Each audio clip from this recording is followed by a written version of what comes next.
All right, well, hello everyone, and welcome to Uncivil Law as we turn in to figure out what our fate will be as Americans. I'm excited. I know you're excited.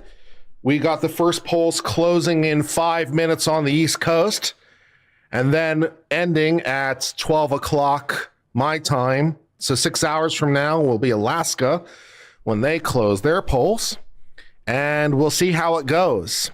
Based on all predictions that I can see, I think it's probably going to come down to Pennsylvania is the most likely result, but we'll see how it all turns out. Maybe we'll get some unexpected surprises. We'll see. But I mean, as I'm sure you guys are more than well aware, things are very tight. Things are very tight. Although the math does seem to slightly favor Donald Trump, both overall and in the key state of Pennsylvania. In both cases, according to Nate Silver's latest projection, he has a 52% chance of winning. So he's a 52% chance of winning overall and a 52% chance of winning Pennsylvania, according to the latest projections I saw. If you win Pennsylvania, North Carolina, and Georgia, then it's over. And since I'm fairly confident that he'll win North Carolina and Georgia, it seems like it's coming down to Pennsylvania. But of course, it depends. It depends a lot on the demographics of who shows up. It depends on a lot of turnout. Turnout so far has been really good. A lot of early turnout for Republicans. But of course, you don't know the degree to which that is simply cannibalizing election day content. So you can't really infer anything from that. You don't really know if those are people that would have voted on election day but are simply voting early, in which case it's a wash, or whether or not those are new voters or people who wouldn't have otherwise voted. You know, probably there's a mix in between, to be honest, but you know, you don't know for sure. But we'll see how it all turns out in sort of the election and how things progress. I'm very excited. The boxes are for the electoral college, but in every state except for Nebraska and Maine, it will be solid color. And as you can see, Indiana and Kentucky are already partially colored in because they've already been partially already partially counting their votes.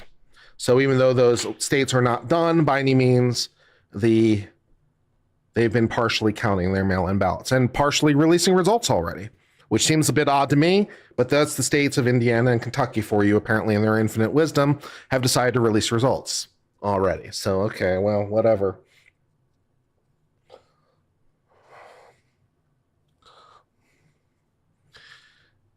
Yeah, the boxes represent individual electoral votes. So the boxes represent the strength of the various states, is the correct way to put it. And of course, DC, which gets 3 electoral votes because of the constitutional amendment that says they do. So I'm all excited about that. Should be a lot of fun. Yeah, Indiana juries can discuss cases before they retire for deliberations.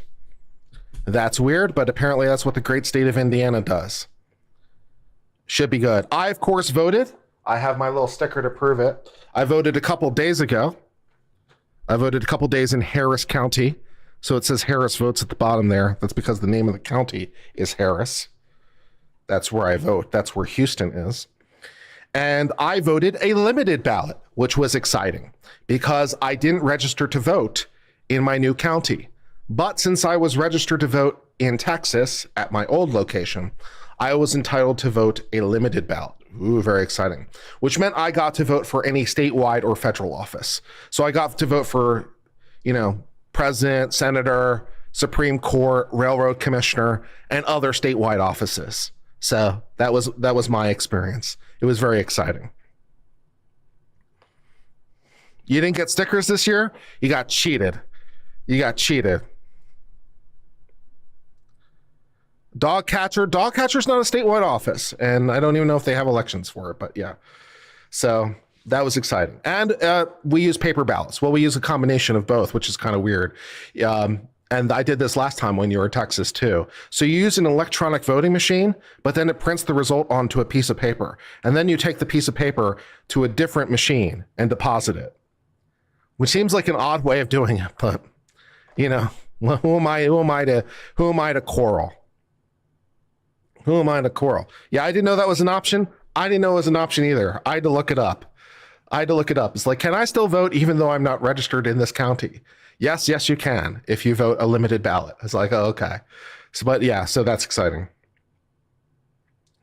You didn't get a sticker because you're an absentee voter? No, that's okay then. They didn't give you one in the mail or give you one in your envelope so that you could wear. That's sad. You got a sticker with a flag on it? No machines at all? That's pretty cool. Old school paper machines. I'm all about that. I'm just happy that there's a paper trail.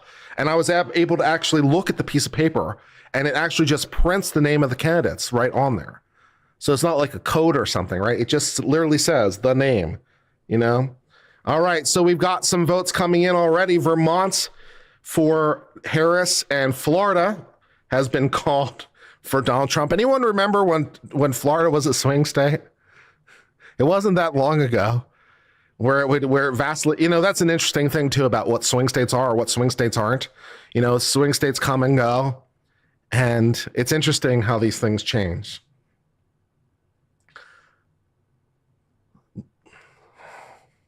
I voted on a machine, then printed the paper. Yeah. Well, there was a whole Supreme Court case over it. So we will be, we're also going to be reading Sarah Boone's latest missive to the court about a new trial. And we'll also be reading the Karen Reed filing as we're waiting for new results. Which map am I using to track? AP, Associated Press. Yeah.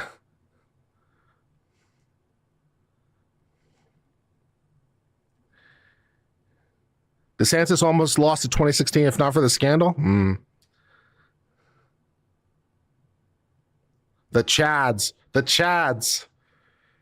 Yeah, in Ohio, the machines print your ballot in a locked box and you can view them after it prints. A family member's ballot didn't print correctly, showed a candidate they didn't vote for. Ooh, that's interesting. That's very interesting.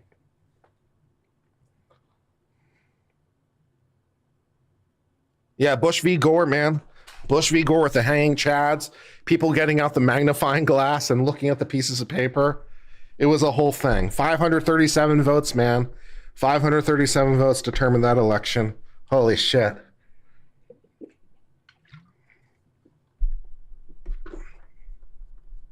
Hopefully this election won't be that close, or we're in a lot of trouble.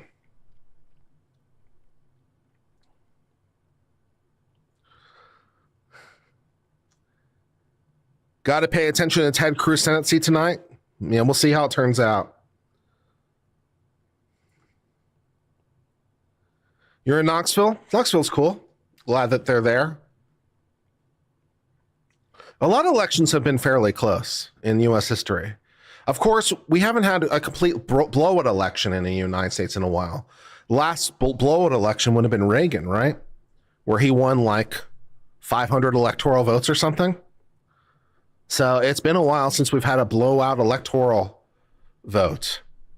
It's been a while since California voted red. It helped that Reagan was from California, I'm sure.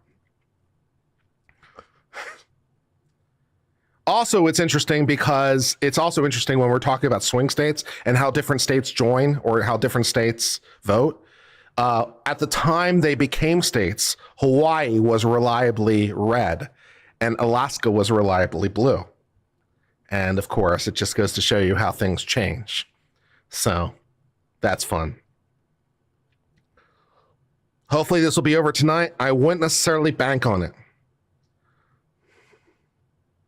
Also, of course, we'll be watching to see for ballot measures because there's some fun ballot measures, including marijuana's on the ballot. So we'll be seeing if any of the fun ballot measures pass. So that'll be fun.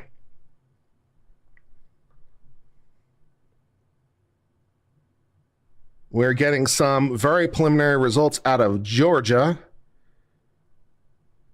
with just 3,000 votes counted. Donald Trump is off to a 10% lead. I went bank on that thing. In your state, people can find out if you did or did not vote. Yeah. How late am I going to be on? I don't know. Until I get tired. Until I get drunk. Maybe later. We'll know. I'm not sure. We'll see. In Maryland, psychedelics are on the ballot. In Texas, it's even worse. because they print your address when you vote. So I had to go to some lengths to prevent my address from becoming a matter of public record by voting, because they actually print your address in the public record when you vote in Texas, which I think is messed up. But so I had to go to some lengths to prevent that from happening.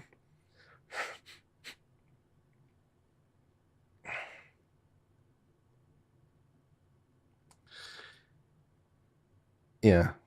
I'm curious to see how New York goes this time around. Oh, they'll go Democratic, no doubt. There's been some fun over in New Jersey, apparently. Sober Kurt, superior Kurt, I tend to agree. I had a nice workout today. Also, I'm also a lot more alcohol sensitive than I used to be, because I don't drink as much as I used to be, which is interesting. So now it doesn't take me as much to get me intoxicated as it used to. That could also just because I'm getting older. So yeah, it's not as much fun to have as many drinks anymore.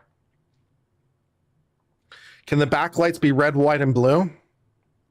I don't think they can be individually addressed that much, but it's a nice idea.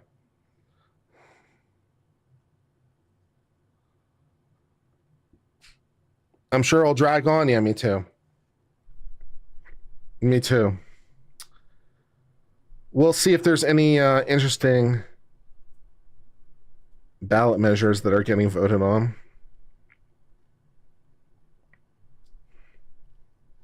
Take a look. In Alaska, voters have casted 61,000 votes in person and 49,000 mail-in votes. That's pretty interesting, I guess.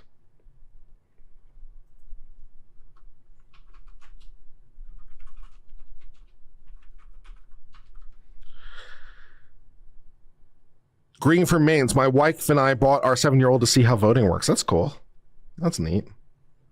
Take a look at CNN and see what they have for anything interesting in terms of ballot measures. Arizona, constitutional right to an abortion. Colorado, yeah. Let's see if I can make this work on screen. I have to redo the margins.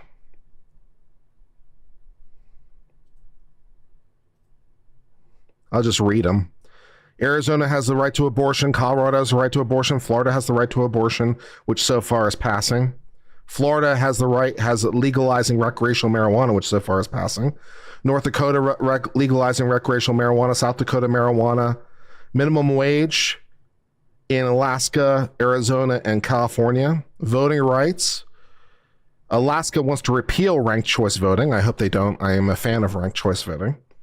Arizona wants to require partisan primaries. Colorado wants to implement ranked choice voting, and I hope they do. I'm a fan of anything. I'm a fan of basically every voting method other than first past the post. So I really hope they don't repeal ranked choice voting, because that's really, really dumb.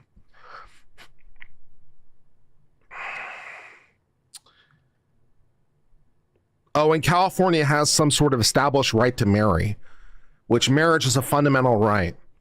And then it's like very vague. So it's unclear what it allows for and what it doesn't allow for. They just want to pass an amendment that says there's a fundamental right to marry in the Constitution. And then they don't want to define what marriage is. So like, does it allow for polygamy?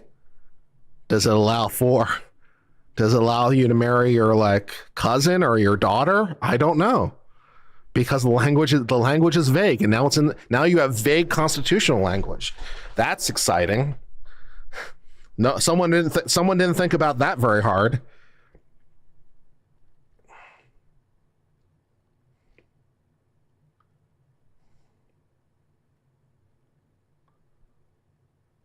Electoral systems, yeah.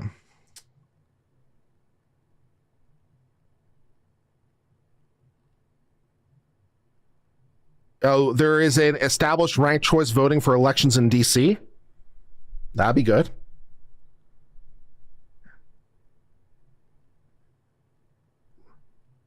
Established ranked choice systems for Oregon. I'm in favor of ranked choice, also called first past the post, also called single transferable vote. It is a much better system. It allows for the voter to more accurately express their preferences. So instead of just saying vote for one, you vote for one or more in order of preference. And so it allows for the voter to present a more nuanced vote, and also has a tendency to elect more moderate candidates as an overall thing, because it tends to look for a broader consensus. So I think it's good. Ranked choice voting. So that's what it is. And so basically the way it works is you take everyone's ballots and you put them into a pile based on their first preference. And if no one has a majority, then you take the person that has the smallest pile, you proverbially cross out their first choice because that's no longer available, and now you redistribute their ballots based on their second choice. So you put them into their respective piles based on their second choice. If no one has a majority, you cross out the top one, redistribute, and rinse and repeat until you have a majority. So it allows for people to vote. It has the benefit of you being able to vote for a third party without you throwing your vote away, right? So you could vote for example, in this hypothetical, you could vote for Kennedy, but you're like, well, he won't win, but that's okay. So I'll vote for Trump second. So it's like, I want Kennedy. He's my personal favorite. I mean, I'm not saying this for me. I'm saying this for some hypothetical voter. Some hypothetical voter could say, I want Kennedy, but since I know he won't win, but I can still vote for him anyway. So I'll vote for him first. And when he doesn't win, that his name will get crossed out and his vote will get redistributed according to my second preference. But then, of course, because everyone has more flexibility in their vote, it increases the probability of voting for a third party. It increases third party probability, and it increases the probability of voting for a more consensus candidate, because you no longer have to worry about, every vote for someone who's not the winner is effectively a vote for the winner. So it's a much better system.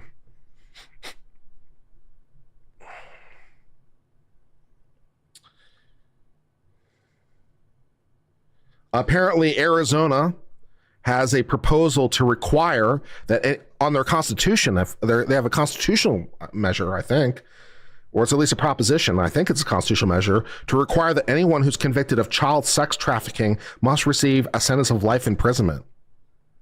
Damn.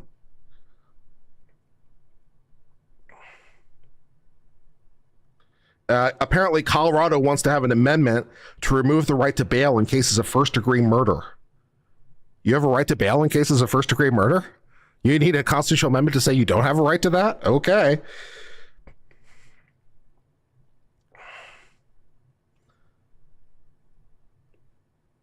Wages. Alaska would like to increase the state's minimum wage to $15 an hour. Arizona would like to allow for tipped workers to be paid 25% less hour than the minimum wage, provided that the worker's total compensation was not less than the minimum wage plus $2. Okay. California would like to increase the state's minimum wage to $18 an hour. Oh, very fancy. Massachusetts would like to increase the minimum wage for tipped employees to meet the standards minimum wage. So in some states, restaurant employees are paid the same minimum wage as someone else, including, for example, California.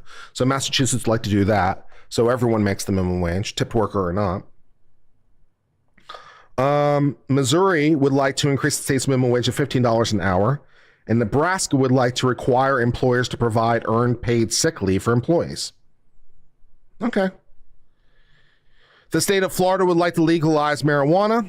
The state of Massachusetts would like to allow persons 21 or ages of older to grow, possess, and use psychedelic substances, as well as establish a commission to regulate the licensing of psychedelic substances. Massachusetts knows how to party. North Dakota would like to legalize marijuana. Nebraska would like to legalize marijuana. Nebraska would also like to establish the Nebraska Medical Cannabis Commission. Ooh. And South Dakota would like to legalize marijuana. These are fun ballot measures. I like these things.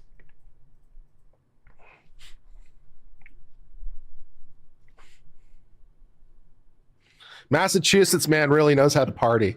I may have to move to Massachusetts just for the psychedelics. That'd be fun. Boston can be a lot more interesting now. Lol.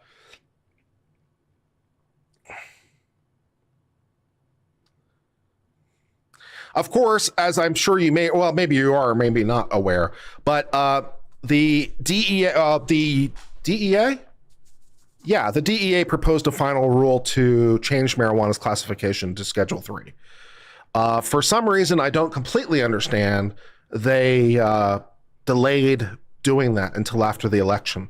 But there's still a pretty decent chance it will happen before Biden leaves office, which I'm all in fan of, because I don't think marijuana should be Schedule 1. I don't think it makes the I don't think it meets the definition for Schedule 1. So I object to it as a category error. So that's my view.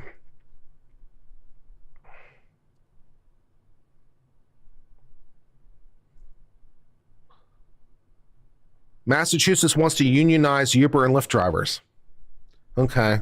That could be. California tried that. Hasn't been necessarily going great, but okay.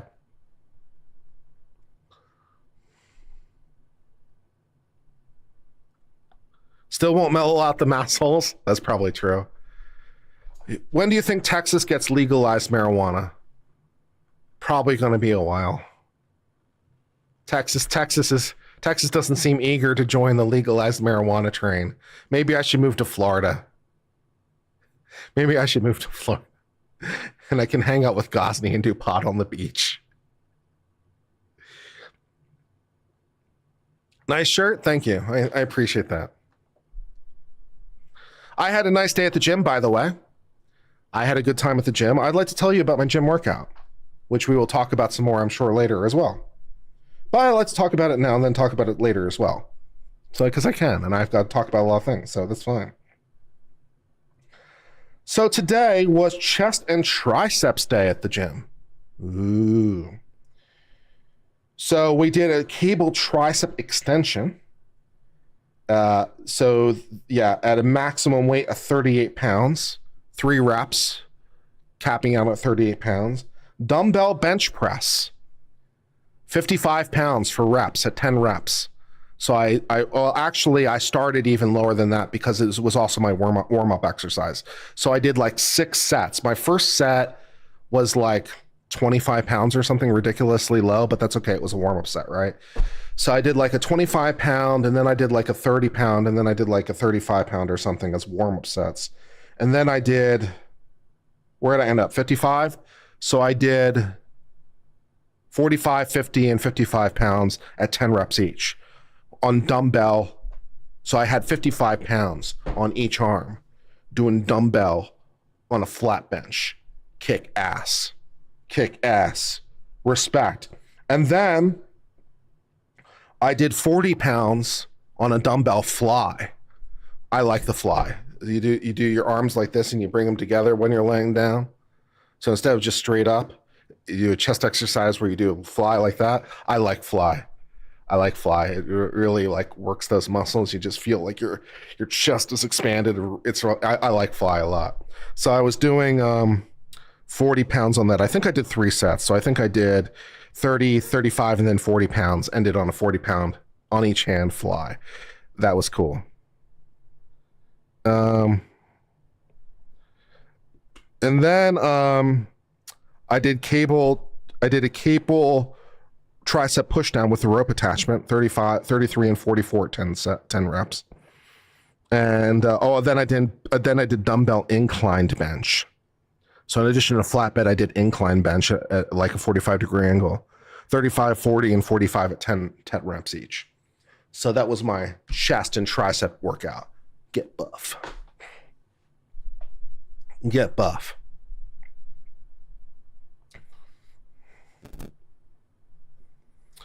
Medical marijuana is legal in Texas. Just get a prescription.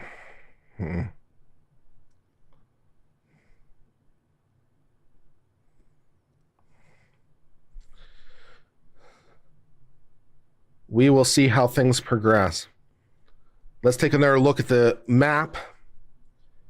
Florida, of course, has already been called for Donald Trump. Oh, and he's also got Kentucky's 8 electoral votes. How exciting! They took the bold proposition of counting Kentucky.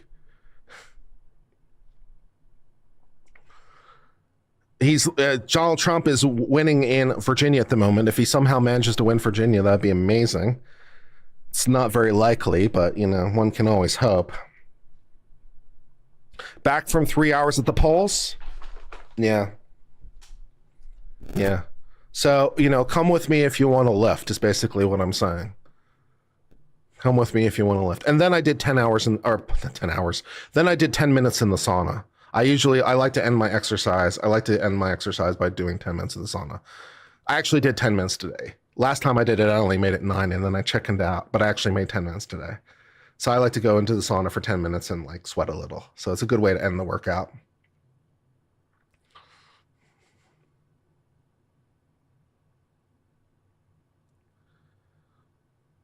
Ohio polls will close at 7:30. Yeah. Should Trump win? I hope so. There's a pretty decent chance that Justice Thomas will retire. He's getting kind of old, and to be kind of honest, I kind of would like him to retire while there's a Republican in office. So I kind of hope that, Donald Trump will win, because I'd like to replace Thomas with somebody who, will be around a little bit longer. And there might be even another like person looking to end the door. Alito's getting kind of up there, surprisingly. Alito might be looking to head out the door, so that'd be good. And Sonia Sotomayor has been kind of in questionable health, so there's a chance we might pick up that spot. Although I wouldn't bank on it, but hey, who knows?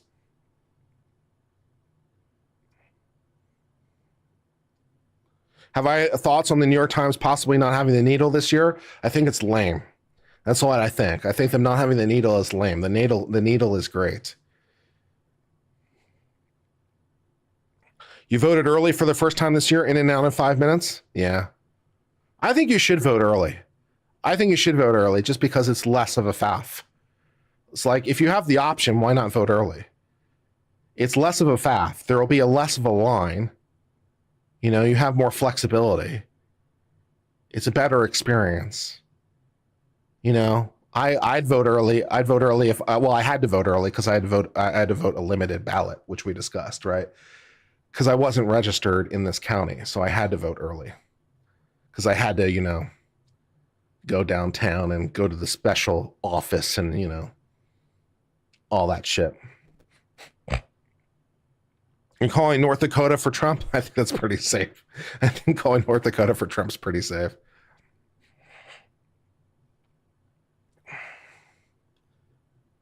There's a chance I was going to be out of town. You got to vote early, man. I think you should absolutely vote early if you have the choice. I can't imagine why you wouldn't vote early, to be honest. It's just easier. It's easier. There's not as many people. It's less stressful.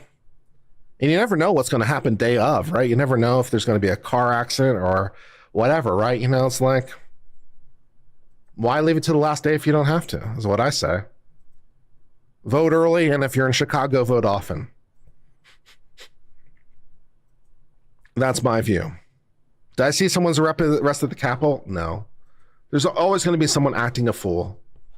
So don't worry about it too much.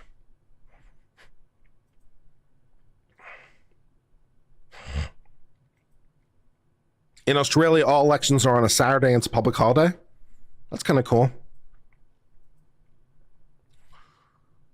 Yeah, it's been the first Tuesday of November, I think, forever. So, yeah, I think we're kind of stuck with that. So,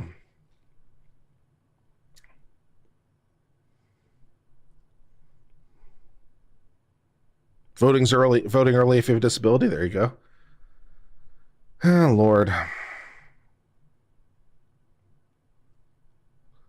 Oh, airlines now have to refund you for flight delays. That's exciting. So that was a nice rule. Department of Transportation requires you to be paid in cash now. So that's nice. I'm for that. You didn't give me what you promised me. Give me a refund. Seems pretty basic. So I'm in favor of that. Good job, Biden administration. Good job.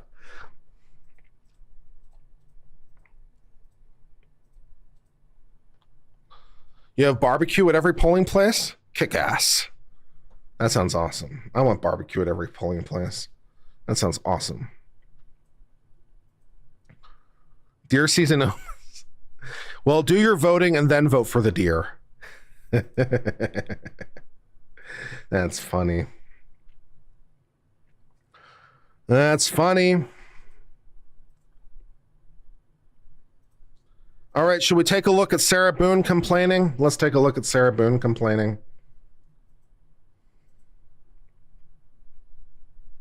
Sarah Boone, like a new trial, if you don't mind. Not that I think it could possibly make a difference. You know, she's so incredibly guilty. She's so insanely guilty. I don't know I don't know why you'd have a new trial, because nothing different's going to happen. And also, I think it's a dumb motion on its own terms, so I think there's that too. All right, let's take a look at this. Let's take a look at this pile of stupid for a while.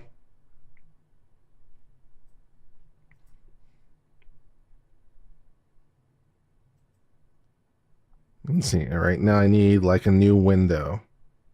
Do I only really have one window? All right, I'll just do a new window. All right, there we go. So I don't mess up my margins, because they're all pretty. Make my margins look nice.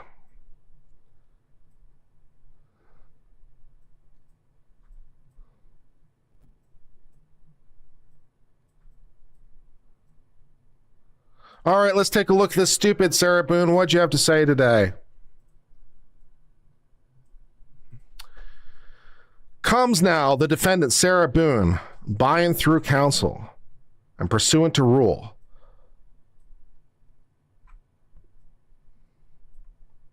Files a motion for a new trial, stating in support thereof, the defendant was found guilty as charged of second-degree murder. She sure was. The instant motion is filed timely. I'm sure it is. Defendant asserts that she's entitled to a new trial under the relevant rule on the following grounds. The court erred in ruling that the defendant was not entitled to court-appointed counsel. The court erred in denying undersigned counsel's multiple motions for continuance. The court erred in failing to grant a new trial when the alleged victim's family caused an emotional outburst in open court in the presence of the jury. The trial court failed to disallow the opinion testimony of the state's rebuttal expert witness after the state failed to disclose before the trial the witness had formed a new opinion. The state committed prosecutorial misconduct by essentially making a second closing argument instead of a rebuttal argument. Sure, that sounds great.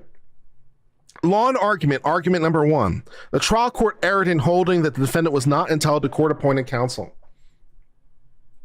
In the above styled and numbered case, the defendant had approximately 7 court-appointed attorneys, approximately 7, we're not sure. Prior to the undersigned counsel taking her case. Undersigned counsel took the above case because it was concerned that Ms. Boone would not have an attorney to represent her at trial.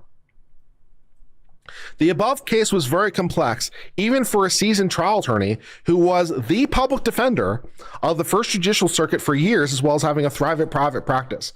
Okay, right away, no. This was not particularly complicated.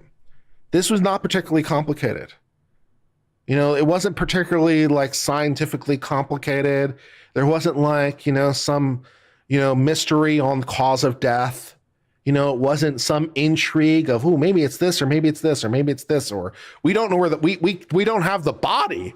We're doing a murder trial, but there's no body, or, whatever. This was not actually super complex. It was open and shut, kind of like a suitcase. Moving on.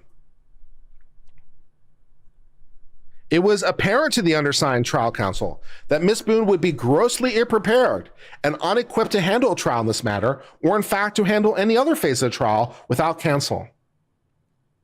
Both the Sixth Amendment as well as the rules guarantee an indigent defendant the right to appointed counsel. There appear to be 2 exceptions to this precedent. If the defendant physically harms or threatens to harm the counsel, and if the trial court certifies the defendant will not be incarcerated if found guilty. Should the court determine that the defendant is not entitled to court-appointed counsel due to misbehavior on the part of the defendant, the court must follow a process which protects the individual rights to due process as well as the defendant's rights to the assistance of counsel. In the instant case, undersigned trial counsel would assist. or assert that Ms. Boone's behavior did not rise to the level of misconduct to warrant the removal of court-appointed counsel. And if the court determines that she waived her right to court-appointed counsel, then the court failed to warn or inform her that her continued misbehavior would result in the waiver of the right to court-appointed counsel. The trial judge is going to tell you to go to hell. Really good super luck with the Court of Appeals on this argument, by the way. Really good super luck with that one. Under controlling precedent, the failure of the court to appoint trial counsel can result in a motion for new trial. Under controlling precedent, the rules of criminal procedure and the Sixth Amendment, they move for a new trial. No. Just no. Argument number 2, the court erred in failing to grant defendant's motion for continuance made by undersigned counsel. No. Okay, no. The relevant standard here, kind of like the other one, is kind of abusive discretion. It's like, when is enough enough? It's sort of an abusive discretion issue. So how much do you have to fuck around and find out before you say, you know what, you've given up, you've forfeited your right to counsel? Just how much do you have to fuck around and find out before the court can do that? Well, that's basically abusive discretion. That's basically the right standard. There is no firm answer to that question. There is no firm answer of how much do you have to fuck around. The answer is when the judge determines that you fucked around enough, which is why, as always, I kind of remind you guys that rule 1 of litigation is don't piss off the judge. Because their job is literally to judge. How do we know it's enough? How do you know when it's enough? When the judge tells you it's enough. That's literally their job. That's what they're there for, to judge things. It's right in the name. Okay? So your argument then is that wasn't fair. They abused their discretion. I understand that technically, they can do it, but they really shouldn't have. They really shouldn't have. It was really, really bad for them to. It's like, no. It's like, if the judge had did okay, you did one fuck up and, you no more lawyer for you, right? So that would be an obvious abuse of discretion. It's like, oh no, you didn't cross a T. That's contempt. You don't get a lawyer anymore. That would be abuse of discretion. So there's certainly a threshold. But the right standard is abuse of discretion. Okay, on argument number 2, they wouldn't give us a continuance. Same problem as abuse of discretion. Trial judges get the ability to manage their court, including the flow of the trial. How long is the trial going to be? How many witnesses are you allowed to call? How long can those witnesses be allowed to testify for? At what point is enough enough? At what point do you have to sit down and shut the hell up? Again, the right standard here is abuse of discretion.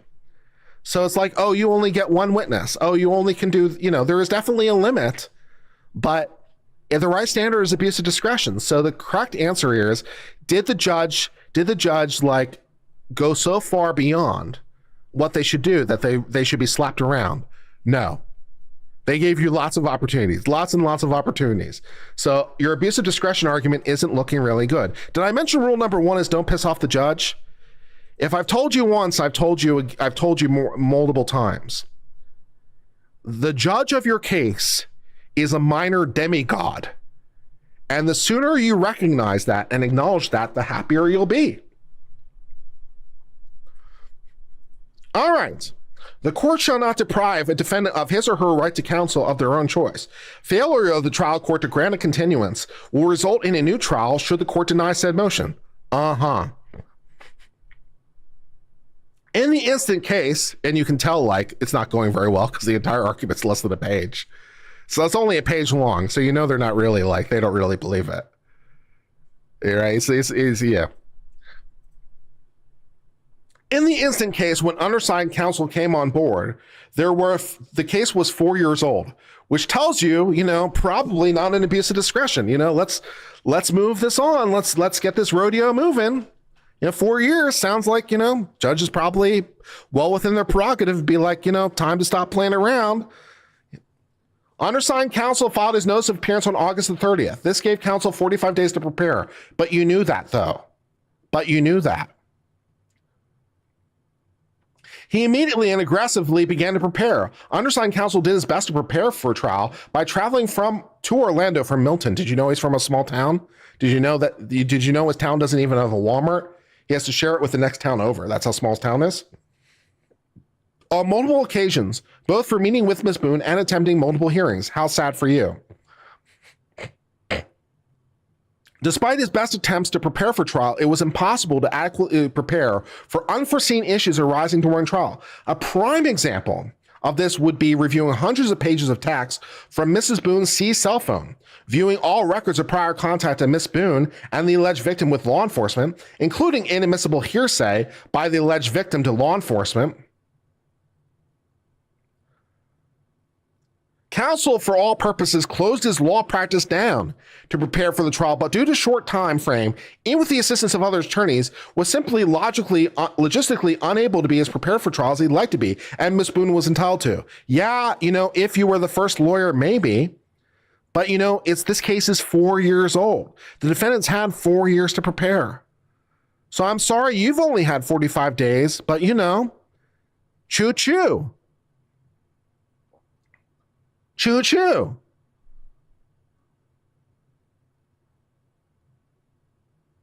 Under the controlling cases cited above, the court's failure to grant the motion for continuance should result in a new trial.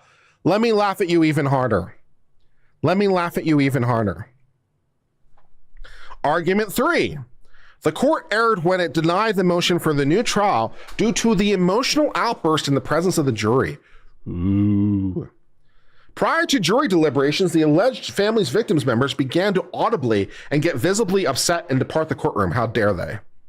Undersigned counsel timely moved for a mistrial, requesting a new trial. No. The court did not give any curative instructions or address whether the outburst could adversely affect the jury deliberations. Florida appellate courts have held that failure of the court to grant a curative instruction or mistrial can result in the necessity of granting a new trial. Sure, if one is required, then yes, it can, but not in this circumstance. The court is unable to determine if the outburst affected the jury's decision because no inquiry was made. Who are you supposed to ask? The jury? Under controlling precedent, the defendant's entitled to a new trial. Ha ha ha ha ha ha ha. Argument number 4. That entire argument is one paragraph long. You can tell they don't really believe it. Argument 4. The court erred in allowing the opinion of the state's expert not previously disclosed. The trial court failed to disallow the opinion of the testimony of the state's rebuttal expert witness, which, by the way, at this point, as if you're the Court of Appeals, right? If you're the Court of Appeals, you're doing a harmless error analysis, right? So first of all, no. Second of all, even if yes, now we're doing a harmless error analysis. Good fucking luck, right? Good fucking luck. I think there's more than enough evidence to convict you. I don't think this is the thing that was going to tip the scales, man. So first of all, no. Second of all, even if yes, still no. The issue was discussed extensively in the expert witness's deposition. The state committed prosecutorial misconduct by failing to disclose this new opinion as agreed. In addition, the state's expert opinion on whether the defendant perceived an imminent threat necessary for justifiable use of force in battered spouse syndrome testified the jury was improper. The state's expert admitted she had not listened to the defendant's testimony before the jury before forming her opinion on the ultimate issue of fact. Well, if the jury knew that, then they were able to factor it in, right? So you can say that's a perfectly valid line of cross. Right? Hey, doctor, informing your opinion. Did you consider this? No, I didn't. I didn't consider that. And now the jury knows that. And now they can weigh the expert's opinion accordingly. Oh, geez, the expert didn't consider this. Geez, that's really a big deal. Or maybe it's not that much of a big deal. You know who gets to judge the credibility of the expert witness? The same person who gets to judge the credibility of every witness. So does the expert know what they're talking about? Should the expert have done that? You know who you get to ask about that? The jury. That's what they do. So if as long as the jury knew that, and as long as the jury knew that they hadn't listened to it and didn't consider it, then well, first of all, if they didn't know, then it's your fault for not bringing it up because it's your job to cross. So if they didn't know, it's your fault, and if they did know, well, then it sucks to be you. So it's a lose-lose situation. Further, the state's expert testimony on the issue of whether the defendant perceived an imminent threat violates the province of the jury. No. Witnesses are prevented from expressing their conclusions, where the opinion only tells the jury how to decide the case, but that's not what they did. So no. They can't sort of discuss the ultimate legal conclusion, but that's not what they did. So no.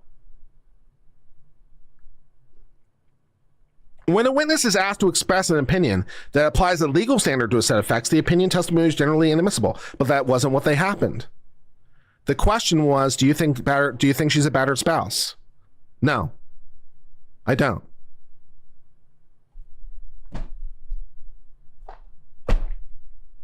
Okay, thanks for your opinion.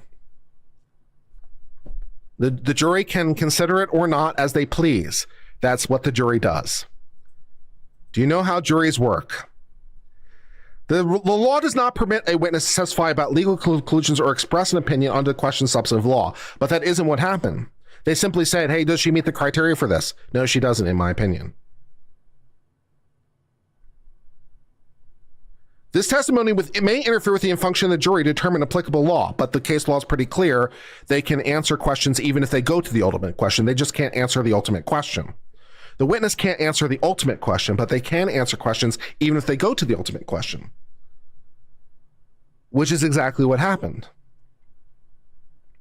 So even though it's a component of the ultimate question, it's still not the ultimate question. And that's the way that Florida has distinguished this. In their wisdom, that's the way they've distinguished it. So even though it's a component of the ultimate question, it's not the ultimate question, so they're allowed to do it. So go away. Argument 5. The state committed prosecutorial misconduct by essentially making a second closing argument.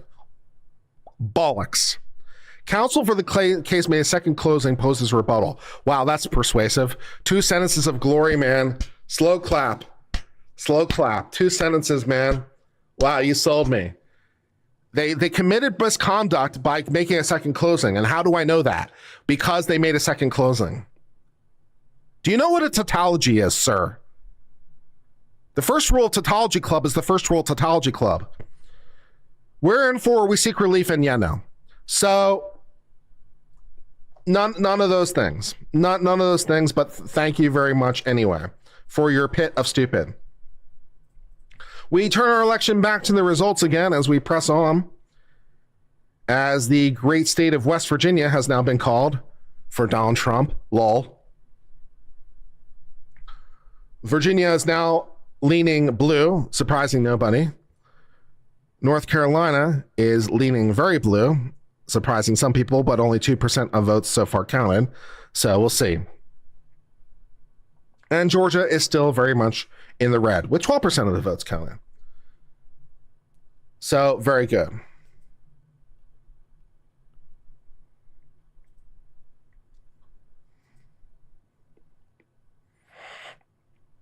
Yeah, this is standard. This is standard. She's asking the trial court for a new motion, for a new trial. That's standard. And then she'll file an appeal eventually. But you know, if you can get the trial court to reverse themselves, that's always nice. So she'll file an appeal. Well, she can't really file an appeal yet. She hasn't been sentenced. So it's premature to file an appeal. It's premature to file an appeal. I don't know who's going to file her appeal. Nobody, probably.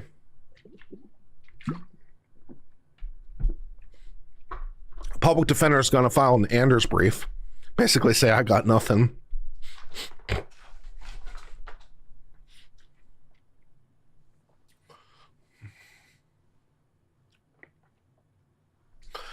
All right, we having fun? I think we're having fun.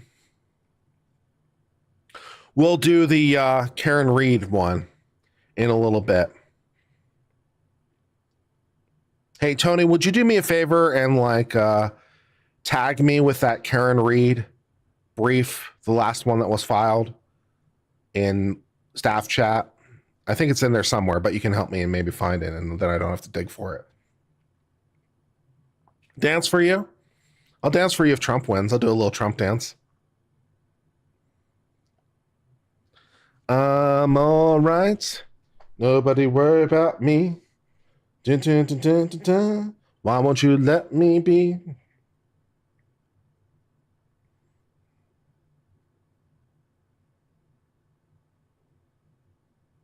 Try a different color scheme.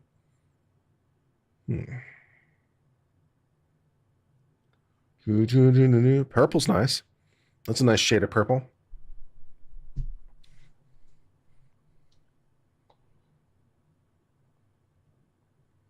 Your whole family wore American flag cowboy hats to vote? That's pretty cool.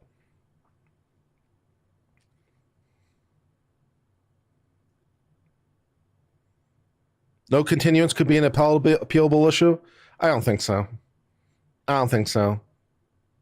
The only thing that's even like kind of interesting at all is arguably the judge could have given a clearer warning that you F up one more time and I'm going to deny your judge. The warning from the judge could have been a little clearer. That's the only like arguable error, is the judge could have been a little bit more emphatic or a little bit more declarative before when they assigned the last counsel and be like, this is it. This is the last one.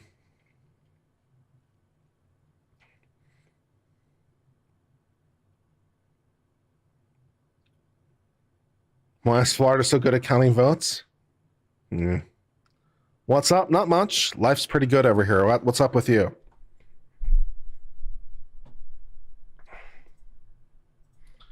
I'm in New York where I have to pack to vote. That's funny. Yeah.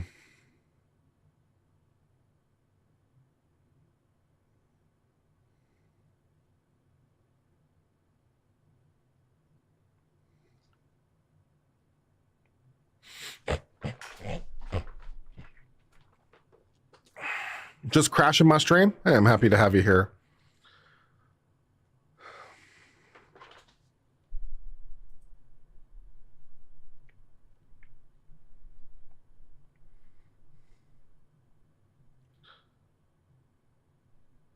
Okay, apparently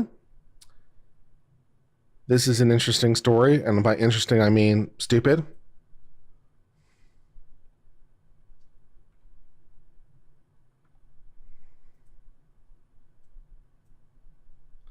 Let's see if I can make this look okay on screen.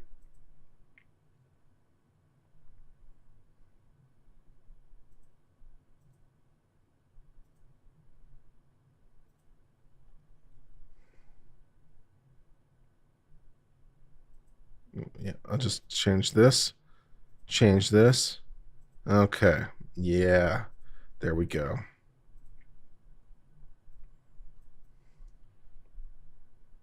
All right. In college news, apparently, college is very literally kindergarten. According to the Free Press, Legos, cocoa, and coloring books for Georgetown students. Okay. At the McCourt School of Public Policy, officials are offering mindfulness options to cope with the election. The only thing missing is a blankie. Wow. On Wednesday, the day after the election, let me see if I can make it look this way. On Wednesday, the day after the election, most of us are going to roll out of bed, have our breakfast, and get on with our day, no matter which presidential candidate wins. But students at Georgetown's University McCourt School of Public Policy, where diplomats and policy makers are molded, have another option. They can play with Legos. In an email to McCourt students, Jacqueline Clevenger, the school's director of student engagement, introduced the school's post-election self-care suite. In recognition of the stressful times, she wrote, all McCourt community members are welcome to gather in the third floor commons to take a much needed break, joining us for mindfulness activities and snacks throughout the day. Well, I do want snacks. I'm not going to lie. I am pro snack. Here's the agenda. 10 a.m. to 11 a.m. Tea, cocoa, and self-care. I would also like some cocoa. I am pro cocoa. 11 to 12, the Lego station. 12 to 1, healthy treats and healthy habits. 1 to 2, coloring and mindfulness exercises. 2 to 3, milk and cookies. Kick ass. 4 to 5, Legos and coloring. 5 to 6, snacks and self-guided meditation. I wanted to ask Clevenger why college and grad students need milk and cookies to recover from their stress, and how being coddled might someday affect American diplomacy, but she didn't respond to my calls and emails. Of course, Georgetown is hardly the only school fearful their students will become traumatized. At Missouri State University, the Counseling Center has set up a post-election self-care, no-phone zone space with calm jars, coloring pages, and sensory fidgets. And just last week, the New York Times reported that Fieldston, the elite New York City private school, was making attendance the day after Election Day optional for students who feel too emotionally distressed. Fieldston has also eliminated all homework requirements that day and is even providing psychology for Election Day support. Jerry Seinfeld told the Times that his family found such decisions so aggravating it caused his youngest son to withdraw from Fieldston and switch to a different school in the 8th grade. What kind of lives have these people led that makes them feel like this is the right way to handle young people, he said. To encourage them to buckle, this is less than they're providing for ungodly sums of money. All I know is I'm getting cocoa and milk and cookies, man, and I'm all about that. I am pro milk and cookies. And as a proud Republican, I would like to support the milk and cookies and cocoa platform. I think the federal government should be required to provide me milk and cookies and cocoa. I think this is something we can all get behind.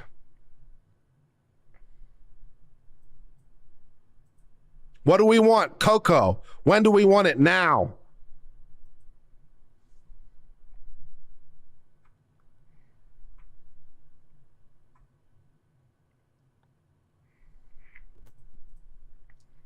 Turning our election to the map. Donald Trump still with 23 electoral votes. States of West Virginia, Kentucky, and Indiana. Still Harris with her 3 Vermont. I'd rather coffee and a cinnamon roll. Tony's a heretic.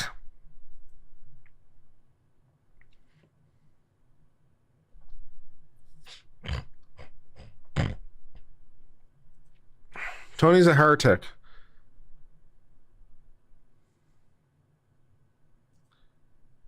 In Karen Reed news, we are filing for a continuation, which is not that surprising. The Commonwealth and defense have filed a joint motion to continue the trial date, which I think is largely because the Supreme Court might do whatever the Supreme Court's going to do, and we might need some time for that. The case is currently scheduled for January. The Commonwealth and defense are jointly requesting continuance until April 1st, April Fool's Day. How nice. How appropriate for the Karen Reed trial. How appropriate that it might start on April Fool's Day. I mean, that might be the best day to start it on. The joint request will allow both the Commonwealth and defense adequate time to prepare, accommodate the schedule of new witnesses, including expert witnesses. We're not going to use Trooper Paul again. How sad.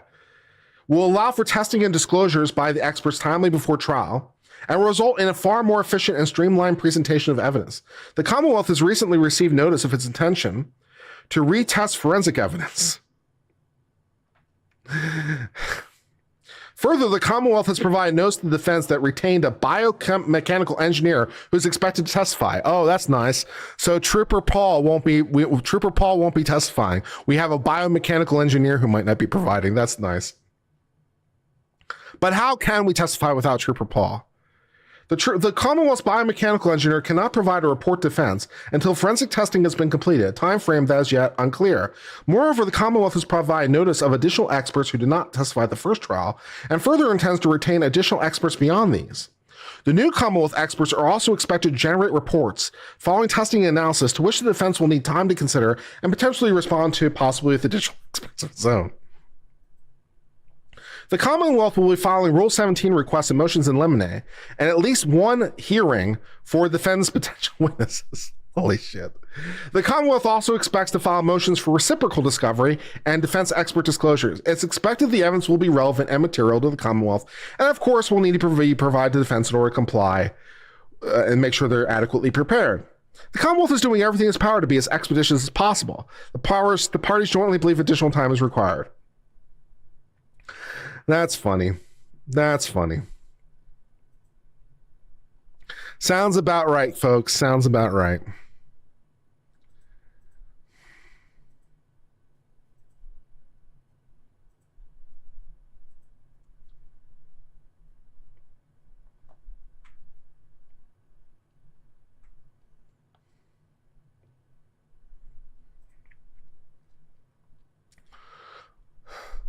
You're pro coffee and cinnamon rolls too?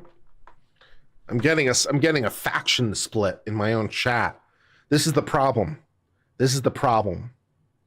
When my mods are not 100% behind me, they create faction splits. A chat divided against itself.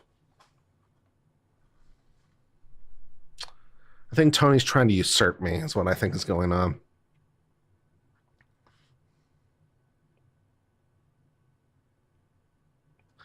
Now we got donuts in chat. Man, when does it end? Sounds like time for a poll. Sounds like time for you to do whatever I say, Tony.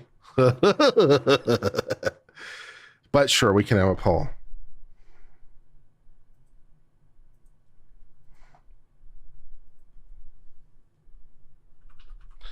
Let's see. Cookies. And cinnamon roll. How do you spell cinnamon?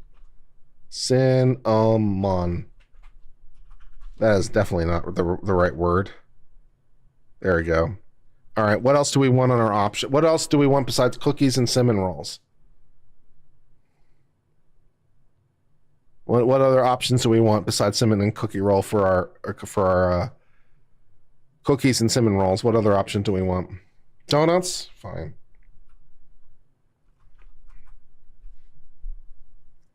What other option? You can have a fourth option. Croissant? No. Chocolate milk? No. Pie? No. Munchkins or donuts? Goldfish? Sure. They're a very different option, but sure. We can have goldfish.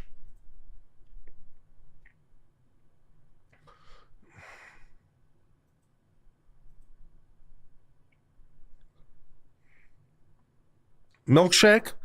My milkshake brings all the boys to the yard and they're like, it's better than yours. Damn right. It's better than yours. I could teach you, but I'd have to charge. La la, la la la la. Warm it up. La la la la la.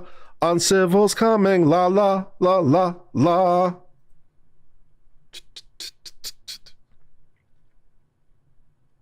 Cinnamon roll so far leading at 37%. No loyalty is what I'm hearing. No loyalty.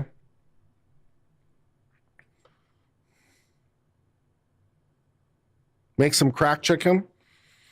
I could make crack chicken again. The last time I did it, I put way too much salt in it, though.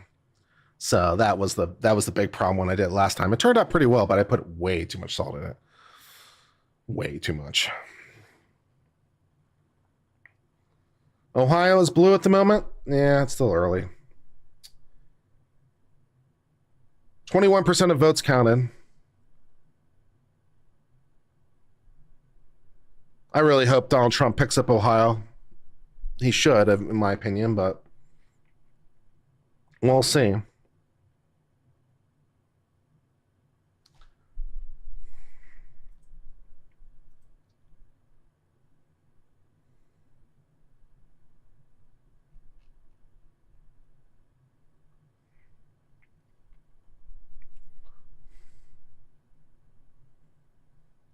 Where's this data from? AP, Associated Press.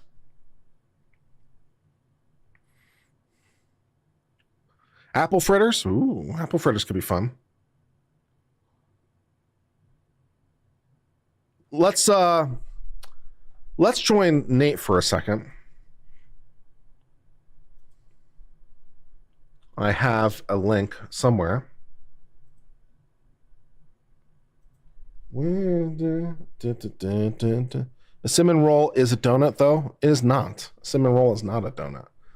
Who told you that? Who told you a cinnamon roll is a donut? No. You know what I should have put there was elephant ears. That's what I really should put there. Elephant ears is better than all these options. Yeah. Yeah. Yeah.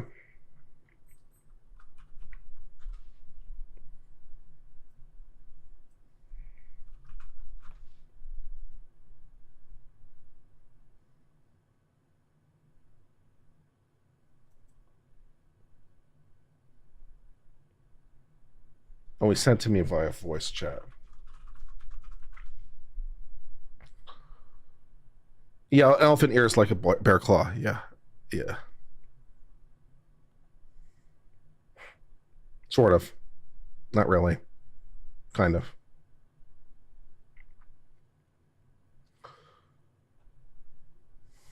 We're going to hang out with Nate for a second, okay, guys?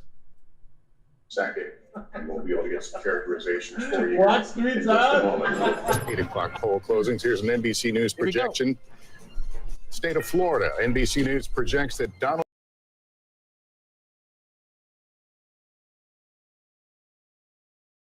The state of Massachusetts, Kamala Harris, the projected winner tonight with 11 electoral what's up? votes. Donald Trump, the projected winner in Tennessee tonight. 11 electoral votes there. In the state of Maryland, NBC News projects that will go in the Kamala Harris column. We move on to the state of Missouri. NBC News projects that Donald Trump is the victor in Missouri when all the votes are counted. Here's what Alabama looks like. That will also go to Donald Trump. State of Oklahoma, this will be projected to go to Donald Trump. Yep. And in D.C., District of Columbia, 3 electoral votes at stake. NBC News projects that Kamala Harris will win there. So where does that leave us now on the road to 270? Here it is, 90 for Trump right now, 27 for Harris, 270, of course, the magic number and the keys to the White House. But we await calls in those all-important battlegrounds, and there are still outstanding states. Just as polls closed at 8 o'clock, we will wait for New Jersey, Illinois, Connecticut, and, of course, Pennsylvania as well. Let's show you what we can right now in Pennsylvania. No surprise here. It is too early to call. North Carolina, same story. They do count fast there, but not fast enough to call it. It's still too early to call. Just 5% of the vote in. And in Georgia, we're seeing a lot more of the vote, but still too early to make a projection. Let's go to Tom, who's starting to look at some of the numbers here. And I see you've got Virginia up there, which is a potential bellwether, something that might give us some indication about how this night might go. Yeah, and it's a state that we can look at to see how the suburbs are going to perform across the country. I know a lot of you guys know the D.C. area very well. 30% of the vote is going to come from these northern suburbs. It's a good barometer to know also how Harris is doing with suburban women. So let's go to 2020 to compare here. So Prince William County, it looks like Harris is slightly down. PwC. Of the vote in.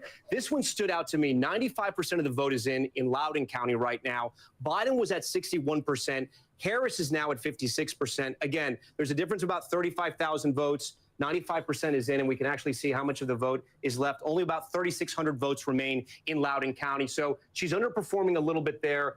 As we keep going here, Fairfax County, 45% in. She's at 68%. Let's see how Biden was doing there. 69, about the same. Something else that's interesting that's happening in Virginia, Virginia Beach. This is a swing county. Trump won it in 2016. Biden was able to flip it. Tonight, Trump is on top, but only about 20% of the vote is in.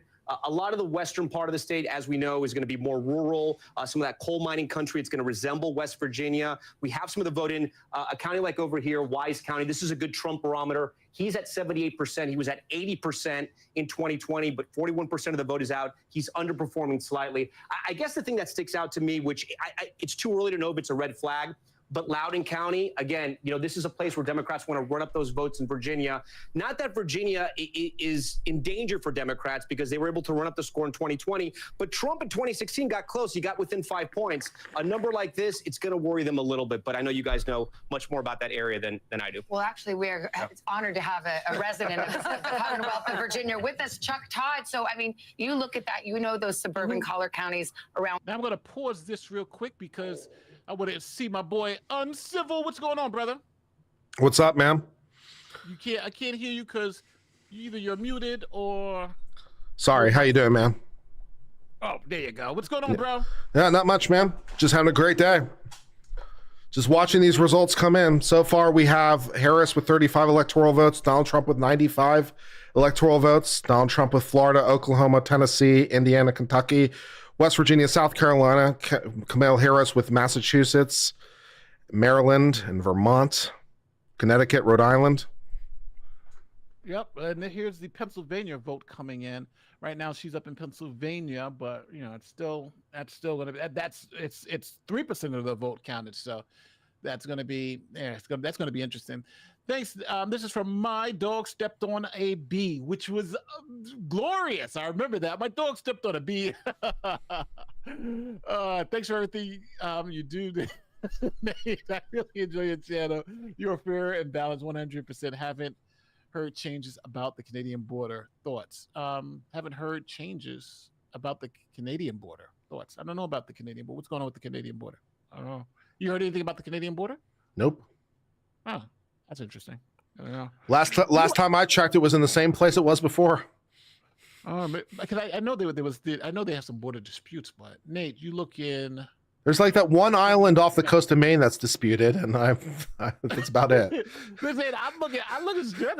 To be honest with you, whoever wins, I'm cool with. I'm cool with whoever wins. Do I have a preference? I have a preference of who I want to win. But I'm not freaking out because I believe in America. I believe our country is way stronger than any one person.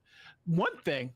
There's a shocker that's going on in Texas. So Texas is in now, even though she's up because it's early and you have a couple of blue counties. But look at the Senate race in Texas. It's looking a little interesting.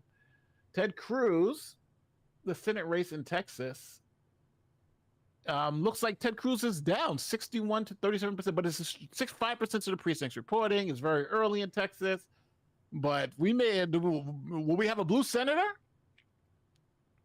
That'd be very sad. Now listen, I'm gonna say it. I'm not a big Ted Cruz fan now. He's not my favorite person. He's not my favorite person, but like Donald Trump called his wife ugly, and his father assassinated JFK, and he goes and kisses his butt like we gotta have some morals. But Ted, I think Ted's gonna pull it out though. They always try to go after poor Ted, but he's gonna pull it out. And right now, Republicans have a 42. They've locked up 42 Senate votes. Democrats have 32. So it looks like the Republicans are going to take the Senate. Back to the presidential race. Yeah, and Pennsylvania. Well, if the Republicans get the Senate, then there's hope.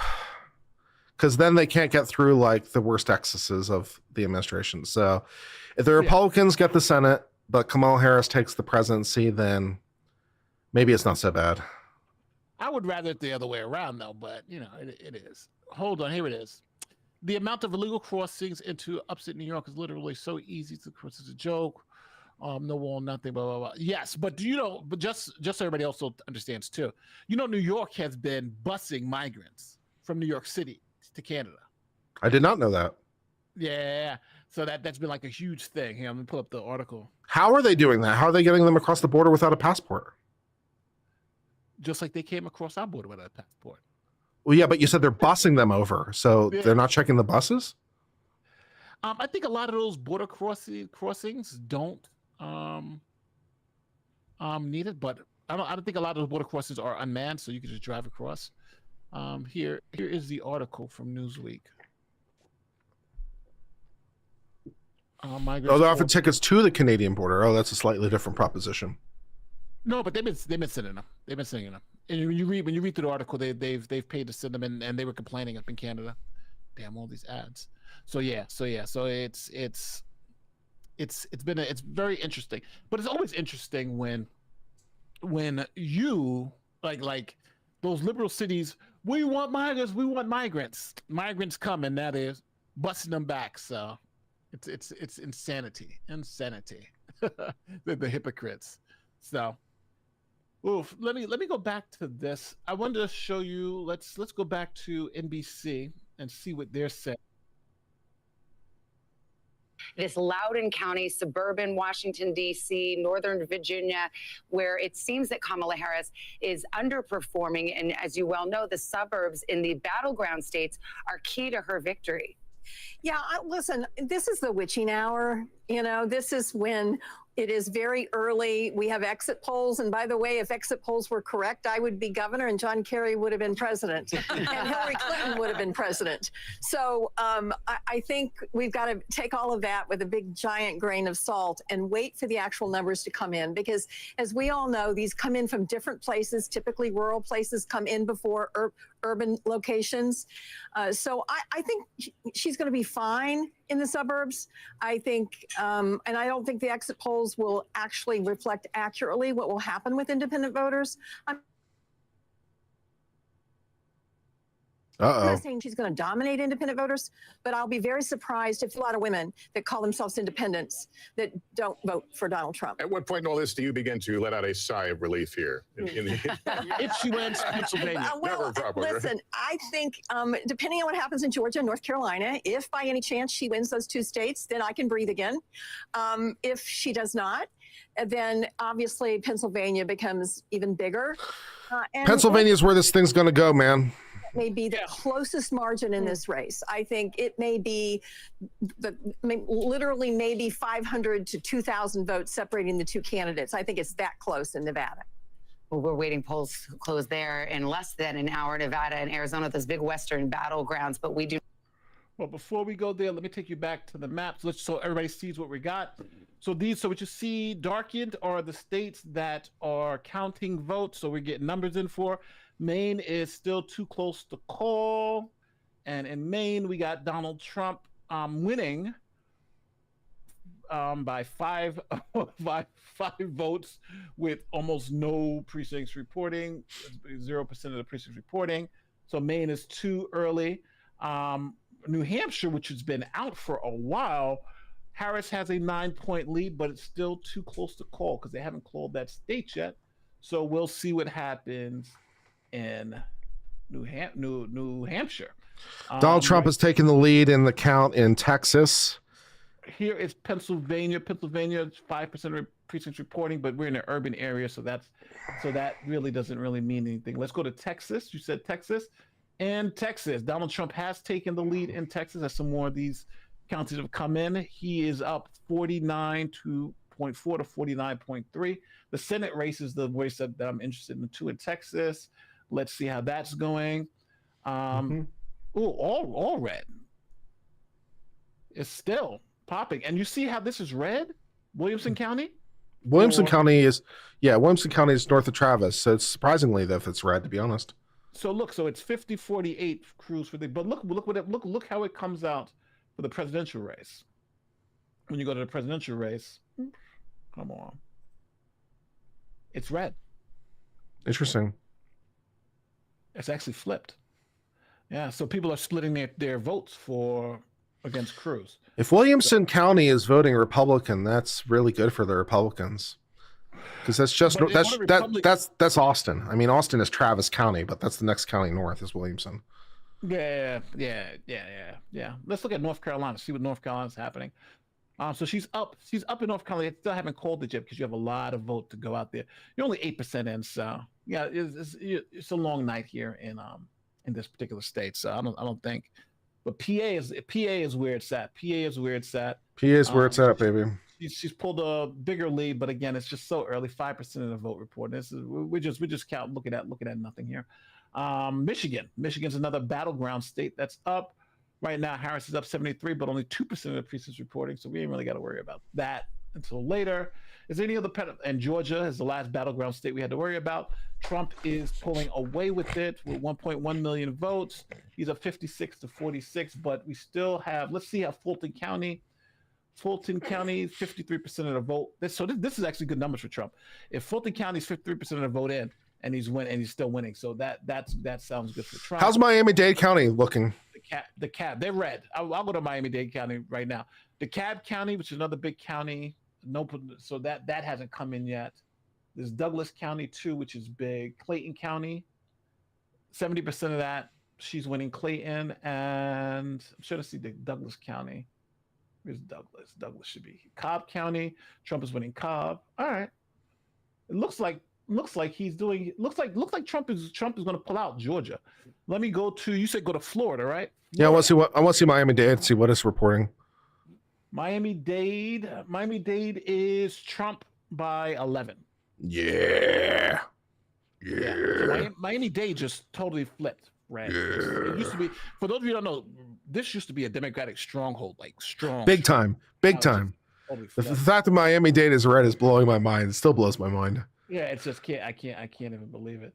But this let me say, projected winner South Carolina, Trump. So in 15 minutes, we have 4 polls that are going to close. We got Alabama, Oklahoma, Pennsylvania. 15 minutes ago, those are the polls that just closed. New Jersey closed too, but is New Jersey too close to call? Let's see New Jersey. It's in New Jersey. New Jersey is too close to call, but Kamala is supposed to win that. So we will see. We will see.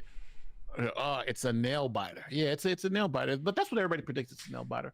Let's go back to see what they're saying on NBC. Frankly, 4 days. So I guess this perhaps will be an indication of that. Josh Stein, the winner of the governor's race in North Carolina. Just a brief word about this controversial lieutenant. This is a swing county. Trump won it in 2016. Biden was able to flip it. Tonight, Trump is on top, but only about 20% of the vote is in. A lot of the western part of the state, as we know, is going to be more rural. Some of that coal mining country, it's going to resemble West Virginia. We have some of the vote in a county like over here, Wise County. This is a good Trump barometer. He's at 78%. He was at 80% in 2020, but 41% of the vote is out. He's underperforming slightly. I guess the thing that sticks out to me, which it's too early to know if it's a red flag, but Loudoun County, again, this is a place where Democrats want to run up those votes in Virginia. Not that Virginia is in danger for Democrats because they were able to run up the score in 2020, but Trump in 2016 got close. He got within 5 points. You said this already. It's going to worry them a little bit, but I know you guys know much more about that area. You watched this already. Honored to have a resident. Yeah, no. One southern Let me move up because they just called. I've been underperforming. No, that she's and we could because she's. According to our exit poll nationally, talking about Reading, Pennsylvania, trying to make sure maybe 500 to. Here we go. She does not. Most independent voters becoming president. And Hillary. I'm trying to find. They called the governor's race. So I'm trying to find where that happened at. Maybe I missed it. Yeah, I saw they called the governor's race in North Carolina. Oh, there it is. Yeah, it's right at the... By fewer than 12,000 votes 4 years ago. Sorry, the other thing that I think has accrued to Trump's favor in Georgia is the resumption of unity among Georgia Republicans. Remember, there was a huge fallout with Brian Kemp, the popular Republican governor there after 2020. Trump and Kemp made amends, although they rarely appeared together on the campaign trail. No. The two singing from the same hymnal in the race's closing weeks, along with a lot of these other Trump candidates, could be helpful to Trump in that state. All right, Garrett, we have a call to make. This is North Carolina, the governor's race there. Josh Stein, the Democrat, takes the race there. He faced off against the Lieutenant Governor Mark Robinson, a very controversial candidate. And the polls had we talked about ticket splitting. Yeah, not that surprised. The presidency might be different than the vote down ballot. This would be now this is concerning for Trump, obviously, because the governor was polling at like 20 points up. So the governor. Oh, this guy, if the blue candidate is up 20 points, then you're going to have massive vote splitting to get Trump in there because he's up by, he's up 20 points. So I think that's what people are probably doing. They're probably rejecting Robinson and splitting the vote. Yeah, I think it's quite possible. That's a lot of vote to split.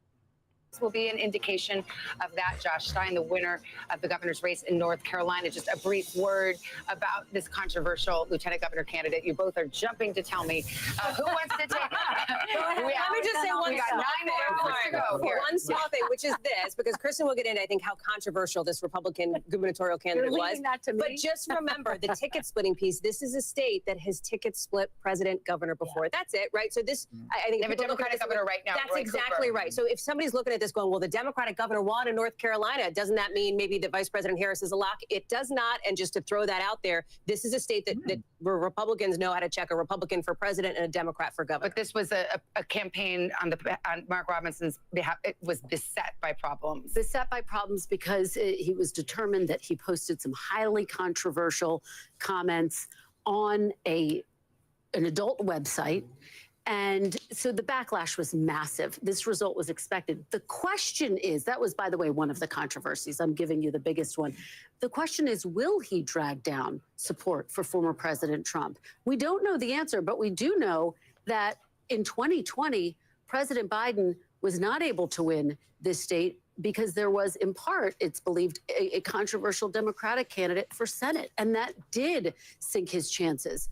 Now, just to zoom out a little bit, a Democrat hasn't won the state of North Carolina since 2008 when Barack Obama did it. Trump added 3 campaign stops in these closing days of the race. But the whole weekend, there are 3 days straight in North Carolina. How important this state is to his path. Also, a sense that it might have been slipping away and trying to shore up. Absolutely. North Carolina was very, very tight in 2022. Trump won it, but it was right up there in terms of narrow margins. Which Absolutely. And it's a good reminder that even if the electoral vote count ultimately has a pretty wide gap, these margins can be very tight, and those electoral votes, listen, they all go to the winner, right? So that's what matters here in a state like North Carolina. Well, we already talked to Garrett Haake, who was in West Palm at Trump headquarters. Let's go over to Peter Alexander. He's at the Harris headquarters in Washington.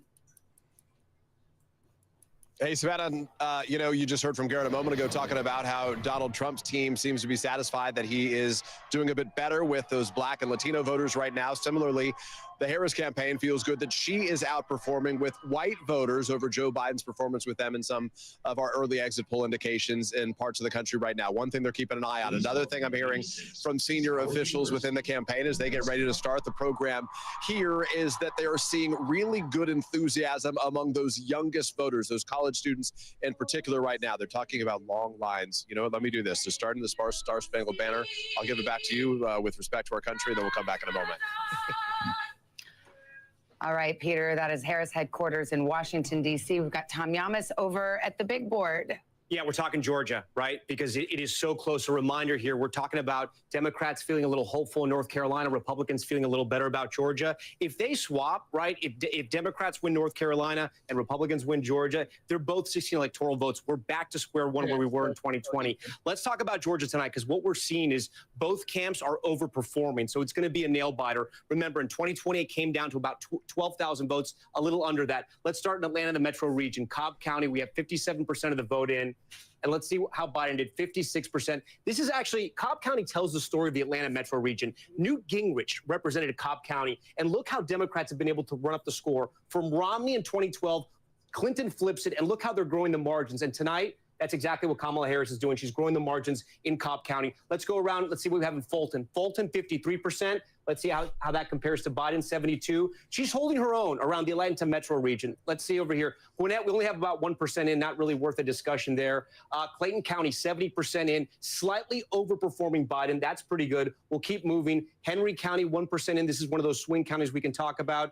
1% in. I don't know how much we're going to be able to say there. Rockdale County, again, those Atlanta suburbs, 77% of the vote in. She's overperforming there. Okay, that's Harris. That's the Democrats. Let's go to these rural regions. Rayburn, 95% in. Trump at 78 in 2020. He's at 78 right now. You can see he's holding his marks. Union County, a little bit lower, but again, he's around the 80% mark where he should be, and overperforming in White County. Again, those are the rural counties. No, this is a good question right here, Kurt. I stepped on a beef for $5.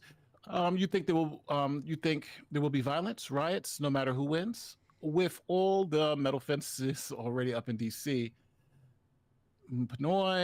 paranoid, fear-mongering, lamestream media. What do you think? You think we're gonna have another if Trump loses or if Kamala wins, we're gonna have riots in the streets again? I think if Trump wins, there will be. Let's go to Georgia's Black Belt, where they have counties with lots of African-American voters. Here in Doherty, this is about 70% African-American. If Trump loses or wins? If Trump wins. Actually, I think either way. If Trump wins, we're going to be laughing either way. Because I'll tell you this. Whoever loses is going to say the election was stolen. Obviously. Sure. Right, it's an obvious thing. So I think you're going to have a bad thing wherever. This is what Dark Elf says if Kamala wins, we go to war. With who? American here, slightly overperforming Biden. So again, guys, what I'm trying to say here is that right now, it's very similar to what we saw in 2020. Trump seems to be hitting his marks where he was in the rural counties. In those African-American counties and around the Atlanta region, Democrats are hitting those marks. It's going to be very close. It's one of the reasons why when we click on Georgia right here, it is literally just too close to call, guys. All right, Tom, we got a lot ahead here. We're going to take a break, and then another state closing its polls.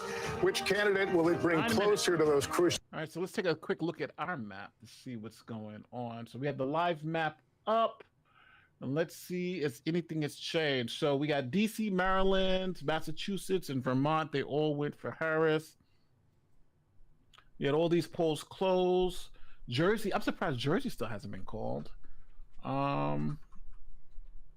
So let me see. Let's see how Georgia is looking from the vote count. Trump is up by 300,000 votes in Georgia.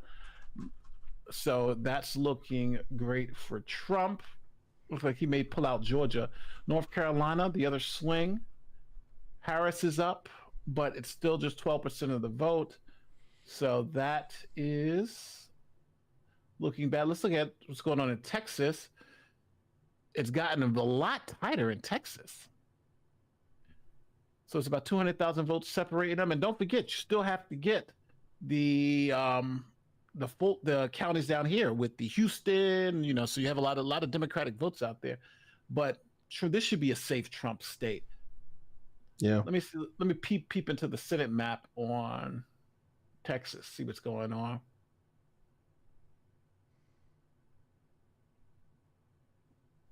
It's wild. I would have never thought a blue Democrat would be up. Let's look at the Florida. Florida, they said Rick Scott, he won easy. It's done. It's easily won re-election. West Virginia. Let's see, West Virginia. They haven't called it yet, but it looks like they're going to send a Republican to the Senate. And yeah, so obviously the blue states sending blue people, red states sending our people, and these other ones are just too close to call. Michigan is too close to call for the Senate map too, but their senator seems to be up. So what's your prediction for this election? I never even asked you. What do you predict for this election? I'm nervous. I'm very nervous. Yeah. I'm incredibly nervous. But why though? It's like I see everybody. It's like why is everybody so nervous? It's like we do it through this every 4 years. All this anxiety to wake up tomorrow and be like, all right, I got to deal with it. I think everybody's kind of building up that anxiety for what reason? Do you really think it's going to be that bad? Yes. If Kamala wins? Yes. Ooh.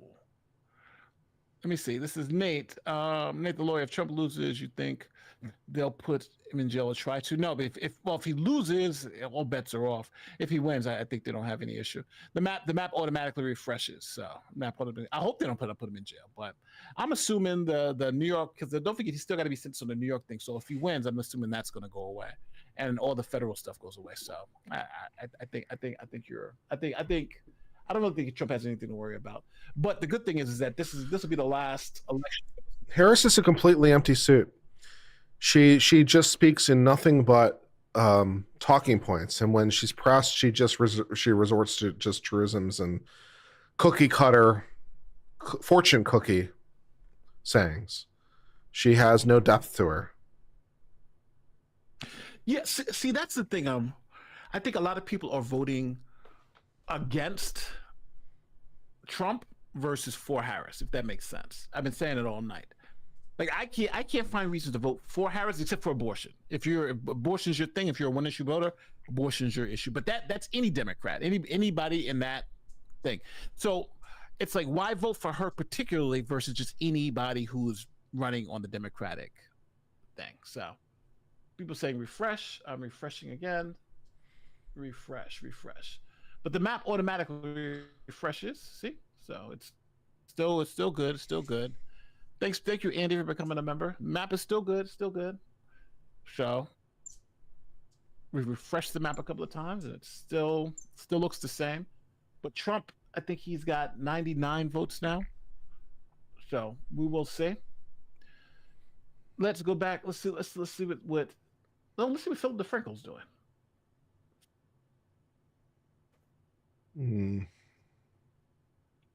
I'm putting up Philly D. It's not. We're all together. I try and I'll be honest. Like I have concerns if it does not go the way that I want it to go. I will always root for this country. I will always root for most of the people that disagree with me, because not all. Some people are fucking insane.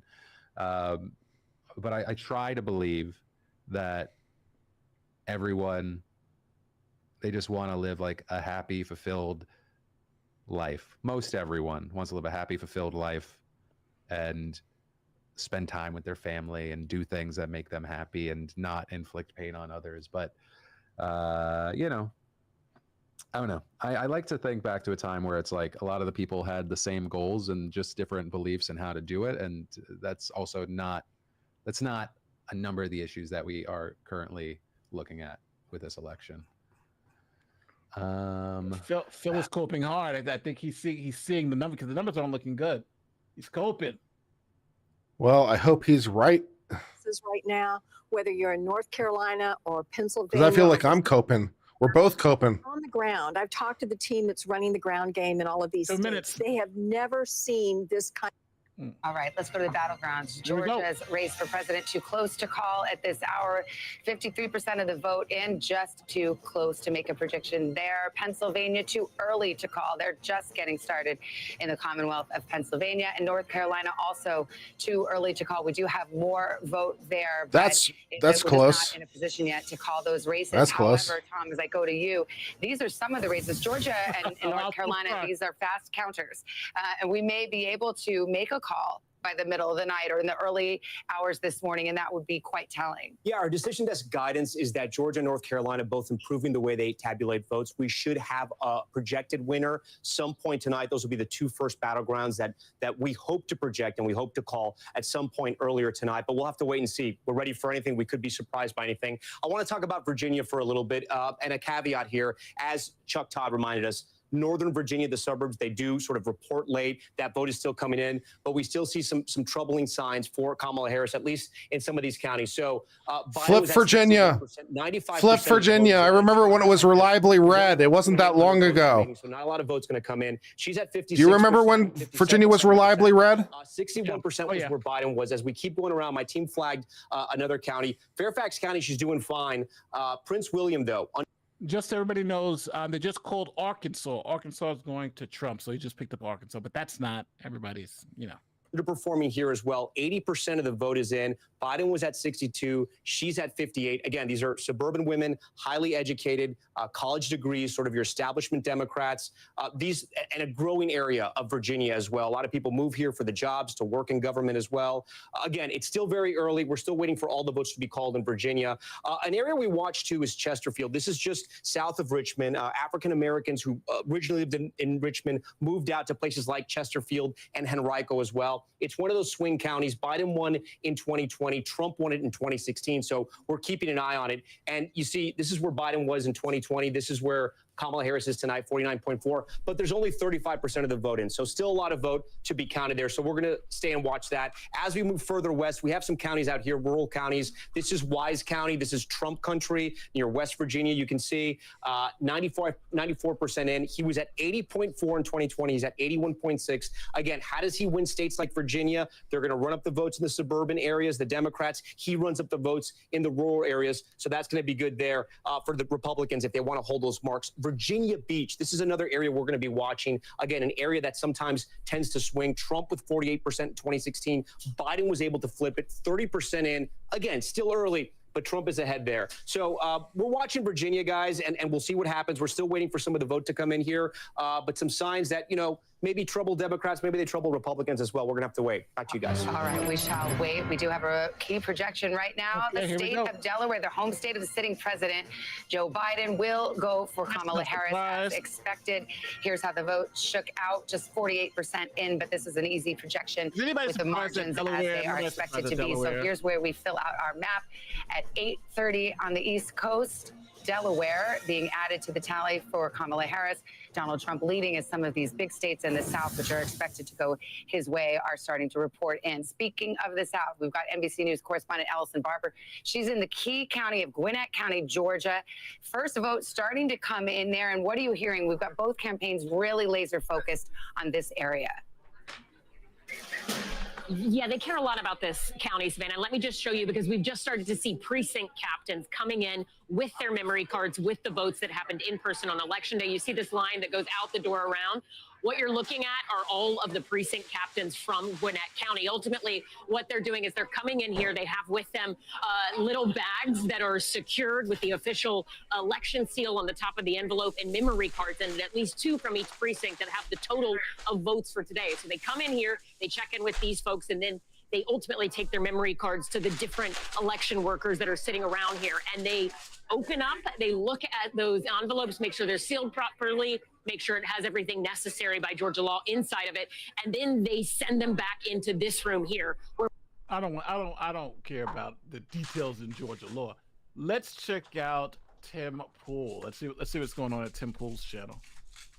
Everybody's as the money is coming in about who's spending on which candidate. But all the different betting markets, Like all the markets? No, I don't know. Has the inauguration map changed at all since the last time you guys looked at that one? Because that's the one that actually the inauguration bet. Oh yeah. So let me pull the betting odds. I believe we have the latest from RCP, but it's updated daily. So yeah, it's not up to date right now. Polymarket says 59. So this data is no good. This data is no good. It's changing too rapidly right now. For sure. But we have Polymarket inauguration. Trump is currently at 66% likelihood to be inaugurated. I like this. It's kind of wild. Other is at 2.6. People starting to get a little sure. It's looking like it's pretty good for Trump so far. They realized that Jill Stein, an analytic, was a mistake. They were like, oh, maybe not Jill. Nevada leaning towards Trump, and the New York Times needle is big. Wisconsin just shifted a little bit more towards the Democrats on the needle. I don't know if it means anything, but they're projecting 279 as of right now for Donald Trump to win.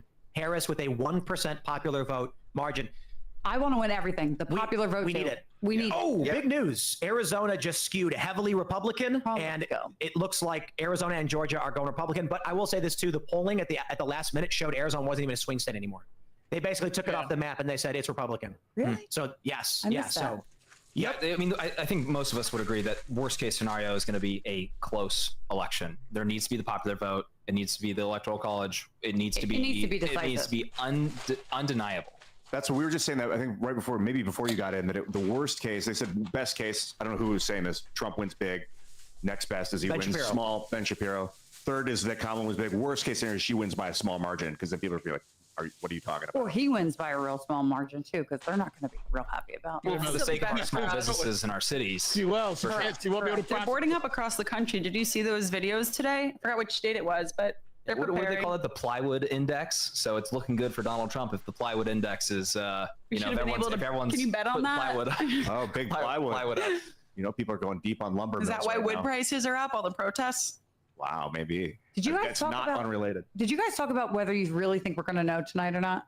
Do you really think it's going to take a week? I just voted in Maryland by mail, and I had to have it postmarked by today. But as long as it gets there by November 15th, it'll be counted. That's what they told me. Yeah, see, New York's November 12th. It's a similar thing. I went to college in Maryland, and I had to vote by mail for the 2020 election, and I had to have it arrive by November 5th. I don't know why they changed it this year, like so quietly. And it's being challenged by the Supreme Court. I think it's a circuit court in the 6th Circuit, maybe. So they're saying it has to be in by the 5th. And but then we're going to see if that even becomes put to the courts. If they get challenged, if that actually goes through. I think it's the righteous thing to do personally. Have we talked, sorry, real quick. Have we talked about the Amish? No, give it to me. I want to hear all about it. Turning out in droves. Let me tell you, I want to ask Lisa's thought, because you live by many of these Amish, as do we. And there was this video that went viral where an Amish guy was asked, what's happening? Are they turning out, and who are they turning out for? And the guy said, well, our freedom's been affected. We were more free under Trump and less so under Kamala. And I found that to be a rather simple answer. But there was a story where apparently federal regulators went into organic farms. Amos's farms. I spoke to him on the phone. I was going to try to. I was trying to get Amos on to come on actually and do a show on the culture war with Thomas Massey, right? Because he's on that raw milk. So people understand what I do. I don't just we've looked at TYT earlier. We looked at Philo DeFranco. We looked at David Pacman. We're looking at Tim Pool. We're about to look at some other right-wing conservatives. I like to look at the entire political spectrum, just to kind of see how everybody's how things are being.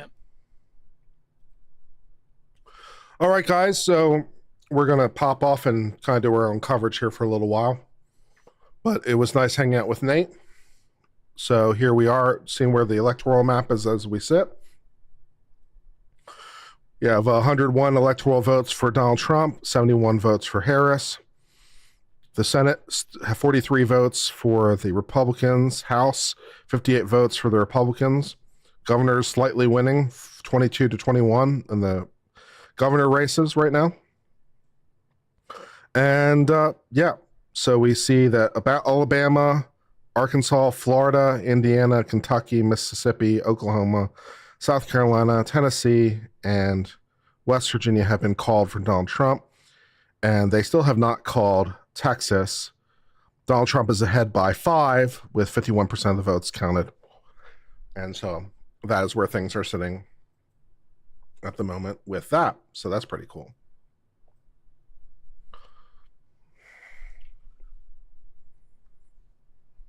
Trump up with by 11 with 58 votes in Georgia. Yeah, but it's not that simple. It's you have to like also know where they're coming from, and it's not quite a cent because it's not evenly distributed. 58%, right? So it's not as easy as saying 58%. You can't assume that the rest of the vote is going to hold the same proportion because they're from different counties. It's based on which counties the report wins, so it's not quite that simple. But fair enough. Let's see what the Daily Wire is talking about for a little while.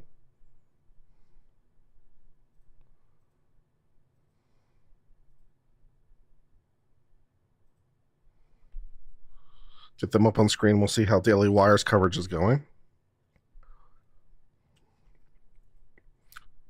David Prager is on there talking about something. Because of course he is.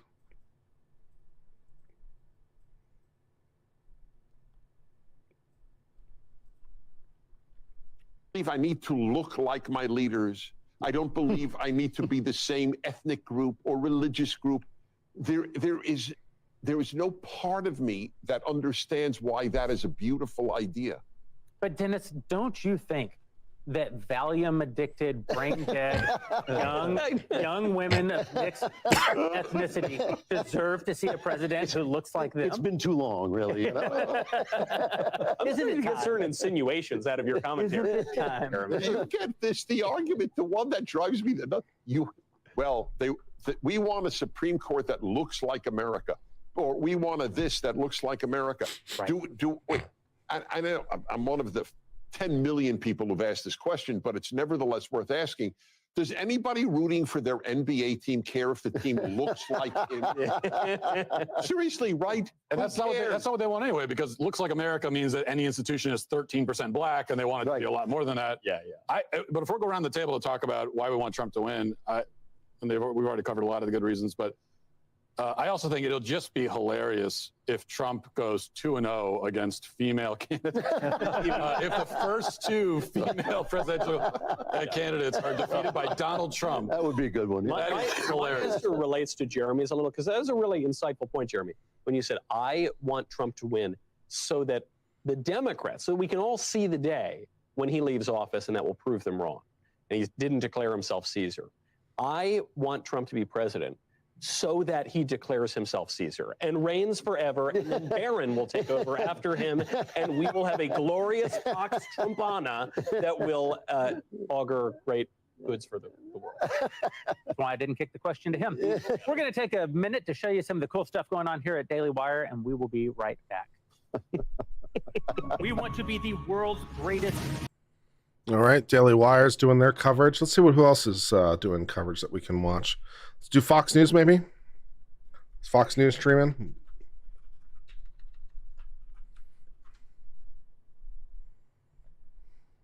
Cover Fox News.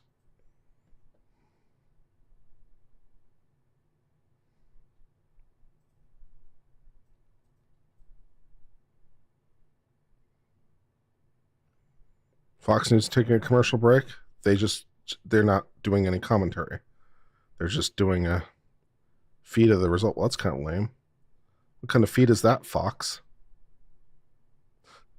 You're not doing any commentary. You're just doing a straight thing of the result count. That sucks.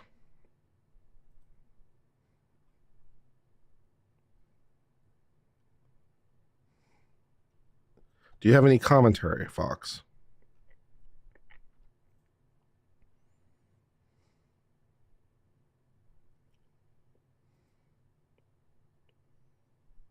See commercials.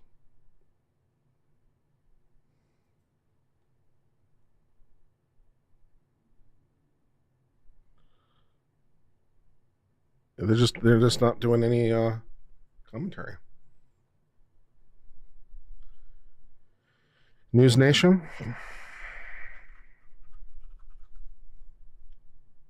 News Nation is not live, so that's not going to work.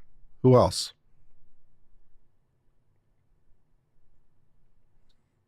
Election. Yep. News Nation is not live, so who else can we do?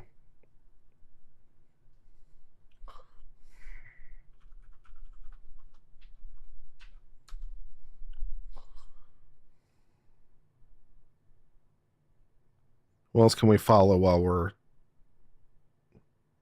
hanging out?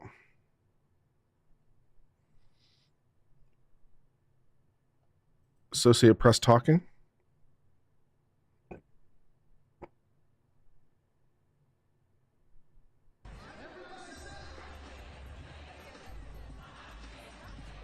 Associated Press just has camera feeds in various locations. They're not doing any commentary. CBS.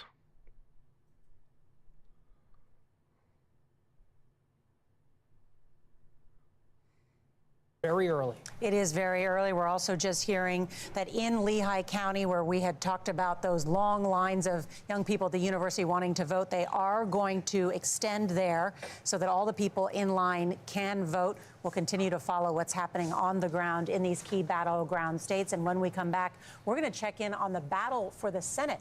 CBS News, America Decides, Election 2024 returns in a moment. Can't find anyone actually covering it. BBC?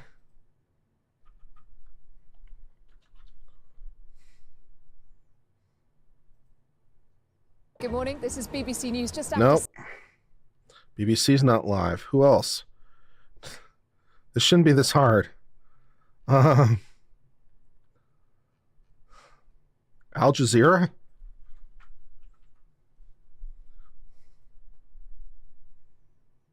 Nope.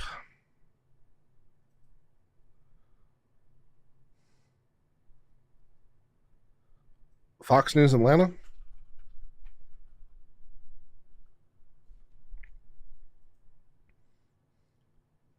Nope. Fox News Atlanta is not live. Oh, wait. Yes, they are.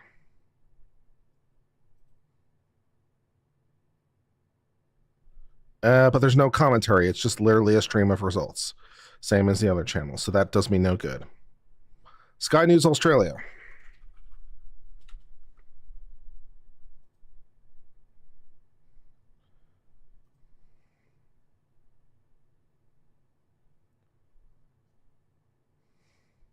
From explosive. Nope, Australia is not live streaming. No one is live streaming. ABC News.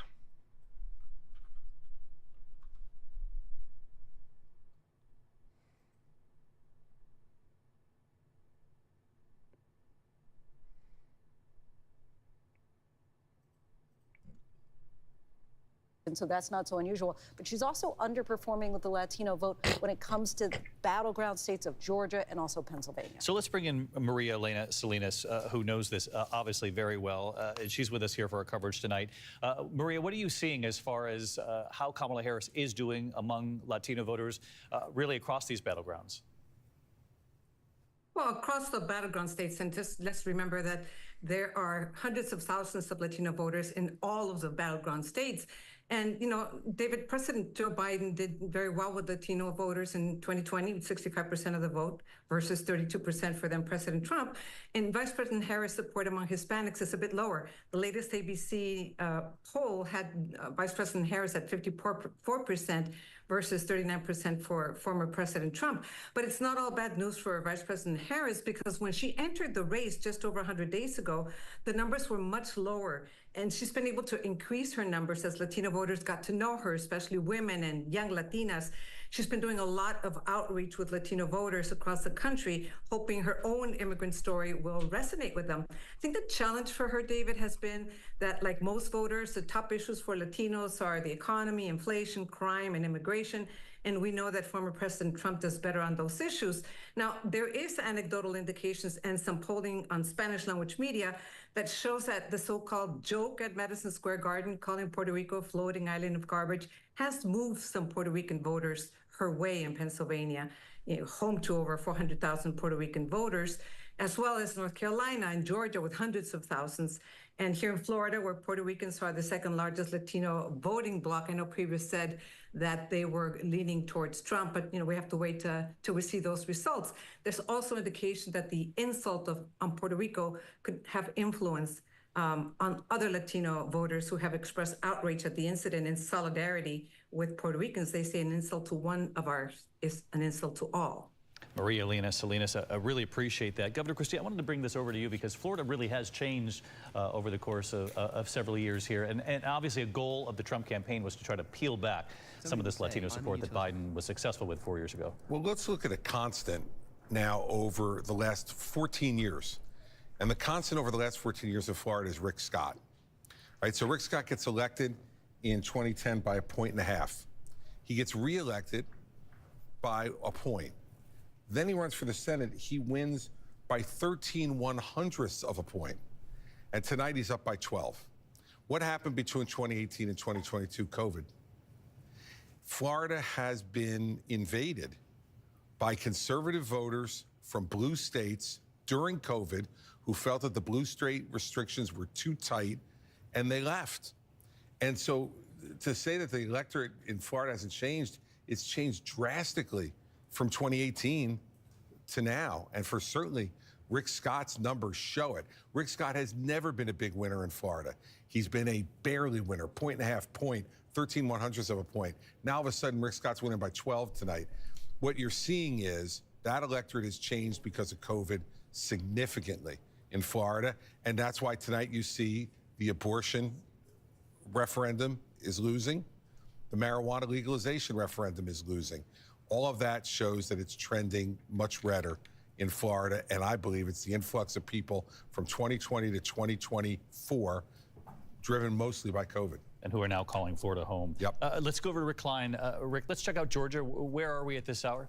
Yeah, we're starting to get a significant amount of vote in, almost 2/3 of the vote. And I'm starting to focus also on the vote margin between the candidates. Right now, Donald Trump by about 190,000 votes. There's still a lot of vote to go, especially in the Atlanta metro area. But we do have numbers out of Fulton County and DeKalb County. These are really the Democratic bases. Kamala Harris is doing about what she needs to do in some of these places. But if you move a little bit further out, you start to get a different portrait. Fayette County, we're keeping an eye on right now, a slight Trump edge, and big Trump numbers where he needs to be overperforming, hitting his benchmark almost exactly in Cherokee County, north of the city. The story so far really is the election day vote being heavily Republican. That's a problem for Kamala Harris because of the imbalance that we talked about in the early vote. We didn't have as much of a Democratic imbalance this time, so Democrats need to have a bigger election day. We're just not seeing signs of that yet. There's still a lot out, again, about 1/3 of the vote overall, but you start to see stubborn margins come in, especially when good chunks of the vote are coming in already from the largest counties in the state. And where's the benchmark for Fulton County? Where does she need to be performing? Well, she's just below it. She's about a point below that. And just to put in perspective, Fulton County is 178,000 advantage for Kamala Harris, and she's down by 200,000. To think about how far she'd be behind without the reporting we see from these two counties right next to each other, that's an enormous, enormous amount of vote, and it's vote that's already banked. Now, we'll see what comes in. There's going to be a lot of election day vote in counties like that and throughout the Atlanta metro area. And these gray spots on our map are just places we don't have enough data to tell you, is it going to tip to one direction or the other? So there's still some blank spots to be filled in. But again, as this number grows and this number stays stubbornly high, that's a problem for the Harris campaign. And how much of this is early vote versus day of? Is all of the early vote in now? We're getting almost all, about 80% of the expected early vote in so far, and it is a large number. And here's where Trump is leading. That, again, a little bit of a change from previous cycles, maybe a reversion to people's historic norms of how they vote. And I think this is going to be a really indicative state as we begin to go through the night. But it feels a whole lot like 2022 right now, where Republicans are performing very strongly, but it's not necessarily netting us yet in the places that we need it to net us vote. It's just increasing our margins in places like Florida and Loudoun County that actually don't matter that much overall. So, well, let's talk about sort of, the question of voting by race. We've seen some exit polls that show that Trump is performing strongly so far in Hispanic districts. There was an exit poll that somebody had cited earlier that suggested that he was doing well with black men in Georgia. Well, what did the turnout look like? Do we know yet in terms of exit polling or any other data what the turnout looks like racially in a state like Georgia, which is obviously a very heavily demographically black state? Yeah, a lot of those counties haven't reported yet, especially the rural black counties. So if we come down to some of these counties, some of the census data of what this looks like. I mean, this is 28% black. What's really interesting is that this county actually looks a whole lot, or at least racially, like the state of Georgia. It does over-index on Hispanic and under-index Asian, but it gets the black percentage about right when you're thinking about what the voting population is going to be. And then as we look at the results for Coffee County, it hadn't come in at all. So there's just several places where there's not a ton of votes. I mean, they're expecting, 16,000 votes here for Coffee County as an example, but there's just a lot of holes in the map still. And even when we look at places like Fulton County here, 74% reporting. I mean, this is turning out pretty much like you would project. So this Fulton County is Atlanta, and then goes into Buckhead and a little bit further north into that top part there that you see. And so I would say we're still pretty early in the night. If we're going to say that there are good Republican data points and good Democrat data points, if I had to compare the two, I would say that there are more good Republican data points so far coming in, and they tend to look like it's trending even more so that direction. We do have a couple of calls from the Associated Press. The Associated Press is saying that Virginia is going to go for Kamala Harris, and they are also suggesting that I believe, what was the other state? There's another state they just called for Kamala Harris. Illinois, I believe, Massachusetts, New Hampshire. New Hampshire is the one that was sort of my outlier. There goes my map. My map was, in my dream map, he wins New Hampshire. They've called New Hampshire for Kamala Harris as well. So what exactly happened in New Hampshire? Because there were some dreams. Some of us had dreams. Those dreams have been dashed of New Hampshire turning red.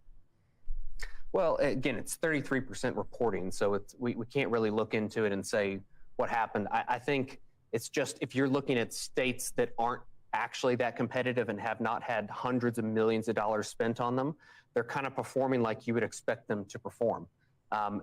Not a lot of money was spent in Florida this go around, and I think that depresses the Democrat and left-leaning non-affiliated voter turnout there. In a place like New Hampshire, there wasn't much advertising. We did a huge study in 2022 after the election and looked at where large amounts of spendings went compared to races that didn't have a lot of spending. And you saw, if it was a red seat and it didn't have any spending, you actually saw severe drops in Democratic turnout because they had no reason to show up. Like, they knew it was going to be a guaranteed victory. And so places like New Hampshire are a really good example where not a whole lot of money spent, not even a ton of money in the congressional races comparatively were spent. And so it's just giving you what you would expect it to give you in a final result. Well, Brent Buchanan will check back in shortly. Our election map coverage this evening is made possible by our sponsor, Lumen. Hack your metabolism with one simple device. Understand your body more with Lumen.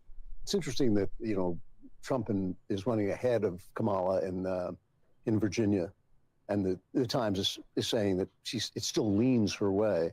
But they're not saying. Well, I mean, they've actually called. I mean, the AP called it. The AP called it. I mean, but that's why, again, we're the amateurs. I mean, really, if they're calling it, the reason that they're calling it is because the counties that have already reported tend to be the more red counties. Right. They're a bunch of outstanding blue counties. They know how that's going to go. Looking at the lib outlets, I'm checking in again with our friends at the New York Times. Yeah. They are continuing to increase Trump's chances at the presidency. They're now putting it at 60-40 Trump.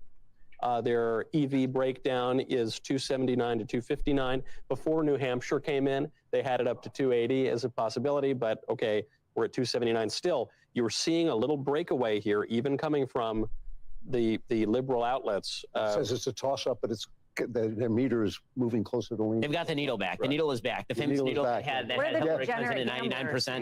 Yeah, I know. That's what I want to get. Degenerate gambler crowd. You know, Megan, what are you hearing from the evangelical? You know, we've heard so much about the evangelical. The needle is back. About the vote, or told the needle's back. Vote woke or whatever. What are you hearing? I mean, that's a very real thing. Yeah. It's both from a standpoint of you have pastors, and I can tell you some very well-known, influential pastors, people like Andy Stanley, who he has a church of about 38,000 in Georgia. And he had a book out last year called Not in It to Win It, Why Choosing Sidelines the Church. All right, the needle's back. Has been a major Woo, factor. the needle's back, baby. Guess what's back? Back again. Needle's back. Tell a friend. Yeah, New York Times needle's back. Oh my God, I'm so happy. I'm irrationally happy. New York Times is projecting 279, 258 right now for Trump, which is very, very cool. Let's see if I can get the needle like in a corner somewhere. All right, I need to redo my margins and stuff so I can get the needle in the corner. Let's see what I can do here. Give me a second, please, as I readjust things.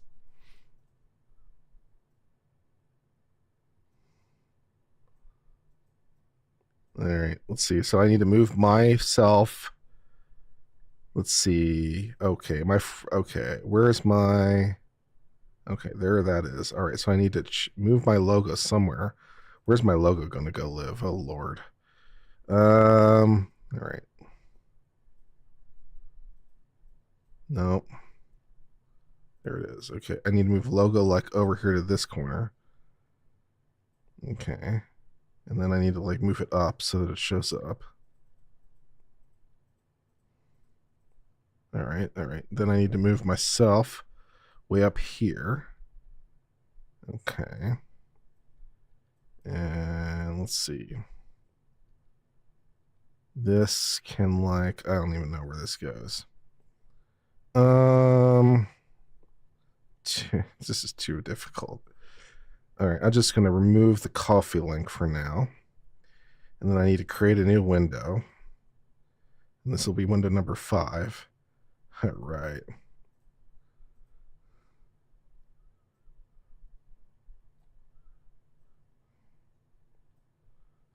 All right.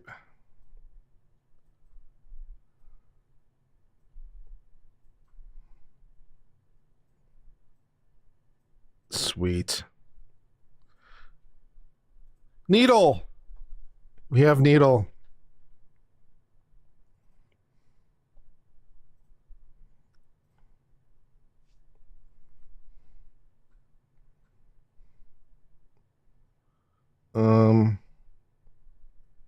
Wait, no, I can't do that.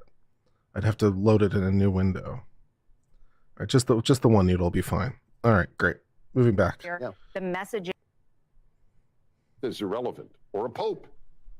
To say that Jesus doesn't take sides, he doesn't take sides on whether you cut girls' breasts off if they save their boys.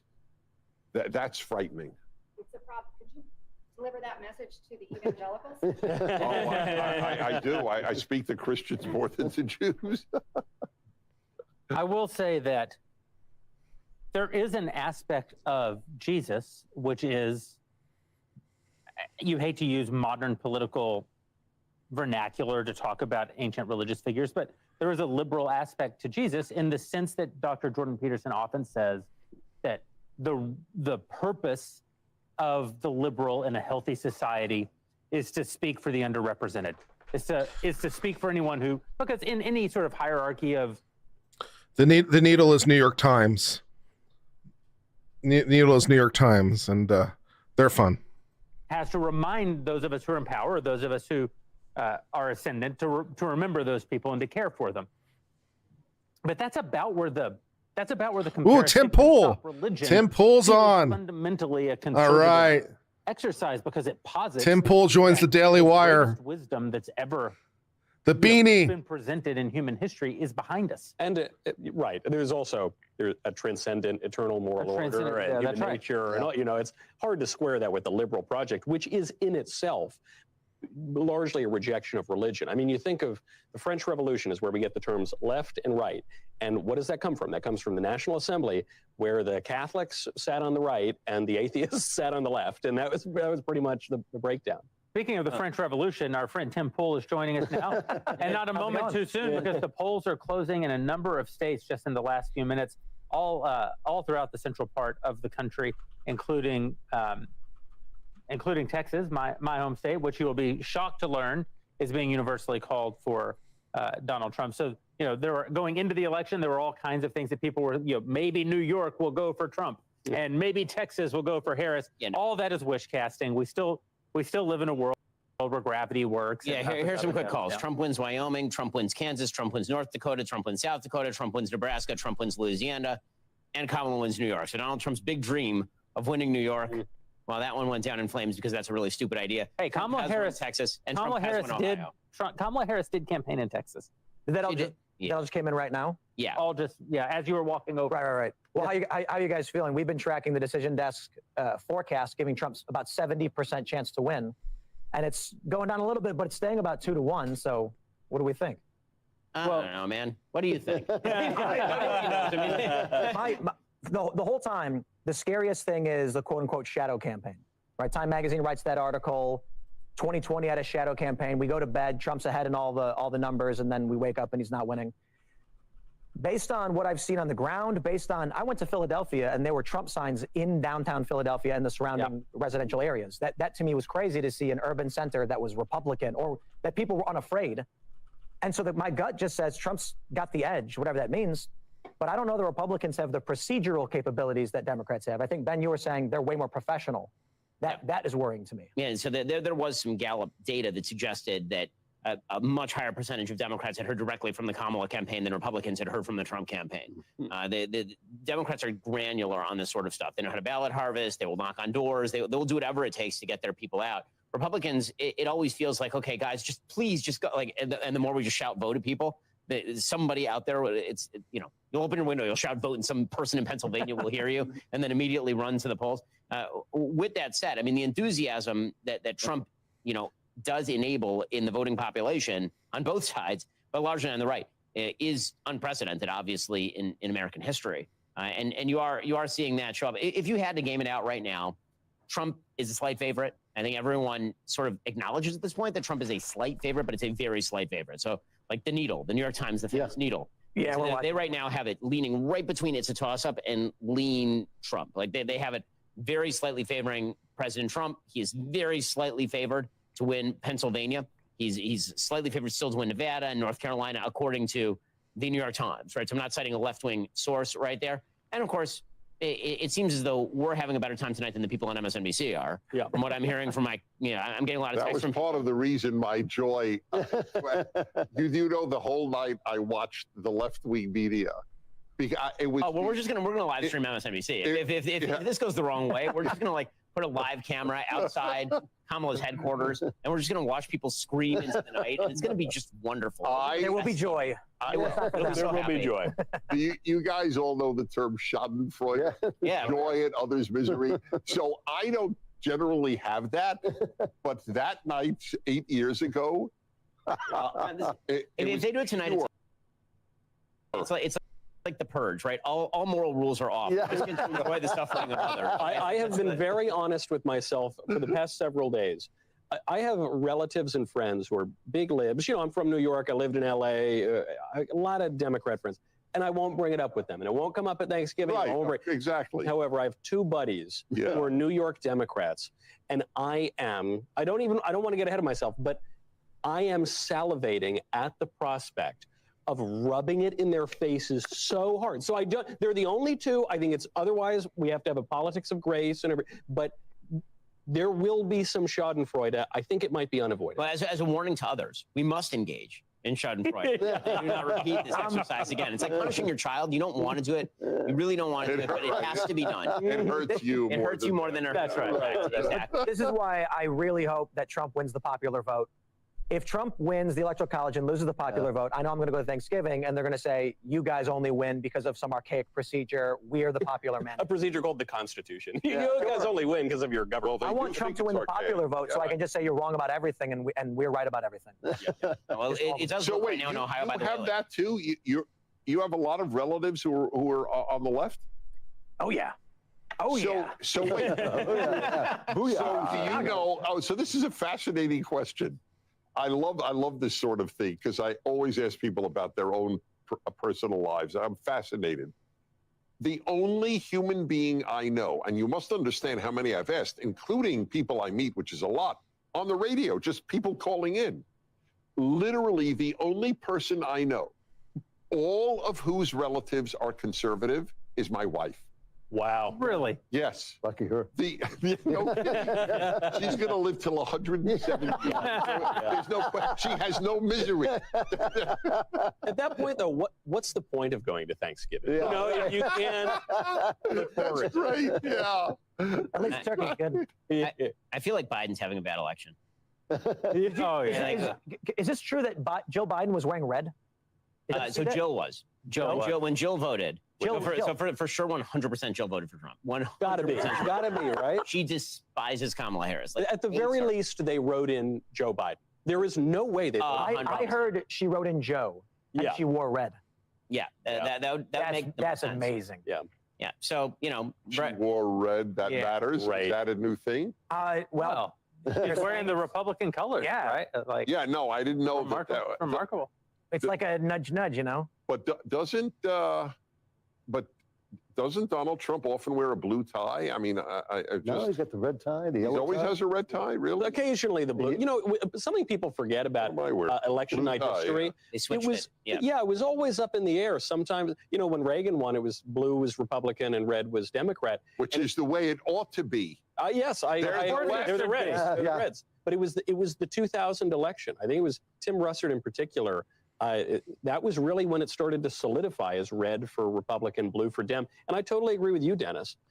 They are actually reds, so it fits them. And red is an unattractive color. Oh, I'm wearing a red shirt jacket, but I mean that bright red. It's like a stop sign or something. Burgundy. This is burgundy. This is more like a plum. Yeah. Yes. Yeah.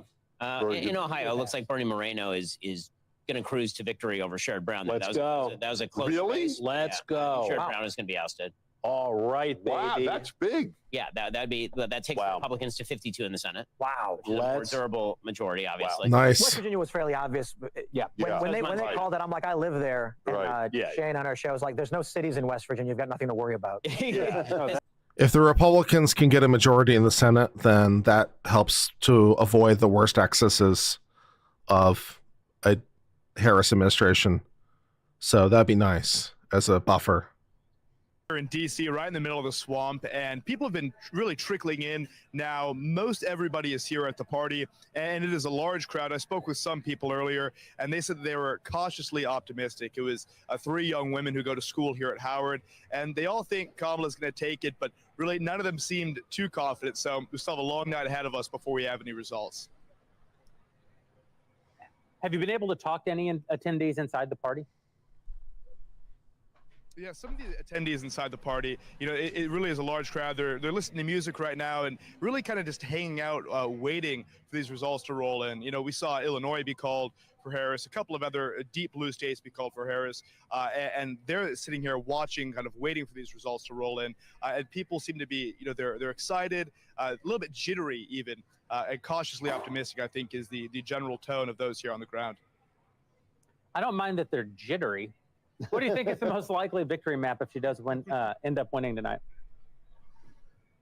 You know, reporters and analysts all week leading up to this election have said that Kamala Harris's most direct path to victory really could lead through those 3 key Rust Belt states, those three swing states. So you've got Michigan, Wisconsin, and of course Pennsylvania, which has 19 electoral votes. And if Kamala Harris won those 3 states, you could have Trump winning North.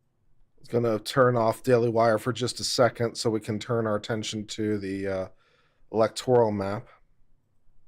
So I look for the right window because I've got so many of them. Things are looking up. North Carolina at the moment, with 40% of the vote counted, is now favoring Donald Trump. Now, again, You can't necessarily infer anything from that necessarily, but hey, I'll take it for what it's worth. Donald Trump is leading in North Carolina at the moment, 52-47. That's nice.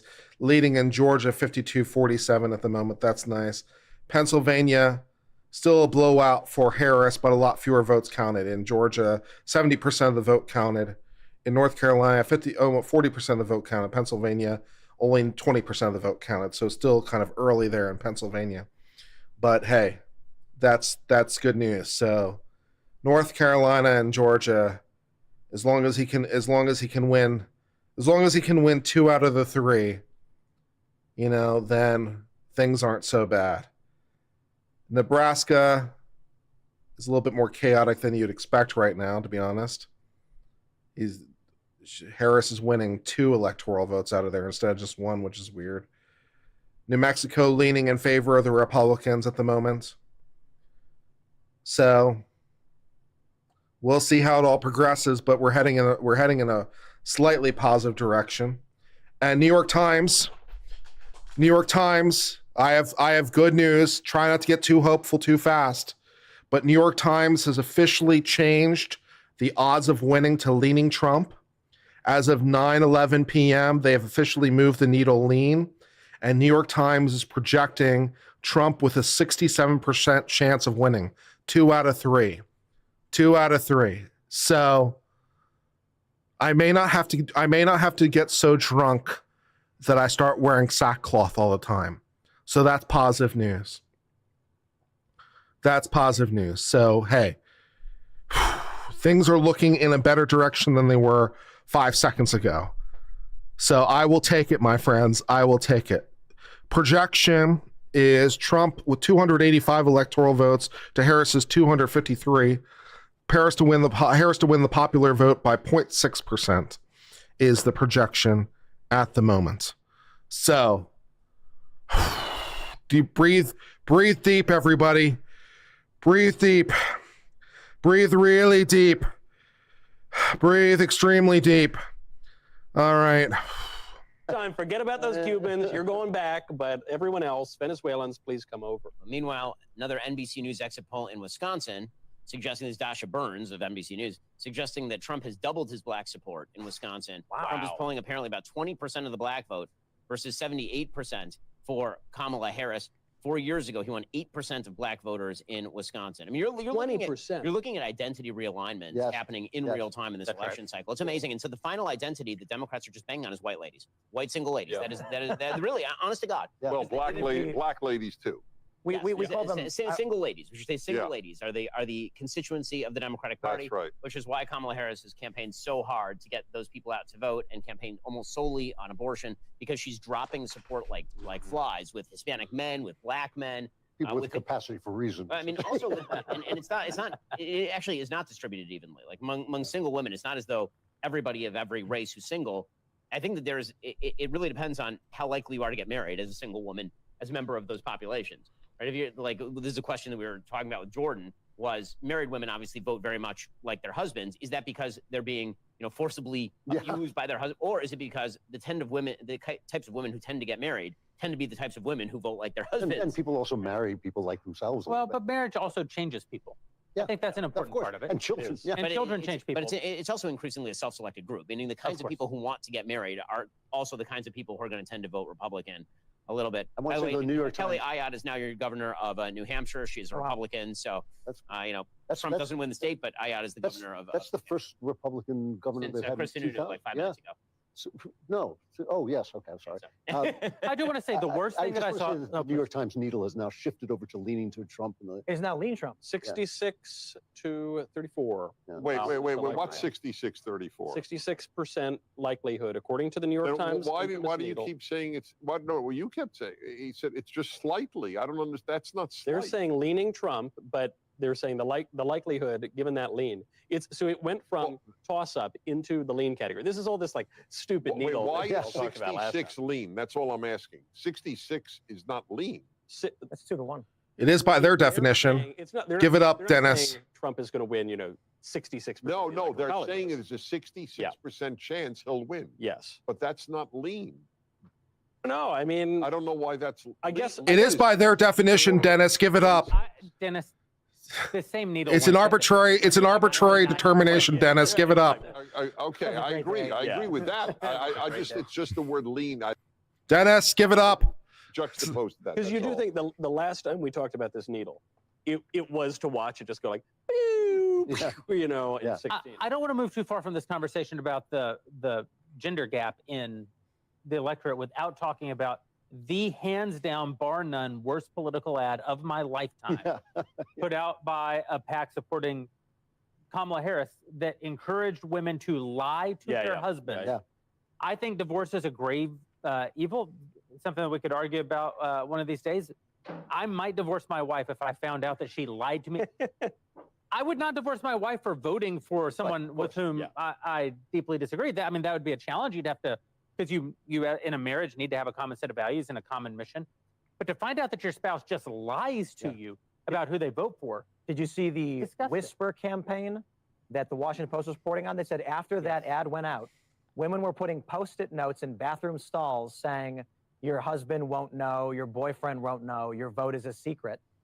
I kind of feel like if I went to the bathroom and I saw a Post-it on the wall, I would not consider what it was telling me. But the Washington Post said it was, What's wrong with you? Is it? you know, that's what women were doing, and if it worked for them, I guess. This is a reminder, though. I agree with you. That ad drove me so bonkers. So vile. But it's so perfectly exemplary of the Democrat Party because, you know, the fundamental political unit is the family. It's not the individual, right? The political unit means it's the family. And the Democrats have been so... The fundamental political unit is the Uncivil Law chat. That's the true fundamental political unit. All hail Uncivil and his chat. Divide up your marriage, and that will divide up the country, and we win. You know, the New York Times, if you follow the New York Times, they run at least 3 articles a week suggesting various kinds of sex that will probably destroy or enslave you, unless you're married. If you're married, they keep saying, you know, you don't have to have sex when you're married. They literally have these articles, but you might want to consider it a throuple. You know? If you're childless and alone, maybe a decent evolutionary strategy is to break up other people's marriages. Well, I'm dead serious about that. Like you have no idea what sort of machinations people are capable of. Wow. When what they're fighting for is the probability that they will end up in a couple. Like there's no holds barred. And it certainly is a useful strategy. If you're not in a couple and other people are, then one of your strategies is to do everything you can to break that up. Why wouldn't you? Yeah. Right. Are you going to solidify the situation? And you might say, well, that's counterproductive in the long run. It's like, well, maybe you're not concerned about the long run if you're that desperate, because desperate people tend not to be concerned with the long run. Like we do have this terrible mystery that conservatives haven't unlocked, which is the absolutely aberrant pattern of attitudes and voting patterns that characterize single women between the ages of 18 and 34. It's like there's a big problem there, and it's a real mystery. It can't just be passed over because what they're doing is radically different than what everyone else is doing, and it's enough to consistently swing the election. Tim, we were talking about this last night on your show, this idea that, you know, people like Chelsea Handler and others keep talking about how, you know, they do drugs and have sex with themselves all day, and they're so genuinely happy. And and my argument was that they actually are happy. I don't think that they're lying. I think that they don't know that there's an entire realm of human emotion that happens in marriage, and then when you have children, that they're not even aware of. They live a in trivial emotion. Yeah, happiness. And the fact that we're obsessed with happiness, even on the psychological side, is an indication of how trivial our culture is. I mean, one of the things that you see quite consistently in psychological research is that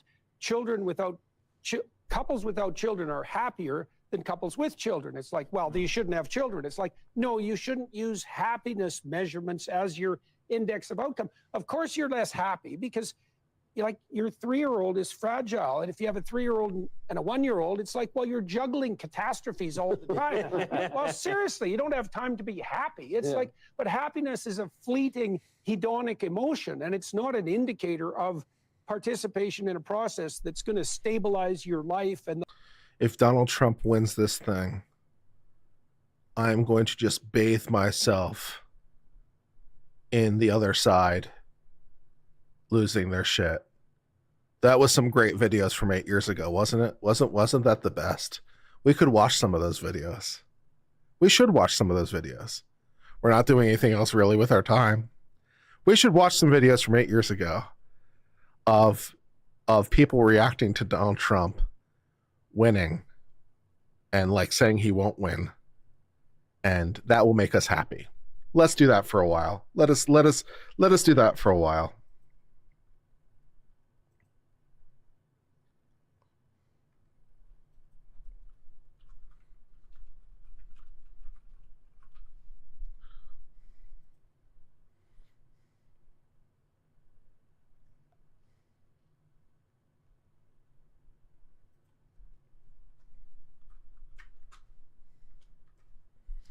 Let's see if I can find one.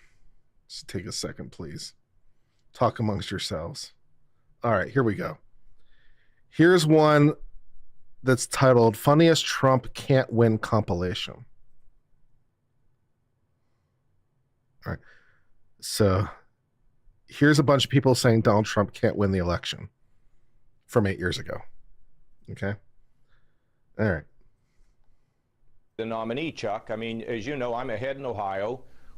So, Jenny, could he actually win? No freaking way! He will be tempted to run, be predictably shellacked. Do not tell me that Donald Trump is in this to win this, okay? He's a sideshow. This is going to turn a three-ring circus into a freak show. He's not running for president. He's running for Keep Me Famous. I thought this was maybe some strategy for a new reality show. How should Republicans handle Donald Trump? Ignore him. And Donald Trump is not going to be the nominee of this party. Well, I don't think it's likely that Donald Trump will be the nominee. Well, I do, based on your theme, believe that he's here to stay for a while, maybe through a few primaries, but he is not going to be the nominee. Well, I'm going to support the Republican nominee, and I'm comfortable that it's not going to be Donald Trump. There's not going to be a President Donald Trump. That's not going to happen. Donald Trump will not become president. He's not going to be president. He is not, Donald Trump is not going to be president of the United States.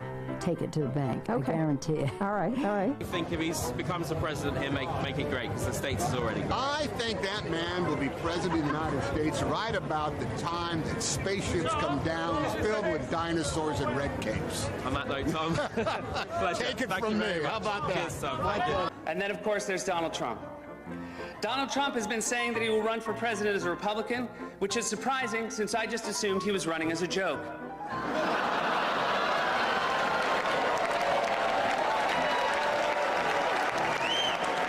Donald Trump, just last week, he confirmed to the National Review that he is again considering a run in 2016. Do it. Do it. Look at me. Do it. How you feeling about that one, John Oliver? How you feeling about that one, daring him to run? How you feeling about that, John Oliver? I've seen your segments since then. I do watch your show, despite the fact that we disagree politically. How you feeling about it? Not so great, are you? Yeah. I will personally write you a campaign check now on behalf of this country, which does not want you to be president, but which badly wants you to run. So when you stand and deliver that State of the Union address, in no part of your mind or brain can you imagine Donald Trump standing up one day and delivering a State of the Union address? Well, I can imagine it in a Saturday night skit. I continue to believe Mr. Trump will not be president. He will never be president of the United States. And we better be ready for the fact that he might be leading the Republican ticket next. I know you don't believe that, but I want to go on. Sorry to laugh. Okay, here we are. And which Republican candidate has the best chance of winning the general election? Of the declared ones right now, Donald Trump.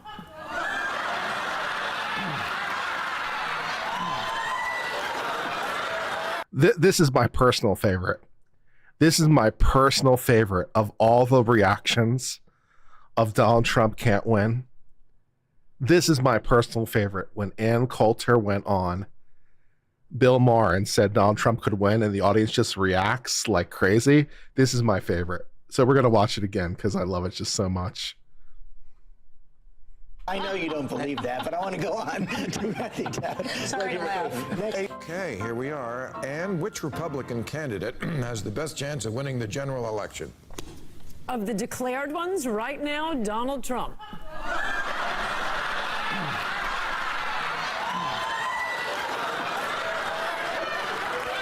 And so, right Suck it.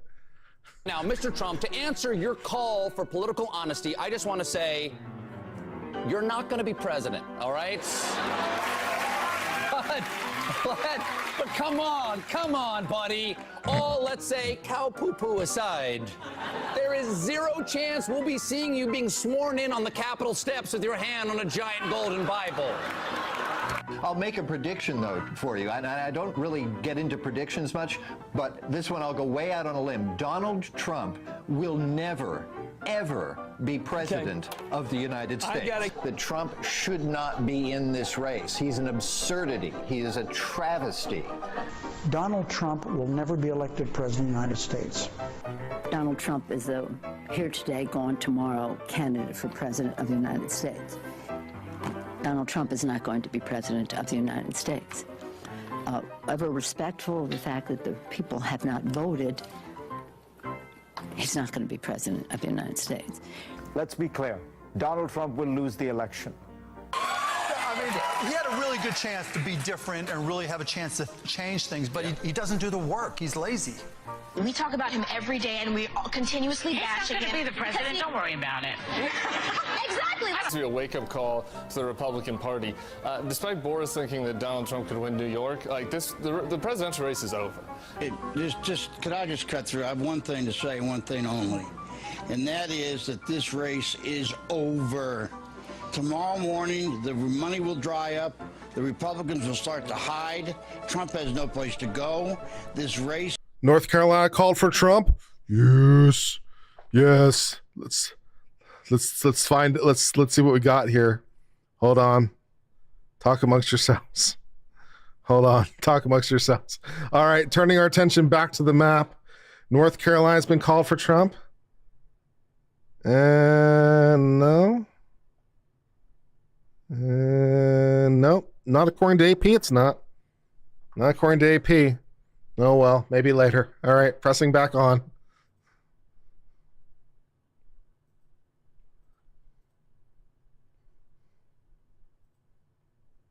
Yeah, let's see. All right, back. Effectively, as of tonight, is no longer a presidential race. I mean, everything I know about presidential politics, and I've been through 5 of them, I've never seen one like this. This race is over. You might as well accept it. And the question now is, how do you minimize damage? And the only way you can do that, it seems to me, is to try to grab hold of some old conservative value things and do what Mondale did in '84, which is try to save a few people down ballot. But as far as Donald Trump's concerned, it will never, ever, ever happen.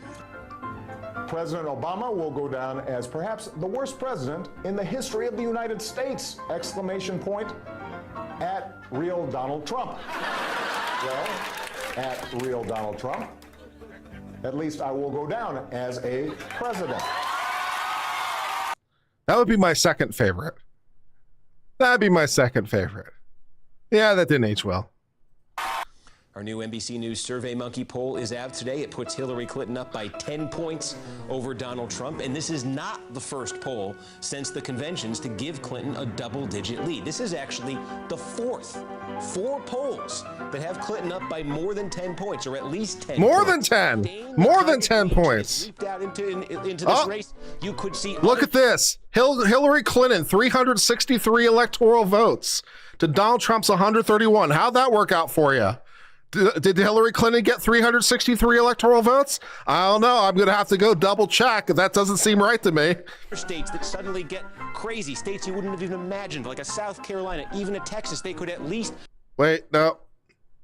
New York Times is saying 80% or 69%. No, New York Times is saying 69%. Nice, not 80. 69, nice. Become competitive, and what it would mean doesn't mean Hillary Clinton's going to win all of these. It means we could have more competitive states than we ever imagined. That's the lay of the land right now at this low moment for Donald Trump. We'll be back right after this. We are back with David Hundo P. Plouffe, the man who says Hillary Clinton has a 100% chance of winning. So that means 100%. that we could 100%. Donald Trump to 270 electoral votes is something he would buy. So we thought we'd get David in here to look at those scenarios that the Republicans are talking about, citing them as a potential path to victory, and explain to us why they are not just implausible, but impossible. Impossible for Trump to get 270. Impossible. 100%. Can't be done.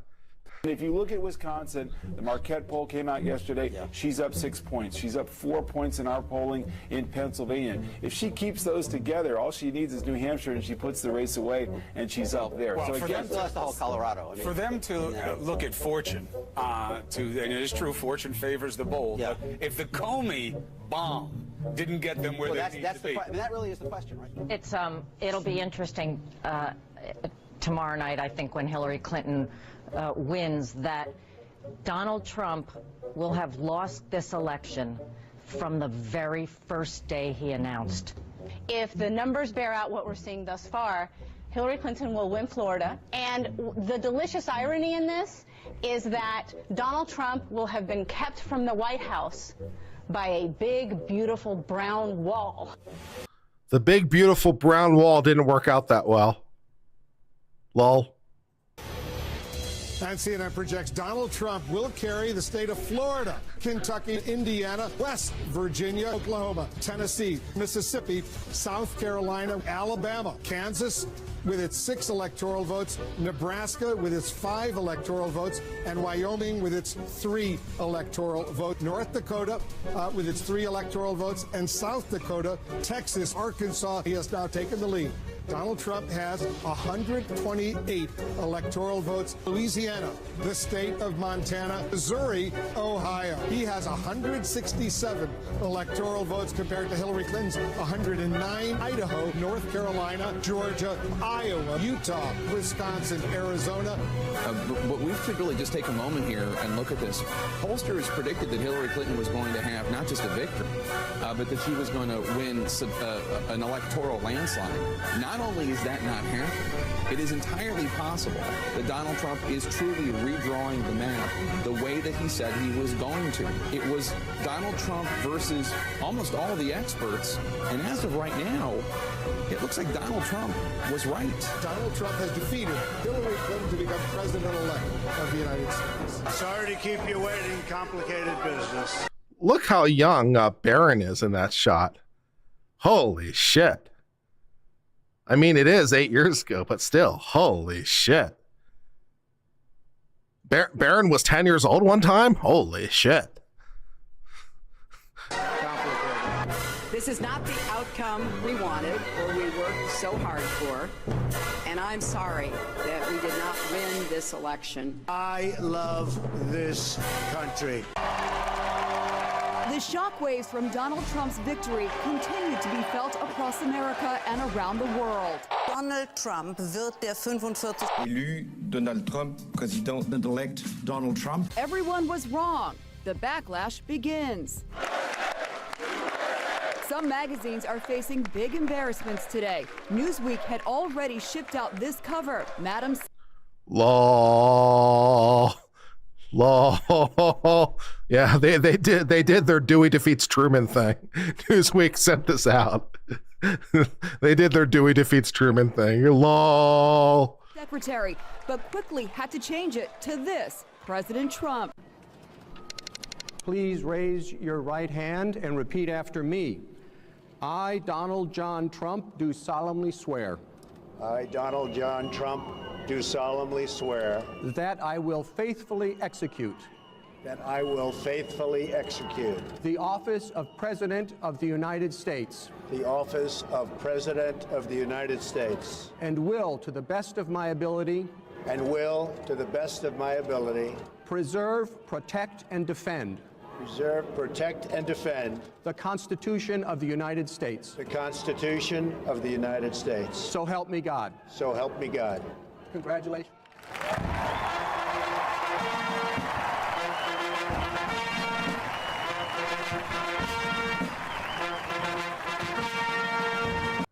Yeah, that happened.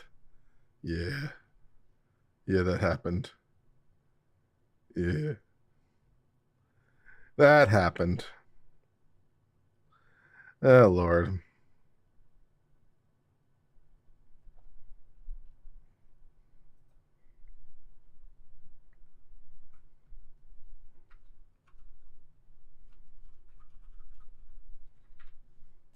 Let's see what else we can find along those lines to remind ourselves of some of the joy that happened.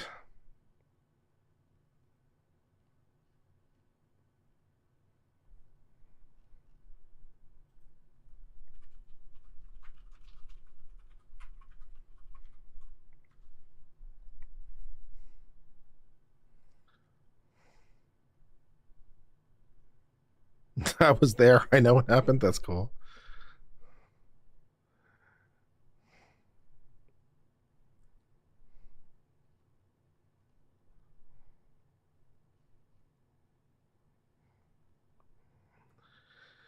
I'm just trying to think.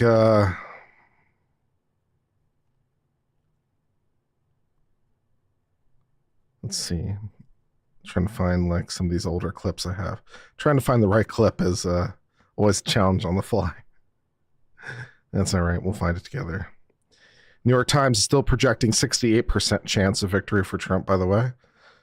So they were down to, nope, they're 67. They've been vacillating a little bit between 66 and 69. So they're currently at 67%. That's still 2 out of 3, baby. It's not bad. It's not bad video. And that's not bad odds. So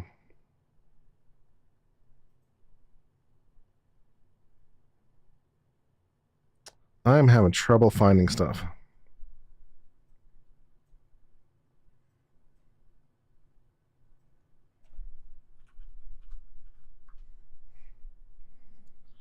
Let's see.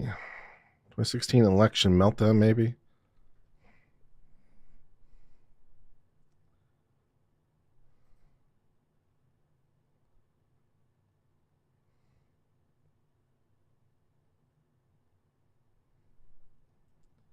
I can't find anything right now, which is really sad. I can't find any good meltdown compilation videos.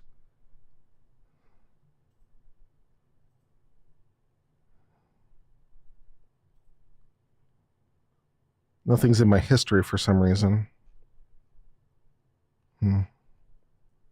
Can't find anything. Oh well.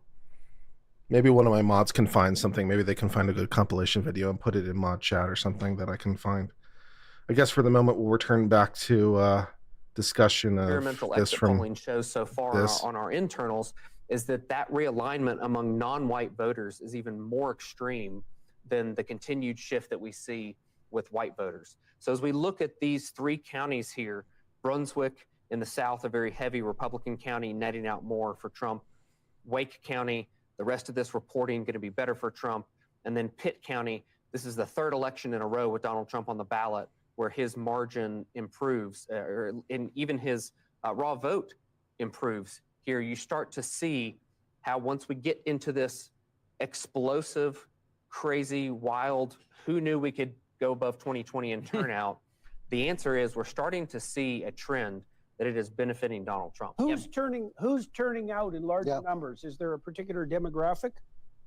We don't have that yet. We can look at some of these counties, and that's why I really like Pitt specifically here, because it is more black than the state as a whole. And if this was like 2020, if the numbers were coming back like that, I would say that I don't know why they would have called North Carolina, but you can look at this as an example and say, okay, I start to see why they went ahead and called North Carolina, despite the fact that it's only 61% reporting right now, because we're talking about 5.8+ million turnout, which is just incredible. Yeah, so Brent, one of the things that people are pointing out is that it is a very good sign for Trump, not just that North Carolina has been called, but that it's been called so early, meaning that the patterns in data seem to be benefiting President Trump. The sort of theory of the electorate, which was that a high turnout election was going to benefit inevitably the Democrats, is obviously not true. And you're seeing this reflected in some of the data. I mean, the needle over at the New York Times, the all-powerful needle, is now officially leaning Trump. A 67% chance of victory for President Trump, according to the vaunted New York Times needle. And they are also 69 now. That Back. President Trump has a slight nice up chance. Basically, Brent, if you had to speculate at this point, we'll just rank speculation. Kamala Harris needs to win Pennsylvania, Michigan, and Wisconsin in order to win this election. Is if you had to ballpark this thing, that is the most likely scenario at this point, is it not? Yeah, once North Carolina is off of the map, it puts her right into that vaunted, quote, blue wall that in 2020 is what won the election more so even than Georgia and Arizona. It was going back to winning Michigan, Wisconsin, and Pennsylvania. And right now, as we're looking at Pennsylvania, you can see that it's a complete coin toss at this point. And what's fascinating is that we're likely to see massive turnout above 2020 for this state also. And so as we compare a place like Pennsylvania to North Carolina, where the increased turnout really benefited Donald Trump, we don't have enough vote in yet in Pennsylvania to say the same thing, but they're both experiencing increased turnout over 2020, but we're seeing slightly different results. I mean, if the theory was simply that more turnout is over 20 is better for Donald Trump, then we could go ahead and call Pennsylvania too. But as you can see on the Decision Desk HQ right here, win probability, it's a complete coin flip. Well, Brent, really appreciate it. We'll get back to you very shortly with the latest updates. And thanks to our friends over at both PDSnet and Lumen for their sponsorship of our program here tonight. So, yeah, lots of breaking news. Obviously, Senator Cruz has been declared the victor over there. That means that Republicans have probably a minimum of 52 seats in the United States Senate. It also means that Republicans are doing better than expected so far in the House. So there were serious questions about whether they're going to be able to retain the House majority. So far, it looks like at least a coin flip as to whether they're able to retain that House majority, which is actually better shape than a lot of people were expecting at this point in time. Again, for those who missed it, North Carolina has been called. The map is basically what you thought the map was going to be before this evening. New Hampshire's been called in favor of Kamala Harris. North Carolina has been called in favor of President Trump. The Georgia votes are still coming in, but at this point, you have to say that President Trump is, in fact, favored in Georgia. Arizona, he was leading pretty heavily in the early balloting anyway, so the chances are very good that he is going to win Arizona as well. That means that Kamala Harris right now has to win in the blue wall states. She needs to win all three of those blue wall states. That'd be Wisconsin, Pennsylvania, and Michigan. There's not enough data yet. There's some early Pennsylvania voting data that is coming in. They've got about 2.2 million votes counted there, 2.3 million votes counted there, according to the latest numbers. You're looking at a Kamala with a very slight advantage. And now we're being joined by our friend, Dr. Phil. Dr. Phil, nice to have you on the program. How are things going where you are?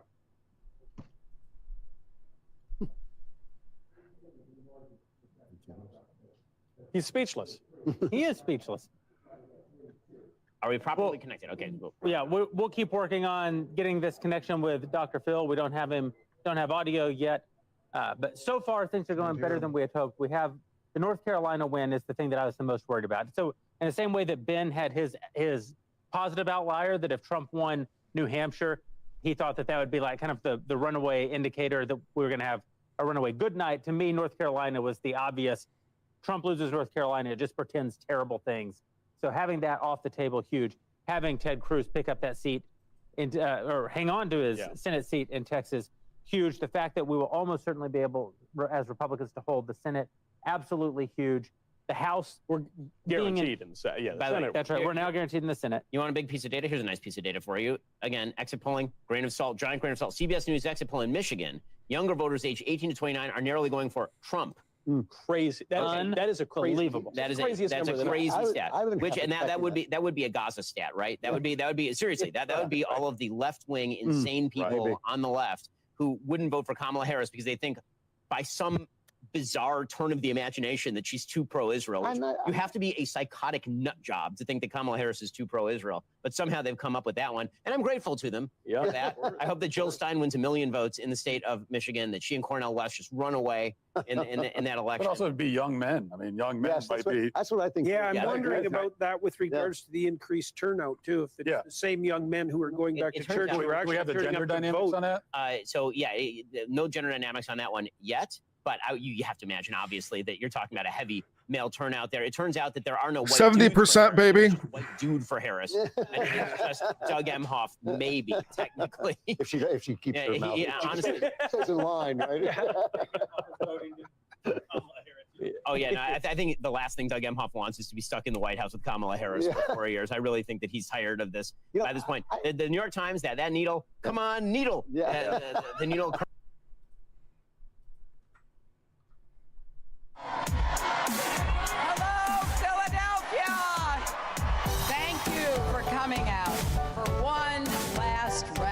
Before Election Day tomorrow.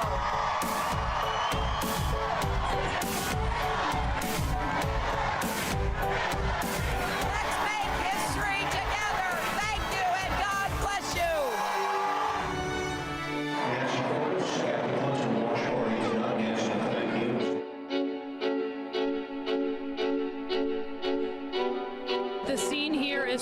different than it was a few hours ago when people were happy and relaxed. There are people who are just in shock, and they are just stunned at the idea that they were completely sure they were coming to this event to celebrate Hillary Clinton becoming the first female president, and now they are confronting the reality that they could be walking out of here perhaps expecting that Donald Trump is going to become president.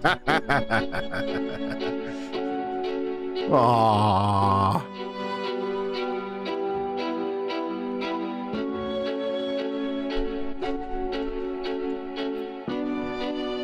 Look at this lady on the left. Look at her. Aww. Everybody should head home. You should get some sleep. And I want every person across the country who supported Hillary to know that your voices and your enthusiasm means so much to her and to Tim and to all of us. You are in all of our hearts. Thank you. Yeah, that was pretty good. Yeah, that's pretty good. Warms me right up, baby. Warms me right up.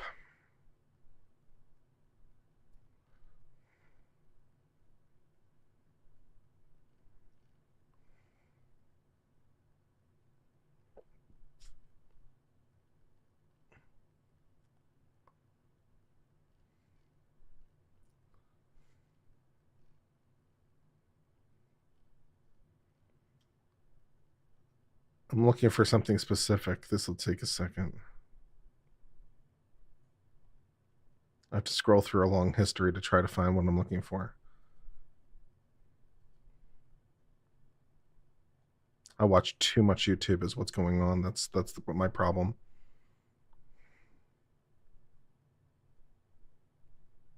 Scrolling through my history trying to find this clip that I saw that would be really good.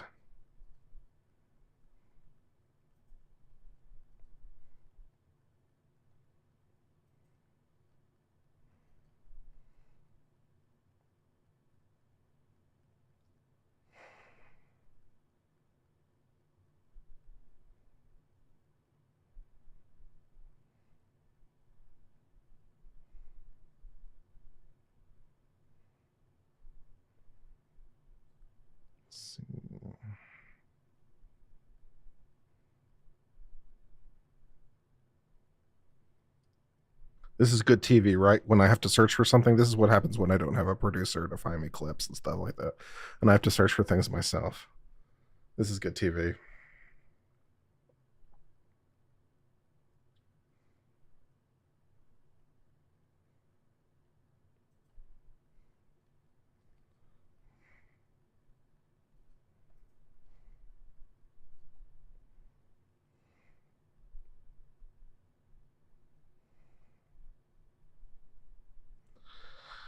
We just all stare at Kurt as he desperately tries to find the clips that he's looking for, the compilation clips that he was hoping to play.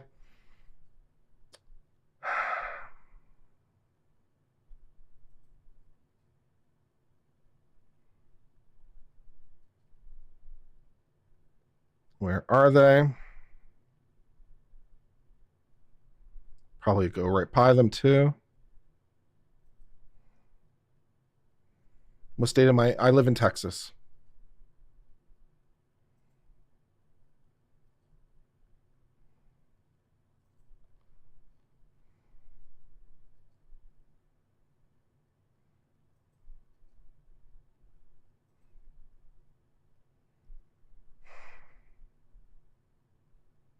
Can't find it.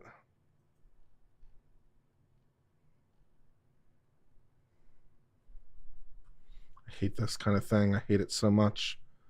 When I'm searching for something, I can't find it. It pisses me off.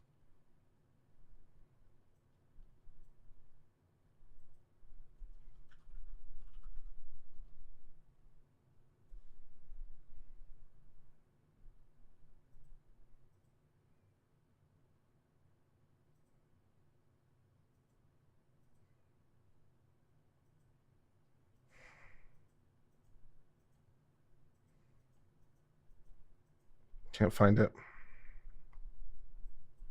I hate it so much. I don't even know what to search for.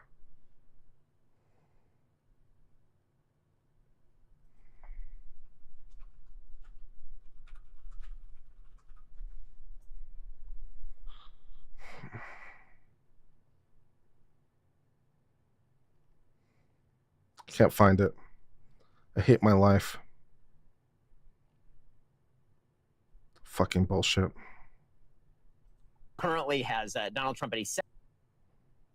And Dr. Phil, one question for you is, obviously you really believe in individualism. That's something that ranks very high on your list. Many of the stats that are coming in right now show that we are watching a major political realignment in real time on a racial basis. That this sort of look at the supporters there at Clinton headquarters, listening intently as the results come in. Some of the people look almost crestfallen. Well, certainly not what they were expecting at the beginning of the evening. We had called Pennsylvania 4 years ago at 9:40. They seem to be turning out in some places, certainly in Pennsylvania, very heavily for Hillary Clinton. The tears have started at the Clinton campaign. This is Clinton campaign, the watch party at the Clinton campaign. Clearly a great deal of concern. Nancy Cordes is there. Nancy, tell us about the mood. Well, Scott, the reason that you see so many shell-shocked faces here is because these are very intense supporters. They are longtime volunteers, and they know exactly what a loss in Wisconsin would mean. It would almost certainly preclude Hillary Clinton from getting to the 270 electoral votes she needs. And so this is really a stunner. The last time that Hillary Clinton was in Wisconsin, we just checked, was April 2nd, 7 months ago. So a tight race here really was not on the campaign's radar screen at all. Now, the Clinton campaign itself was very chatty earlier in the night. They've gotten quite quiet, but I did manage to get through to a Clinton aide a short time ago who said that they do believe that they will pull out a victory in Michigan and in Wisconsin at the end. He pointed out that a lot of votes in Madison, Wisconsin are still out, a big college town, a lot of young voters there, and a lot of votes in Detroit, Michigan are still out, obviously the state's largest city with a large proportion of African American voters. But the fact that these two races are close at all, once again, is a real shock for the Clinton campaign. Even in Michigan, they were so confident that Hillary Clinton didn't go to a visit there from since her convention until a couple of days ago.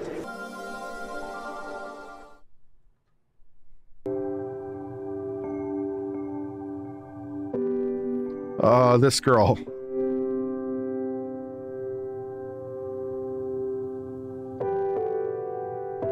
I gotta love the music. The music is what you live for.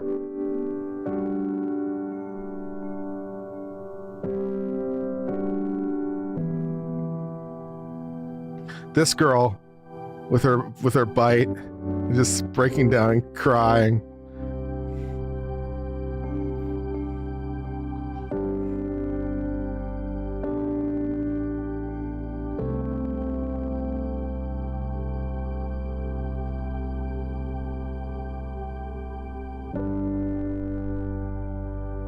Aww. Donald J. Trump is now President of the United States.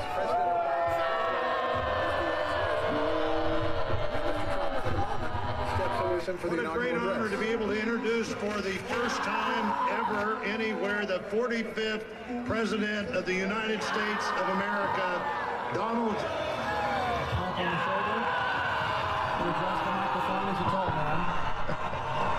With a gracious aid. I am so sorry to my world. I am so sorry to my world. This is not what we want. We will face challenges. There's so much potential. But we will get the job done. For beauty and for devastation. In this one moment, it's just almost incomprehensible that they can. Donald J. Oh, that's not it.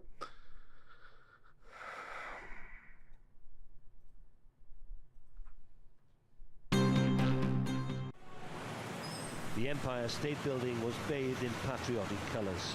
The Democrats' headquarters on Election Day was blue, where supporters gathered to cheer Hillary Clinton's attempt to shatter a glass ceiling and become the first female president of the United States. But the party fizzled out as the doubts grew. When you can say anything and you never question, you're going to beat. We live in a very ignorant society where people believe what they hear, and they don't know the truth. They don't check the truth.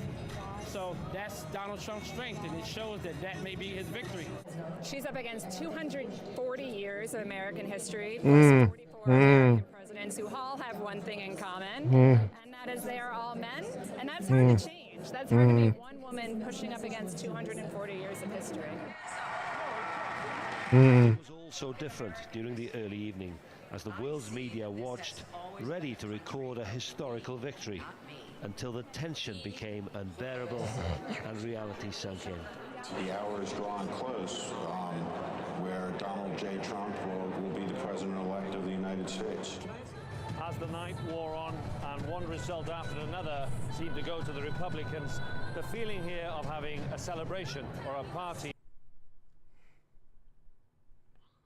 There was a good clip of TRT there was a good compilation of TRT doing an election night clip where they were responding to it. The Young Turks. And they just become increasingly more despondent.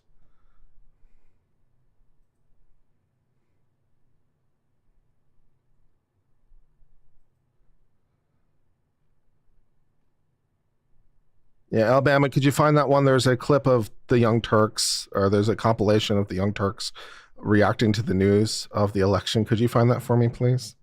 I'd appreciate it. Thank you. Wins, it's because men showed up to vote. Yeah. That's really what this is about. Men actually showing up to vote. So the kind of going theory of the Democratic Party. It's TYT, the Young Turks. Yeah. TYT 2016 election reaction.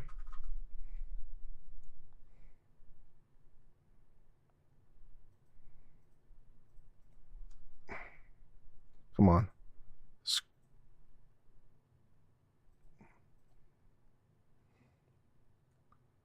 React faster. Search faster. That's not the one. It's a montage of them reacting throughout the evening. That's what I'm looking for.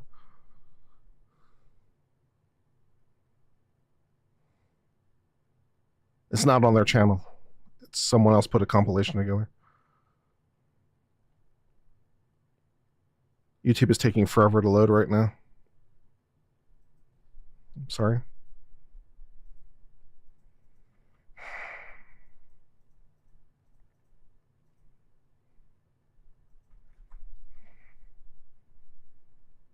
Yeah.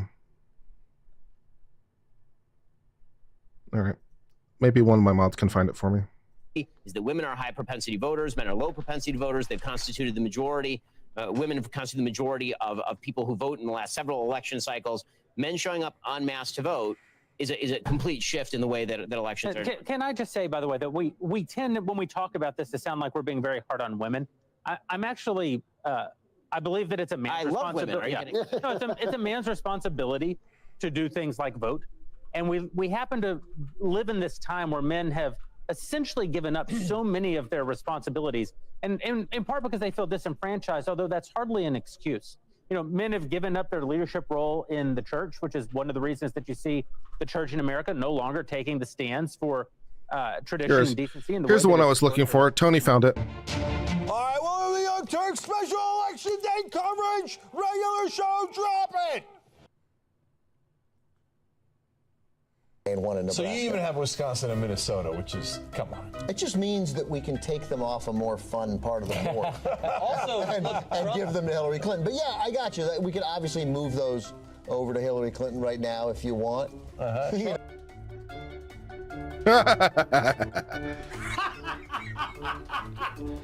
Look, this election's over, okay? Trump cannot win. He can't win for a number of reasons. I mean, putting aside his xenophobia, racism, sexism, and all that gets Latinos and other groups to vote in large numbers. He's incompetent. He's just flat out incompetent. So I always thought this election was over a long time ago because you don't you don't just make up that ground game in an instant. That takes months and months of preparation, which she never did. But I think Hillary will have 320 electoral votes when it's all said and done, plus or minus 5. So I never bought into your fear-mongering. I think that most of us at this point are actually doing really well with predictions, despite our during the primaries being so far off. I think one thing is that for the most part, general elections, there's some really great data, give or take a couple states where polling isn't great. But for the most part, I mean, listen, yes, there's going to be the secret Trump voter. There's also going to be the secret Hillary voter. And every qualified pollster I've spoken to realizes that those numbers pretty much cancel each other out. So I think it's going to be a big win for Hillary. And those last-minute polls that had swung in Hillary Clinton's direction gave us I don't know about you guys, it gave me a little bit of relief, right?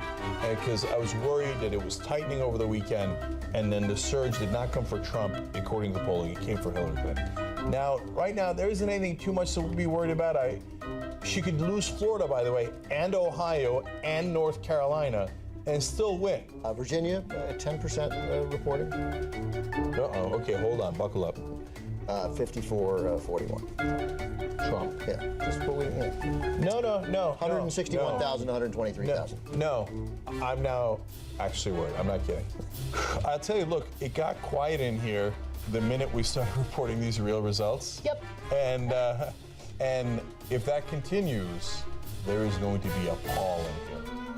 So we're about halfway done with counting in Florida, getting close to halfway done, and Trump with a 100,000 vote lead. That's a lot of early votes. Great, that has already changed. So Ben, what's the latest in Florida? What is the percentage? 49.8, 2.5 points, 2.4 point lead for Hillary. She has a 2.4 point lead, everybody. Yes. Don't panic. She's here comes Hillary. Okay, so if you are on Trump team right now, you're panicking. Right. You had the same moment we had about 20 minutes ago where you're like, wait a minute, she's not only up in Florida, but she's up in New Hampshire and Ohio and North Carolina. Electoral College right now, 60-44. Donald Trump has retaken the lead from Hillary Clinton. That part is totally irrelevant. So he got a 9-stater. Who did they call? Alabama. Following we didn't declare Tennessee, but now Alabama has gone. Tennessee and Alabama have gone to Donald Trump. This is devastating news / irrelevant. Back on the Young Turks election coverage, I have 2 things to report. 1, it's panic time. 2, I'm on my 3rd cup of coffee. Now shit gets real. Wow, it just dropped 5%. Okay, so the calculation, hold on, yeah, this is serious. So the calculation that the New York Times has had as a running prediction of winning the presidency. Last time I glanced at it, John, I don't know if you've been looking at that win presidency meter below the states, below the map. Well, it was at 80% an hour ago for Clinton. What is it now? 68%. Okay, God damn it, I'm nervous. It is fucking panic time. New Hampshire has flipped. He's now leading 48-47. So he's leading in Florida, Virginia, New Hampshire, North Carolina, and Ohio is now an 8-point lead for Trump. Here's what just happened, and this thing was at 80% 2 hours ago when we were talking the upshot in the New York Times forecast of who's likely to win. Donald Trump, now the favorite to win the presidency, 51%. Jesus. Trump now at 53% forecast to be the president of the United States. It increases literally with every moment that a state like Virginia gets closer to being called for Trump. This is the most haunting thing I have ever had, we've ever had on the Young Turks. 14 years we've been on the air. Nobody else has called it yet. I'm calling it. It's a 10-point lead with 51% reporting, 53-43 for Trump. Trump's going to win Ohio. So Ohio is now gone. Okay, now I've got my New York Times likelihood of winning updating because I had to switch out and refresh on my iPad here. Trump, and it goes, and it kept going. It's like 50, 51, 52, 50. 61% chance of winning for Donald Trump. This is insane. Oh, wow. For the Trump presidency, brace for impact. New York Times now saying the chance of a Trump presidency is 92%. Brace for impact. The terror. Well, you know, we call this place Rebel Headquarters, and we were rebelling against the establishment. And now this will be true Rebel Headquarters as Trump and his cronies begin their march against our freedoms. Talk about how historically pathetic the Democratic Party is. The Democratic Party is gone. Before the election, we talked about, oh, there might be a Republican Civil War. I didn't talk about it, but the rest of the press couldn't stop talking about it. Oh, what will the Republicans do, right? No. The question is, what's the Democratic Party going to do to rise from the ashes? Because they are in ashes. And I'll tell you this right now, we are in total fucking war, okay? I'm not talking about the Republican Party. Yeah, sure, I'm happy to be at war with them. I'm happy to be at war with Trump, and it looks like I'm going to be for 4 years. But I'm at war with the Democratic Party, this corporatist, weak, spineless, pathetic party. So the DNC, you think we're coming for you? You're goddamn right we're coming for you. We're going to pulverize the DNC. We're going to rip it to shreds so that none of those idiot loser corporatists could ever screw up an election like this again. New York Times now has it at North Carolina. 95% chance that Donald Trump is going to be president. North Carolina has been called. It goes to Donald Trump. And Wisconsin and Michigan still leaning red. Brought to you by the fucking morons at the Democratic Party.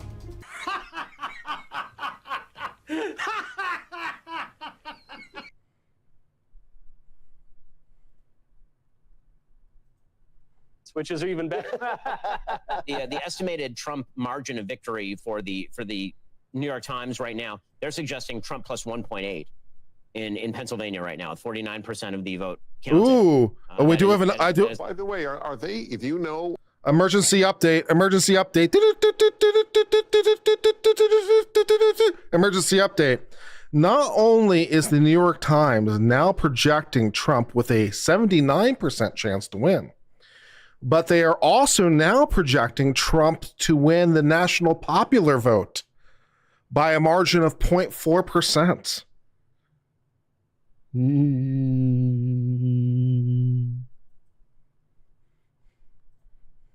Exactly where we stand right now. Look at that. There's nothing here that's particularly surprising, but that is actually a very good thing. Lots of states are starting to get called. They're not going in directions that they're not defying wildly what our expectations were. This race was always most likely to come down to what happens in the Rust Belt. And it looks like that's exactly what's going to happen. The betting markets for the moment have President Trump a heavy favorite. So, Polymarket has President Trump at like an 80% favorite. Again, the numbers continue to move in President Trump's direction. If the theory of the Democrats was that high turnout favors the Democrats, they were totally wrong. Yeah, because they were totally wrong. It was interesting what his name Brent was saying before, the pollster was saying before, that they were right up to a point and then not right. Right? Yeah. They were right if it went higher. Yeah, if you guys are still wondering who's Kurt voting for, who's he support, you guys are not really reading the tea leaves. People say I'm bad at reading people, and I've seen people in chat be like, "Who's Kurt supporting?" People say I'm bad at reading people. Holy shit! I'm really sad. I was really pulling for Harris. Higher than 2016, and then if it went higher than 2020, it was unknown territory, and it's guys, I guess, showing up. A friend of mine, a very good financial professional, a very good investor, was pointing out to me last week that he was feeling increasingly good about Trump's chances. Not because of the polls, the polls were all over the place, and you had that crazy Iowa poll that worried us all so much. Not even because of Polymarket or any of the betting markets, but because financial markets seemed to be pricing in a Trump victory. And not only were the rich people putting their money there, but the rich people were putting op-eds in the Washington Post, like Jeff Bezos' op-ed, decision not to endorse. That it seemed as though institutional financial interests, with a lot of information, much more information than any of us, seemed to see a good chance of a Trump victory. Well, listen, the minute that Jim Cramer said that it was likely that Harris was going to win, it was over. Guaranteed. Right? We knew that at that point, you just throw your money into the market. That's pretty funny. The moment Jim Cramer said that she was gonna win, it was all over, and we knew Trump was gonna win. That's pretty funny. Jim Cramer has a tendency of getting quite a lot of predictions wrong when it comes financially. That joke is funny. How much worse she does than Biden. Remember, Biden won Georgia. He won Arizona. He won a bunch of states that Trump had won in 2016. Those states are gradually coming off the table for Kamala Harris at this point. An interesting thought experiment is, would the Democrats be doing better now if they had just kept Biden? This is a great question. It's a serious question, really, because where she is picking up votes is in the suburbs, but where she's lagging is with males.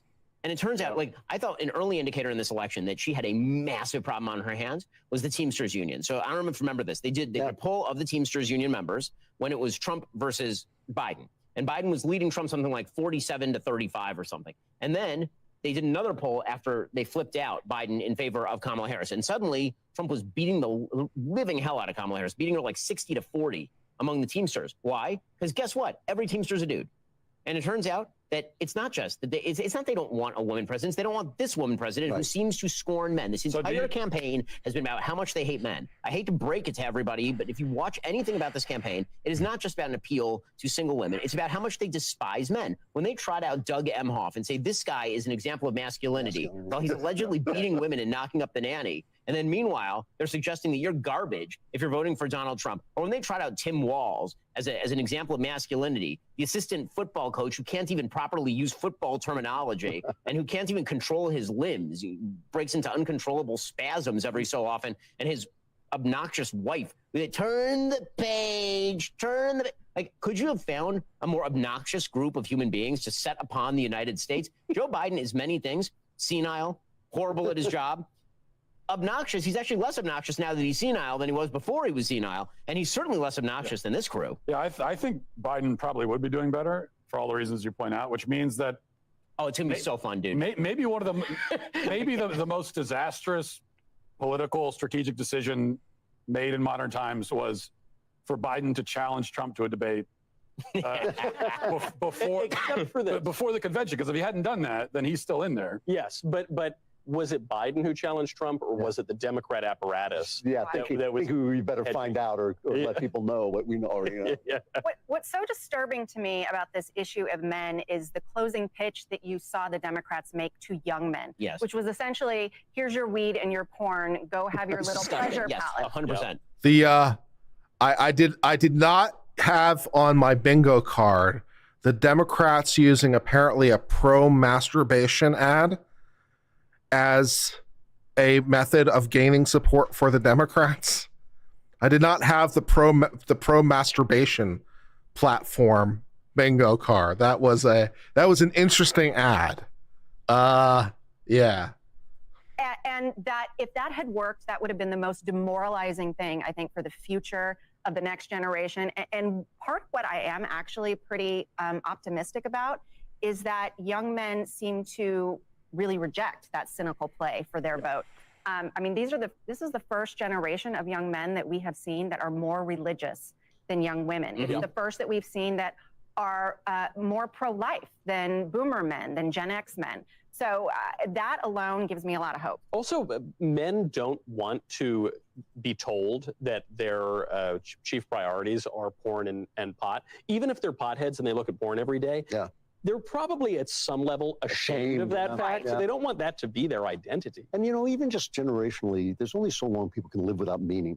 They have really sold us a life without meaning. Our bodies don't mean anything. How can you even say that to someone? Your body has no valence as a spiritual entity. That you're born a man, but you have no manly responsibilities. You're born a woman, but you have no womanly role. I mean, who can live like that? You're born a woman, and you may not be one. It's beyond that. It was God's mistake. But they've done something that's truly amazing with single women, which is that they've, in order to overcome that spiritual emptiness, they've actually treated abortion as a sacrament. Yes. Right. It's not like pornography. So for young men, it's deeply insulting because no one thinks pornography is a sacrament. They just know that it's a vice. Everyone knows it's a vice. You like it, you don't like it, it's a vice. Everyone knows it's a vice. Trying to pretend it's not a vice is silly. Everyone knows it. Men feel like clear.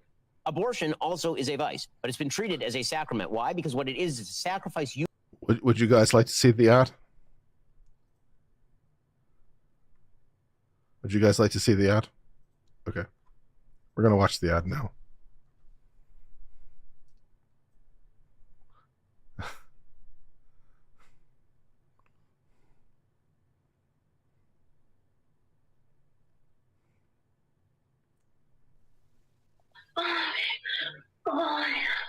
Oh! Sorry, you can't do that. What the hell, man? How'd you get in here? I'm your Republican congressman. Now that we're in charge, we're banning Bourne nationwide. You can't tell me what to do. Get out of my bedroom, you creep. I won the last election, so it's my decision. I'm just gonna watch and make sure you don't finish illegally.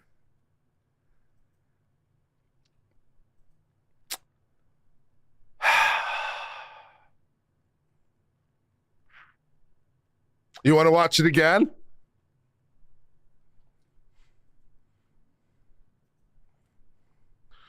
And I bought a lot of the arguments that, well, it's not much worse than alcohol. I don't particularly like it, but it doesn't. But then they do it, and you go around to these communities, and they're just completely consumed by this stuff. It has obviously made everyone's life worse, especially the people who actually do it. There's something else that's happening in Florida, too, which is the Republicans who moved there are saying no. We are not opening our you try to get your foot in the door, we will cut off your foot. Like, no. The answer is no. This is so new.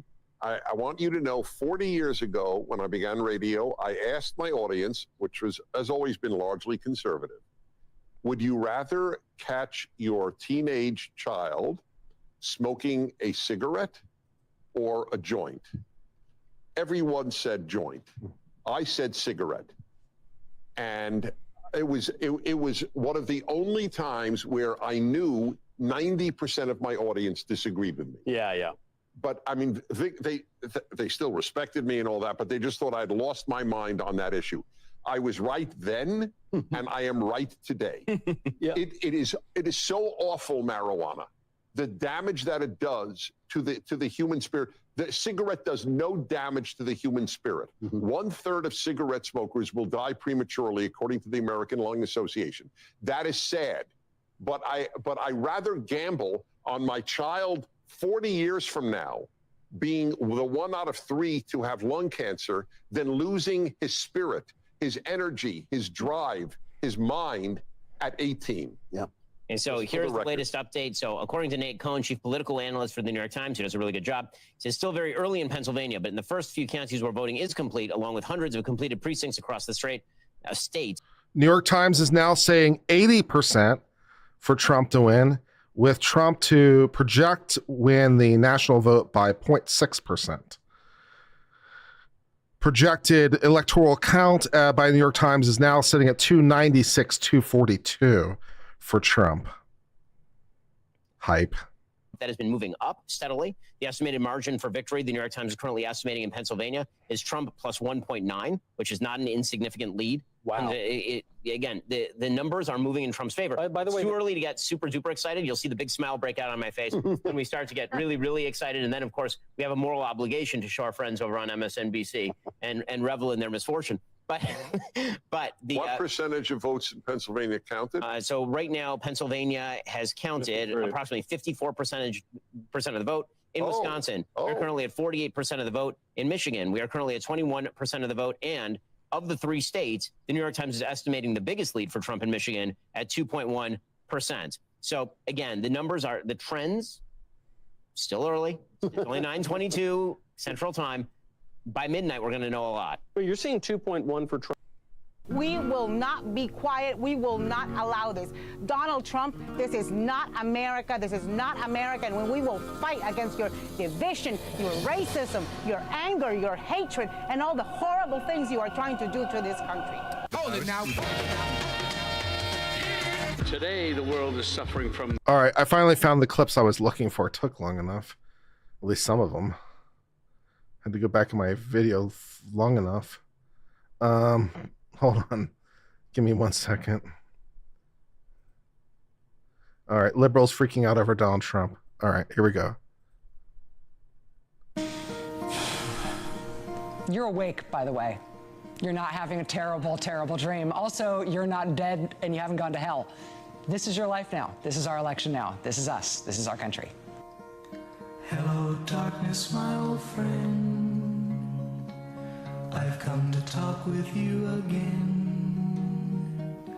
because a vision softly creeping left its seeds while I was It has to be a joke. I cannot believe this is happening. I'm literally about to fucking kill myself and I'm not kidding. You better fucking fix this shit right now. I literally am gonna die. I need an ambulance. I can't believe it. Well, let's just cut to the chase. Assuming, and that's what we're talking about, that he does win, people I'm speaking to think it's absolutely catastrophic.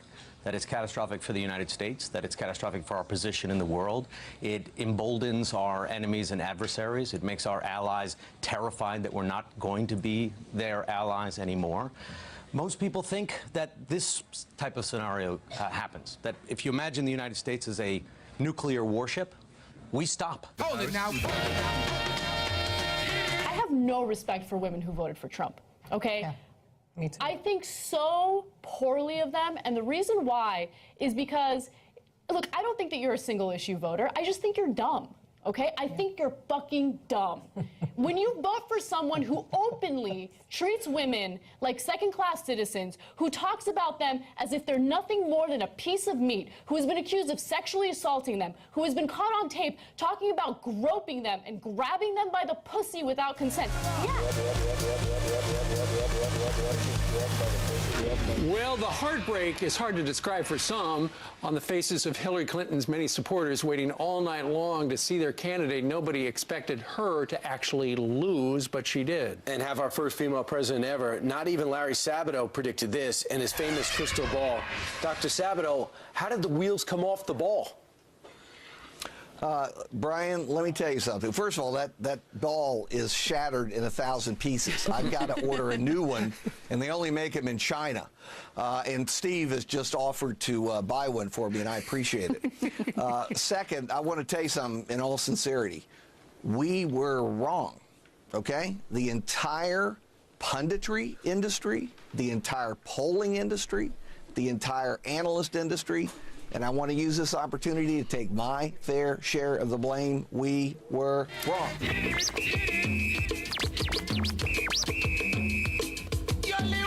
Maybe I really am different, and maybe a lot of people that I'm surrounded by think with open minds and open hearts like I do. And I do want to say that I've been very vocal for my support for everyone besides Donald Trump. Heavily supported Bernie, heavily supported Hillary, and I still think that in her lifetime she deserves to be the first female president. Yeah, about that. Yeah. That's what makes me so sad, is that I just wish that she had that opportunity, because she's fought for so long, and because I believe her when she says that she loves this country. This is all she's ever done. She's given her life to make it better. But like Donald Trump so ironically played after his speech, it said you can't always get what you want. And happy hippies, we adjust and we accept everyone who they are. And so Donald Trump, I accept you. And this hurts to say, but I even accept you as the president of the United States, and that's fine. That's fine, because I think now I want to be Grandmother, I'm talking Hillary, Ronald, Clinton. Obama will go down as perhaps the worst president in the history of the United States! Exclamation point at real Donald Trump.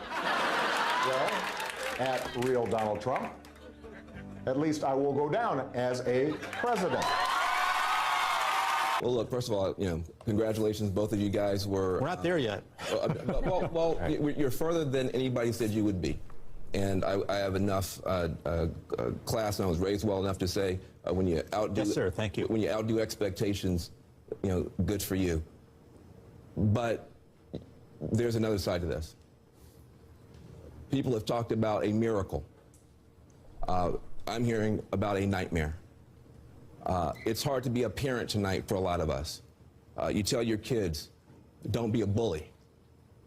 You tell your kids, don't be a bigot. You tell your kids, do your homework and be prepared. And then you have this outcome, and you have people putting children to bed tonight, and they're afraid of breakfast. They're afraid of, how do I explain this to my children? I have Muslim friends who are texting me tonight saying, should I leave the country? I have families of immigrants that are terrified tonight. This was many things. This was a rebellion against the elites. True, it was a complete reinvention of politics and polls, it's true. But it was also something else. We've talked about race. I mean, we've talked about everything but race tonight. We've talked about income. We've talked about class. We've talked about region. We haven't talked about race. This was a white lash. This was a white lash against a changing country. It was a white lash against a black president, in part. I talked to a top advisor to Bernie Sanders, asking him for his comment, and they said, we have nothing polite to say right now. Lily, your sign tonight says... our lives begin to end today. We become silent about the things that matter. If we don't fight, who's going to fight for us? People had to die for freedom where we're at today. We can't just do rallies. We have to fight back. There will be casualties on both sides. There will be, because people have to die to make a change in this world. Racism. Stop splitting families. Don't split my family. And you're fearful that you're going to lose friends and relatives to people? Yeah, a lot. Friends, family, even all races. Not just my Hispanic culture, but the rest of the races. Don't take away our rights. You know, impeach Donald Trump. Impeach Donald Trump. They did it twice. And they probably, maybe we'll impeach him a third or fourth time. Maybe we can go for some sort. Maybe if he gets 4, maybe if he gets 5, he gets the steak knives. I'm not sure how that works in terms of that, but it could be. How many times can we impeach the same guy? I don't know. Let's see what else we got too. All right. Where's part 2?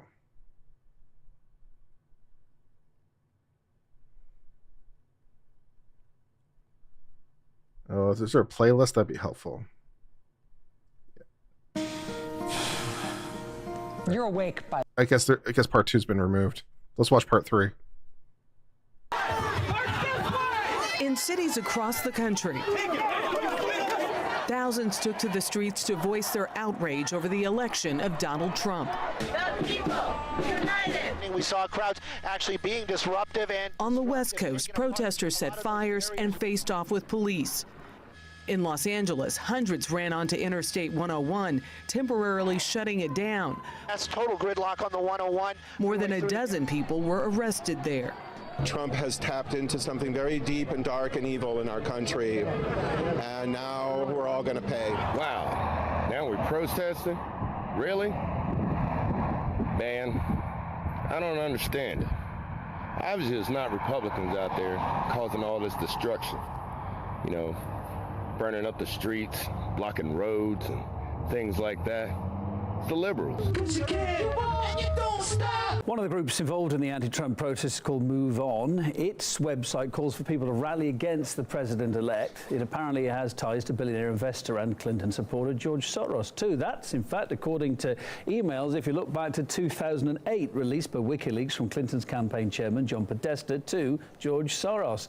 In fact, they gave tips on how to steer American voters. For example, financing groups operating at campaign rallies.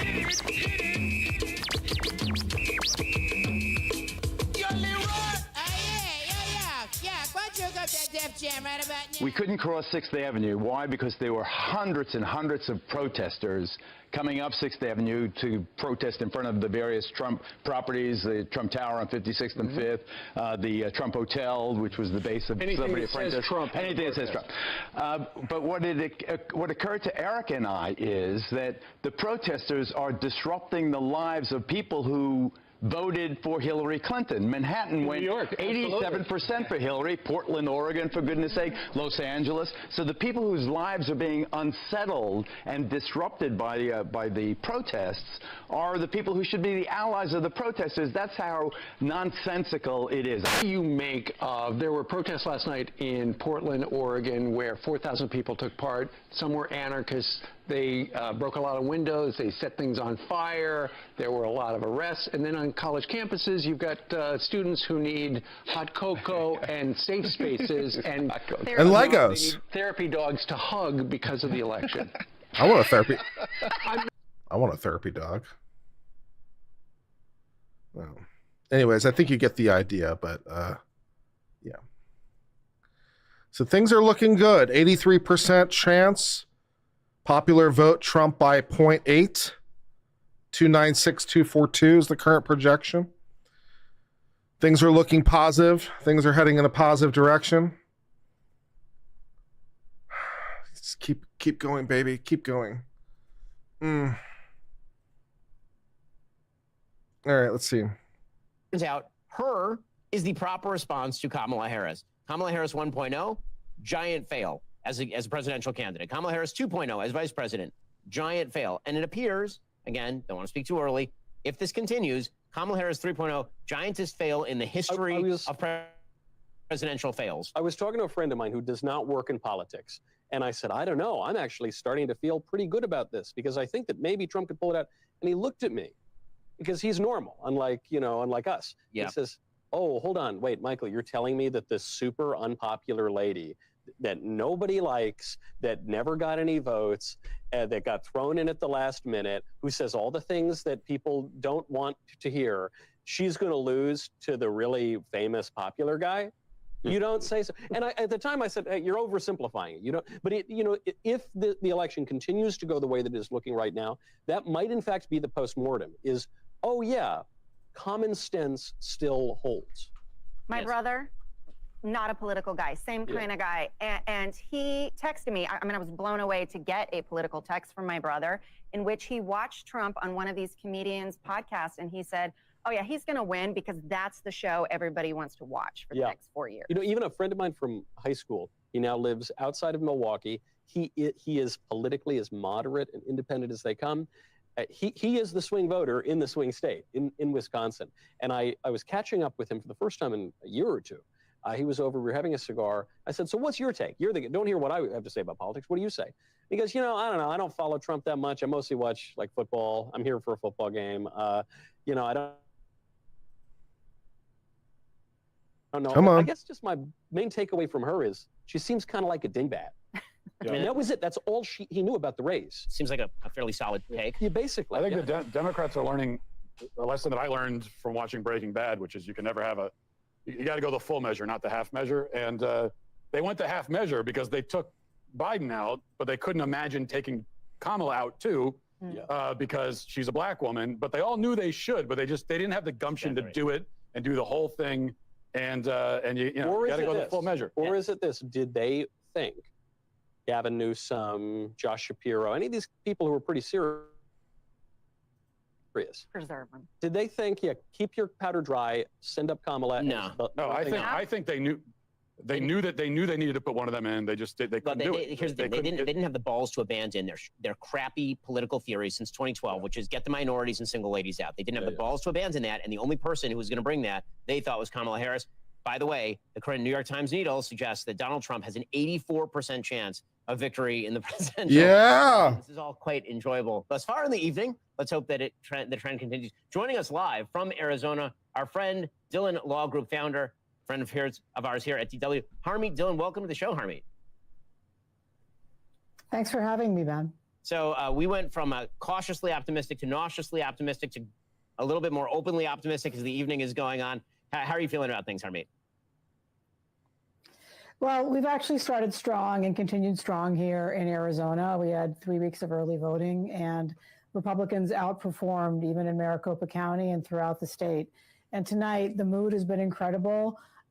We feel really good about certainly Donald Trump winning and many of our congressional candidates. Some of the races are close and some of the counties did their shenanigans, but we truly had an effort here with outside groups and the RNC and the Arizona GOP's organization with thousands of workers in the field to really get our low propensity voters in. And so I couldn't be more happy because I was here in 2022 and it was an absolute meltdown, crying, totally different scene over here than it is tonight. So, Harmeet, one of the things that you've been very focused on in the run up to this election was ensuring election integrity. Obviously, that takes an awful lot of work throughout the election cycle, and it seems to be paying off tonight. You have people on the ground all over the country who are really working to ensure that nothing fishy goes on. Why don't you tell us about some of the stuff that you've been doing across the country in order to ensure that? So we're leading up to this election month. There have been lawsuits filed for the last couple of years throughout the country that have focused on the different things that the Democrats corrupted in 2020. And, frankly, shame on our side over the years, not spending the amount of money and effort that the other side did to corrupt our elections, but making sure that state laws are followed, making sure that ballots are not counted after Election Day, making sure that we have some kind of security, that a ballot harvesting. If Trump winds up winning the popular vote, making sure that outside that will just be epic. The Zuckerbucks effort. The New York Times is projecting he's going to win the popular vote. Sort of static. If Trump wins the popular vote, Trumpy enough. They actually did a tremendous job in reforming their election laws, and just I think you're seeing the net result of that tonight there and in other states. So here in Arizona, we've repeatedly gone to court to tighten up the enforcement of Arizona's quite good election laws. And since 2022, several improvements were made, shortening the time for curing and tightening up the standards.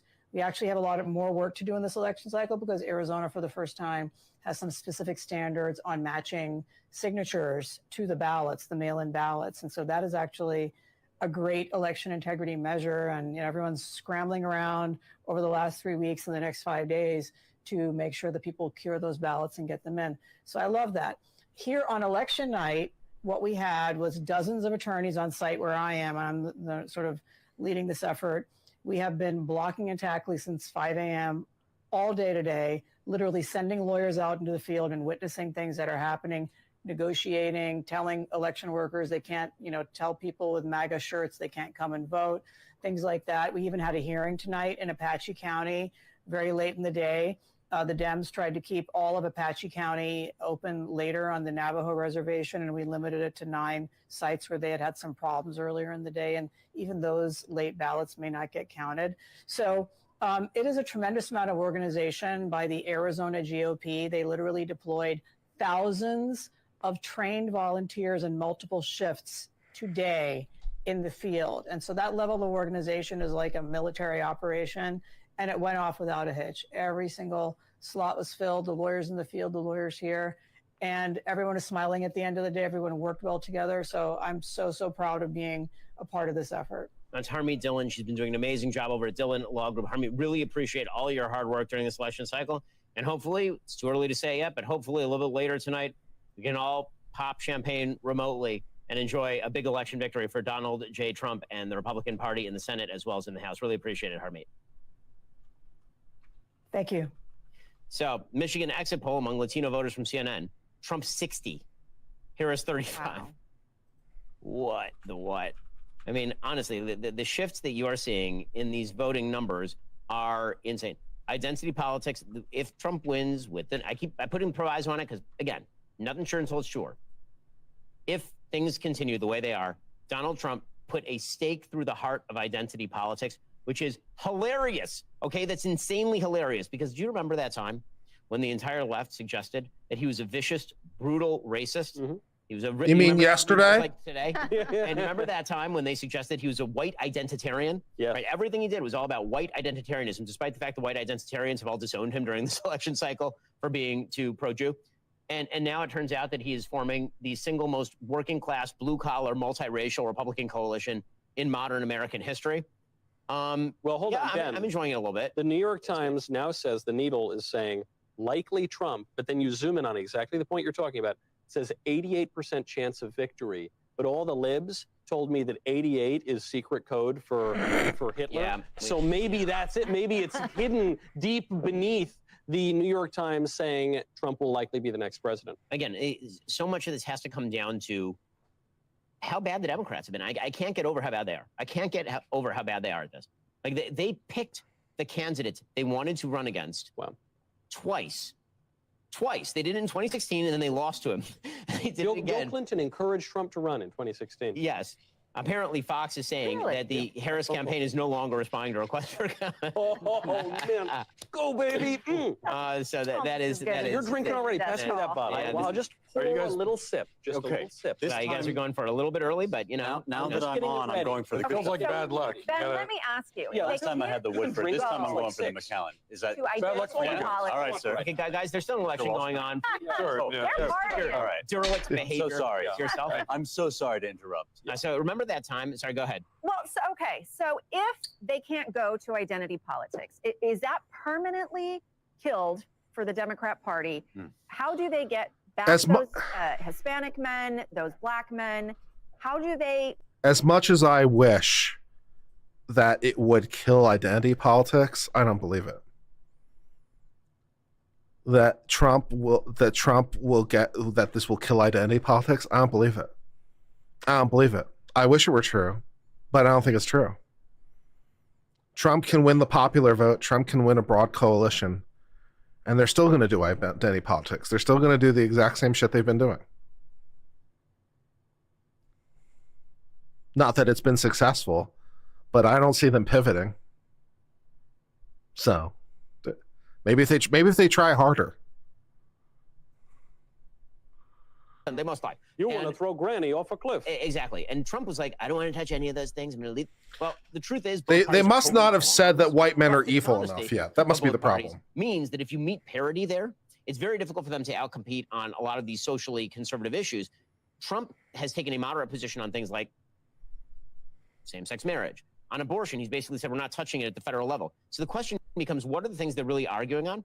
The things they're really arguing on now are things like tax rates, should your child be trans, and foreign policy. And guess what? Democrats lose on all those issues. So it's hard to see how they climb back in other than just circumstance, right? Something goes wrong for Trump. There's an economic crash while he's president of the United States. There's a natural swing back to the other side or whatever. Now, I also think that we're in danger of, earlier I've said we should attribute a lot of this to Democratic failure, but I think that we also have to attribute some of this to the power of Donald Trump, obviously. The man's unbelievably famous, the most famous person in America before he ran for president. Yeah. He most famous person in the world. In the world. and so you took that person. Can some other Republican capture that in quite the same way? The thing about Trump is it made it almost impossible to full-scale demonize him in the way Democrats wanted to, because everyone was just kind of like, you mean the guy from Home Alone 2? Yeah. They were like, he's Hitler. Trump like, is Elvis. You mean the one? You mean the one from The Apprentice? That guy's Hitler? Is your case? Like not Berlusconi? Like Hitler is where you're going with this? And so because of that, that gave Trump a bit of a superpower. I don't think that superpower exists for nearly anyone else in American politics. And so the risk for Republicans is that they do to themselves what Democrats did over Obama. Come on, stop doing that. Yeah, he's one of one. I mean, he's an American original. Yeah, he's the Daily Wire feed is having a few moments of the 21st century, bar none, without a doubt, no question about it. Meanwhile, we're going to take a quick. Who else's feed do you guys want to watch, since the Daily Wire feed isn't really behaving? Who else's feed do you want to watch?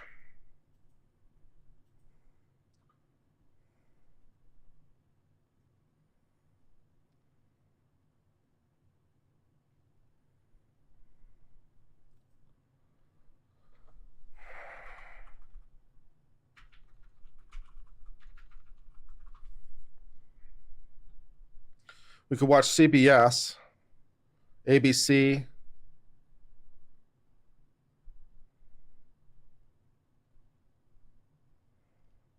Is Patrick Bet David on? That'd be cool.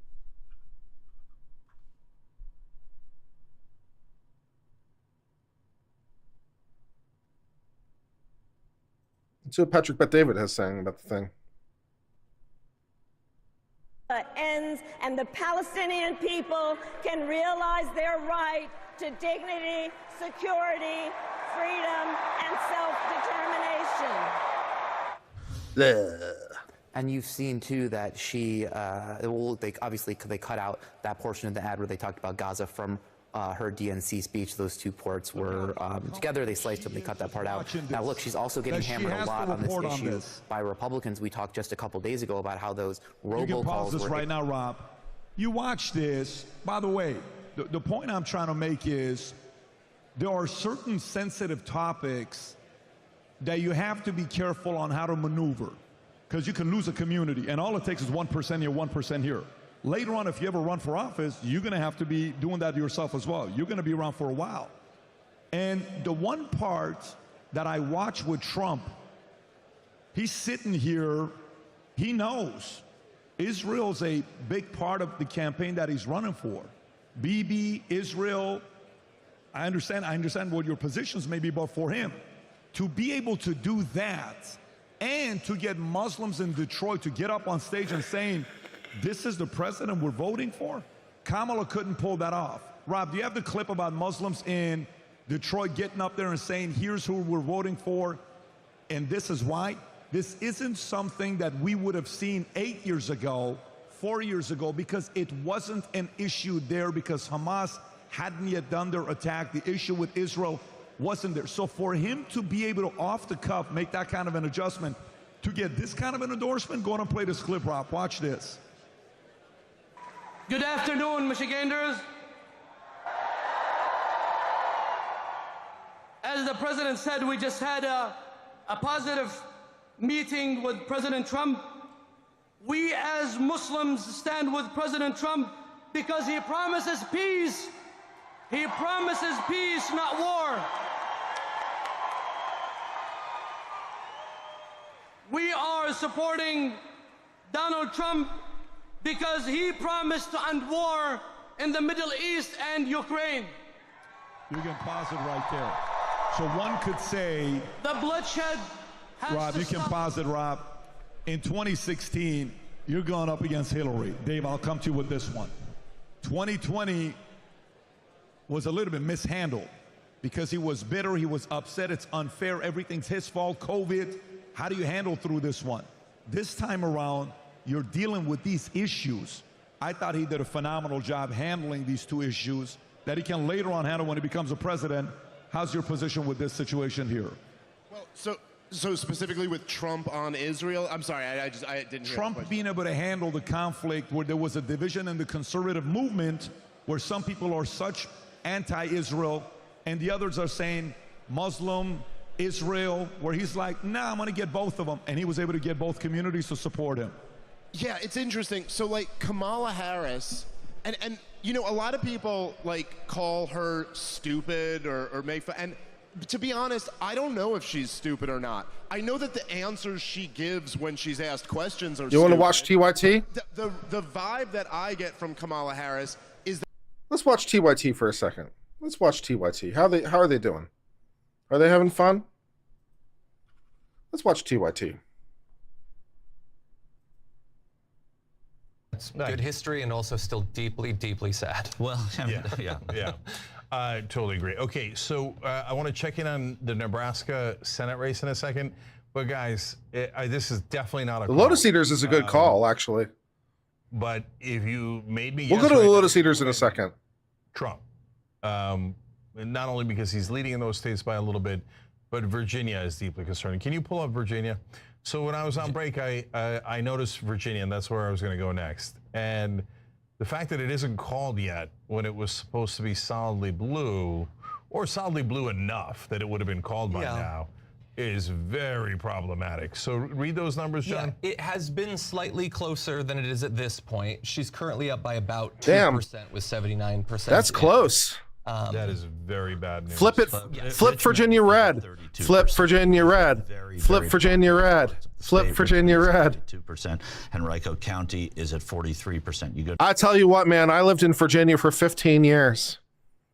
I feel like I got out just about the right time, man. I feel like I got out at just the right time. Holy shit. Down to Norfolk County. There are significant numbers of voters seem to be around Richmond, Virginia. But if you look at Fairfax County, right, 91% of the votes are in. Harris won by 24%. But these numbers are not as big as they were for Joe Biden in 2020 in those parts of the state. Yeah. So look, I've been 50-50 on who's going to win for the last 2 months or so. Maybe even longer. And I've been 50-50 the entire day, the entire night. I am no longer 50-50. I think Trump has at least a 75% chance of winning at this point. So I don't know where you get that, but okay. I'm getting it from my experience in covering elections. I know. So you're losing. So you're barely winning in Virginia. You're losing in all of your blue wall states. And yes, you can come back. But look at the trend, Michael. I mean, if it was like spotty, okay, you say it's spotty. This is where we were in 2020. We knew it was going to be a close election. You were right weren't. This morning. Yeah, it basically is where we were. There's no state that has been called for the Republican that at this point that it wasn't called for the Republican last time. I mean, yes, it's tenuous in North Carolina, a state that he won. It's tenuous in Georgia, a state that Joe Biden won. It's more tenuous in Arizona, right? But Trump up by very little bit. Going into today, we talked about it. You said this is a close election. I have no idea how to predict it. I said I'd rather be the Democrat because I'm playing a home game. I'm playing in Michigan, I'm playing in Wisconsin, I'm playing in Pennsylvania, and if I win those 3 states, which are Democratic states, then I win the race. We still don't know about those states. Doesn't look as good as you wanted it to, but I think to say that it's 75% is slightly arbitrary. Yeah, it's not arbitrary at all. Okay. It's 75%. I didn't think you would say that. It was 100%. Yeah. It was 100% that you were going to say it's not arbitrary. Yeah, and so guys, look, it's not like I'm shy about my opinions, and it's not like I was certain about anything. I've never been less certain in my life. So when you're trailing in all the states, you're more likely to lose than you are to win. Not rocket science. But it's not linear. You go, Farron. Sorry. Well, I was going to say, I mean, right now when you look at it, because I've got the New York Times page right here. Yeah, right now it looks bad. I mean, anybody who's just tuning in or just now starting to look at results, I don't see how you do have optimism at this point.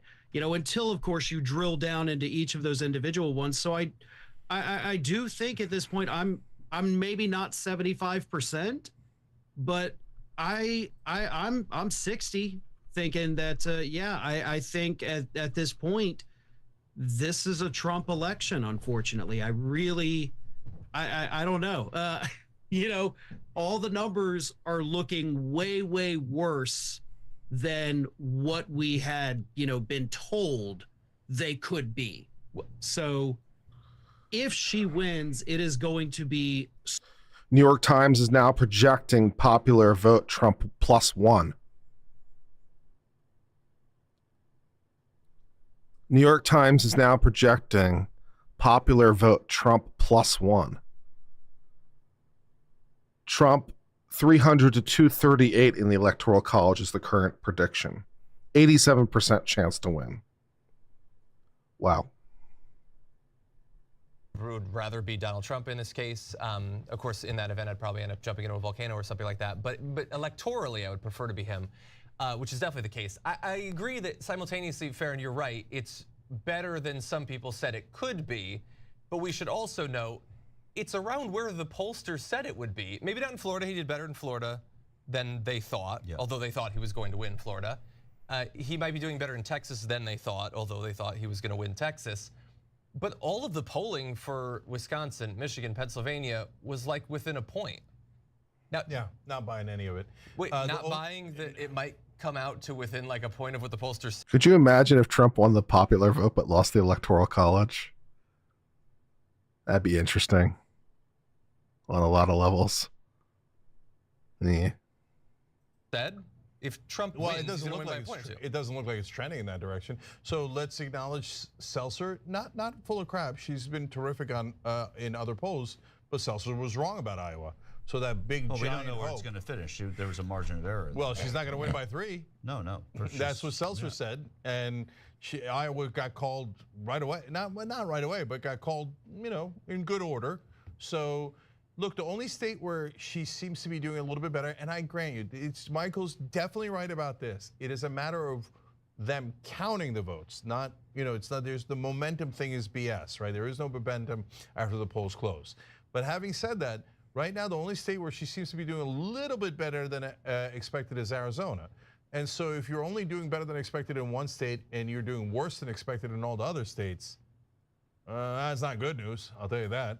That's not complicated. So look, she can still pull it out. And by the way, Trump people, just because someone is trailing and then they come back and win does not mean cheating.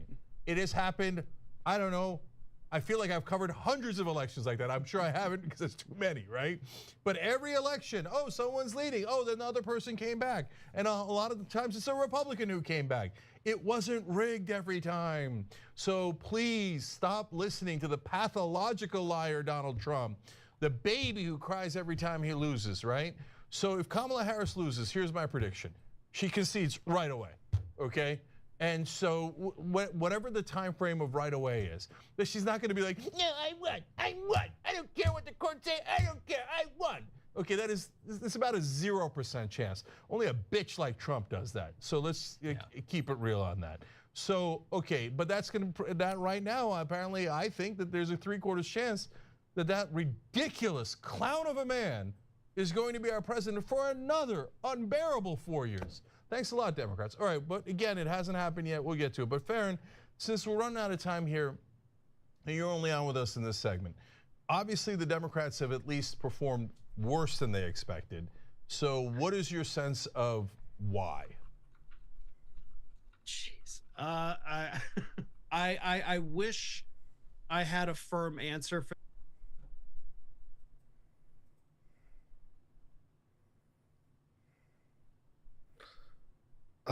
where is Carl Benjamin? Which stream is he streaming on? I thought it would be Lotus Eaters, but is he not? Oh, he's on Rumble. He's on Rumble. That's right. Okay, yeah, we can't do that. We can't do that. Yeah.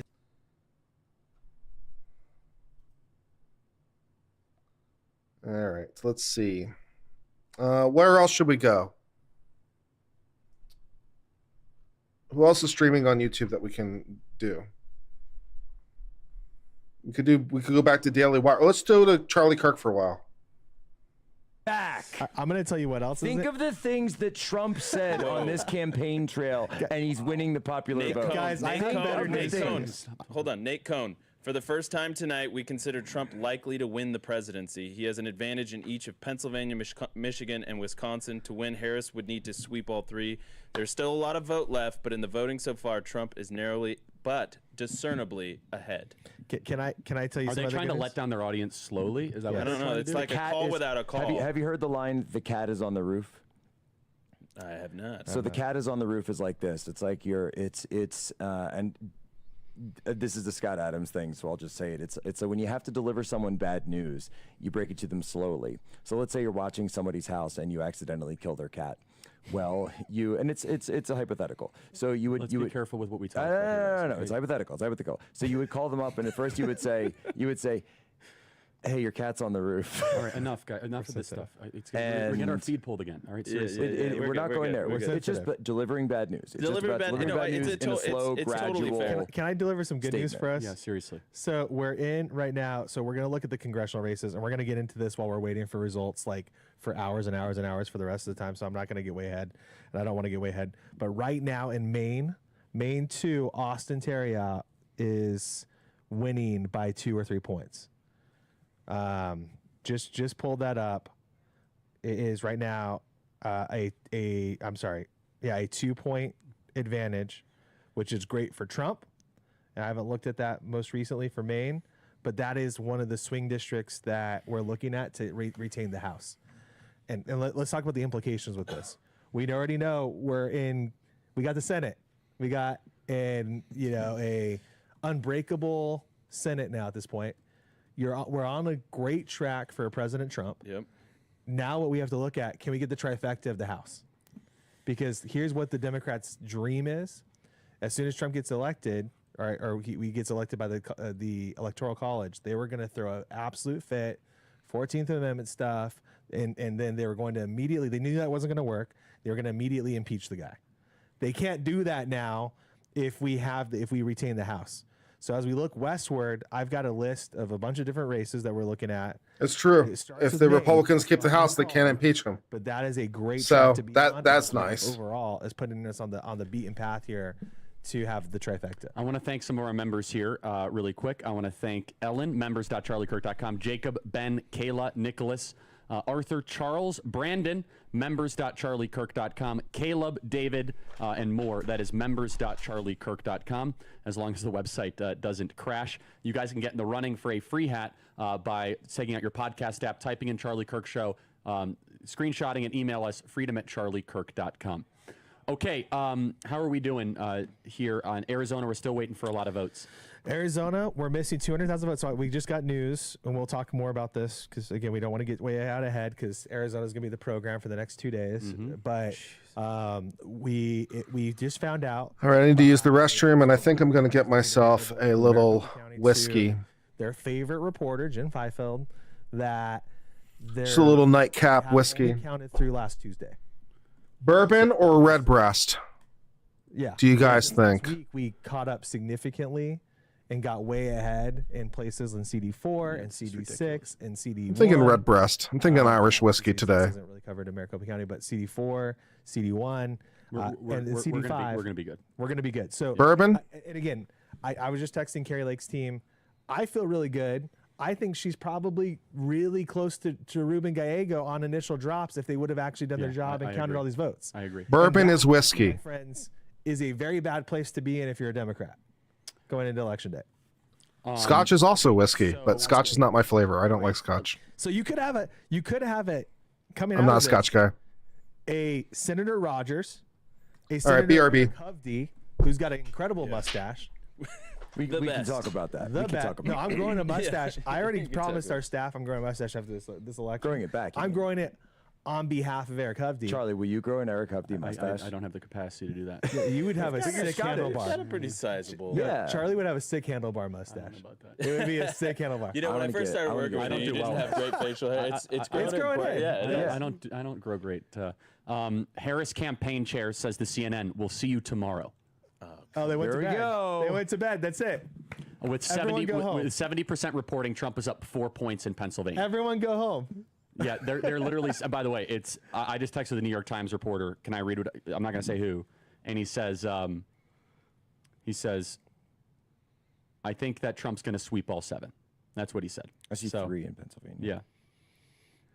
By the way, you guys, we need more clips of the libs on TV. We're way behind on this, guys. Let's. It's time. The Harris it's time to campaign start says it's checking not it going to be out. resolved tonight in their eyes. Here we go. Yeah, Here we go. Great. Here we Elections in go. Iris. Great. I told you this. I told you in 2010, Okay. her first statewide race, which, by the way, the state of California, got to say it, the watermelon head himself, Adam Schiff, United States Senator. We knew it was going to come, but just enjoy that sense. But we knew that she refused to concede that race for 3 weeks in the Attorney General's race, and she discovered another 50,000 votes, and it turned the gap into a 38,000 vote lead, and that's statewide in California. So she barely won that thing. Okay. Wait, we should play. If you want a meltdown clip, go ahead and. This is the race lady. This is Joy Reid, 170. It's a pure Project 2025 in miniature in Florida, and that kind of extreme, sort of extremist, right-wing, fascist-type government in Florida, does that make it a more attractive place? This is going to be great. He's broken her mind. Broke her brain. Her brain is just gone. It's just gone now. Wait, this is their warm-up act, right? Yeah, this isn't even like it's going to be like screaming and this gnashing. This is early. Redbreast it is. This is not a All right, little meltdown let's play clip. cut 178. 178. It's good. And again, I think Yeah, this Johnny is Green is Johnny definitely my preferred Johnny if I was going to drink it. Why did Trump make some progress? It was small, but it was there in Philadelphia in 2020. It was because he improved with Hispanic voters in Hispanic areas of the city. With 2/3 of the vote in Philadelphia now, it's 77-21. Well, that looks terrible, but compare that to 2020 and look at that. Trump is running 3.5 points better in Philadelphia than he did in 2020. Harris now 4 points off the Biden number. There is more mail to come, more vote by mail to come in Philadelphia. That will be a boost to Harris, but there's also more same-day vote to come, and you can see Trump is running above his 2020 levels there. So where this lands, the Trump campaign's goal in Philadelphia, is basically get that Biden number under 80%. So far, they're on course to do that. There's the wild card of the mail there that adds a lot of volatility to this. But again, you're starting to, as these counties fill in, you're starting to see some patterns, and patterns you're not just seeing in one state, you're seeing them in multiple states right now. Cliff, can you react to that? But first, I want to say Cameron, Nadia, Twan, Shaya, Sherry, Katie, Alan, Chambly, Mary, Colby, Danny, Mike, Lisa, Chris, Tom, Tyler, John, Kate, Chad, Brent, Beck, Dwight, Andrew, Jen, and Mara. Members.charliekirk.com. Cliff, walk us through the. Can we get the map in live, please, in Pennsylvania up so Cliff can walk us through it? Yep. Yeah, I want to start by saying this, guys. We're seeing the mail-in start to get finalized. And right now, Donald Trump has just absolutely increased his mail-in portion. He's at 34% of all mail-in votes in Pennsylvania. He was under 23% against Biden in 2020. Nice. He is just tremendously gaining. I'm very proud of that. Very proud of the work. 34% is the current margin. One other big thing, Charlie, in Pennsylvania, I have to talk about. Cambria County. That's where I went to college. It's a 30%, I mean, sometimes a 40% county in terms of Donald Trump being a red county. Let's talk about the raw votes. Donald Trump won Cambria County by roughly 26,000 votes in 2020. And today they had a major malfunction with the scanning machines. And so a lot of those votes are not in. We're getting a couple in right now, but the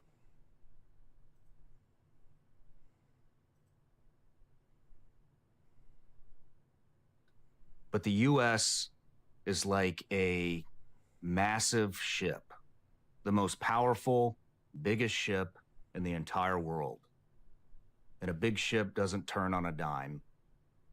It turns in increments. And somebody at the end of tonight is going to take that wheel.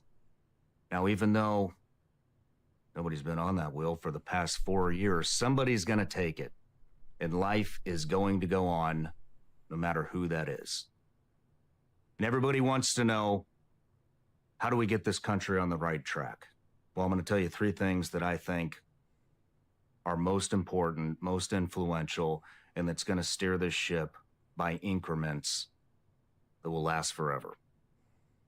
First being, you need to stay true to your word.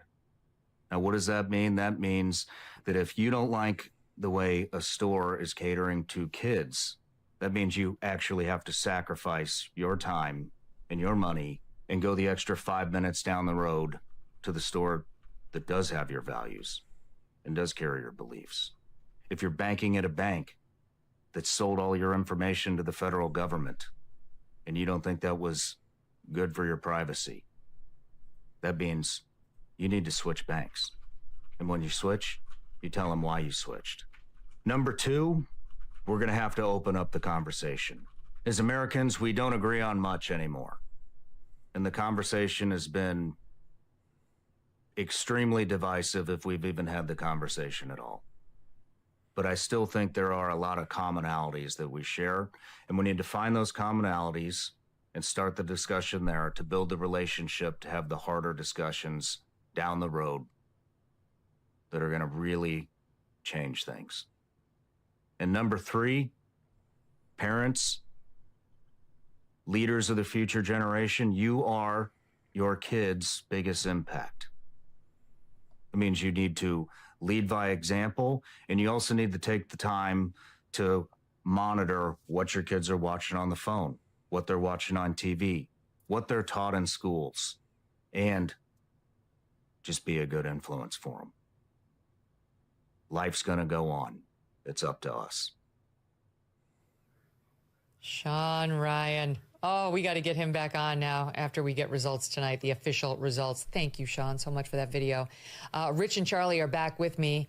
And also joining me, Tom Bevan and Sean Trendy from Real Clear Politics.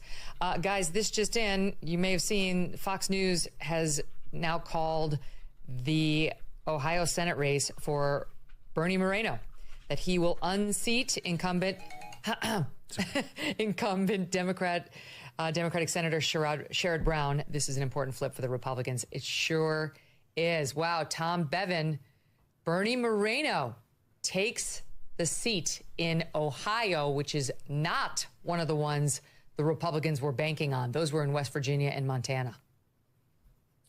No, but this was definitely a race that Republicans had their eye on because they knew Trump was going to perform well in the state. And there hasn't been a lot of ticket splitting at the national level over the last 2 cycles. And so, Sherrod Brown got a great reputation in the state, well-known, all of that. But at the end of the day, you saw, I think the last 4 polls that were in our average. Nah, I like this. Let's see what's happening. Let's go back to Daily Wire.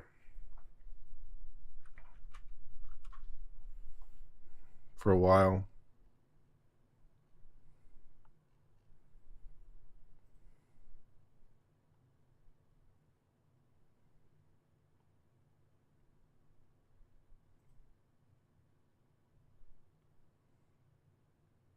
Completely. And so here's another example of how this is starting to have 2016 turnout because, or at least margins, not turnout, because we're way over even 2020 turnout at this point. But Eaton County here was +1 for Trump. Wow, look at that in Michigan. But it was +5 for him in 2016, and he's now back to +5. 99% reporting, and Donald Trump is up by 5 in Michigan?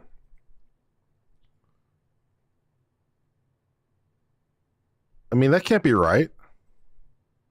That can't possibly be right. 99% reporting. AP only has 30% of reporting. Where are they getting 99% from?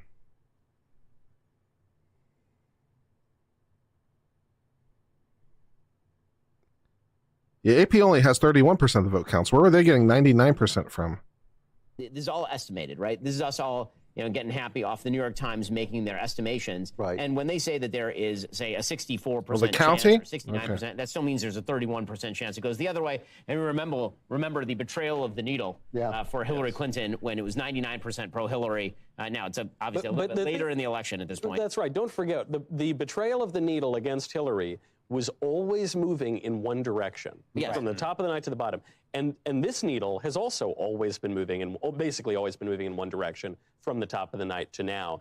And it is now pretty solidly in the likely Trump wins camp. Nate Cohn at the New York Times came out and said about 25, 30 minutes ago, for the first time tonight, we are declaring it is our opinion that it is likely that Trump wins. If you look at those Senate races, by the way, currently, Dave McCormick is in fact leading Bob Casey.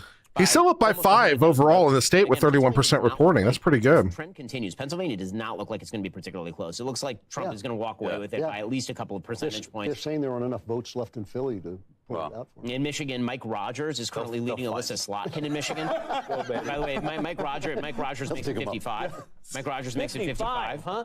I felt pretty good about Mike Rogers. Yeah, Mike Rogers, he made a late breaking move, and I was a little skeptical of Mike Rogers because he spent so much of the time trailing. Right now, he's about 50,000, 60,000 votes on Alyssa Slotkin in Michigan. In Wisconsin, Eric Hovde is currently up by about 26,000 votes or so on Tammy Baldwin with 65% of the vote in. Now, got to give a shout out to the worst candidate of the cycle, our girl Carrie Lake over in Arizona, who is just getting destroyed by Ruben Gallego in a state that Donald Trump is going to end up walking away with, which, again, moral of the story, gentlemen. Do not pick bad candidates for higher office. It turns out that when you pick good candidates, you do betters. And when you pick not great candidates, you do worses. Well, speaking of good candidates, we're joined by the newly reelected senator from the great state of Texas, Ted Cruz. Senator, thanks for being with us. It is great to be with you guys. I'm bummed that I'm not there and I can't see you, but I feel confident that there is good scotch and good cigars that are involved. You know us so well. Big night. You started off this election in a tough race, what I believe became the most expensive Senate race in the country this cycle. And as recently as 8 weeks ago, facing real headwinds. And you've put in an enormous effort in Texas and secured a huge victory tonight.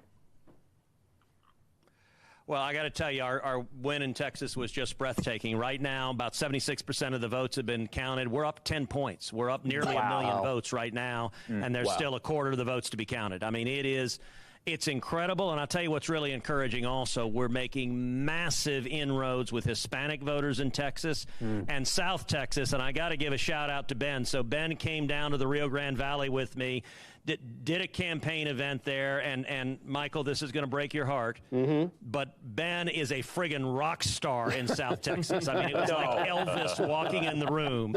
Senator, how much have you been drinking? My campaign team was like, how is this Ben Shapiro in the Valley? I mean, it was, I mean, they were practically like throwing roses at it. It was awesome. And what a live audience. And Senator, I mean, you know, it is amazing how you've shifted the vote margins in the state of Texas. The exit polls right now are showing that you're going to win the Latino vote in the state of Texas outright by 6 points, where in your last race, you lost the Latino vote by something like 28 points. I mean, that is a 34-point shift if that holds. You're watching a complete political realignment of the map, Senator.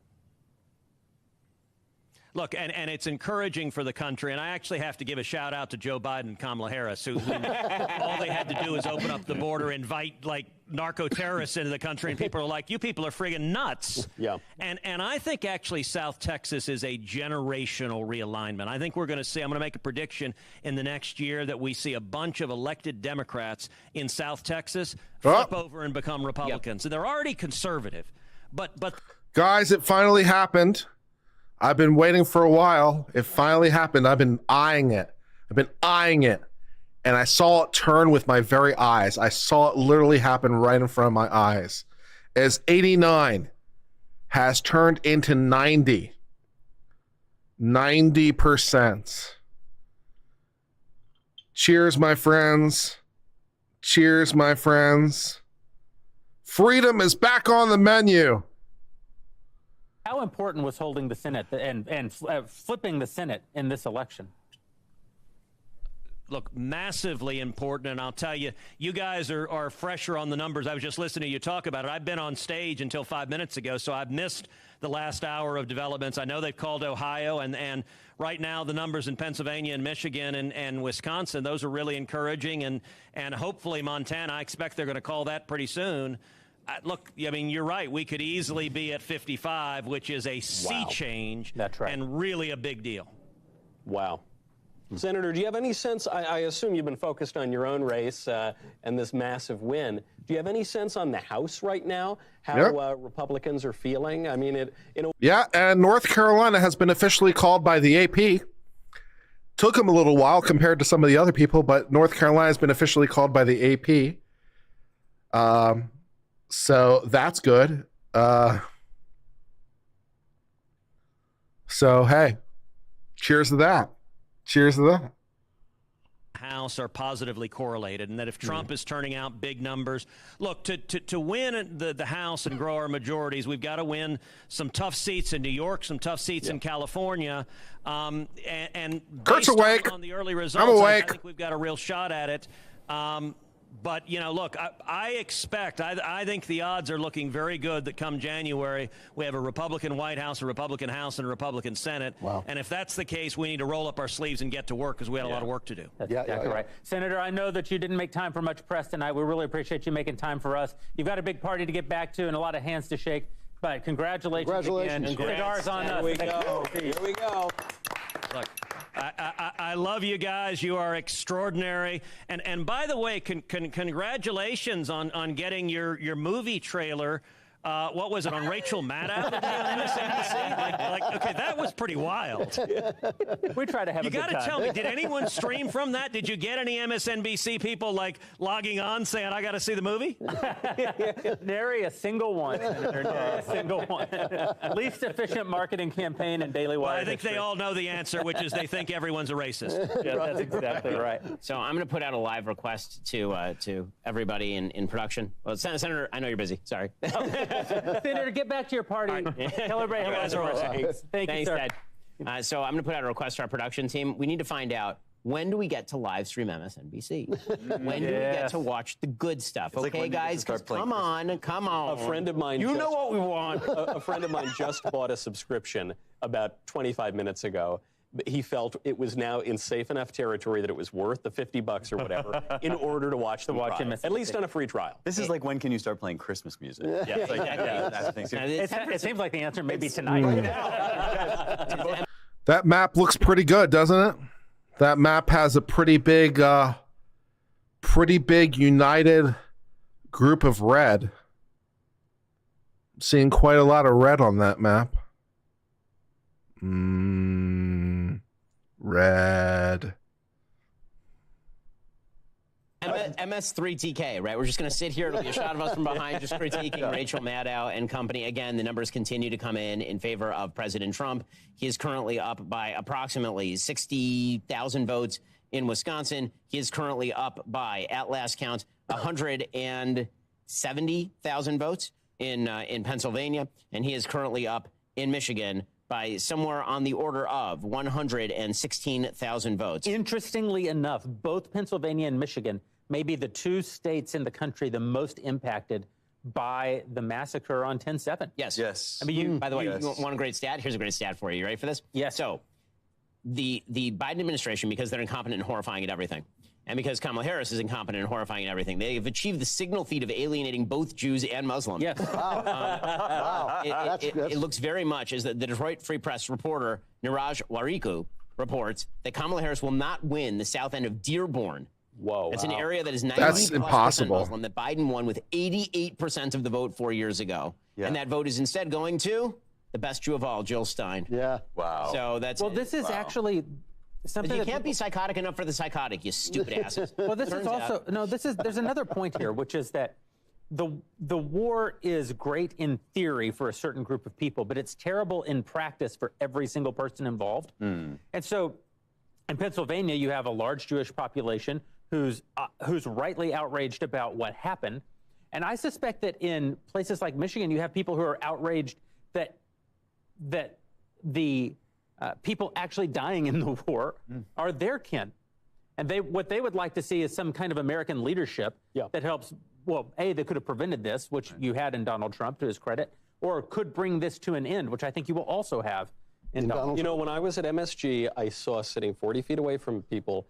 I know this map is super preliminary, right? Because again, like, you have to be careful on these numbers, like when you look at these things, because it depends where the votes are coming from. So it's not just as simple as saying, like, this is the current count and that's what's going on, right? It's not that simple. But the blue wall, at least at the moment, and I don't expect it to stay this way, I really don't. But the blue wall, with Minnesota, Wisconsin, Michigan, Pennsylvania, at least at the moment, they're all red. I mean, it's pretty good, guys. It's pretty good. Back down to 89%. It's been hovering a little bit, right? So it goes down a little bit and then comes back up. So yeah, it's at 89%. Okay, yeah. But at least at the moment, like, it's pretty good. I mean, could you imagine if that was true? Could you imagine if Trump actually managed to sweep all those states? I mean, there's no chance in hell of that happening, but it'd be pretty epic. You know, it'd be pretty epic. What would they say then? What would they say then? What would the Democrats do? Seriously, what would the Democrats do? What would they say if Trump managed to win Minnesota, Wisconsin, Michigan, and Pennsylvania, all of them? What would they say? Like, what could they possibly say? The people are wrong? The people are all Hitler? I mean, you know, maybe we all get dressed by Hugo Boss, though. I don't know, man. It could be a good deal. From DWHQ, And Michael is no longer going to be a member of this team. He will reassimilate. He will reassimilate. How do you like into that transition? That team. And I will cease to be an Italian and become a Hispanic. I've been waiting. Like in that one movie. Like in that movie, actually. What, during the 2016 election, actually. That's right. That yo voy a hablar con Timpu. Adios, amigos. You get one of those little black hats. You know why this is, honest to God? It's because Donald Trump, they're always calling him a racist. Hold on. Look at this shot. Look at how good Look at Michael walking. This is movie making. Wow. Look how beautiful our studio is. Hello, everybody. Do you realize how close these people are to us? I had no idea. It seemed like they were in a completely different room. Unbelievable. Oh my God. This is big. Last time when we were doing this in 2016, we were in Jeremy's broom closet where there was mold, there were rats scurrying about. Now this is big, and it's all because of the Daily Wire Plus members. We really appreciate you. If you haven't joined yet, now's the time to do it. No one's quite popping champagne, but everyone's getting a little excited, and here we are. Is this, oh my man, don't tempt me. The Churchill is magnificent of the Mayflower Tim Cast is broadcasting from within Daily Wire. That makes pretty cool. That's pretty cool. Are you guys celebrating yet? Oh, hey, what's going on? Are we? Not counting your chickens too soon. Did someone just put a little pappy in front of me? Let's go watch Tim Cast. Are they broadcasting on Tim Pool's channel? I mean, you would think they are, right? Or is it somewhere else? Yeah. I thought they'd be broadcasting. Yeah. I'm confused. Okay, I guess not. Well, then what are they doing there if Tim Cast isn't? Feels good. I don't want to get out in front of my skis. It feels good, though. I hear you. No, I'm there with you. Can I get a cigar?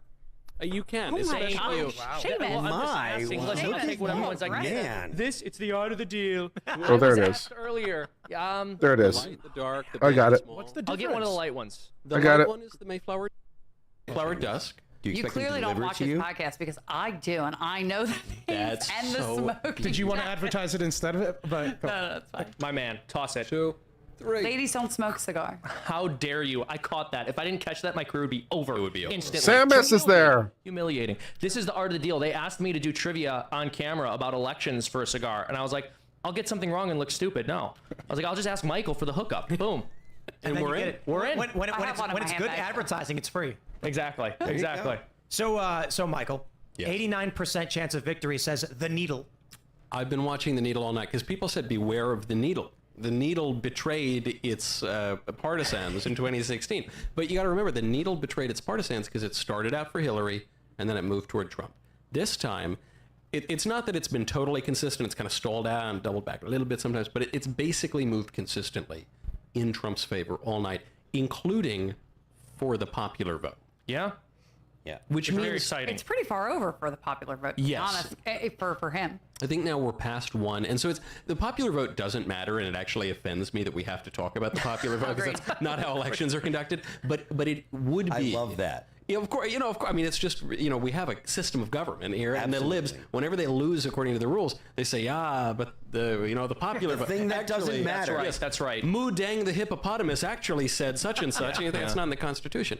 And but really, if Trump wins the popular vote as well as the Electoral College vote, there's just nothing for them to say. Yeah. Yeah. I would just be incredibly cathartic. I could make a pizza. Complain about the Electoral College. I've got frozen pizza. I could make a Go pizza. back to voter suppression. Let's not forget. Or I could make a hamburger. Go back old school. Guess Which what? is Voter true. suppression. The greatest number of voters I could in cook a history of hamburger. American elections. Coming for you, you son of a bitch. Oh man, where he is! Oh hey, are you coming for my cigars? All over for you. Hey. Finally found your nice jacket. Can I offer? Yeah, no, here, Ian, So thank you very much. Wait, hold on. This seems like a downgrade. She's much hotter. I love Ian, but I don't. I like Lisa's hair more. Yeah. Thank you. Hold Michael's on my here. favorite. You stop. Get out of here. No, Come on. That's You come back. totally fine. Go on. Look at Michael. You walk in and you get all of the compliments and everything. Yeah, come on. And Seamus is begging. I'm begging. I asked him politely. Yeah. Like a Cigars, gentleman. Michael. What is this? I Are we celebrating already? Hold on. I'm Let's not be celebrating. careful. We're Go not back to the counting. issues. We are not going to count our chickens before they hatch. Because 300,000 eggs will be found in Philadelphia for the other side. Yeah, what do you think, the last Michael? minute. You ready to celebrate, or are you still? What do you? Jury's out. What are you thinking? I'm not ready to celebrate. I was alive in 2020, so I'm not That's ready right. to celebrate yet. However, going into this election day, a lot of people were saying it has to be too big to rig. That's right. And I said, I don't know if it really can be. It's very difficult with mail-ins and early voting. Right now, it's looking pretty big. Let's put it that way. I mean, right now, I wonder if there are enough votes in Philadelphia, no matter how powerful the machine is, to really turn this thing around. Pennsylvania right now looks good. Wisconsin looks really good. Wisconsin, I did think earlier in the night Wisconsin could be the determining factor. By the way, if he wins Wisconsin, I think it's over at this point, isn't it? Michigan, I think he looking needs good. Michigan, Wisconsin, or Pennsylvania, the two of the blue states, if I'm not mistaken. But it's looking really strong right now. So there is a chance. The other thing I was wondering is, are we going to be here all night? It's going to be 3 o'clock in the morning. I don't get to spark up my Mayflower. Yeah. But actually, I don't know. I spoke earlier today to Senator Marsha Blackburn, our senator here in Tennessee. And I said, okay, Senator, look, I'm not asking who's going to win. You think the Republicans are going to win, but what time? And she said she thinks we get to 270 before midnight. Wow. No. Did you hear what the Harris campaign is saying? Nothing. I heard they stopped responding to Oh reports. no, they said something. They sent out a letter where they were. We were talking about this just before you came on, where they were basically saying we're expecting votes to come in late tonight, so this isn't over. But I want to give a shout out to Lisa, who mentioned she's got sources at Mar-a-Lago. They think they won. They think they won. They're saying operating. Internals are showing that they won already, but Lisa, come back on. I'm going to Yeah, sit. hold on. I'm gonna sit Let out me- for a while. Can I get a cup? I won't read it out loud. Lisa is sharing secrets with Michael Nolan. Oh, but you can make faces, though. Trade. I see a picture there. Lisa, for sure. Lisa, forward that to me, please. Lisa, you got to show me that. Knowles, what's going on? Come on, in many words, in many words. This is unbelievable. Well, the first thing that's going on is I feel very cool because I have information now that you guys don't, and it makes me feel like a real cool guy. Well, she texted me that, so. now we gotta go. All right. This is. I'm actually not surprised to read that the tenor at Mar-a-Lago is pretty jubilant right now. 'Cause you got to remember, I mean, the public polls, until you had that crazy outlier from Iowa in the past few days and these kind of last minute nonsense things, the public polls were looking good for Trump. Agreed. And so the public polls compared to the internals are, it's like night and day. Okay, so if that's what we were getting, the campaigns were getting much better information. And given the way that things have skewed tonight, probably the Trump campaign went into tonight feeling quite confident, more confident than we Trump supporters out here. They were speaking very confidently leading into this. And I understand that when you're running a campaign, there has to be a certain degree of confidence or else people aren't going to turn out. But especially with J.D. Vance on Joe Rogan, the noises he was making didn't really make it sound as if he was desperate, exactly. Mr. Knowles, I wanted to ask you about one of the more potent issues that the Democrats are running on this election cycle, and it's obviously abortion. I know you guys here at the Daily Wire are extremely pro-life. Nowadays, Donald Trump and the campaign is saying that they don't want to move forward with any sort of national abortion ban. Do you feel as though the Trump campaign has abandoned the issue, and do you have any reluctance supporting them because of that? No, I don't think the campaign has abandoned the issue. Of course, there's always some confusion and confusing messages that come out of any campaign. Where there was confusion, I think it was resolved in the right way when President Trump said he would support pro-life in the ballot amendment in Florida and elsewhere. What President Trump has said on this is that he is pro-life and we have to win elections. That's what he says. And so when he says something like that, I don't think he's really talking about the substantive issue of abortion so much as he's talking about prudence as a political virtue, which Aristotle tells us is the paramount political virtue. And so if you were to come out and say, no, I believe in my heart of hearts as a matter of principle, we need to be able to kill kids up to 14 weeks, but not at 15 weeks. And if he said something like that, I'd say, okay, well, I don't know where that's coming from. Here's what I know, though, for a fact, because Trump actually has a record that I can look at. I know he's the first sitting president ever to show up to the March for Life. The Bushes didn't do it. Ronald Reagan didn't do it. He's the first one that did it. I know that he appointed the judges that actually overruled Roe v. Wade. We've been trying to do that since 1973. It actually happened under Trump. I know that when Roe v. Wade was overruled, abortion went back to the states because the Supreme Court said there will not be a federal law. This is not a federal matter. They would strike down a law. So for President Trump to say he's not going to pass a federal ban, well, okay, he's just listening to what the Supreme Court said 2 years ago. So then it goes back to the states. This totally changes the calculation. And I think this is where I am as pro-life as it is possible to be. However, I think sometimes people in the pro-life movement have just misinterpreted what it meant when Roe v. Wade got overruled. It's not as though it just pushed us down the field and that was that. It pushed us down the field, and it also reset the field. It changed the calculus on everything. I'd love for Trump to clear 300 electoral votes. Roe v. Wade was overruled. It was in the Republican political interest to take a strong pro-life stance in the national platform. It's a good thing to do also, but just as a matter of political prudence, it gave them political dividends. After Roe v. Wade is overruled, that might no longer be the case. So we still want to fight for life everywhere. I mean, reasonable people can disagree with that. We'll see how it pans out over the years. But the goal remains the same. We want to end abortion. We want to protect innocent life. But we are called to be innocent as doves and wise as serpents. Republican politicians are usually innocent as serpents and wise as doves. And I think Trump is just being prudent here, and he's got a good track record. If I could follow up, don't you feel as though some Republicans are starting to run away from this issue, and are you nervous that it's losing potency in the party as a political issue? Because I think it's something like 50-50 within the Republican Party nowadays on this. The consistent pro-life view, which is bioethically, I think, the only really supportable view, is a minority position among voters. But people are incoherent on abortion. They say it's okay to kill babies at 12 weeks, but not 13 weeks. It's crazy. But or 14 or not late. 14 or whatever. People hate late-term abortion, but are very okay with 14 weeks. Right, or 20 or 18 weeks even. So it's incoherent. However, I will point out there was one Senate candidate in particular who I like personally, but I felt she was misguided on this. She was running in Arizona, Carrie Lake, and she came out with a defense of abortion, in a way that was more substantive than other Republicans who were trying to be wishy-washy on the issue. And I thought this was misguided, and I felt I gently and charitably tried to guide her campaign in the other direction. And I don't think they liked that gentle guidance. And she is the most notable Republican Senate candidate to be losing right now, to not be doing well. And so that might have other reasons for it. However, I think if Republicans want to draw a conclusion about the abortion issue, right now, it's don't do that. Last follow-up I had here. I think it was Live Now who ended up unendorsing them, one of the pro-life groups. What's your reaction to some pro-life groups who are saying Trump is no longer sufficiently pro-life? Unendorsing Trump? Yeah, I don't know. There were a number of pro-life groups who expressed concern, which I think is totally, legitimate.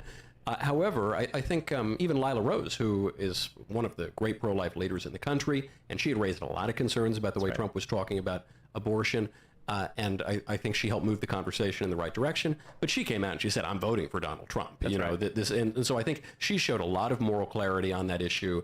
It's good for the pro-life movement to keep building upon the wins that they have won and that President Trump has helped them to win. But we're not opposed here. Trump is the most pro-life president we've had, and it would be good to see even greater pro-life victories in a second term, which seems increasingly likely. I think it was in Florida where he was saying that he was rejecting the amendment they were doing. He changed his position on that. And actually, thankfully, that amendment failed. Could you explain that through? Just because I don't know that. So basically, what Amendment 4 did, it was an attempt to overturn the abortion law that existed in Florida, which makes it illegal to have an abortion after 6 weeks. And the majority of abortions, other than those caused by abortifacients, I should say, happen between about 6 and 14 weeks. And so it would have effectively outlawed abortion throughout the state, or I should say did effectively outlaw abortion throughout the state. And then what Amendment 4 sought to do was repeal that and make it the case that abortion was legal all the way up until the 9th month of pregnancy. Thankfully, Floridians voted against it, and it ended up failing. I'm very grateful for that. Fortunately, also, Trump reneged on his earlier comments. As far as being wise as serpents and gentle as doves, or innocent as doves, I agree with you. That has to be the strategy. I would just say, though, and I'm sure you would agree with me on this, there's a huge difference between making some of the noises on the issue that Trump made, where he was actually speaking in favor of it or saying that a 6-week ban is cruel, and just not commenting on certain elements of it that aren't going to be politically advantageous to you without ever abandoning the principle. Yes. Look, there's a delicate balance here, because what Trump was looking at is what we were all looking at, which is that whenever abortion has been put up for a ballot amendment, until tonight, actually. Yeah. But since Roe v. Wade was overruled, whenever it's been put up for a vote in states, the pro-abortion side won. And so that is alarming information. If you want to protect life, you need to change your strategy to accommodate that. And so I entirely agree with you, Seamus. You know, there's a way to talk about it. You think about the way Trump talked about Project 2025. I kind of wish he hadn't totally tossed them under the bus, but there was a part of what he said about it that I thought was wise, which is, this thing, I don't really know anything about it. I don't know. Some of the stuff seems okay. Some of it, I don't know about. Well, anyway, whatever. I don't have anything. What are you talking about? What's that? And so you could talk about abortion even in that same way. You could say, what's going on? I'm not running in the states. I'm at the federal level. So I don't know. It seems good to protect life, but of course we got to work it out, and we're going to work things out, and it's going to be really great, folks. We're going to work out the best kind of defenses of life, and that kind of wishy-washiness, that choosing what to focus on. This is the great power that the media really has. It's not that the media always lie to you about a story. It's that they choose which stories to focus on. That's right. And which ones to suppress. And so that's actually a political skill. And I think Trump has used it well, and we can continue to use it well. And the reason why I want to focus and keep bringing up abortion is because I do truly believe this is one of the only things that Democrats have going for them, and it is extremely potent in their party. Sure, that is the number one thing by far, and the 2, 3, and 4 are far down the list after that for many Democrats. I think you're not entirely wrong, but that's a number in one large part lobbyist group. That's in large part a product of the fact that Republicans have messaged very poorly on this. They haven't been unified around a single message. The singular message of the Democratic Party is it has to be allowed during the process of birth and in some cases after, as you mentioned. The Republican Party's been very wishy-washy and back and forth. I said this on last night's show. I think what the Republican Party has to do is lay out the most consistent possible pro-life ethic, but then say, look, your alternative is either this or the people who want abortion to be legal during the process of birth. There is no in between. And the reality is I think most people would rather have abortion completely banned, even though that's not the most politically popular position, if that is the alternative to it being legal across the board. So right now in Pennsylvania, we got 82% reporting, and Trump is up by 3%. So it's starting to look exceedingly good for Trump in Pennsylvania. That is the last state. If Trump takes Pennsylvania, it's over. So much red on So that right map. now, wow. So let me reset the 270 to win map. Arizona is not a toss-up. Georgia is already Trump. North Carolina is already Trump. At this point, Trump need only win one Rust Belt state. So they're saying Arizona is, they haven't called it, but it's heavily lean Trump.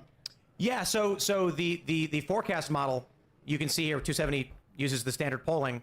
Arizona is basically similar to Iowa. Well, it's slightly less than, say, Iowa or Texas, but it's leaning Republican. Yeah. That's so if we assume Trump takes Arizona, and he's already got Georgia and North Carolina. Yeah. Wisconsin, Michigan, or Pennsylvania doesn't matter. We can give Harris Pennsylvania. We can give Harris Michigan. We can give her Nevada. Trump still, he wins Wisconsin. It's over. He wins Wisconsin. That was a prediction earlier on in the night. I thought Wisconsin is going to be the one that might be the easiest to pry away. The Times has had it floating all around all night. The easiest one is going to be Pennsylvania. The easiest one's going to be Michigan. Right. I still sort of think it's Wisconsin, but I don't know. The numbers out of Pennsylvania are very encouraging. Well, right now, Trump is up 3 points in Wisconsin with 70% reporting. And in Pennsylvania, it's 3% with 82% reporting. They're saying Arizona right now, 53% reporting. Trump is up by 0.4. However, it looks like Phoenix and Tucson have already reported. And what is that, Coconino County? So then it's done. So it's looking like Arizona, right? That's what the New York Times is saying. Arizona's basically, Arizona's 80%. Wow. It's so really at this point, right now, I mean, look at this. Wisconsin, Michigan, and Nevada can go out the window. With these 4 states, Pennsylvania, Arizona, Georgia, North Carolina, it's done. North Carolina sealed the deal. Georgia sealed the deal. Arizona's 80%. PA is 71%. It is looking like Trump got it. It is looking like they're thinking they want to pause things. They want to say, hold on, guys. Let's count tomorrow. How's the water pressure in the pipes? Exactly. Is there gas leak in here? Well, I don't know if you know this, but people watching you count the vote actually changes the outcome of the vote. It's an active election. It's actually basic quantum physics. Yeah. It's Schrodinger's ballot. When someone sees you open the ballot, it changes the outcome of the ballot you've counted. You know, no joke. There was the chairman of the Republican Party tweeted out about an hour or so ago, there was a move in one of the counties to stop counting, in one of the precincts, to just stop counting. and that was against the law. So the RNC threatened to sue, and just the threat of suing got them to continue counting. Good. So you got to give credit to the RNC here.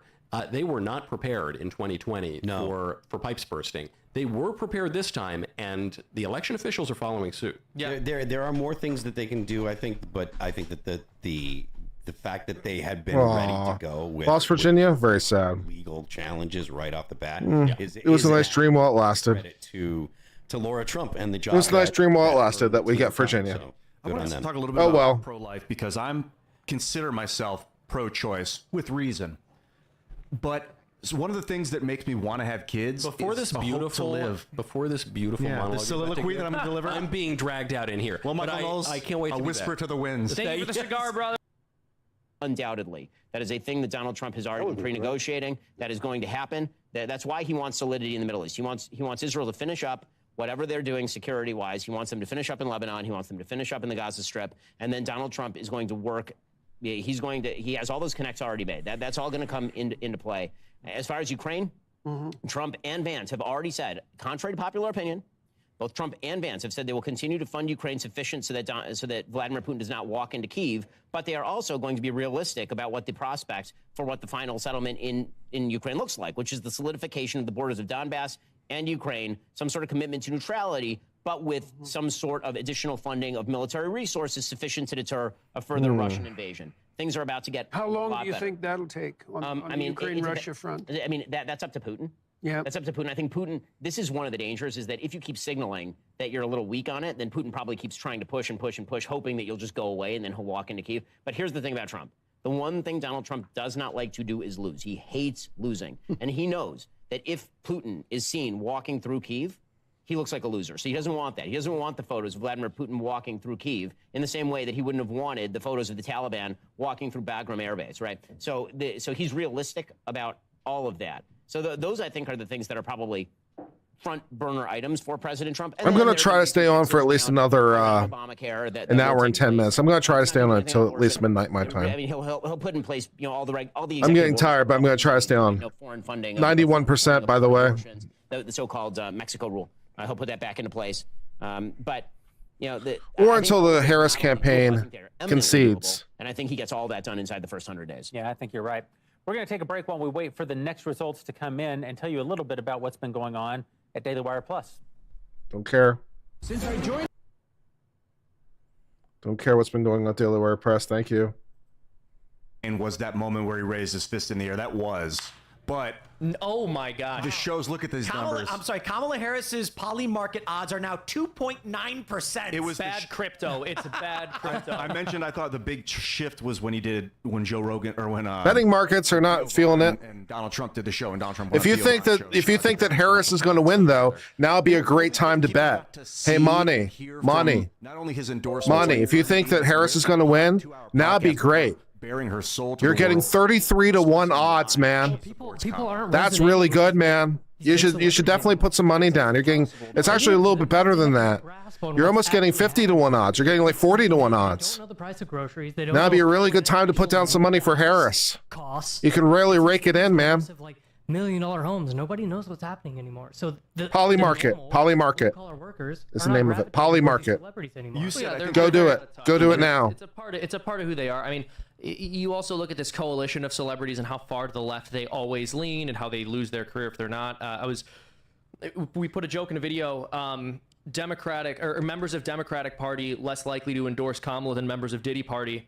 And the reality is that's 91% for Trump. Oh my the needle, God. 91% Someone for just Trump. someone just tweeted Florida just counted all of their votes again for fun. It's true, man. It is like true. you said, it's a choice, Yes, right? it is We all see an absolutely a example of it, and it's not just that we look Poly at the market's example not legal in the we look at U.S.? example of all of these other states and almost every Then other year. then what's the other one that takes bets in the U.S.? First of all, I think poly market is legal in the U.S. So how about Predict It then? Predict It takes bets in the U.S. Are they still open? If not poly market, then Predict It. They're legal in the U.S. so that way they would never have that happen again, because to be honest with you, check out Predicted, see if its Florida markets are as still an open. entity really didn't like being the reason that there was all that drama. So they went and they looked into it and they fixed the problem. The problems that have happened since with voting and stuff, none of it's necessary. It is all a decision by the people in charge. And if all these states out there, if you live in a state that has an issue with counting the votes, get politically active, go after your legislature and get them to fix it, because you do have that power. If you want to try and get something to happen at the federal level, it's really hard, but it's significantly easier to get a state to make a change, particularly if it's not one of the larger states. But still, the point is, these problems are not actually insurmountable. They are decisions by your state legislature that can can be fixed. And it's not just that. They're not problems to them, right? They aren't even problems to them. It's part of their, I think DeSantis, we got a new... We got someone else in. Yeah. Introduce yourself, please. Hi, I'm Joel Patrick. Nice to meet you. Joel, good to meet you. How's it going, man? Let me cap this off. I think DeSantis is running for president in 2028 for sure at this pace, and justifiably so. He turned Florida around during COVID, opened it up. He was kind of like a leader just with the voting here. And I know it's not him alone, it's the legislature, but he's very persuasive and influential in that legislature. This voting, this system of secured voting, this rapid turnaround, like it's a benchmark for what we can be state by state. So I think he's going to be a great candidate in 2028. Joel. I do want to add real quick the worrying thing we have. We're all cheering, we're all happy about what's going on, but Decision Desk says there is a 61.7% chance that Democrats take the House. Oof. That's not good. What are they doing back there?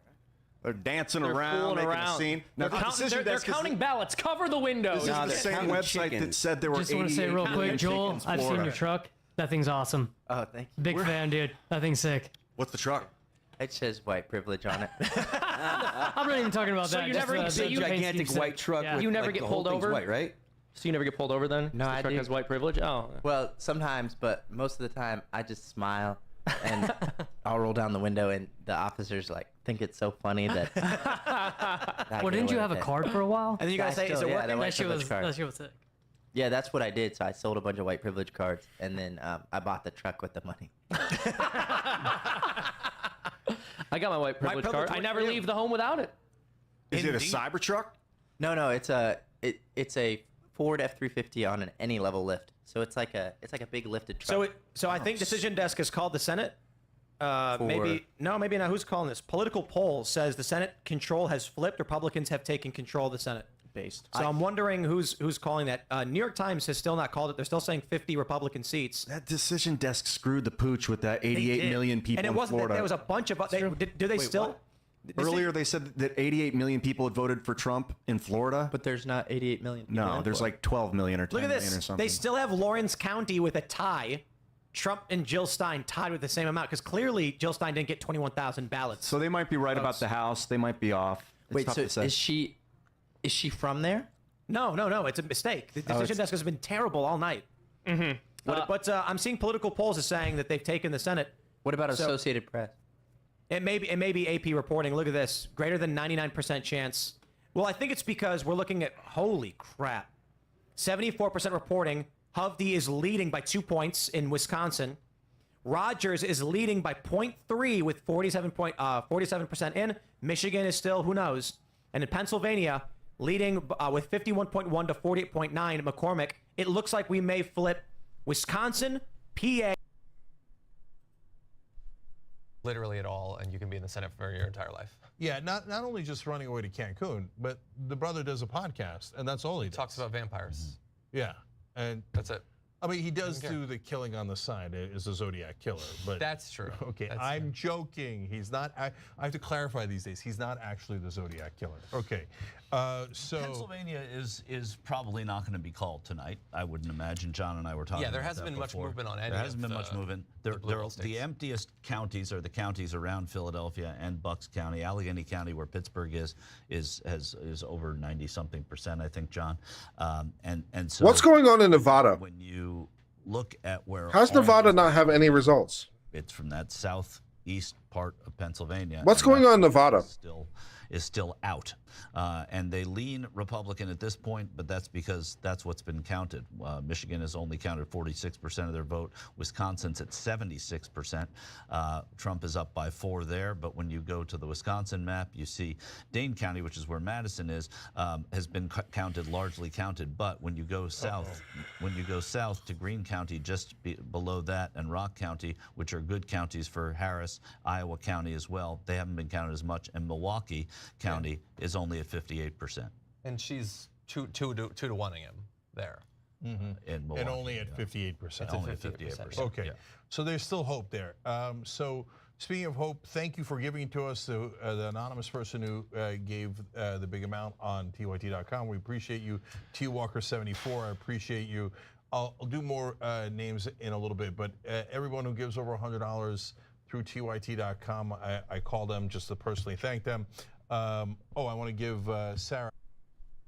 I did say that, like, within the first 20 minutes of this broadcast. I'm just going to point that out. I was going to point out so far, the only thing I've gotten wrong is New Hampshire.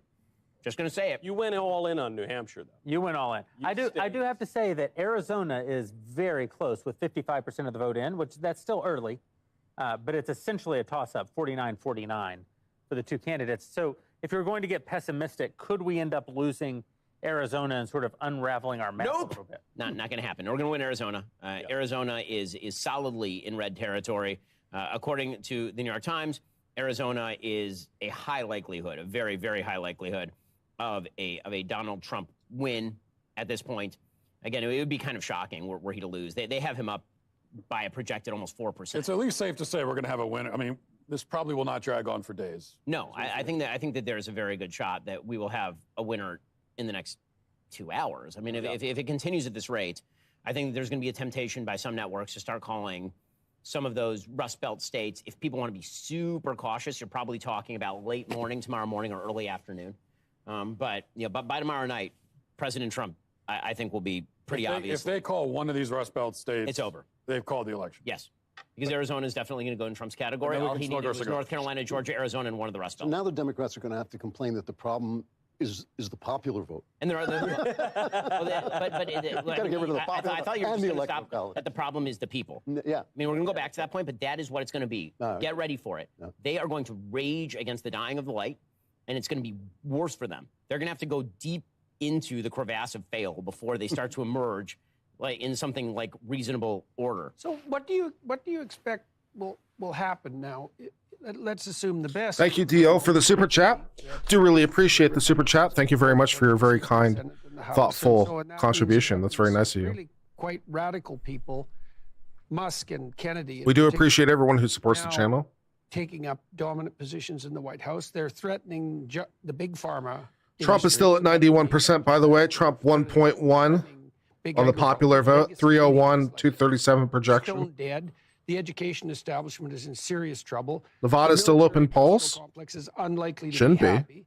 Like, what do you guys foresee happening? That's a lot. Well, and that says nothing. Nevada about should the have closed. CIA, the FBI, let's say, like.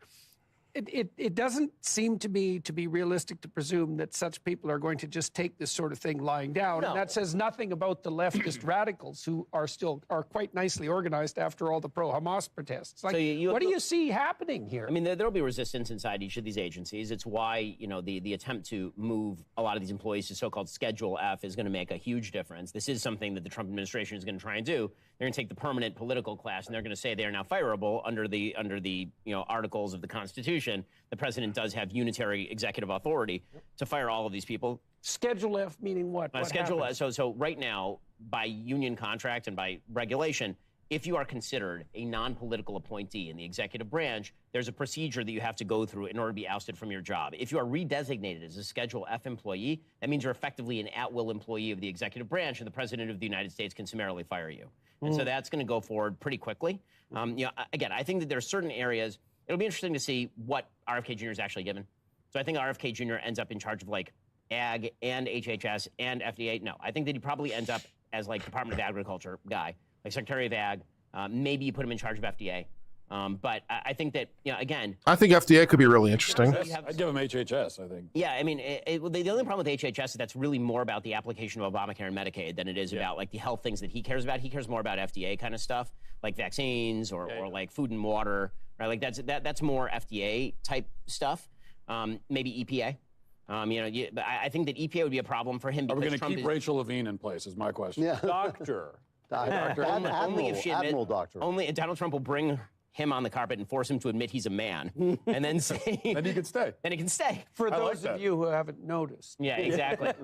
So it'll be interesting to see also, because here's the thing. Congress is still a body in the government. The president doesn't just get to make all the rules, and neither does anybody in the executive branch agencies. So if RFK decides to get like super radical about things in a way that Congress doesn't like, Congress can take power back from the executive branch, or these things can get challenged in court. Oh man, I'm definitely beginning to fade a little bit. I won't lie. Whatever his agenda is going to be the courts, right? There will be a lot of legal cases that are filed against all of this, and then it'll get held up, and the Supreme Court is not going to take all those cases. A lot of this stuff is going to get held up. Listen, it's very hard to do radical change inside the United States government, and I think that that's overall a very, very good thing. It does mean that there are a lot of barriers to entry in terms of the stuff that Trump is going to try to get done. Like when they say that Elon Musk it's back to 89%. trillion and spent. No, he's not. I mean, that's actually not possible. It's been vacillating between 89 and 91% for a little while now. You have to ruthlessly move your agenda forward and start stacking wins and stack them quickly, because we know that that's the situation Trump had in 2016, the first 2 years, and the fact is not a lot was achieved with all that power for 2 years. And hypothetically knows more about what he's doing this time. You would hope be so. Prepared to hit the ground running. And also any traditionally Republicans have always worried that, well, if we advance our agenda too quickly and too ruthlessly, then the other side will be mad. And then when they're in power, think of all the terrible things they'll do. But this is actually what Project 2025 was about, was Heritage attempting to lay out a roadmap for how to effectuate policy rapidly in the first 100 days. Right. And Donald Trump, as a matter of political expediency, distanced himself completely. That's why Trump, as soon as he wins, he needs to say, never mind, I am doing Project 2025. And by the way, 2025 made a tremendous mistake in not issuing some kind of small Bible of what it said, because it was so long that the Dems can say anything they wanted about it. Nobody knew it was repealing the infield fly rule. Yeah. But I will give you a little insider. I think I might be the first one to break this story. When Trump shot down Project 2025, that was fair enough. Is our real radical agenda Project 2026? Baby. That one makes 2025 look like child's play. By the way, I mean, it is worth noting here that undoubtedly Clarence Thomas will end up retiring from the bench under President Trump in this next term, and that is because he's 76 years old. There's a good shot that Samuel Alito, who is 74, will also end up retiring from the bench, and new justices will be appointed in their place, which will enshrine, in fact, a conservative majority on the court for years That'd be to come. great. I'm all fan of that. That's a scary thing. I mean, Clarence Thomas is the best justice on the Supreme Court. He's still obviously very much with it in mind. He's also 76 years old, and he's not going to play the Ruth Bader Ginsburg game where you end up, God forbid, going under a Democrat and then let's suddenly not knock Sam Alito, though. I mean, I'm kind of actually partial to Sam's Sam great. Alito. Justice Alito's fantastic. I mean, again. So both those guys, though, are a little bit long in the tooth. Long in the tooth. Yeah. By the time that Donald Trump leaves office in this next term, Samuel Alito will be 78 years old. Yeah. Right. That you're starting to get into the territory where you really want to think at 77 about whether you want to be the person who ends up, moving into a Democratic administration. I think one of the things that was that sarcasm? I don't know. What did I say? We can be. I don't even remember at this point. What he's going to do is be not Kamala Harris, right? He is going to stop dead that agenda from moving forward, and not doing the thing is like 80% of what he needs to do. It's very hard to think of massive like the things that I would want to do, right? Like restructuring the federal entitlement programs that are clearly going to bankrupt the country. It ain't going nowhere, and it's not going to happen. Right? Like we're just gonna fly right off that cliff. It's going to 100 miles an hour. As you say, it's going to happen because it has to happen. Right, exactly. I mean, reality will hit and we'll fall off the cliff, and then austerity measures or inflation or high taxation will happen. I mean, all those things will happen. But the one thing that Trump really can do, the biggest thing he can do, is radical deregulation. The radical deregulation will happen. Which he started to do already. Right. Now he's going to go to, he had a ratio of 2 to 1, right? For every new regulation passed, you repeal 2. Now he says it's going to go 4 to 1, right? For every regulation that is created, 4 will be repealed, right? All of these are really good and really important things. As far as what happens in Congress, the answer is that, the government is a giant tractor, and it just keeps on moving forward almost no matter what. So if you're hoping for Donald Trump to come in and lower the federal debt by leaps and bounds, that's really not. No, he's never said he's going to do that. Correct. That's not the thing you should hope for. What Excuse the me. real theory of Donald Trump, and this is where he actually is, like W, unfortunately, actually is this area, is that he believes you can outgrow the debt. Right, that if you have enough economic dynamism, eventually you'll generate enough revenue that you can pay off all of that sort of stuff. So again, that's the stuff that's sort of on the table. Again, I'm just giving you the latest vote totals. So right now, Donald Trump continues to be up by about 100,000 votes, with 77% of the vote recorded in the state of Wisconsin. Meanwhile, in the state of Pennsylvania, very, very narrow lead in the state of Pennsylvania. President Trump is up by approximately, well, actually not that narrow. My math is bad. He's up by about 170,000 votes in the state of Pennsylvania, with 85% of the vote counted. The New York Times is estimating that he will win the state by somewhere in the neighborhood of 2.1%, Wisconsin by 1.8%. Over in Michigan, 48% of the vote counted. President Trump's lead continues to grow there. He's up by about 130,000 votes. They're estimating that he'll win that state by 2.2%. So those are the latest results over there. Is Nevada closed yet? I'm not sure that Nevada's closed. I think Nevada's still open. So or if it can't still be open, it's got to be closed. Right. But it closed not all that long ago, so I don't think that they're actually doing like the full count yet. New York Times doesn't have a count on Nevada at this point. The polls close at 10 Eastern, so yes, they are closed. Yeah, they closed, but they're not going to be any results in Nevada for a little while yet. But it appears that it may not matter at all. Arizona, Trump's estimate, 3.7% up when all is said and done. 53% of the vote count is in. It's pretty much dead even, but the areas that have come in are areas, Tucson, Phoenix, right? All the big sort of Democrat areas have already come in for Kamala Harris. So again, a very, very shockingly good evening for President Trump. Spencer Lindquist is reporting already that people are leaving the Kamala Harris watch party. Wow. Unbelievable. Oh, they're walking out just like Jill did as soon as she realized that Joe was no longer president of the United States. Republicans are approximately, according to Ryan Gerdusky, formerly of CNN. You think there's any chance? They are 1.5 percentage points away from flipping the New York 9th Congressional. Do you think there's any chance that if Trump wins, that Biden resigns so that Kamala Harris can be the first president, even if it's for like just a month or something? Do you think there's any chance of that happening? I feel like there's got to be some chance. You know? I'm just saying. I think he's feeling. You think it's just positive? Oh yeah. If you got knifed in the back by someone that you brought up, you know, and they pushed you to the side, There's still that knife wound. Yeah, and you're still out. Yeah. No, but I get your point. He's got to feel a little relieved because it could be him getting his ass kicked right now on national TV. Yeah. And that's a really bad. Hey, Joe. Hey, Joe. How you doing, Kamala? Hey, Joe. Have you ever heard of 3 USC 20? What's that? It's a special provision for special presidents. I mean, like he's got to be really, really. Wow. You know, he's. I didn't need that. Yeah. It's getting late tonight, man. You know, we've been here for 9,000 hours. I'm looking just. You know, Cenk Uyghur is crying. I'm checking out the networks. David Muir looks sad. He looks very sad. Cenk Uyghur is basically especially in tears now. But, yeah. By the way, I got a note that Orange Hitler over here got awful lot of not white people to vote for him. This Orange Hitler sure fellow. did. This Orange Hitler fellow. The whole intersectional thing really collapsed in a pile of dust and rubble. I mean, that dude had like 5 Hitler mustaches. Like, not just one, like all over his face, just Hitler mustaches everywhere. And we were told that he was, you know, what are the poor Hollywood stars going to do? They're pretty much done. They're going to move. They're going to move. That's right. Yes. Oh yeah, move to Canada. Then they can find out what the progressive agenda really is like. Yeah, go to Canada, you people, where your money's worth half as much. And we can't put it past these people because we're talking about how they're going to react. They are going to say that Trump is an illegitimate president. You think so? No, they can't anymore. They can't. They're going to say the American people are illegitimate, and that's what I'm looking forward to because now the battle's out in the open. Seriously, I'm looking forward to this. That's the battle that's going to be next. They'll be able to accept that he just won. Without Russia, you know, something. Yes, because they're running out of scapegoat. Correct. Of course they are. Yeah, right. There is only one scapegoat left, and it's the scapegoat that Joe Biden said out loud. And that is the American people are trash. Yeah. That's going to be the angle. But that's what we're doing in Canada. They have not accepted a presidential election they lost this century. So yeah, but who? I mean, you tell me. Who do you think that they blame? I mean, they can blame podcast land. They can blame me and Rogan and you and everybody else. They tried that, but New York Times. But you know, but the press is not going to back them on this. There's going to be a change. I mean, I really do believe this. The press, in order to sell the Russian collusion story, you needed the press all on board. And the press look like fools. Well, they're also dead.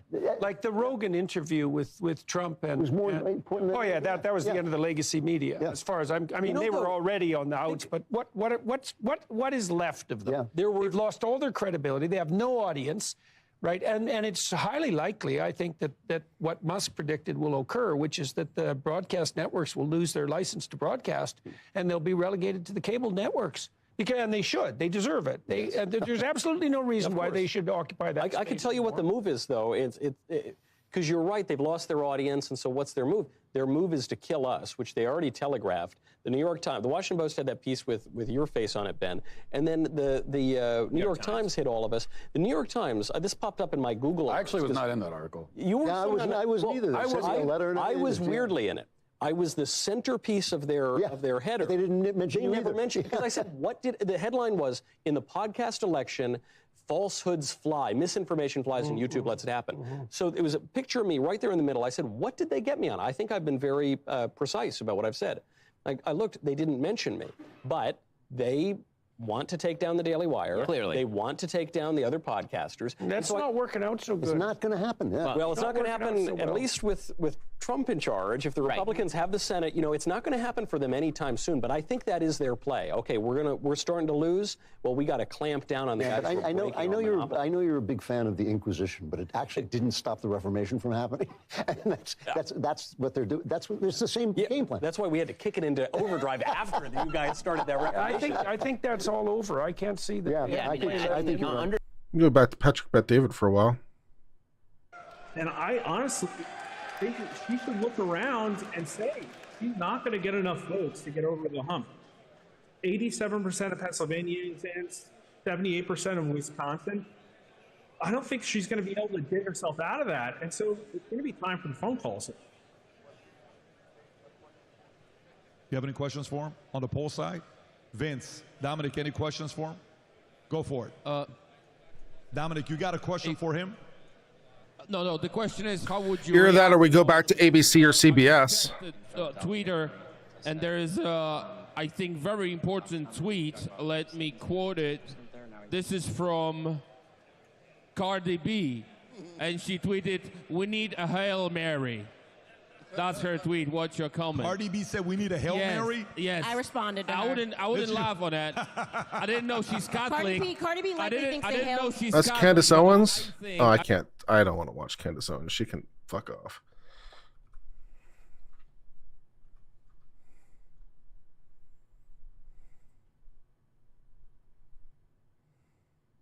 But right now Arizona is they're not really. Let's watch Lotus Eaters. We'll chance it.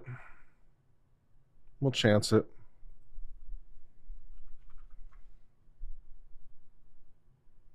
Let's watch Lotus Eaters for a little while. We could watch Crowder also for a while. Substitute for peace of mind. Shut up. Why I trust 4 Patriots. 4 Patriots offers real food inside of these bags. I can't make it there.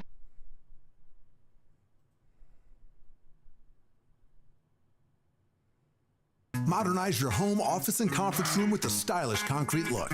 To do so, simply use Epidex's micro. With Miller Mock College's online programs, you can learn here, or even.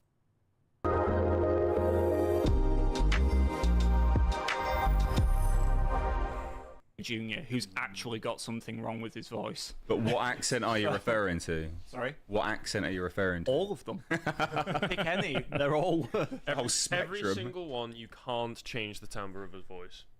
Yeah. It's that nasally high-pitchedness of it. It just What's the risk with Lotus Eaters? They're on Rumble. Do bother people. And so they're not complying. They're not complying with YouTube's rules.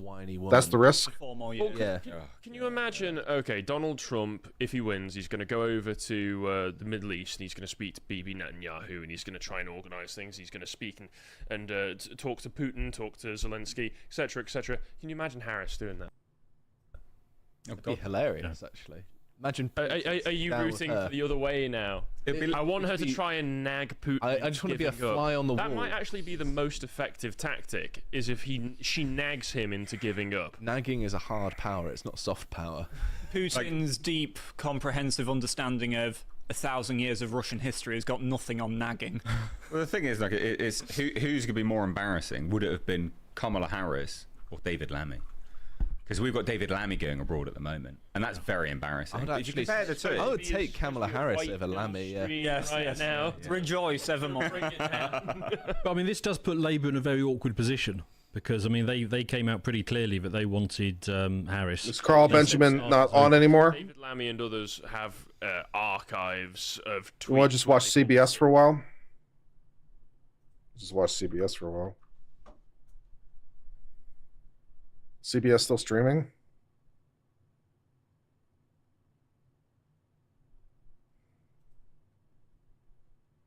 I would hope. So we've been on this deficit problem now for the last 6 or 8 years, and it really got exasperated with COVID. You know, if you look at what spending that was enacted under Donald Trump. It started, I said, 7 or 8 years we've been under this problem. It's not a new problem. But if you look at what's been going on in this country, tax revenues have stayed about equal. If you look at revenues to GDP, and that's the right way to measure it, how much of the economy are we collecting? What's really changed dramatically in the last 3 or 4 or 5 years is how much of the GDP we're spending. Expenditures as a percentage of GDP have changed quite dramatically, and they've changed quite dramatically in the last 4 years. I think we have to realize that the spending to GDP has to be brought under control, and that's before we get to the issue of the Social Security Trust Fund, which is ultimately going to run out of money in the next 7 years, and we're going to have to curtail benefits for seniors, which I don't believe we will ever get to that point. I think we will fulfill our obligation to pay seniors their benefits. And I know we don't have time or the graphics tonight, but for everybody who knows the pie chart of the federal government, about 2/3 of it is entitlements. Yes. So if you ever really want to take a whack to federal spending, you have to take a whack to entitlements. And for entitlements, it's Social Security, Medicare, and Medicaid. So are you suggesting that under Donald Trump, he would do that? No, I'm not. I'm not suggesting that but at you're all. saying that someone should? I'm suggesting there are many other places where we're going to have to take a hard look of how we spend our money and how efficiently. There aren't any other major places. There's entitlements. There are many. There are other places. You're right. It's 2/3. There's discretionary spending. There's military spending. How efficiently do we spend our military money? Are we spending our military money on things that we need today?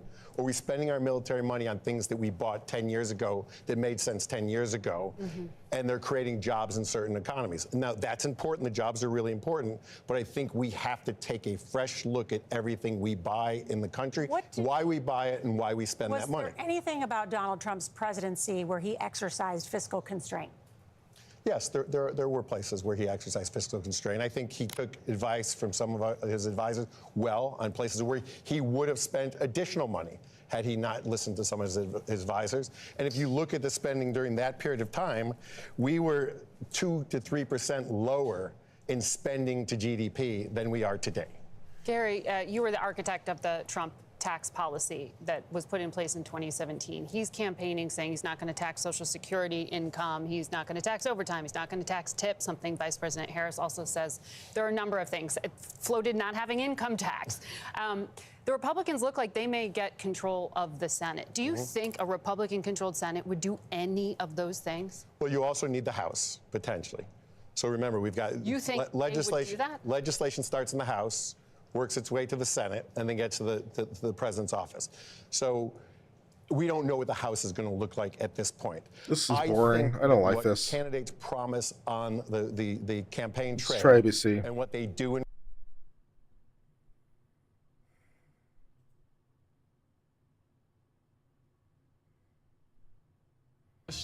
Yeah, we just got a couple more votes, another big chunk of votes out of Delaware County, Delco. This is a heavily Harris county, and we're seeing her do fairly well there, but not quite at the 538 benchmark, which is problematic in a close one. We're down to a 160,000 vote margin. We still think there's lots of votes out there, and if you're poking around, we're still waiting on Philadelphia, the 177,000 votes expected there, 120,000 votes in Montgomery, another 60,000 in Chester. That's where I've focused a lot of attention, but there's still still some Republican areas that are outstanding. Johnstown, which is an area that is going to go a lot redder, almost certainly. Right now, they've got about 58,000 votes, too. So it's kind of one step forward, two steps back, potentially, as Harris tries to make up ground. Show us Michigan. What do you got? Yeah, Michigan is really not going to come into clear focus until we see a lot more out of Detroit, out of Wayne County. Wayne County is the biggest in the state. It's also really where the Democrats vote. It's also home to Dearborn, which we know has had kind of a lukewarm reception to Kamala Harris and to Joe Biden both. Right now, she's only netting 36,000 votes out of Wayne County. That's obviously going to go up quite a bit. We'd expect that it has to, but. Well, we just saw a little jump in the vote here that changes some of the numbers. It gets it down to 160,000. So that's going to take a while based on our reporting. But really, we're just waiting on the urban areas in all three of those big battlegrounds. And Wisconsin, where are we now? Yep, Wisconsin right now is a 96,000 vote margin, and Milwaukee is just going to be the one that we're waiting on so much. 190,000 votes in Milwaukee alone. As we've been talking about tonight, you can make up some of the ground, but it's hard to make up big chunks because Donald Trump will net some votes there as well as in other parts of the state. Chris Christie, what do you make of what you're seeing here? Well, look, I think there's a few things to look at tonight. The first one is I got asked this morning by George on Good Morning America about these conflicting poll numbers and the 72% saying we're on the wrong track versus the 60% unfavorable for Donald Trump, and which one was going to govern. And I think what we're seeing tonight is wrong track governed over his unfavorables. They don't like him, but they trust him on some of those issues more. And secondly, for Kamala Harris, she had to come up with a more imaginative campaign to what she did. And here's the thing, Joe Biden gotten out a year ago. This might be a totally different race. He's got to be thinking about that tonight. It's the beginning of a bigger conversation we're going to have probably right after this break. We'll be back with much more. ABC News Live coverage continues here in a moment. I am fading. I'm going to have to go back on with Nate or something because I can't keep my eyes open anymore. Let me hop on with Nate for a little while or something because I am dying.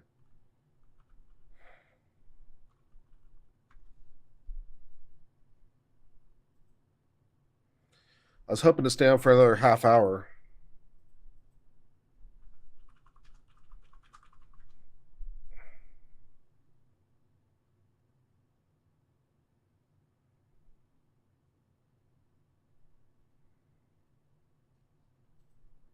All right, let's see if Nate wants to hang out.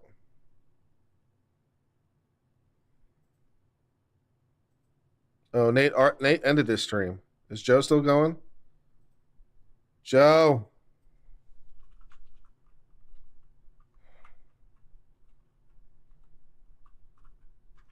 It's good. Joe still going? He is still going.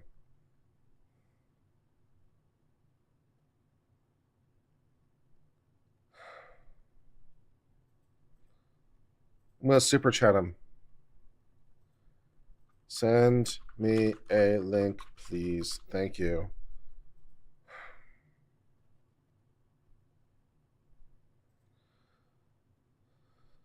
I'm going to hop on with Joe for a little while. I sent him a voice message a little while ago. No. Joe, I swear to God. Joe, look at my fucking text messages.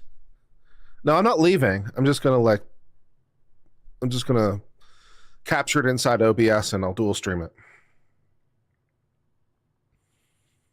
I'll make it work so that, you know.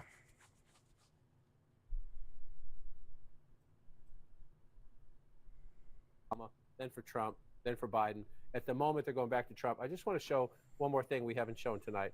I just want to bring this up and bring this out. It's not here. It is here.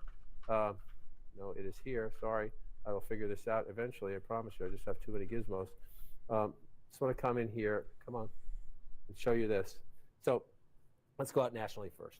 Everyone's been talking all night long about the headwinds. There'll be a lot of questions asked about this after the fact. This is not a good environment. Joe needs to read my text messages. That's the problem. Vice President. He doesn't read my text messages. I send him a text message, he doesn't read them. The darker the county, and then he doesn't read them until the next day. It does us no good. This happened to me recently. I wanted to be on something with Joe. It's like, and he sent me a next message like the next day. Happened to me twice. He sent me a message the next day. I didn't see this message. See the green? Yeah, what does that mean? That's Joe, I need you to read your messages, Joe. Wages have outpaced inflation. You can use a hand. You will fill one hand in the more than 4,000 counties and townships in the United States. Damn it.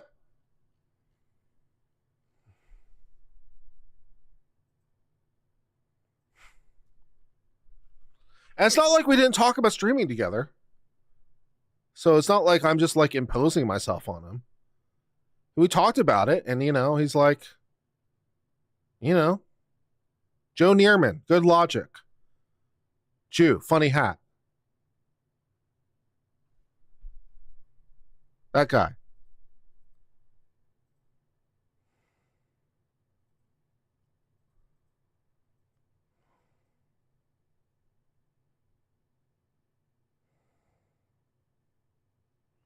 Joe is off in his own little world right now. Do that first. Yeah.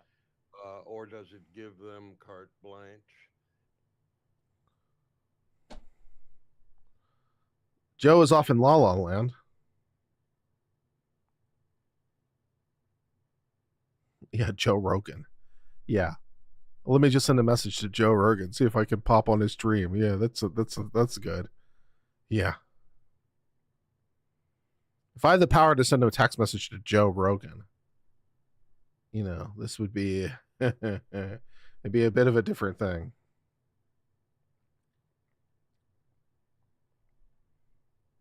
The routes they take. Oh, good. He finally saw my message. Oh, good. Where there's hope. Someone brought it to his attention. Okay, we might actually get a link from Joe. We have hope, sort of. And then the other thing that Joe has to do when he has me on his stream is he has to let me talk sometimes. But we'll see how that goes.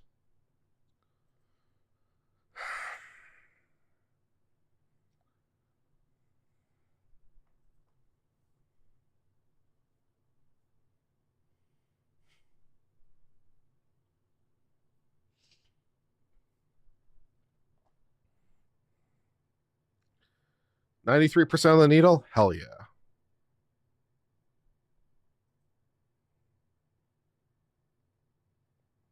Joe is currently trying to figure out how to send a message. He has forgotten how to send a link. He is struggling. I'm watching him do it in real time.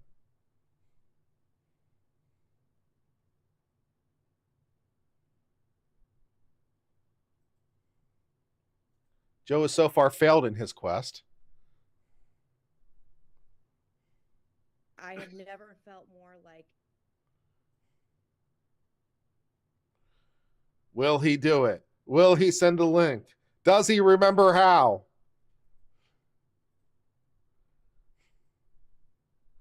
Will he let me talk on his stream? In case you haven't noticed, Joe Neerman does have a tendency sometimes to go on these long rants. He doesn't necessarily break to allow for a more segmented conversation flow. Can be a little frustrating sometimes. I still love him though. I think he literally has the message on the screen. Send me a link. Only Democrats that are happy about He literally has a message. Send me the link on his screen, and I think he's forgotten. I think it's completely possible he has forgotten. Even though he literally has the super chat on screen, I think he may have forgotten.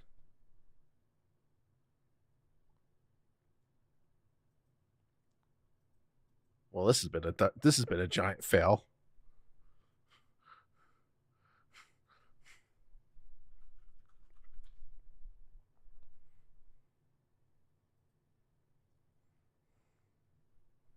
Is 12:30 there? That is true. That is true. That's fair. We tease in love. We tease in love. Right? Yeah. It's the thing like, and it can be a little bit hard to know the difference sometimes, but it's the thing like, the things you can say to your friends that aren't really insults, They're just more like friendly teases, right? That line between, this sounds like an insult, but it's really just a tease. But that's how guys communicate. Like, have you ever known guys? Have you ever seen how guys communicate? Sometimes they rip on each other a little bit. Yeah, it's kind of like that.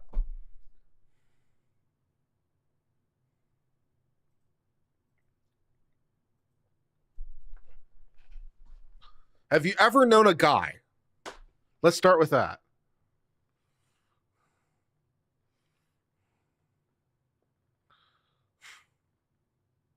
What powers does the president actually have? Well, in principle, he has power over the executive branch, which is the power to enforce the law. So, in principle, he can tell the executive branch, which is any component of it, to do whatever he wants because they're all fractions of his power. They are all his agent, and he is the principal. So they all are his servant, in principle. Now, how much that's actually true in reality is a whole nother set of problems, but he is a branch of government unto himself, which isn't true for any other branch of government. He is a branch of government unto himself. So, it's a pretty good deal. So in principle, anything that any member of the executive branch could do, he could do. And he can order any member of the executive branch to do anything that he could do, because they are all his agent. He's got 2 million agents. It's a very powerful thing. Joe has forgotten I exist. Joe has forgotten I exist. It's quite possible that Joe typed out the message and forgot to hit enter.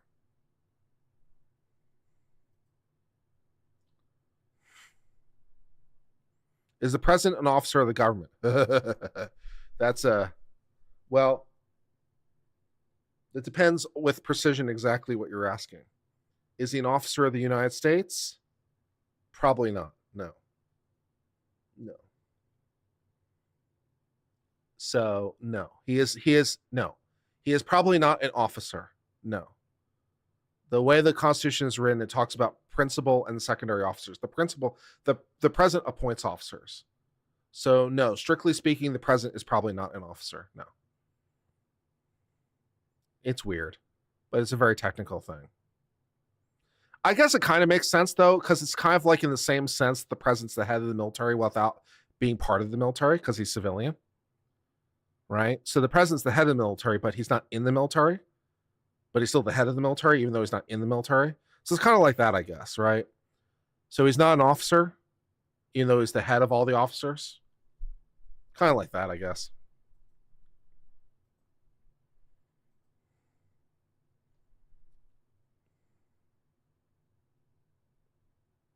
If Trump gets elected, he cannot be impeached until at least the midterms. Not if the Democrats have the House. They can impeach him anytime. They can impeach him January 21st. Technically speaking, they could impeach him January 20th afternoon. The Senate's are? Yeah, so what? The House has the sole power to impeach. What are we talking about? And also, that's irrelevant to whether they could impeach him in the midterms or not. That doesn't matter. What are we talking about? I'm so confused. I don't understand. Uncivil's confused. It's too late for this.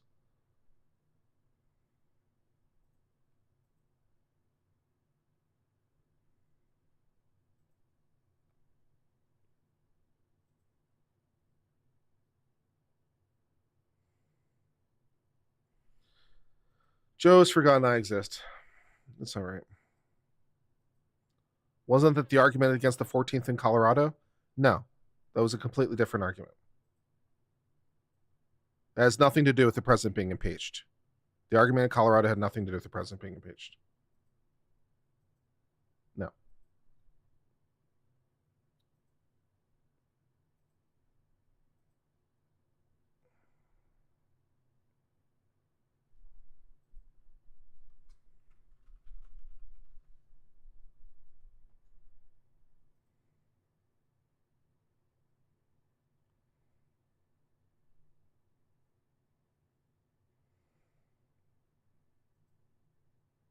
batch, and it can wildly swing these. And are they calling the Senate seat in Pennsylvania? That's a good question. Have we called? No. Also not. Yeah, we've not called the Senate seat. Michigan, who also is saying that it could be tomorrow before the votes are in, currently 58% reporting, but Michigan's looking very good. Donald Trump, 52% to Kamala's 46%. And About Wisconsin, fucking time, Joe. Jesus Christ.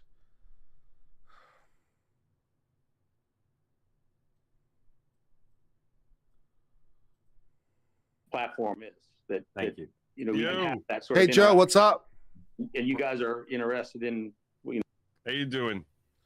I'm doing well, thank God. And so far, things seem to be going really well. 93% chance, the New York Times is saying right now, with a projected 93% chance. with a projected 93%, yeah, with a projected popular vote at 1.2, which is amazing. That's just amazing. And so I'm pretty thrilled. Thank I'm God. I'm very thrilled. Thank God. But everyone's just waiting for that first state to fall, because as I pointed out about 45 minutes or so, maybe less, I have no track of time anymore at this juncture. This red that we're seeing on this map right now, it's pretty amazing. This is what his map was, and this is how it finished in 2020. This is exactly how it finished, with plus Alaska. You add in Alaska, and this is exactly, that's why he finished with 233 votes, with 230 votes, because there was three less. Texas and Florida picked up three more seats. That's why he's at 230 now. But this was the map, and the rest of it was blue. So Okay. basically, right now, Well, he's won Georgia. It's not even like New York Times said it was 95%. call that. We're waiting for them to call that first state that's flipping from 2020. That's really what we're all waiting for, because not a single state has flipped yet. Well, every one of them, he held serve on everything he had in 2020. All the stuff they were like, oh, we're going to get North Carolina. No. They didn't get any of that. Okay. Well, so I mean, New York Times says Georgia's 95% Republican or better. So I'm just amazing they haven't called Georgia yet. But I mean, it's very, very frustrating. He's got a 119,000 point lead in Georgia. They seem to be very adamant that they're not going to give it to him, and everyone's just like, freaking call it, like, what's it gonna take? This reminds me like when Trump won the first time, like it took forever to call. I think it was Pennsylvania that was that last call, right? I think that's and it right. took like another 3 hours more than it should have, because no one really wanted to pull the trigger. It's like, and here's the thing: they're at 95%. Then you're going to see it's going to go to 99%. They don't. Then they stop telling you like what is left. They don't want to do that. So they'll just be like, oh, okay, so now we're at 99%, and then they'll lie to you about how many votes are left. This is what I remember happening in 2020. It's like there's 20,000 votes left, and he's got a 12,000 lead, and then it's like he's down now got a 6,000 lead, and there's only 37,000 votes left, and you're like, he only had 20,000 votes yesterday. How does it take a full day to count this? And now he's got a 6,000 lead. There's 37,000 votes left. I don't know what's happening. Look at chat. Georgia's called. Look at NBC. I've been looking at AP for my numbers. That's what I've been relying on. AP. NBC.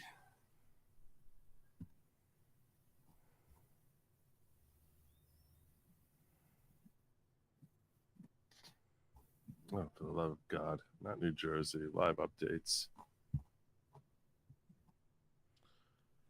The Garden State, definitely a Trump stronghold.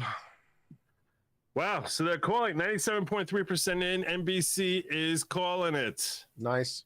There you go. Nice. Georgia. All right. That's Pretty amazing. 246. 246. Georgia, come on down.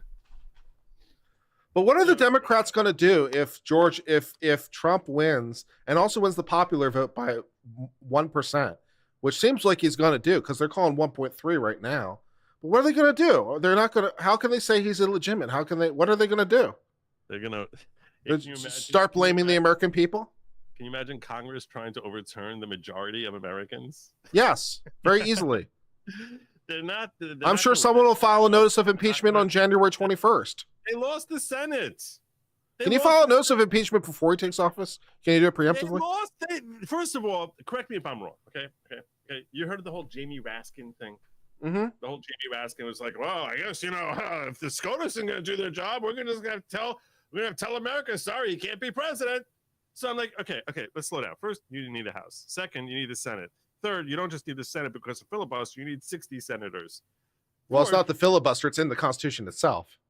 But what I'm saying is, if you're going to pass a law that basically fourth, then you have to figure out what law would you be trying to pass that wouldn't be habeas corpus, because the way that decision reads, when you're looking at Trump v. Anderson, the way that decision reads is basically saying there had to be some law on the books when January 6, 2021 happened. Now you can, after the fact, say that was an insurrection. Now, therefore, he's kept out. So what I'm saying is, it's so stupid. There's no way possible. It is impossible for Jamie Raskin to try and fashion something together. And he doesn't have the votes in the House, he doesn't have the votes in the Senate. He would need 60 votes in the Senate, and it would be unconstitutional based on Trump v. Anderson. So stop worrying about it. Nothing's happening here. It was totally designed to psych you out into thinking, well, there's no point voting for him because they're never going to let him be president.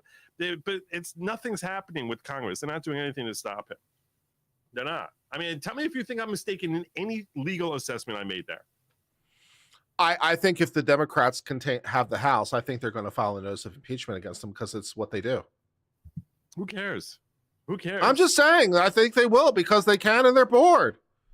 He's Orange Hitler. He has to be impeached again. We'll impeach him every year. I don't know. Maybe just how many impeachments can he get? What's the magic number? Here's my question for you, Joe. Here's a question for you. Yeah, that's if they get the House, which I don't think they're going to get. I don't think they're going to get the House. What do you think? What do you think is the probability that if Trump wins the Electoral College, that Biden resigns so that Harris can be the first woman president for whatever lame duck period? That may happen. That may happen. I'll ask you this. What happens then? Does Johnson become the vice president? No, the vice president would have to be nominated and confirmed by the House and Senate. So no one would be the vice president. So what happens on January 6th? Who calls out the votes?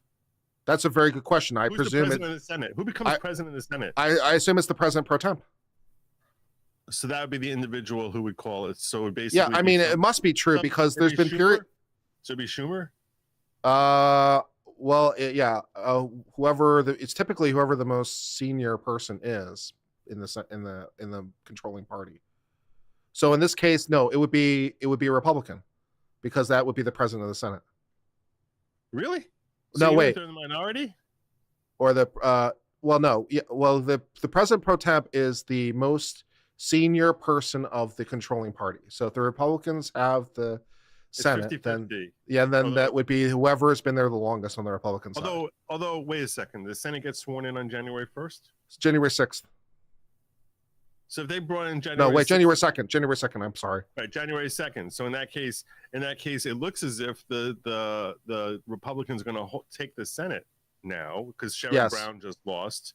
Yes. And so it looks as if they're going to have the majority in the Senate. So that means it would probably so who's the most senior member of the Republicans? It's going to be Mitch McConnell. He's gone, right? I don't know. So who the hell would it be? That's what I'm wondering. Who's next after McConnell? Who replaces McConnell for the Senate majority? I don't know. I don't know. All right. Well, anyhow, very, very excited to hear that they're calling it. Let's see if the New York Times has called it yet. For New York Times saying 92% chance of victory. Have they called Georgia yet? They haven't called Georgia yet. No. But very, very, very excited by that. That was awesome. Whew. Very, very exciting. I still don't see this DM watch for this watch party, but let's see. Grassley? Someone said Grassley. That sounds right. Oh yeah, Grassley. He's older than grass. Yeah, that sounds right. So presumably be Grassley then. Grassley. Yeah, that's a very good guess. I don't know what the snakes are for, but yes, I guess you're. I think they're for me, but that's okay. I don't get it. This is MAGA country. The real MVP of the founders rely on taste, but not invest in ideology. All right. So, what do we got now? Presidential election results New York Times doesn't want to call it yet. Let's Someone see said that if the he called it. co-chair spoke at the Harris party. Did someone actually speak and send everyone home? Did they pull a Clinton and send everyone home? Everyone, it's time to go home. We're not going to have positive feedback for you tonight. But did they pull a Clinton? Did they pull a Clinton and send someone out there to send everyone home? I don't understand. Amazing. Amazing. Is that what they're saying? They sent a just say goodnight, see you tomorrow.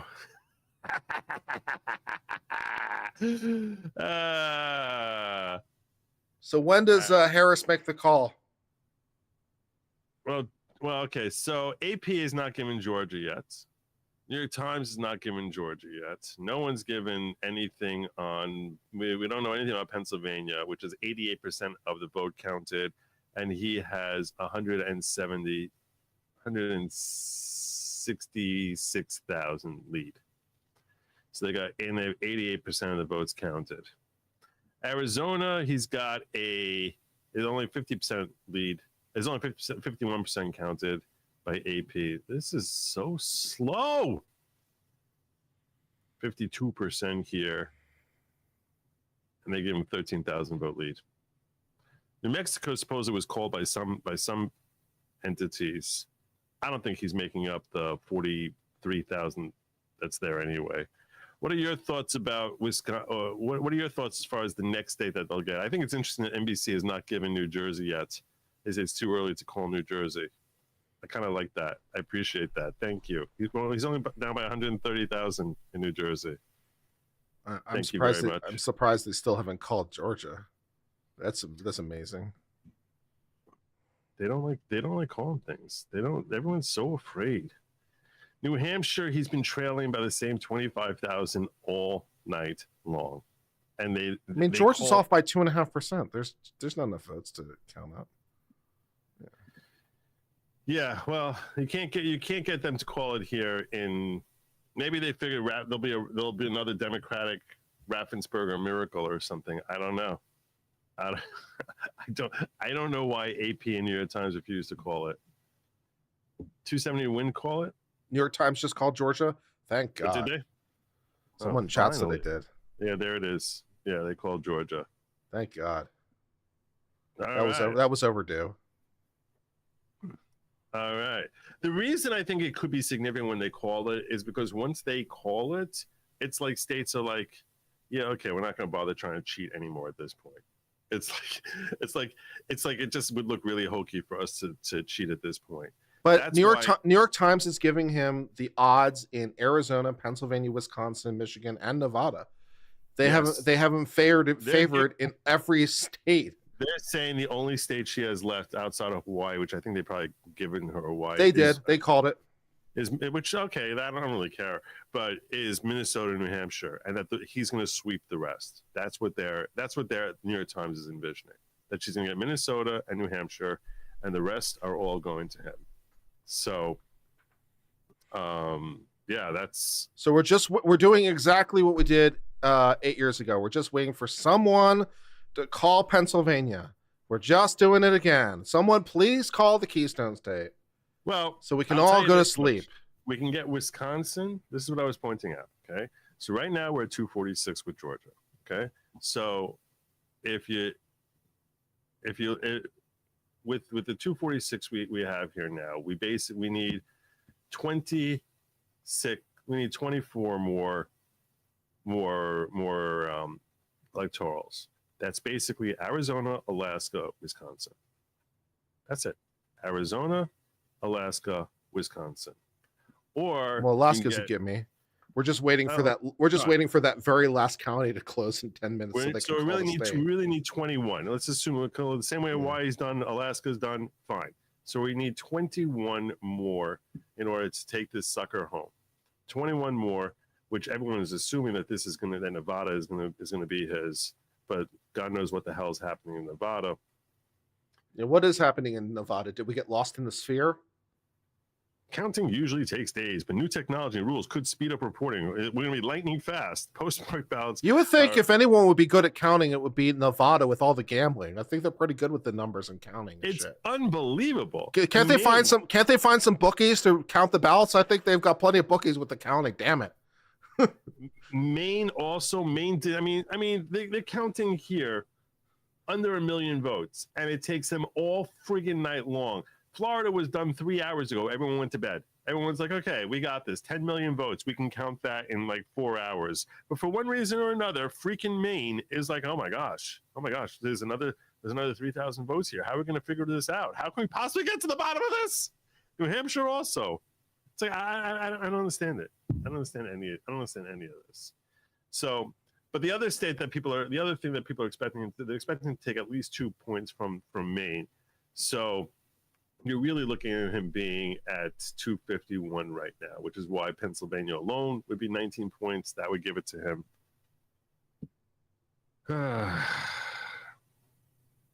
I'm surprised. This is what God does when you confront anti-Semitism in your own party. Should have picked Shapiro. I'll tell you right now, if she picks Shapiro, I think she takes Pennsylvania. I think this whole election looks very different. Very different. He's very popular in Pennsylvania. Yeah. I don't think Trump would have much of a chance in Pennsylvania if Shapiro was the VP. Well, that's okay. We got Walls. I think Nevada, Minnesota, and perhaps Michigan. Michigan might be trying to sit out and say, is it worth it for us to try to steal this or not? There's no explanation for why every state can't be like Florida. There's nothing at all. So I basically fill my time watching people who are coping and seething. That's good. Have you watched, like, was there a recording of the official statement at the Kamala Harris event? And if so, can we watch it? Because I'd like to see the official go home statement. Yeah, that's a good call. Yeah, I'd like to watch whoever it was who went to the mic and be like, who gave the speech last year. We really appreciate all your support here. It looks like it's going to be a long night, and we should play the one from Clinton 4 years ago or 8 years ago. Play that one from Clinton 8 years ago, and play this one and see how they compare and contrast. I like it. All right, let's go in. Let's see if we can find Harris sending people home. Harris. Was that Podesta who 8 years ago? Who that was? I think it was Paul Podesta. Yeah. No, that's not. Let me check on X. I'll probably find it faster. Look at this. That's my thing. 95%. They've moved him over into very likely New York Times. Nice. Very likely. I feel it. Starting to feel it. So twice the Democrats have run a woman, and twice Donald Trump beat them. That's what he does, basically. Trump beats women. I was trying very hard to not phrase it that way. Trump beats women. I was trying very hard to not phrase it that way. But then you had to step right into it, so that's good. Oh yeah. Earlier for chat, I played the masturbation commercial for the Democratic PAC. That was pretty interesting. Did you see that one? Oh yeah. No, yeah. Turn up the volume. I gotta watch this shit. We still have votes to count. We still have states that have not been called yet. We will continue overnight to fight to make sure that every vote is counted, that every voice has spoken. So you won't hear from the vice president tonight, but you will hear from her tomorrow. She will be back here tomorrow to address not only the HU family, not only to address her supporters, but to address the nation. We still have. There you go. Glorious. She's busy crying somewhere. She's busy crying. She ain't coming out tonight. She's not coming out tonight. No. No one wants to hear from her tonight. Why would anyone want to hear from her? Why? Did the exact same thing Clinton did. Although Clinton made the call that night. She didn't address the supporters, but she did make the call. She called him. Right. She did call Trump that night. Yeah. Yeah. Kamala hasn't made the call. Yeah. Well, then to be fair, the media has not made a call yet, so I wouldn't expect her to make the call at this point. I would expect her to wait until. I don't think she'll do it before it hits 280, and I certainly would not ask it of her before it hits 270. You never know. WSB TV breaking: former President Donald Trump has won in Georgia. Will receive the state's 612 college votes. Live results. Yep. That's right. That's been called now by. Oh, you see, that's why they give it the little dark, because this is the first one that flipped. This is the first state in the country that actually flipped over from 2020. So that's why they give it that little flip thing. Yeah. Big sea of red. Big sea of united red. Look at this. Like I like the consistency across the Southwest. Yeah, that's the Southeast. Nice. That's how it's supposed to be. The entire what's wrong with New Mexico? What's their problem? I don't get it. I don't understand it. You've seen 20 million people stream through your country, your state over the last 4 years, and you're like, no, it's totally fine with us. They're cool. I don't get it. They're insane. I think they're insane. Nevada, looks like Nevada's starting to count. Oh, look at this, Nevada. 5% counted. Arizona still hasn't really moved anything at all. Nothing at all. Can't. Let's see if there's anything that's flipped in the House, because the House and to like the stripes, nothing flipped yet. Nothing flipped in the House yet. These are all incumbents who won, or in some places, I remember seeing that it was like both of them were new. For example, New Hampshire. Did you know who Lily Tang is? You know who Lily Tang is? No. Really? You haven't seen Lily Tang? The name doesn't strike me familiar. Okay, I need to introduce you to Lily Tang. Okay, my soul's prepared. All right, let's go here. Let's go. You need to see Lily Tang is a pistol. In fact, you know what? I'll probably find it here faster.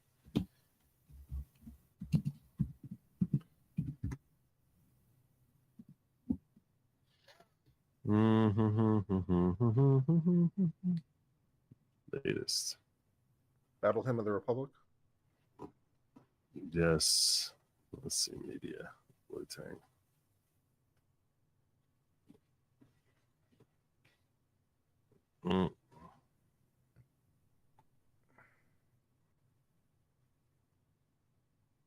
I believe that the middle class deserves a tax cut, and I believe that we will do a lot for this country by ensuring that we don't continue this disastrous tax policy. You are wealthy. You are worth $20 million to $30 million. Yeah. How do you know about regular people suffering? Do you go shopping, go to Walmart, buy food? I talk to those people. When government creates a problem, then they blame on other things. Yeah. Then they offer bigger government solutions to give you more printed money. Then inflation goes up more. It's a vicious circle. American hero Lily Tang obliterated Jake Sullivan's wife on the debate stage, Ukraine, to stop the Russians. You are wealthy. You are worth $20 million to $30 million. How do you know about regular people suffering? Do you go shopping, go to Walmart, buy food? I talk to those people. And you pretend to be renter in Nashua. A few months ago, moved back to run for this open seat with millions of dollars from Washington, D.C. insiders. And the millions of dollars, I don't have money to run a TV ad. And you pretend you are poor, complain rent is so high. You couldn't save that apartment for other people to rent in Nashua. Just go back to your $2 million home in Portsmouth. Please don't say that, because you do not understand regular people's concern. People cry in my arms on District 2. Amazing. You know, this is such an important issue. You're focused on me. I am focused on the voters and on the issues that matter to them. And high cost is something that, like I said, I'm going to fight with everything I've got to reduce the pain that people are feeling all across this district. But I would just say, why? By sending more money to Ukraine? One of the things I learned from my family growing up here in New Hampshire, middle class? and this is the state that made me who I am today is that you pay it forward, you give back. And I've dedicated my life to serving our state and our country. I've done it in the Navy, I've done it at the Justice Department, I've done it at the White House. And it would be the honor of my lifetime to do the same thing, to serve another oath of office to our Constitution, which I love so much, on behalf of the state. Let's keep talking about the cost of living, an expense that a lot of families are struggling with these days. That's the high cost of childcare. A report from the organization Child Care Aware shows that Granite Staters who have an infant at a child care center, along with a toddler there at the same time, are paying about $32,000 a year. Now, there have been tax credit proposals and hiring incentives, but can you pledge tonight to do something dramatic to really make childcare accessible to mass numbers of families, Ms. Goodluck? Look, this is such an important issue, Adam. I hear about it everywhere I go. Anyway, so I don't want to like spend all night on it, but yeah, she's a pistol and she's smart and she really knows how to attack. Unfortunately, she's trailing by 25,000 right now. The New York Times has just said greater than 95% chance of victory. They've given up. They've gone to the greater. They go to the greater than sign. Nice. 95%. Nice. So let's check out let's see what's developed. Let's see what. Wisconsin gives them a 4-point lead. 122,000 votes with 85% reporting. Let's see. Let's do a closer breakdown on that. So if we look at Milwaukee over here, you could see that there's 61% in. That's definitely where she's hoping to make that she can make her hay. 95% of Dane County is done for her. La Crosse County is something that's didn't really do very much. 6,000 votes she gained there. It all comes down basically to Milwaukee, where she's got a 2-to-1 advantage so far in Milwaukee. If that continues, I think that's lower than what Biden did in Milwaukee back in 2020. We have 61% in. If she's got, and that was 260,000 votes. So basically, you can figure 40,000 per 10. It's roughly around 42,000. So it's 42 times 4. It's basically have about 180,000 votes, of which she should probably get 120 to 60, which means she'll make up about 60,000 votes. So it's looking very, very good for him, seeing as how Milwaukee should give her another pickup when they finish counting of up to 60,000 votes. That's being generous. And right now his lead is 120. So, and that doesn't count any other gains he can make in other more rural counties. So it seems as if the predictions that Door County was going to stand up for that's I kept hearing about how Door County, that's the bellwether right there. Nevada is just epic. Clark County is 50.1% Kamala Harris, 48.4% Donald Trump. Holy shit. Yes, even out of Clark County, holy shit. Yes, Donald Trump overall 50.9% to 47.5 with 75% of the vote counted. Let's go. That was a quick update there, Nevada. All of a sudden he's jumping, he's just jumped in there. Clark County. Look at that. I don't know why my thing isn't showing numbers here for Clark County. Where are you looking? Oh, I was looking at I'm on New York Times here. I was on AP. AP? Let's go.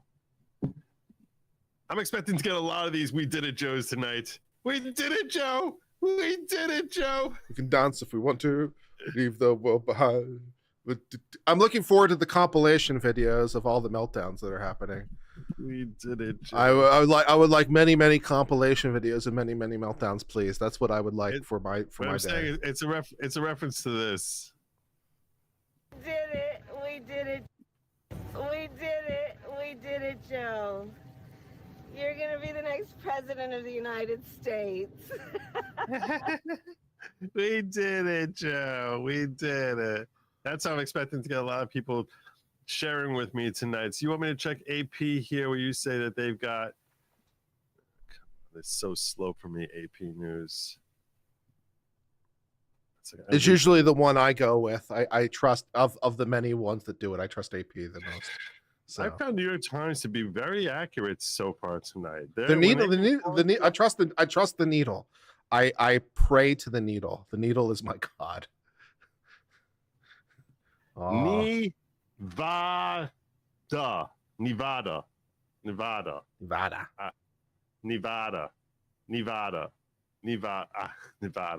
You say Nevada, I say Nevada. Nevada. New Mexico's Democratic haven. My family lives there now. They met at Woodstock. Their daughter Harris said, "Come on, when she's moving to Israel." Unburdened of word salads. Amen. Look at Clark Carney. He flipped Nevada. He sure did. He sure did. Instead of the White House, does Kamala get a sheesh? I'm gonna refresh. Kamala gets the Naval Observatory. I don't know why AP News is being so impossible for me tonight. Look at this. Everything is going slow. Republicans lose the House, so we can expect the first impeachment articles to drop the desk on 21st.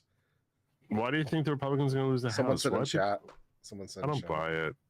Pennsylvania might be called in the next hour or so or longer if they drag their feet. Kamala called it early night to put her head down and go to work finding the phone. Nice. It's not too late. There's Bernie can still win it. Bernie can still win it. All right, let's see what we got here. Nevada. The fact that Trump is going to win the popular vote by possibly 1% or even more than that is truly amazing to me. That is amazing to me. Because I don't know what the Democrats do, because they've always had this idea of like, well, the Republicans don't win the popular vote. It's all that dirty electoral college. What do you do when we win the popular vote by more than 1%? What do you do then? I don't know. I don't know. I think it's Peanut. I think Peanut the squirrel is responsible for this result. I think Peanut died in service of his country, and we all need to get our nuts out for Peanut. Wow. 50.1 to 48.4 with 80% counted. Oh, no. 50. Can you guys, I don't know if you guys can see this. This is Clark County. What can you check out like how much Biden got in Clark County? Yeah, give me a second. In 2020. I'm very curious. I'm very, very curious. Give me a second. What a disaster. What a disaster for her. Oh my God. I'm going to tell you, I thought this would be a little bit of an easier night. I did. I expected this to be a little bit of an easier night than it's been, but I'm still pleased. At the end of the day, a win is a win is a win is a win. Joe Biden won 53.66 to Donald Trump's 44.31. That's when you're talking about so how, do you have a total vote number? For Clark for 2020, it was 521,000. 521,000 total people for Biden, or is that like for Biden? And then Trump was 430,000 for a total vote in Clark County of 972,000. So he gained 90,000 votes there, whereas she's gained 13,000.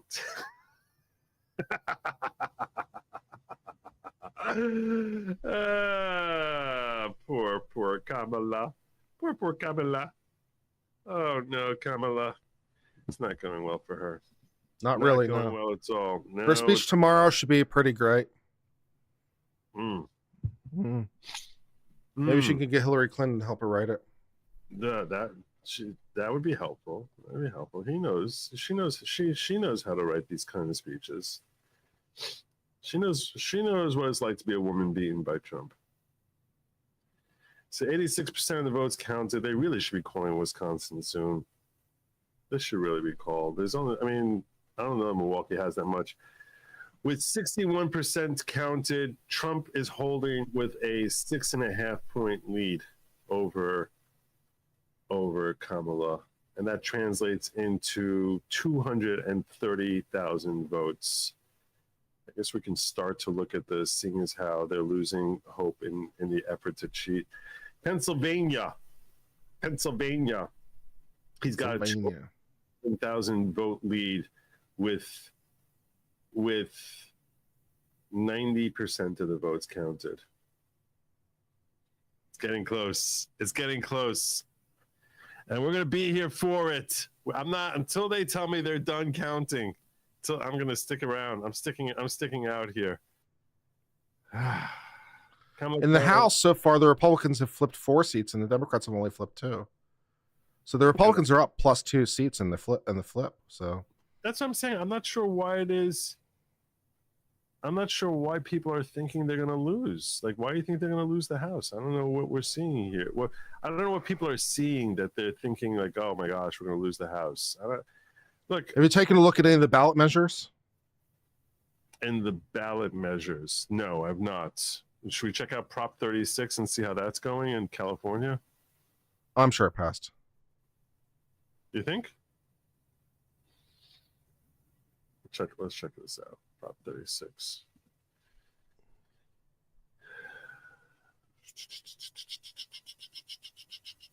I got so many freaking. You mean Prop 32, the minimum wage, or did you mean something else? No, Prop 36 is the criminal reform. Okay, California. I don't know that one. Then okay, that's the one which basically says we're going to stop permitting people to steal up to $950 at a time from our stores, and we'll prosecute them. Okay, that'd be interesting. Yeah. And the reason it was interesting is because when Kamala was asked, how did you vote on Prop 36? She's like, I'm not going to weigh in because I'm not going to weigh in. Prop 36 increases penalties, and it's passing 70%. Nice. The people of California are tired.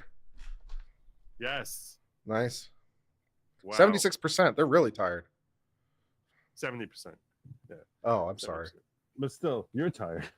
It's 70-30 right now. 70.5 to 29.5. So, yeah, but that's going to pass. So I'm happy for California. That'll be nice. That's nice. That's nice for them. Of course, they still need DAs to actually do that, though. He went to 247. Did he win something in Maine? Is that what happened here? Did they give him something in Maine? Or they gave him Nebraska? Is that what it was? They gave him that extra. Yeah, they gave him Nebraska 1. He's at 247 now. That means this would put him at 253, 256, which means this would be 266. All right.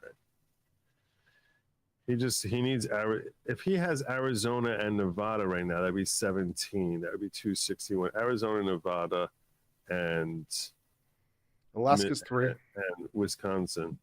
Alaska's 3 is 250. So he basically needs Arizona and Wisconsin to take this sucker home, even if we don't get Pennsylvania. Pennsylvania's at 93% now. Trump still holding strong, a 3-point lead. In case you want to see this a little bigger. Nice. 3-point lead in Pennsylvania. Big and more. 3-point lead, giving him he has a 224,000 vote lead with 93% counted. I still question whether New York Times says if their estimates hold, New York and New Jersey will shift 9 or 10 points towards Republican overall. Yeah, I was frustrated that New York 51-47. I mean, that's a pretty good showing. It's a pretty good showing. But I was frustrated that New Jersey couldn't get it. Oh wow. This is 8 points. This is 4 points, and this is 8, and this is 12 points. Yeah, 12 points is pretty good. 12 points is pretty handily. It's pretty strong win. New Hampshire is still holding at 3 points. Now he's cut it down to 22,000 lead. Let's see if Lily made any ground here. Did Lily make any ground? Oh no, they called it for her. They called it for Goodlander. That sucks. Sorry, Lily. I wonder if that was held by a Republican or a Democrat. I think that. What do you think about this? You think the Electoral Popular Compact will be gone if Trump wins the popular vote? No, I don't think so. I think they'll still support it in the long term. Yeah, I think so too. Sweep the leg. Agree about Peanut. And by the way, I own this song I DM'd. Oh, you do? He sent me a song, and I was like, I'm not playing this. I'm gonna get copyright struck. Poor Kamala, F that. We did it, Joe. We did it. I'm so proud of all the fine garbage people. That's right, Jake from State Farm. Milo just didn't think I was talking to you. Nevada. Am I saying it right? Nevada. I don't know. Nevada. Not Nevada. Nevada. The Silver State. How about that? Will that make you happy? We'll call it the Silver State. Kamala got a mansion next to the Obamas. No, they don't want to. They don't like her. They don't like her. She was a puppet, a failed puppet experiment. That's what she was.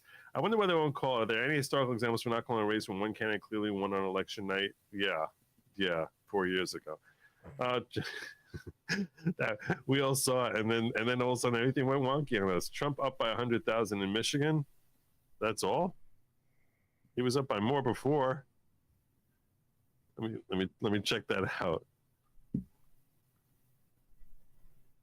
I see him by 245, by 240. Michigan sucks. I hate Whitmer so much. Wellesley says Kamala wrote that law of $950. They say that's why she wouldn't answer. That's probably true. ABC News shows 281 to 257. Trump wins. Hype.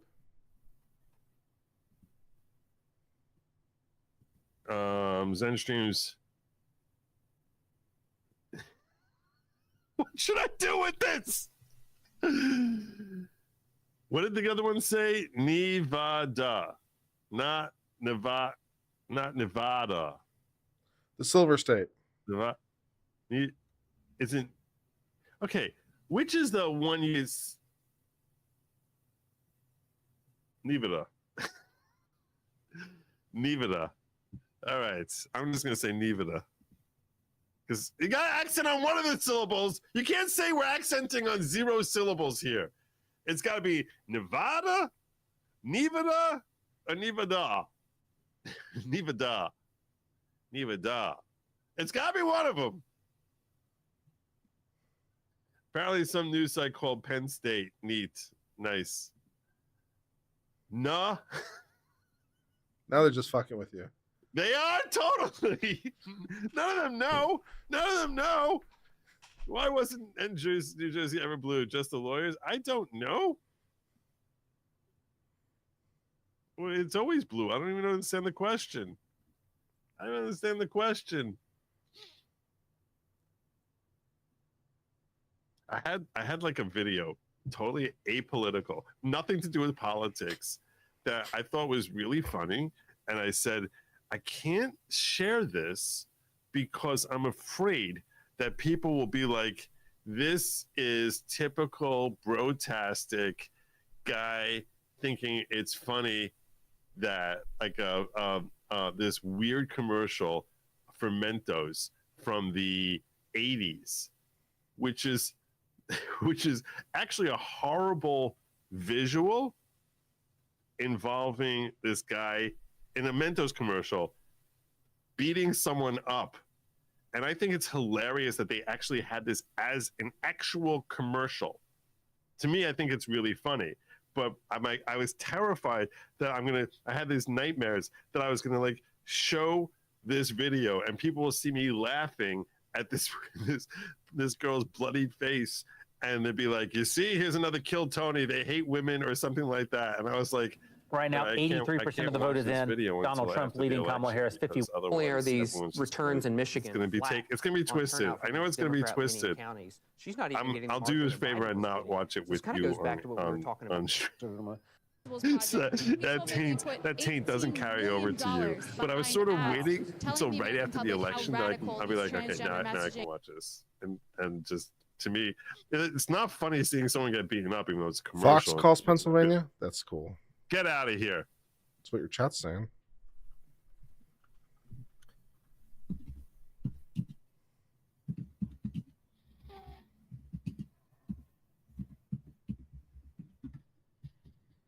Yep, they sure did. They sure did. All right, let's kick things off with our Lisa Evers and a look at what we can expect to learn as the night progresses. Lisa. Sweet. Fox News election results.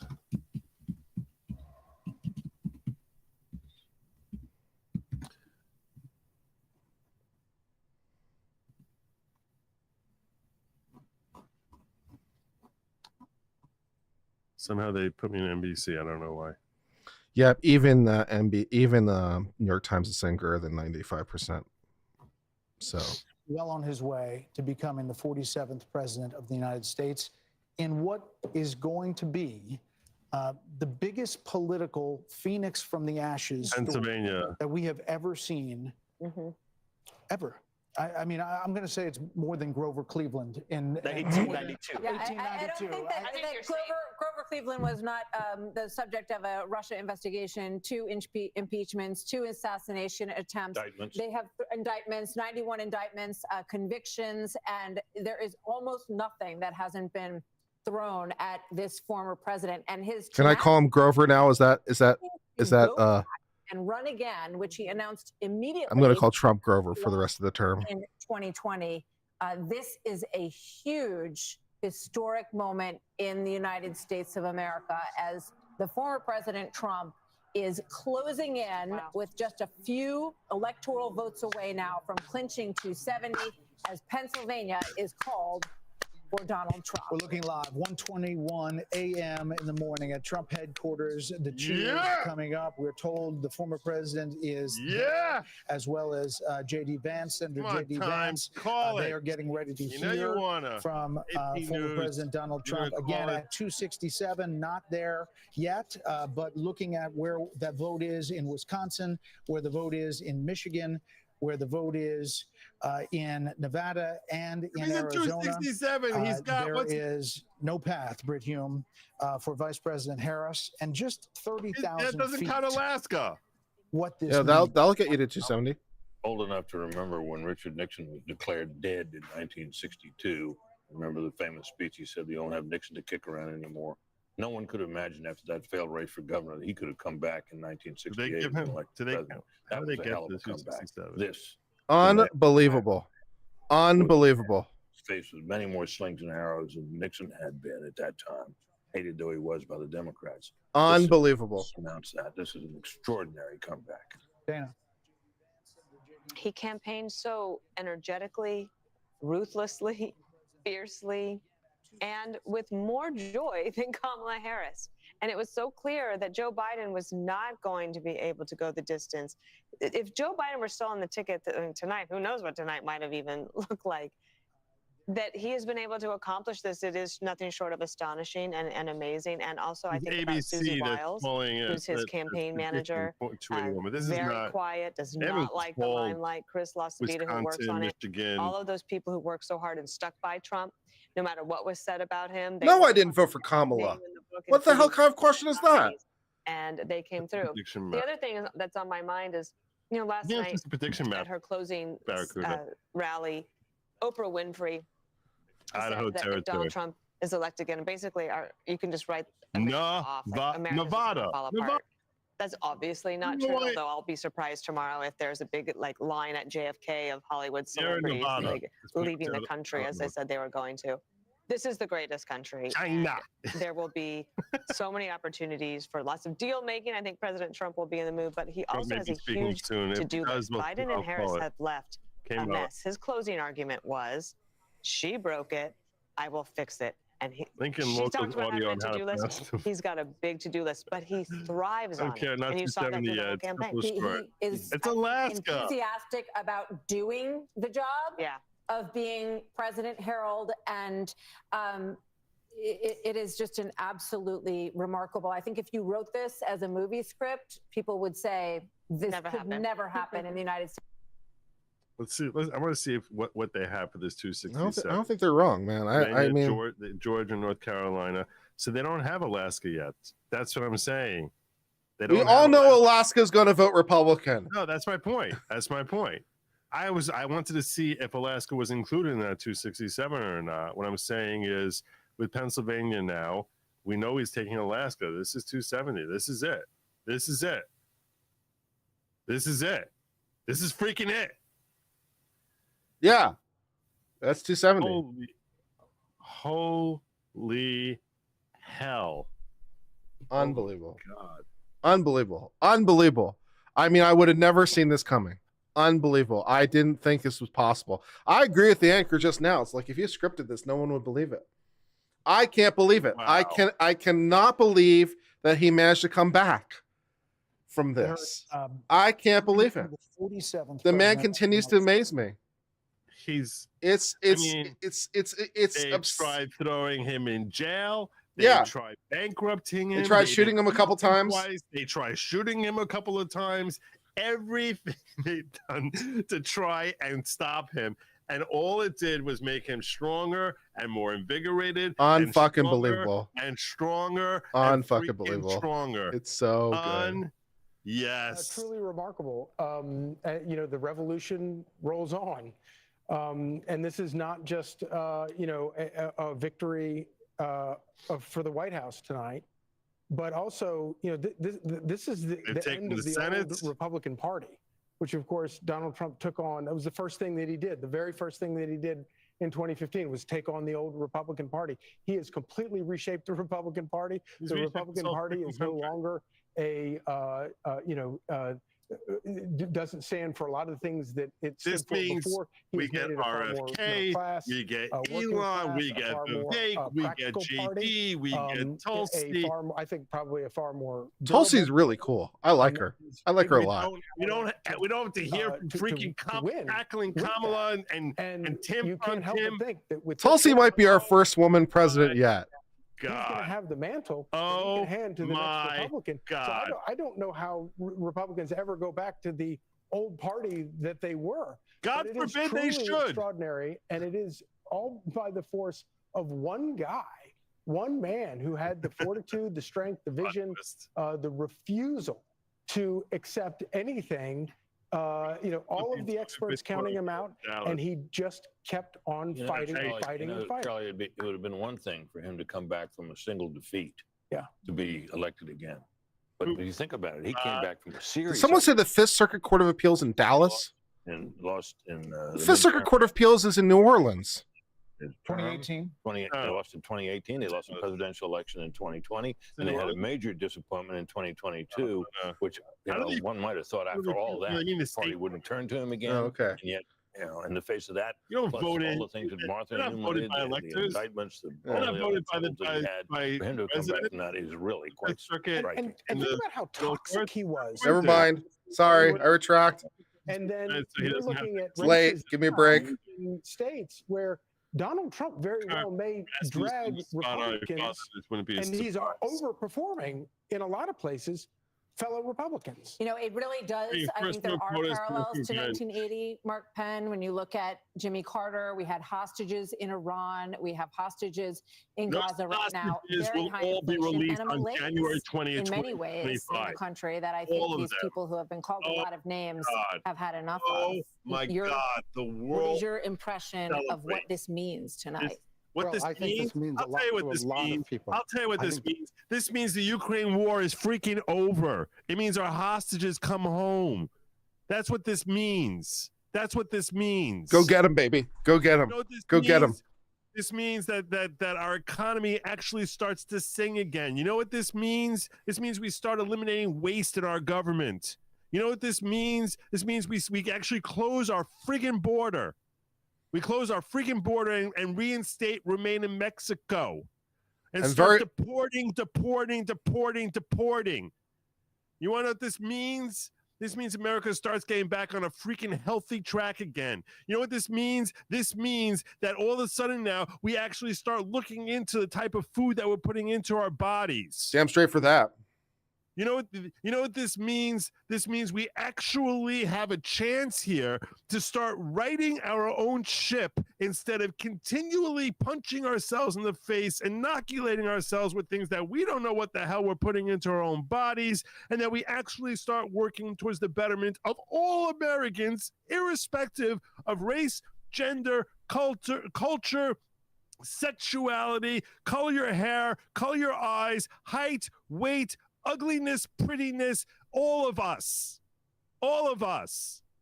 That's what this means. If you're wondering what it means, that's what this means. That instead of us fixating on, oh, who's darker skin? Are they black? Are they brown? Are they Indian? Are they Mexican American or Jamaican or whatever stupid? No. It's, are you going to be a good person? Are you going to have good moral character? That's what this freaking means. That's what it does. What does this mean? That's what this means. Thank God.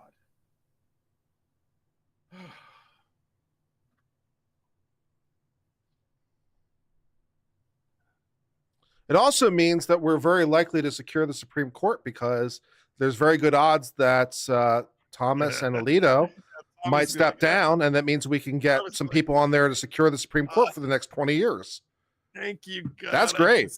I can retire. That's what Thomas is going to say. Thank you, Yeah, God. Thomas is really big to retire. Yeah. Oh my God. He might, you know what? It means the next 4 years, depending on Sotomayor's health. Sotomayor's had health problems. He might replace 3 more justices. Sotomayor has had health problems.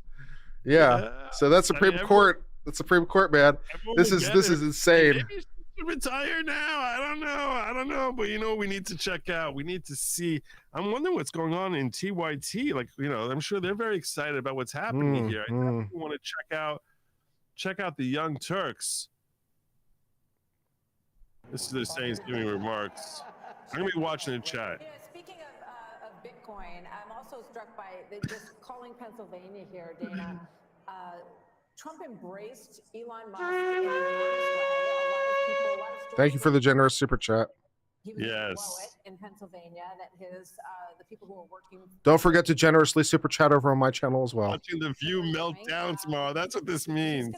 And he got a lot of criticism. Remember the $1 million giveaway for registration. Trump on his way to Palm Beach Convention Center. Is anyone checking Zelensky? See if he's okay. FDI. Yeah, that's another means. Here. Thank you so much. All Trump needed to do is put the porter-in-chief in charge of ICE. I look forward to seeing what Rachel Maddow has to say. Behind that, and they love somebody who can really lead. I'll sing it when it's like official. You have to be willing to make. I'll sing it when it's like official. Who would have thought Alaska's 3 little votes would have mattered? Let's see how they're handling this.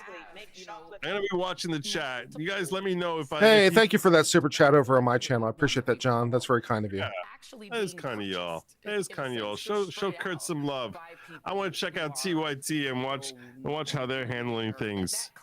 I want to. Thank you earlier, Alan Parker, for the 20 gift memberships. As always, you've been a very long time supporter of my channel. Be something. He's leading Pennsylvania, but no one else has called Pennsylvania. But Fox News had to call an important state before anyone else did for Trump, because in the last election they called Arizona for Joe Biden before anyone else did. And I actually think he might be onto something here. I think Fox had a real incentive to be the first one to call a significant states. I think that's a fair point on his part. Reality is he probably will win Pennsylvania, right? But is it locked in? Probably not. Did they want to be first? Yeah. Yes. Okay. I agree with that. So that's the dynamic there. But of course, as soon as they said that over there on the right-wing show, the place goes nuts. Thank you. They didn't even clarify it was Thank you, Fox. Morgan, for the $20 super chat on my channel. Do appreciate it. And guys, at this point, it doesn't look good. We certainly have to acknowledge that. There's nothing that looks good right now. I mean, I need like a horn of my own to play. That's what I need. gooder than the other things, but they don't look good. Thank you. You're very kind. Right now, not a lot counted in Pennsylvania. It's closing in Pennsylvania, right? It's under 200,000 votes, which it hasn't been for a long time. But a broken record here. Those votes have to be out there in order for them to be covered. What does look good is the House races right now are the Democrats have definitely picked up some House races. Some incumbents are in trouble. Ryan Zinke down in Montana right now, which that is so weird. It is weird. It's also 44% in, but it's tracking that way. I can't imagine the Zinke's going to lose. I can't imagine either. But Brandon gave me $5 to say you missed one of his super chats. Population. Yeah. Can I mention something about the media? Because you mentioned Fox News. So, look, they have called things early before 2000 and all that. This is sort of on trend for. So they don't want to accept it just yet over there. Tulsi's a surfer that's hot. W. Okay. Thank you, brother. Tulsi for Secretary of Defense. I can see that. Yeah, I like that. I like that. Has anyone checked on Harry Sisson? Guys, this is pretty big.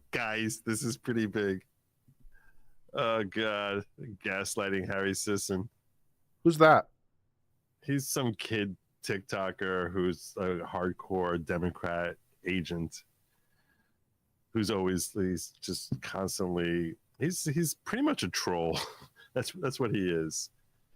94% now, and still a 3-point lead. In Michigan, only 69% of the votes because they're still not sure. Maybe we should cheat. We don't know. Minnesota still doesn't know which way they want to go. She's holding on there. How did they not call Alaska? Alaska has 28% of its votes in Donald Trump. Maybe because they know that this is like 270. I don't know, but Arizona is basically taking its time with 50%, with 54% of the votes in only. I don't know why it's taking so long for them to count there. Maine, you're stupid. Arizona's close. It's within 1%. Arizona's very close. Pennsylvania's not close though. It's 3%. I mean, that's a lot. Yeah, 3% with 90. Michigan isn't close. I mean, really, it's 7%. Wisconsin's not close, 4%. I mean, with 88% of the vote. I mean, yep, I agree. But until they, and it's like you're sort of waiting to see if anyone else who's not, you don't feel as motivated to call it. They have 336 over here, and New York Times has, how many do they have for him here? They have 336 also, the same number of votes. So, yeah, I would like to see like another, I kind of a little bit agree with Cenk that I think, look, it's nice that they called it there in Fox, but I want to see AP or some NBC or someone calling it besides Fox. So I think that and look at this vote total here, 66 million to 62 million. They haven't counted California yet, and California is going to help her catch up on the popular vote. There's no question about that. But they still have 55% of the votes there. But he's going to win the popular vote. This guy's going to win the popular vote.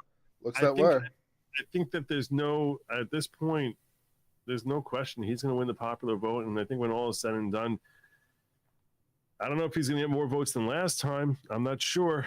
But yeah, I think he's going to take the popular vote. And I think that this is the most amazing news in the world.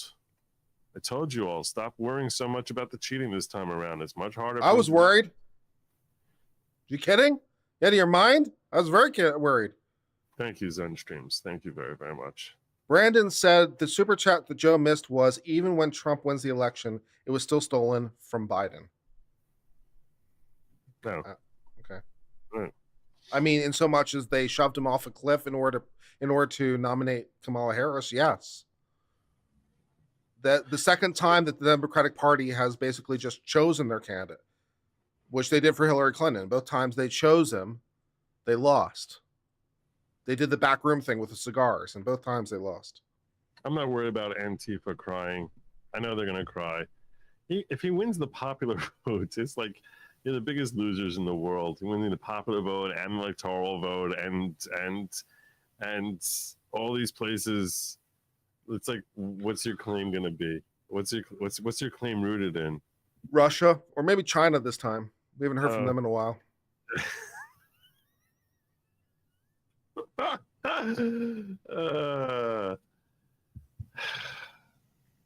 I still want to see it called. I still want to see it called by someone else besides Fox. But it's nice that Fox called it, and I do think that I think they really needed to. I think they really, really needed to. I really agree with Cenk on that. I'm like, well, let's see how these guys are doing. They were wanting hard. The extreme bias is so embarrassing and so unproductive. And I'm with you, Megan. I want to see CNN. That's what I really want to go. Let's go to CNN. Let's see how they're holding up. Where are you at? I have so many windows. Look how many freaking windows I got open here. Here's CNN.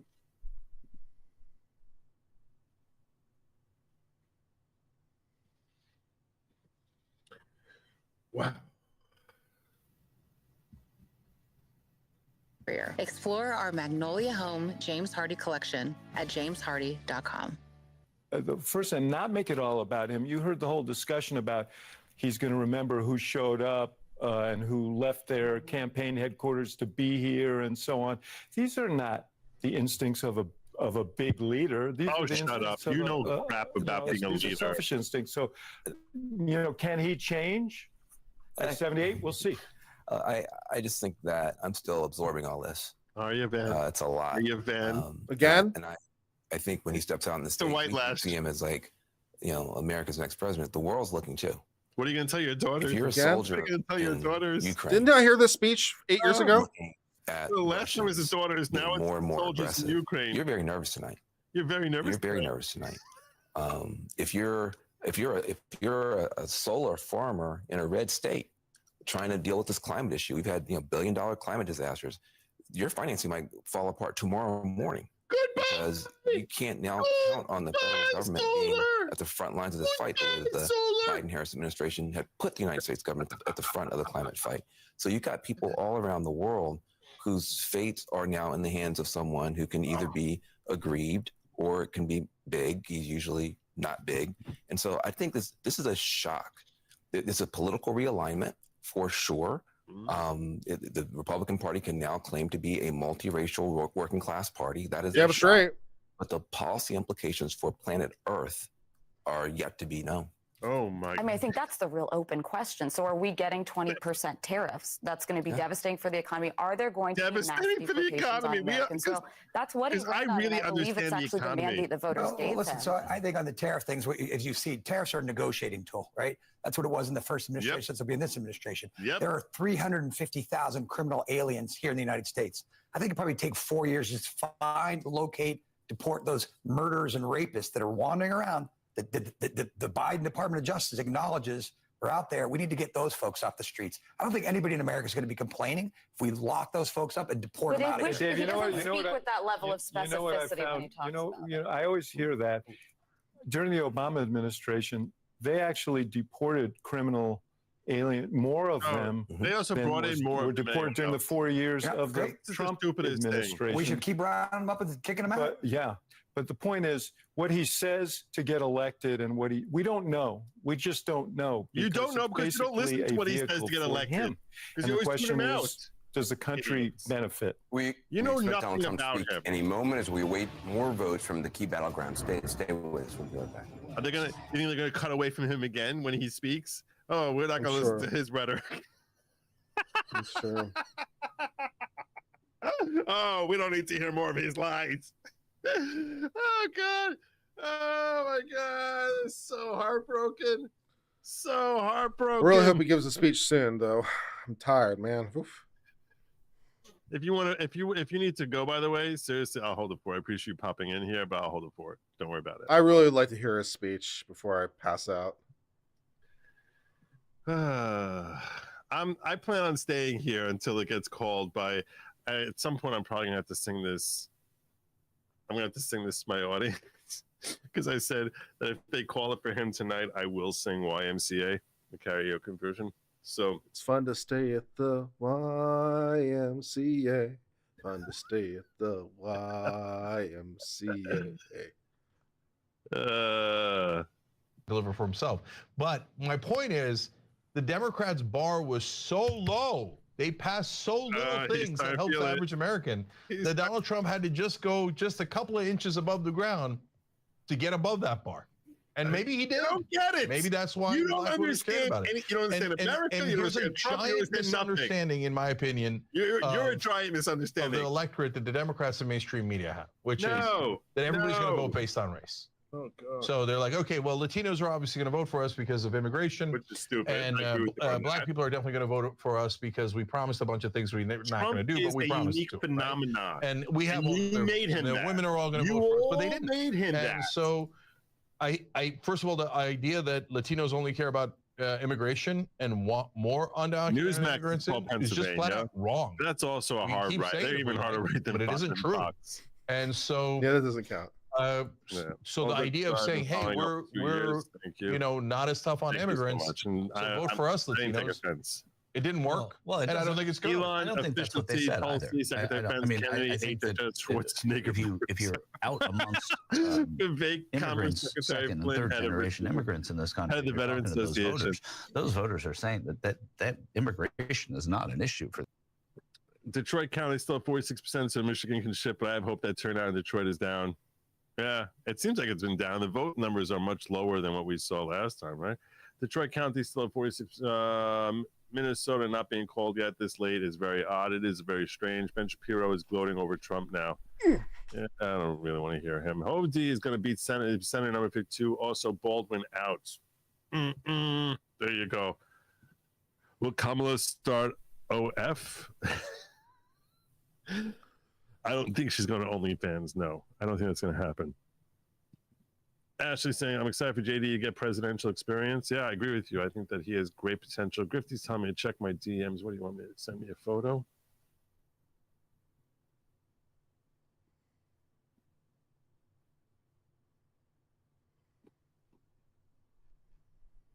A photo of Trump being elected as 45th president. I don't know what I'm supposed to get from this. Fox News is called The Election, I think. Okay. Well, like I said, with just needing Alaska, I'm not surprised by that. I just think those assumptions are poor assumptions. And look, I think that we need to improve our immigration what system. What happened with his sentencing now? His case is over. As it is, there are so many issues with it. These cases are all over.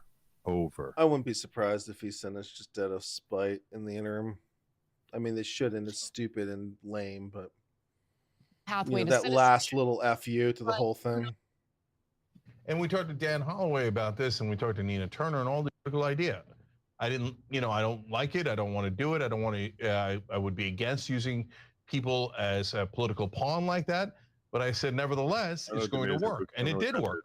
And those people. Someone said Trump is speaking. And Democrats, and is he? And in that case, someone said that. I don't know.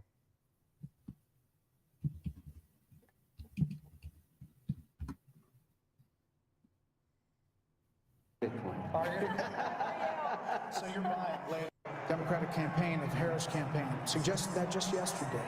Now it is possible that Donald Trump runs the table with these states and builds on a big landslide. Oh, it's the president-elect? That's what it was? We don't know where the popular vote is going to finish out, but we do know that he will be going back to the White House, and with him, Britt Hume, will be a lot of changes because he will have been there once and will know what he wants to do. You know, he often accounts for the fact that we had so much turnover in his first term, in his term as president, by the fact that he didn't really know Washington. The Hill called it? He's new to the Hill's fairly neutral. The he had come to run the presidency, and he promises us that now he knows whom he wants to hire. Now he knows the kind of people he wants to have around him. A lot of people are saying that means a lot of very experienced people around Washington will be ruled out, and maybe they will. But it's going to be very interesting to see the kind of people he reaches out to and reaches out for in the days and weeks ahead as he builds his administration. We're joined by Kayleigh McEnany, Trey Gowdy, and Katie Pavlich. Kayleigh, you've been part of the last administration. You've seen you can see the joy in all. Yeah, the Hill called the election for Trump.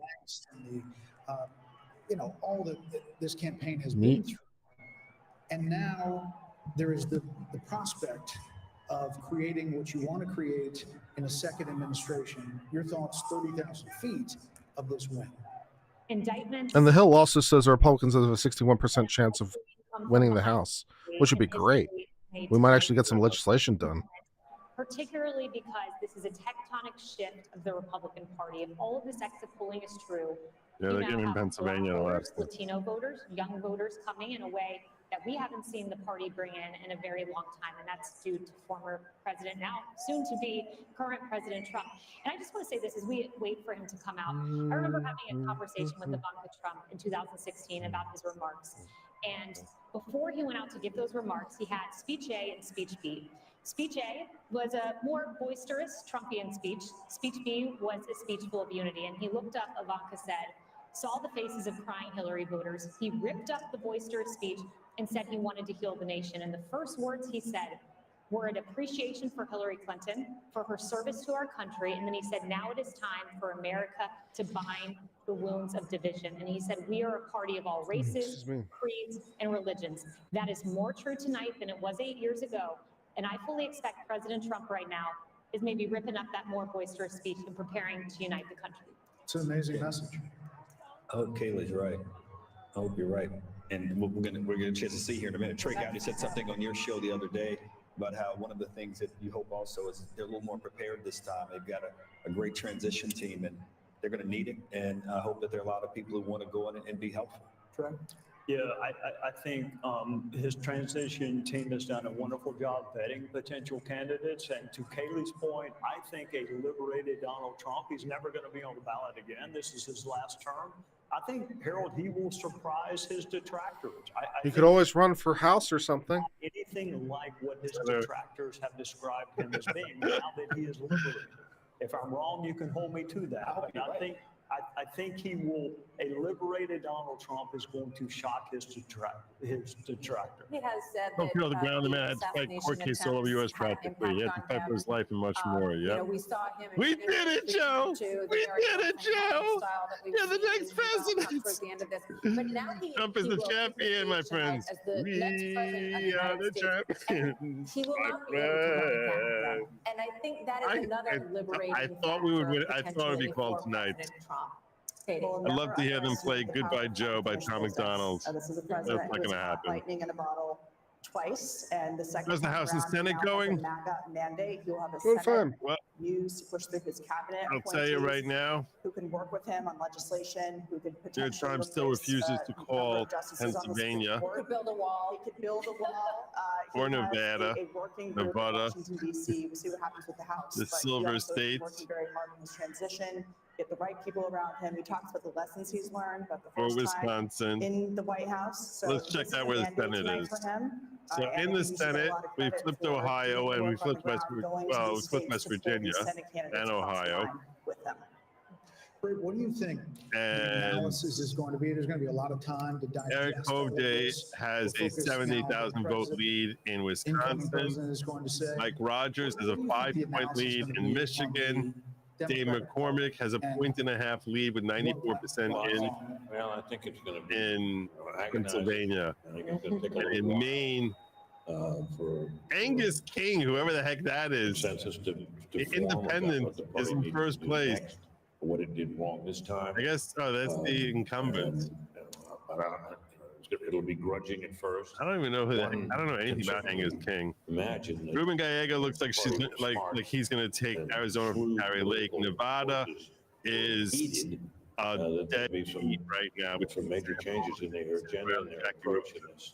And actually looking really good. The issue sets that they try to run on against in Montana, that failed. Tester, They need to fighting for his reconsider all. life with 32% of the voted. I think it'll take a while. Now, really good at friend Mark Halperin. We can get like 5. Who's been very astute this particular Very cycle. conceivably. He thinks there's going to be bloodless. Very, very people are going to conceivably. be hysterical. House, I hope not.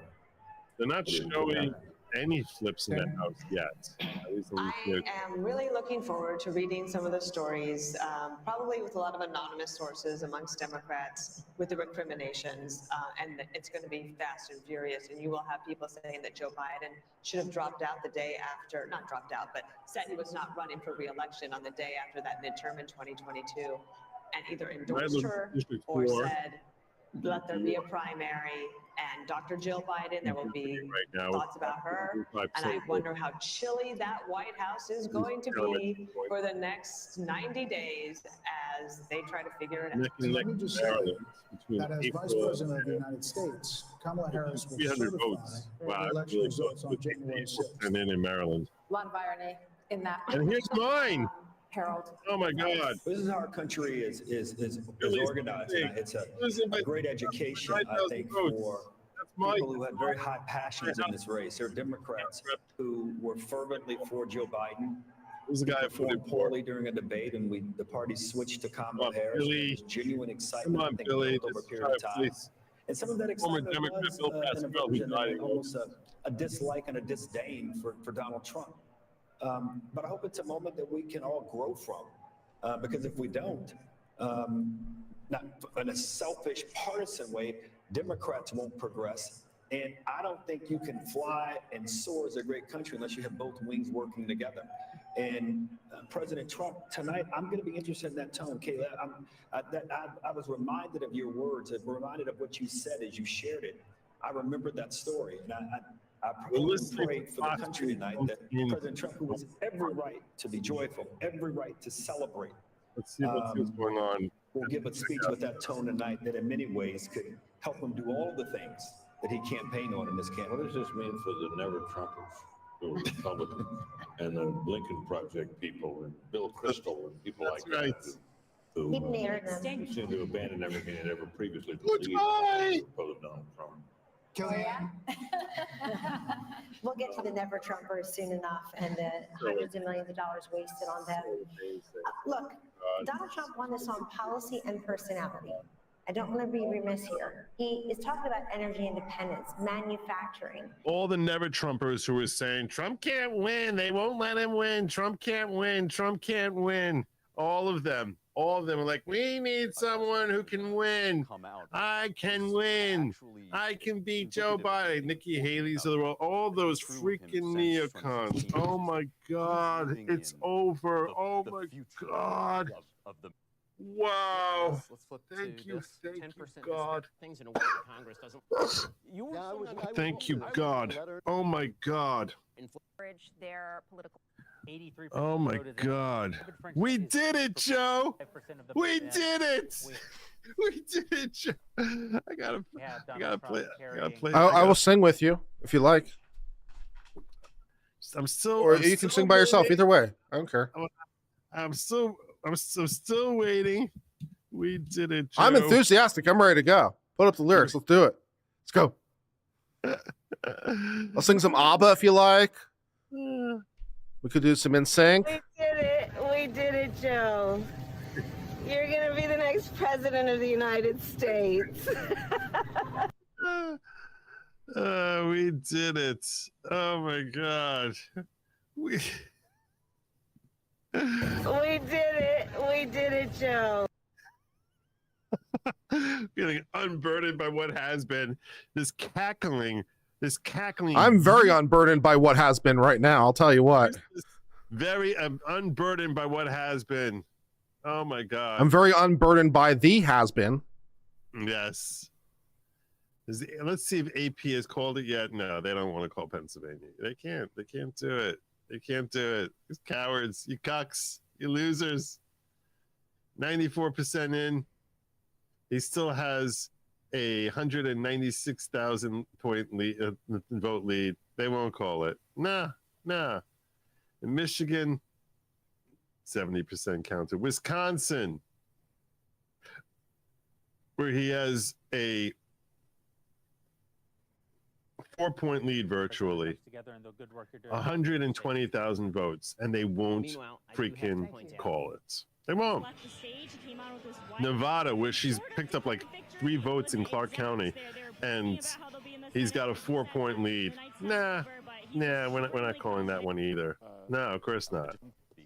Arizona's taking all day. God knows what the hell they're doing there. They probably don't want to call that. I don't know. There's probably some other race they don't want to call. Oh, and Maine. Maine gave their 1 vote to Trump. And one to her, one to Kamala, and the other 2. It's still that was expected. Yeah. Wow.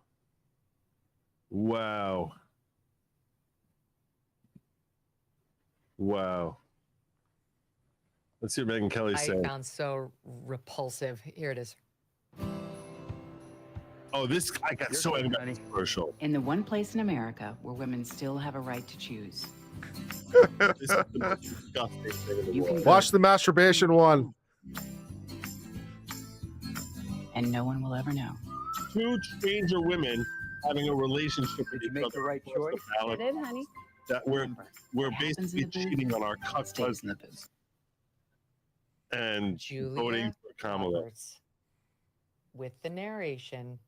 Oh, And that of was course, That was like a thumb on Louise. I didn't realize that. Let's drive the country off a cliff together. They depict the Republican guy as some gross, forgive me, actor who played a Republican man.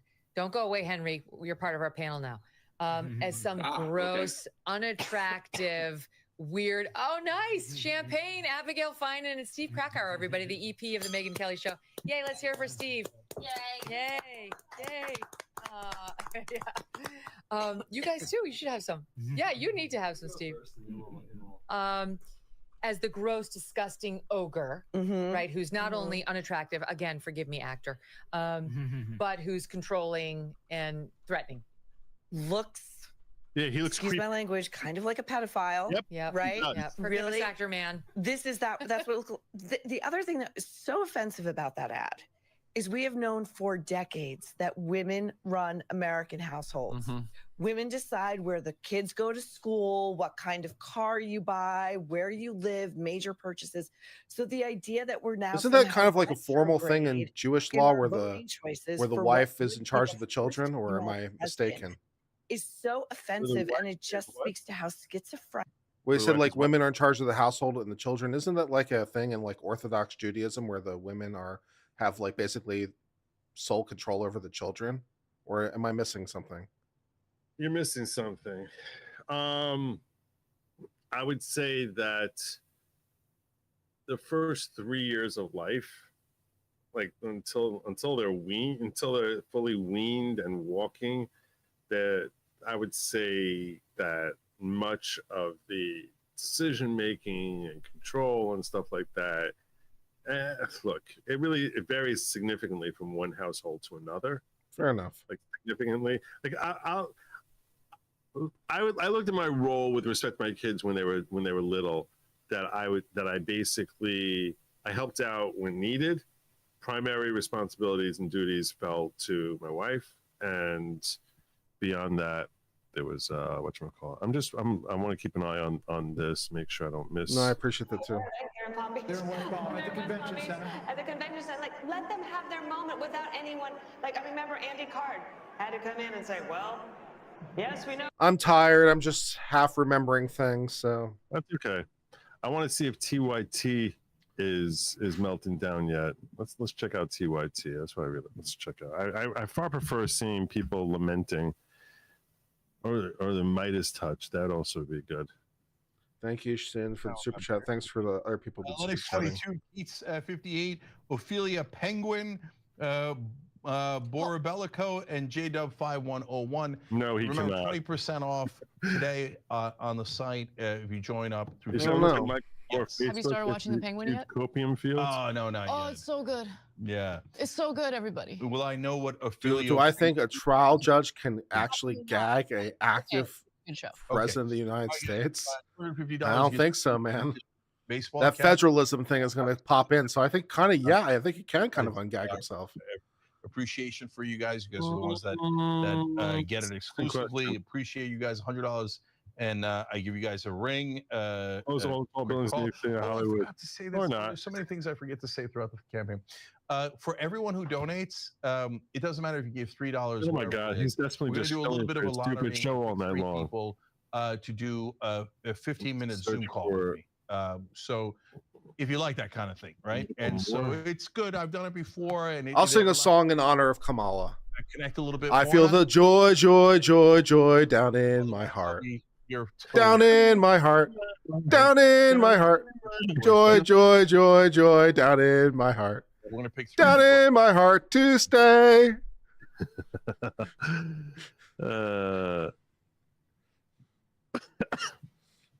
NBC called it. It's according to somebody. Okay, check out, see if NBC called it. I would do it. NBC called. Well, so I'm checking out now. NBC election results. CNN called. Trump takes Pennsylvania. That'll do it. There you go. I'll do it. There you go. There you go. I'll do it. And they still haven't called Alaska, but you know. They still haven't called Alaska because, like, you never know. You never know. The electoral votes has been reached, and we will have many hours and days to talk about the coalition that he put together. But this is the scene at Trump headquarters in West Palm Beach. As Donald J. Trump once again will assume the presidency on January 20th. The United States Senate will be in Republican hands. Democrats have lost control of the Senate, and the fate of the House of Representatives, currently in Republican hands, also in question. Democrats just need 4 seats to pick up to get control of the House. That would be the one check on Republican power, but it may well be that they sweep the House as well. So we have set the scene for you. This long campaign is over, and we await the former president to make his remarks. To be clear, how does he get to 270 now? 266. Yeah, so right now he's at 266. So you're at the point right now, Jake, and let me see, because sometimes when we get to a certain point, you can no longer fill in some holes here, but he wins Alaska, and then we go back. And Maine. There's a congressional district in Maine that we're still waiting. Like you see, Maine is not filled out yet. There's a congressional district in Maine. Once he gets there, he'll get past 270, or he'll get right to 270, and that's where he'll stand tonight. And when we hit 2024, he'll likely get to 272. Again, and we haven't called Wisconsin and Michigan, so it could grow from there. But as Savannah mentioned, he got to 270. That's the magic number. We're projecting that Pennsylvania is a win for former President Trump. He is headed back to the White House. This is all assuming that Alaska and Nebraska and the Maine district go the way that we expect them to go. So just to, I think Tom is making Alaska's a pretty safe bet. That magic 270 number just yet, but with the win in Pennsylvania here, the thing I'm looking for, a couple of things. What is the Harris campaign going to say and do now? Because the last that we heard from them, of course, it was Cedric Richmond taking the stage. That memo had suggested to staffers, listen, we've got the blue wall. We're going to wait and see turnout in Philadelphia. We have now called Pennsylvania. That is incredibly significant here. And so do we hear from, if not her, as we don't expect to, the campaign tonight? And then obviously, what are we going to hear when former President Trump himself takes the stage there down in West? I don't know. You haven't listened to him in the last 6 years, so maybe you'll listen to him tonight. I don't know. Rewind back to 2016. Former Secretary of State Hillary Clinton did, in fact, call Donald Trump that night to concede. And the next morning, she came before the cameras. It was, I believe, late morning, if memory serves. She did. And I think the Democratic the leaders have signaled that she will address the country tomorrow. And they certainly could read the tea leaves and saw which way this was headed. And so, you know, we believe and project that he will reach at. Look, she's just got to put her head down and get back to work. That's all. Nice. Very good. Very good. Very nice. I didn't come up with that. That's what her husband said. Her I know. husband said that. Oh my God. Oh my God. Going into a night. All right. It's still funny. A promise is a promise. This is all you, man. All right.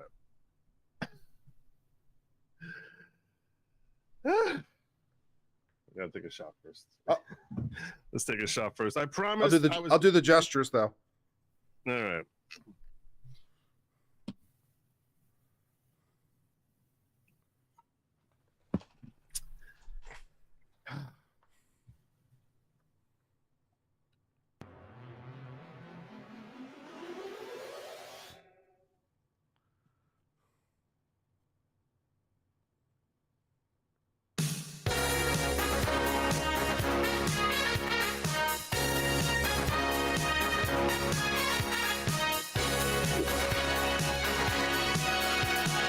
Young man, there's no need to sit down. I said, young man, pick yourself up and down. I say, young man, put your in and you're down. There's no free on that. Young man, there's no think so. And young man, when you're on your toes, you can say that. And that's what you'll find. Say, you have a good time.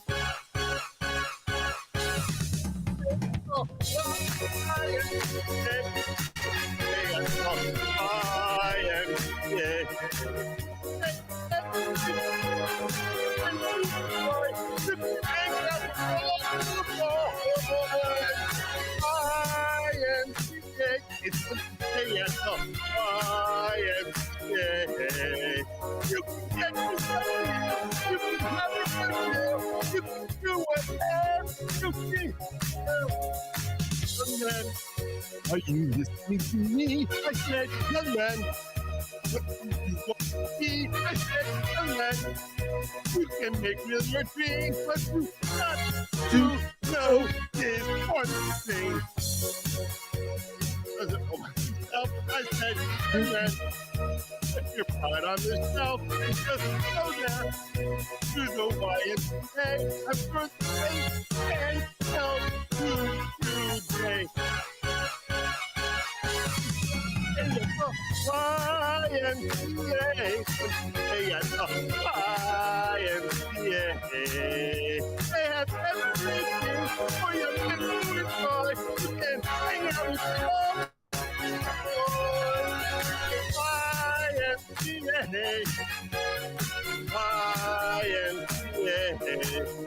You can get yourself free, you can have a good meal, you can do whatever you can. Young man, I was once in your shoes, I said I was down and out with the blues. I felt no man, and if I were a dive, I felt the whole world was so dive. That's when someone came up to me and said, young man, take a walk down the street. There's a place there called the YMCA. They can start you on your way. Stay at the YMCA. Stay at the YMCA. They have everything for you to enjoy.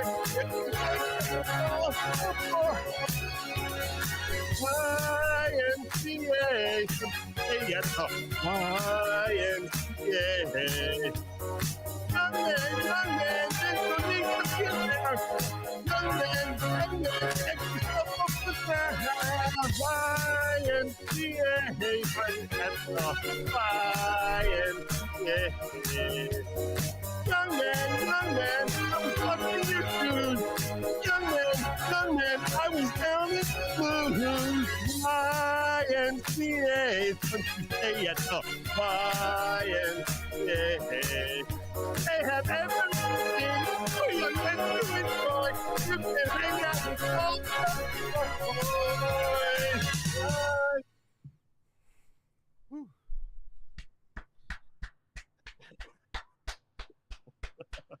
I'm sure I woke up Lady Logic with that one.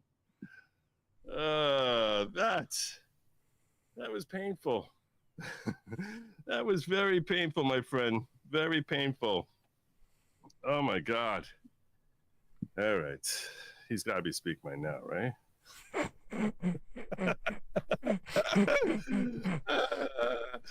God. He even with the overnight ballot dumps, they still can't win. That was a disaster, but yes, I'm exhausted. My God. All right.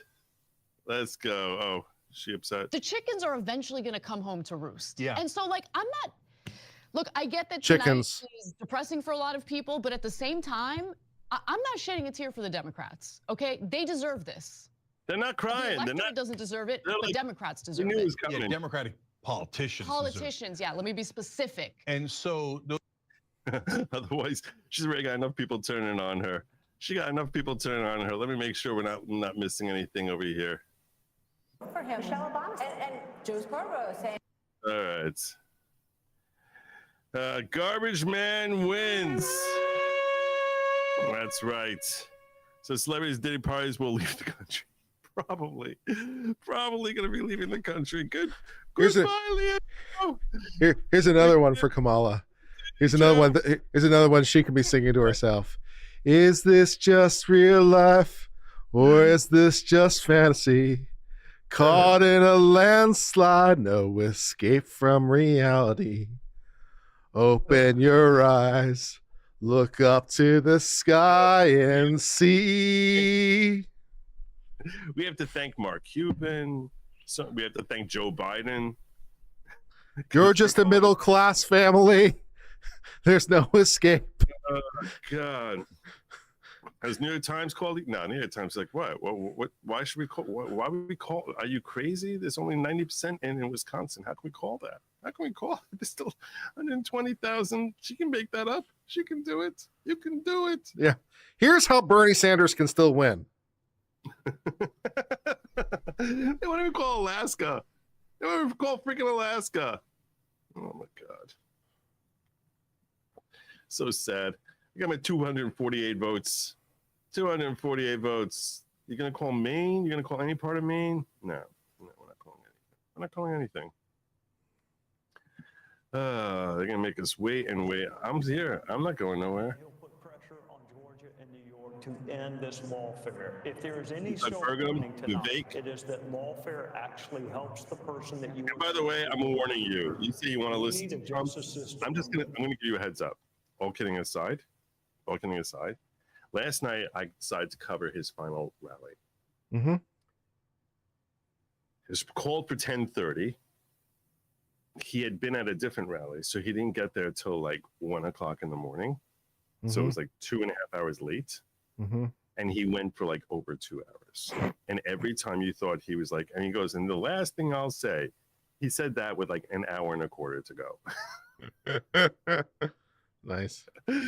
So he's got a lot of people to thank and a lot of stuff to say. I'll tell you right now, this is not going to be a 10-minute speech. This is likely going to be a deal. So if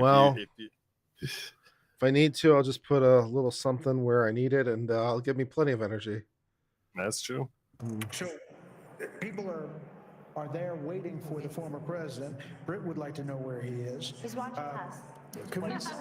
Can we say tonight, though, Harold, that the melting pot still works? That Hispanics, Black Americans, working class Americans, standing up, asking what they're. If I pass out on stream, though, will someone turn the lights out, please? I'll just count it out. American democracy in our republic. The process works. I think as we get really does make me count of the numbers and the coalition that we've been through so much together this year. We win. We do win. It's true. Communism has been crushed in America. Big tap for amazing Kamala did not outperform Biden any county. Good for a laugh. President, at least the preliminary numbers suggest that. But as much as we talk about the unconventional aspect of this was conventional also. People believed him. He resonated with voters. He resonated with communities, rural communities, urban communities, suburban communities across the country. And I congratulate him tonight. I didn't want him to win, but I congratulate him on his victory and wish him. Losers. Shut up. No one cares. So you asked, are there any places that the vice president is overperforming Joe Biden in 2020? So we could show you that as well. We just bring that out here. Harris overperforming in 2020. Holy smokes. There you go. So let this go away and see if there's anything on the east side there. Literally nothing? Literally nothing. Literally not one county? So you asked, are there any places that the vice president is overperforming Joe Biden in 2020? So we can show you that as well. We just bring that out here. Harris overperforming in 2020. Holy smokes. There you go. So let this go away and see if there's anything on the east side there. She's that terrible. She's that can't possibly be true. There's not one county in which she's doing better than Biden did. That can't possibly be true. Evelyn B is reporting that can't possibly be true. That Joe Biden called Trump to concede. Oh my God. There's like 2,000 counties in the United States. There's not one in which Harris has done better than Biden. There's no way. I can understand that. Oh my God. Holy shit. If that's true, holy shit. Whew.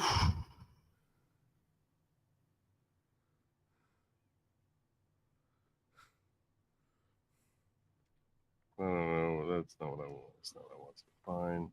Let me see if I can find. It's pretty funny. I have so many stupid tabs. I'm starting to lose track. You would think you get one just a pure random chance. No. She's really terrible. I mean, I understand that, but still, damn. She's really terrible. Did you not notice how she's really terrible? You know, here's the thing. By the way, somebody sent me the statistics. I think a lot of people just forget the fact that for all of Biden's flaws, the reason he survived in D.C. as long as he did is because he's an effective politician. He was a very effective politician. He knows how to give a speech. He won the primary, beating out dozens of other potential candidates because he was a better politician than they were. So the guy knows how to address crowds. He knows how to dance effectively without looking like he's full of crap. You know, he's now a shell of himself, but 4 years ago, he was far more effective and far more credible as a potential, he was still considered a joke compared to Biden, to Obama, but he at least had gravitas, he had personality, and he had polished politician skills. Kamala had none of that. She had none of that. I mean, really none of that. And she was quite the contrary. She was someone it's uncomfortable to listen to, someone you don't want to hear talking.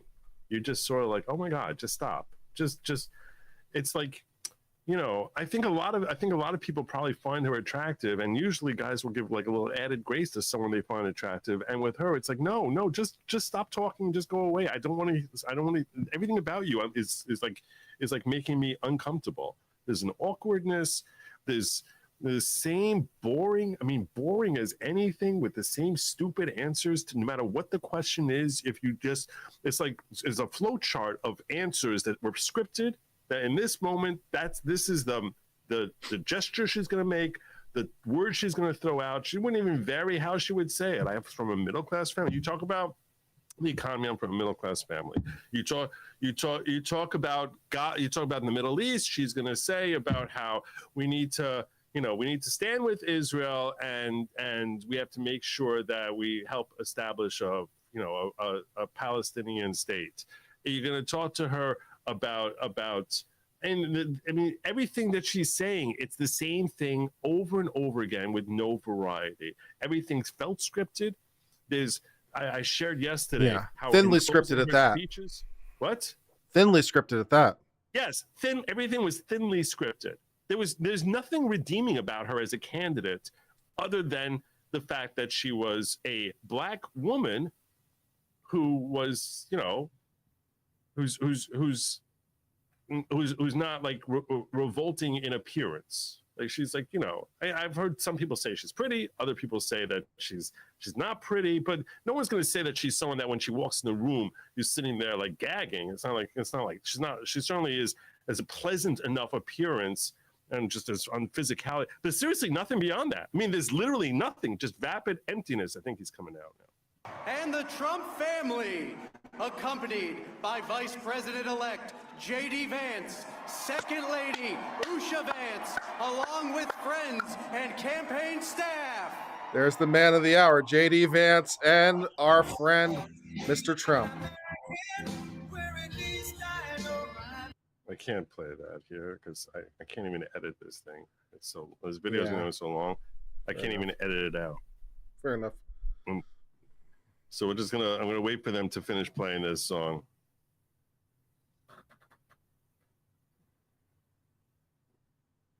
I was watching Trump give his speech when he got elected 8 years ago, and I was looking at Barron. I was like, damn, Barron was 10 years old one time. I was like, shit, he was. It was pretty funny.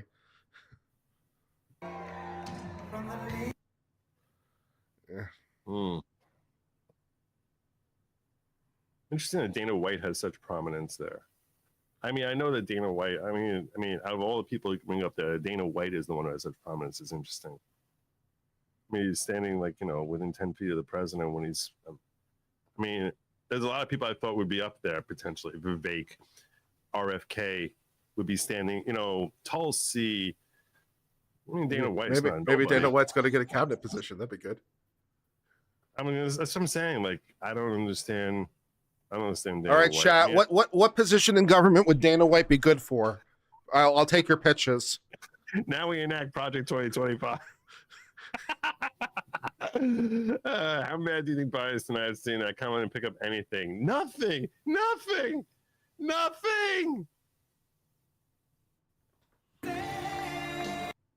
He's coming. They're back, baby. They're back. Oh my God. They're back. Mike Johnson, the empty shell. That's what I'm saying. Dana White is standing like 10 feet from Mike Johnson's 200 feet away. God bless the U.S. J.D. Vance is further away than Dana White. That's funny. I don't understand this. It's funny. I don't understand this. Okay, Melania definitely should be right next to him. Okay, fine. All right. There we go. A little applause.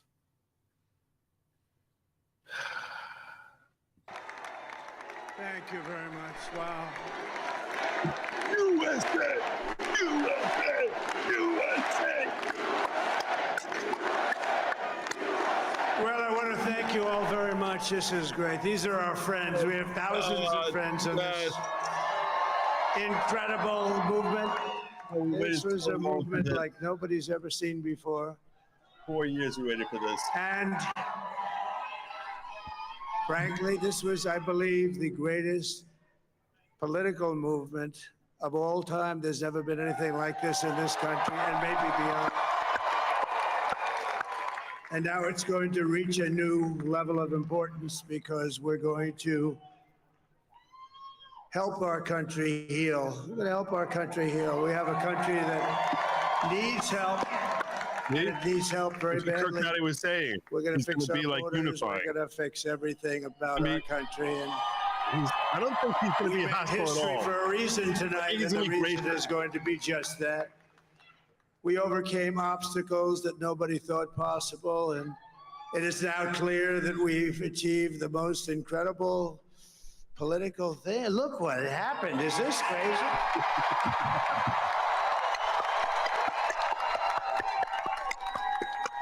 But it's a political victory that our country has never seen before, nothing like this. I want to thank the American people for the extraordinary honor of being elected your 47th president and your 45th president. And every citizen, I will fight for you, for your family, and your future.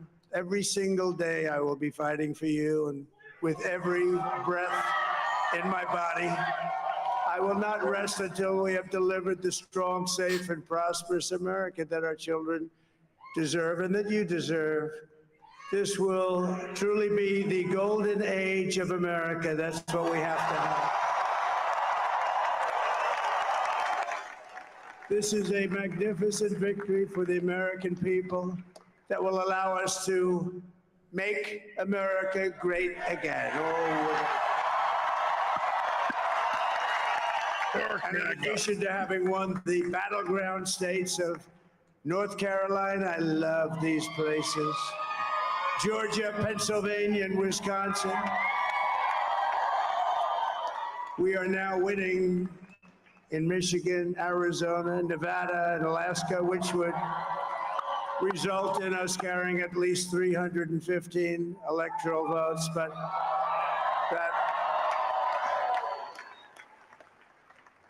it's much easier doing what the networks did or whoever called it, because there was no other path.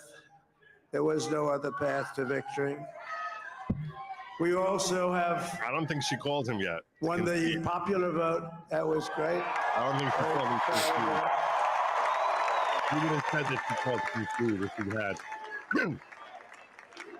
Oh, AP finally declared PA for Pennsylvania. Thank you. Good morning, AP. Thank you very much. Thank you. Winning the popular vote was very nice, I will tell you. It's a great feeling of love. We have a great feeling of love in this very large room with unbelievable people standing by my side. These people have been incredible. They've made the journey with me, and we're going to make you very happy. We're going to make you very proud of your vote. I hope that you're going to be looking back someday and say that was one of the truly important moments of my life when I voted for this group of people beyond the president, this group of great people. America has given us an unprecedented and powerful mandate. We have taken back must be shaking in his control of the Senate. Wow, that's good. That's fucking good guy. And the Senate races in Montana, himself. Nevada, Texas, Ohio, Michigan, Wisconsin, the great Commonwealth of Pennsylvania. We're all won by the MAGA movement. They helped so much. And in those cases, every one of them, we worked with the senators. They were tough races. And I mean, the number of victories in the Senate was absolutely incredible. And we did tele-rallies. We did tele-rallies with each one of them. And sometimes we did 2 or 3 and it was amazing to look at all of those victories. Nobody expected that. How many Nobody. rallies did he do? So I just wanted to thank you very much for How that. many And you have some great senators and some great new senators. And it also looks like we'll be keeping control of the House of Representatives.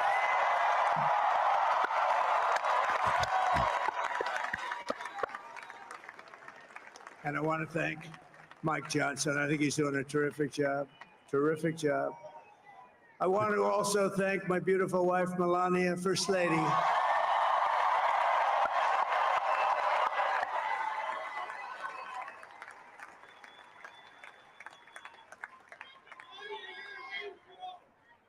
Who has the #1 best-selling book in the country. Can you believe that?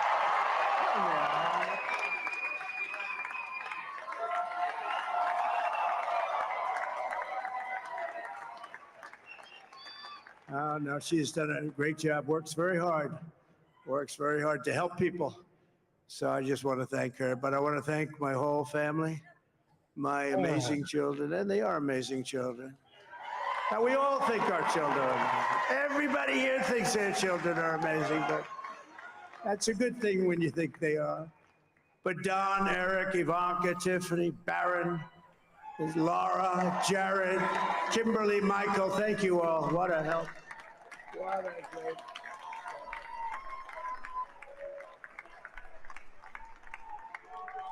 My father-in-law, Victor, is tremendous, and we miss very much Melania's mother, Amalia. We miss Amalia, don't we, huh? She would be very happy right now, standing on this stage. She'd be so proud. She was a great woman, that one. Beautiful inside and out. She was a great woman. I want to be the first to congratulate our great, now I can say, Vice President-elect of the United States, J.D. Vance. He's amazing. He's great at interviews. Yeah, he really is solid. Very, very solid. Like, I could see voting for him for president in 4 And his years. absolutely remarkable and beautiful wife, Usha Vance. She's a pretty one. And he's a feisty guy, isn't he? You know, I've said, go into the enemy camp.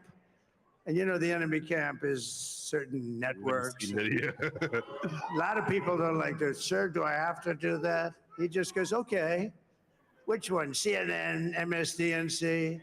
He'll say, all right, thank you very much. He actually looks like, he's like the only guy I've ever seen. He really looks forward to it. And then he just goes in and absolutely obliterates them. Say a couple of words.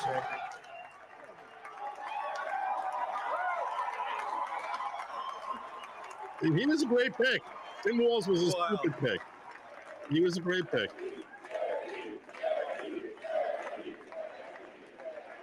His interview on Joe Rogan was really, really good. Mr. President, I appreciate you allowing me to join you on this incredible journey. I thank you for the trust that you placed in me. People had him on before he was. And I think that we just witnessed the greatest political comeback in the history of the United States of America.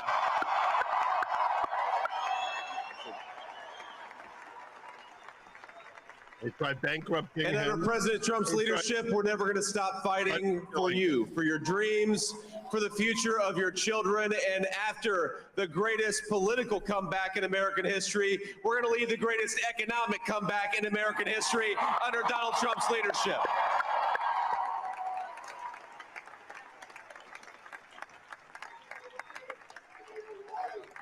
Thank you very much. He's turned out to be a good choice. I took a little heat at the beginning, but he was, I knew the brain was a good one, about as good as it gets. And we love the family, and we're going to have a great 4 years, and we're going to turn our country around, make it something very special.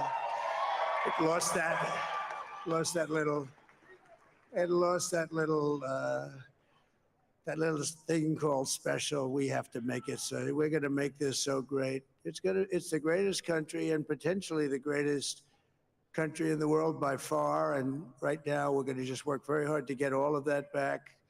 We're going to make it the best it's ever been. We can do that. If we had to wait longer, I don't know. It was going bad, and it was going bad fast. We're going to have to seal up those borders, and we're going to have to let people come into our country. We want people to come back in, but we have to let them come back in, but they have to come in legally. They have to come in legally. Let me also express my tremendous appreciation for Susie and Chris, the job you did. Susie, come here. Come here, Susie. Chris, come here, Chris. Susie likes to stay sort of in the back, let me tell you. The Ice Maiden, we call her the Ice Maiden. Come here, Chris. Come here, Chris. Susie likes to stay in the background. She's not in the background. Come here, Susie. This was unexpected, but I just want to thank, obviously, President Trump for this journey. It was a great one, and he's a hell of a candidate. He's going to be a hell of a great 47th president. And this team that we had, the best team, and of course, even my boss, Susie Wiles, the best. Thank you. Thank you, and thank you, Susie. Look at this. She's shot. I've never seen her be shot before. Susie. They're great. Everybody up here is great. Everybody up here is very special. But the Trump, who did you say? Oh, let me tell you, we have a new star. A star is born. Elon. Now he is. Now he's an amazing guy. We were sitting together tonight. You know, he spent 2 weeks in Philadelphia and different parts of Pennsylvania campaigning. You know, he sent the rocket up 2 weeks ago, and I saw that rocket, and I saw it coming down. I saw it. It was, when it left, it was beautiful, shiny white. When it came down, it didn't look so pretty. It was going 10,000 miles an hour, and it was burning like hell. I said, what happened to your paint job? He said, we've never made a paint that could withstand that kind of heat. And, but I saw it come down and turn around. And it was, you know, it's like 22 stories tall, by the way. It looks a little smaller than that, but it's big.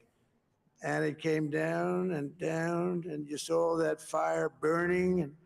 And I'm saying, only Elon can do this. It must be an Elon. And I told the story. I told it last night. I had a man on the phone. I had the screen muted, no sound. I was talking to a very important man, happens to be here. And that very important guy, one of the most important people in, I would say, the country, actually. But, you know, I was president, and now it looks like I was going to be maybe president again. So I figured I could ask him to hold. So I asked him to hold. And because, especially because you're going to be president for an hour and a half. Hold. So I took the phone down, and I'm looking at the screen. I'm seeing this crazy thing that's going around and coming down. It looks like it's going to crash into the gantry.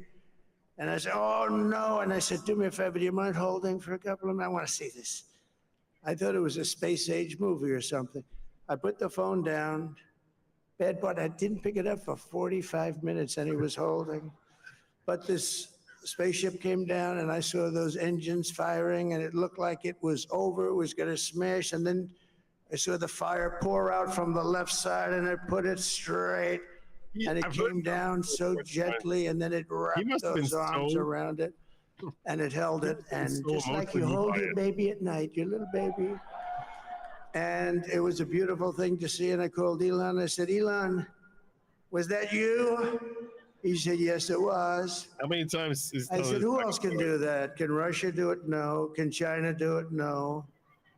Can the United States do it other than you? No. Nobody can do that. I said, that's why I love you, Elon. That's great. And you know, when we had the tragic Hurricane Helene, and it hit, particularly hit North Carolina, they were really devastated. The water, this was a big water, as big as we've ever seen, water hurricane. It built lakes out of nothing. Fields became lakes, and the danger was unbelievable. And the people from North Carolina came to me and they said, would it be possible, at all possible, for you to speak to Elon Musk? We need Starlink. AP News called Pennsylvania. It's a form of communication. So I called Elon. And I'll tell you what, he had, and it was very dangerous. People would die. They had no communication. All the wires were down. I called Elon Musk. I said, Elon, you have something called Starlink. Is that right? Yes, I do. What the hell is it? He said, it's a communication system that's very good. I said, Elon, they need it really, really badly in North Carolina. Can you get it? He had that there so fast. It was incredible. So, and it was great. It saved a lot of lives. He saved a lot of lives. But he's a character. He's a special guy. He's a super genius. We have to protect our geniuses. We don't have that many of them. We have to protect our super geniuses. I want to thank some of the guys. You know, we have up here today the U.S. Open champion. He's a fantastic golfer. Slightly longer than me. It's a little bit longer than me. Just a little bit. Bryson DeChambeau is up here someplace. What happened to Bryson? New York Times also called Pennsylvania. Bryson. Oh, he was shot. And CNN did, and MSNBC. Oh, he's on the way. He's hitting balls. Bryson. Oh, look at him.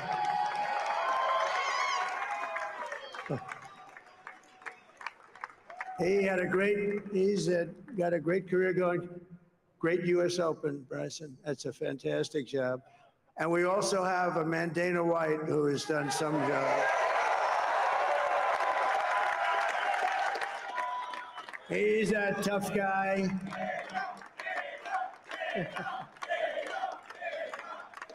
So Dana started UFC. and came to me, do you mind if I use your, nobody wanted to give him a rinse because they said it's a rough sport, a little rough.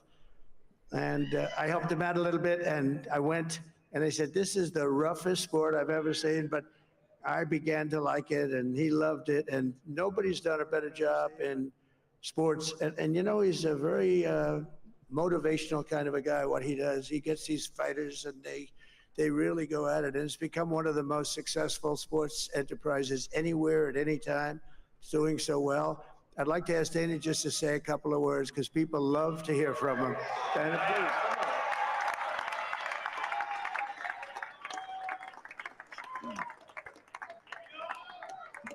Nobody deserves this more than him, and nobody deserves this more than his family does. This is what happens when the machine comes after you. What you've seen over the last several years, this is what it looks like. Couldn't stop him. He keeps going forward. He doesn't quit. He's the most resilient, hardworking man I've ever met in my life. His family are incredible people. This is karma, ladies and gentlemen. He deserves this. They deserve it as a family.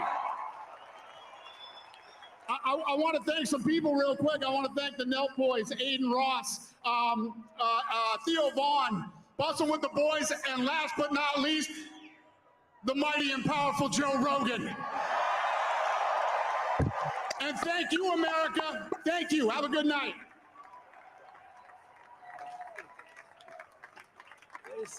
That is a piece of work. And if he lost, he's an amazing, they were going to. he's really an amazing guy. But most of all, I want to thank the millions of hardworking Americans across the nation who have always been the heart and soul of this really great movement. We've been through so much together, and today you showed up in record numbers to deliver a victory. He lost. Like really, I probably like no other. This was something special, and we're gonna pay you back. We're gonna do the best job. We're gonna turn it around. It's got to be turned around. It's got to be turned around fast, and we're gonna turn it around. We're gonna do it in every way, so many ways, but we're gonna do it in every way. This will forever be remembered as the day the American people regained control of their country.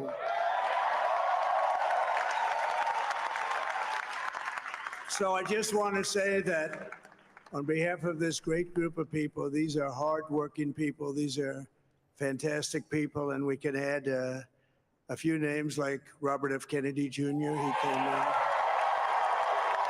and he's going to help make America healthy again. Yeah, I'm in favor of that. Get some of the stuff out of our food supply. Maybe Secretary of Agriculture. He's not being sentenced anymore. And now he's a great guy. He's not he being really means sentenced it. He anymore. wants to do some things, and we're going to let him go to it. I just said, but Bobby, leave the oil to me. We have more liquid gold, oil and gas. We have more liquid gold than any country in the world, more than Saudi Arabia. We have more than Russia. Bobby, stay away from the liquid gold. Other than that, go have a good time, Bobby. We're going to be paying down debt. We're going to be reducing taxes. We can do things that nobody else can do. Nobody else is going to be able to do it. China doesn't have what we have. Nobody has what we have. But we have the greatest people also. Maybe that's the most important thing. This campaign has been so historic in so many ways. We've built the biggest, the broadest, the most unified coalition. They've never seen anything like it in all of American history. They've never seen it. Young and old, men and women, rural and urban. And we had them all helping us tonight. When you think, I mean, I was looking at it, I was watching it. They had some great analysis of the people that voted for us. Nobody's ever seen anything like that. They came from all corners, union, non-union, African American, Hispanic American, Asian American, Arab American, Muslim American. We had everybody, and it was beautiful. It was a historic realignment, uniting citizens of all backgrounds around a common core of common sense. You know, we're the party of common sense. We want to have borders. We want to have security. We want to have things be good, safe. We want great education. We want a strong and powerful military, and ideally we don't have to use it. You know, we had no wars. 4 years we had no wars. except we defeated ISIS. We defeated ISIS in record time, but we had no wars. They said, he will start a war. I'm not going to start a war. I'm going to stop wars. But this is also a massive victory for democracy and for freedom. Together, we're going to unlock America's glorious destiny. We're going to achieve the most incredible future for our people. Yesterday, as I stood at my last stop on the campaign trail, I'll never be doing a rally again. Can you believe it? I think we've done 900 rallies approximately from them. Can you imagine? I can't imagine. 901 something, a lot of rallies. And it was sad. Everybody was sad. Many people, I said, this is our last rally. But now we're going on to something that's far more important, because the rallies were used for us to be put in this position where we can really help our country. That's what we're going to do. There you go. We're going to make our country better than it ever has been. And I said that many people have told me that God spared my life for a reason.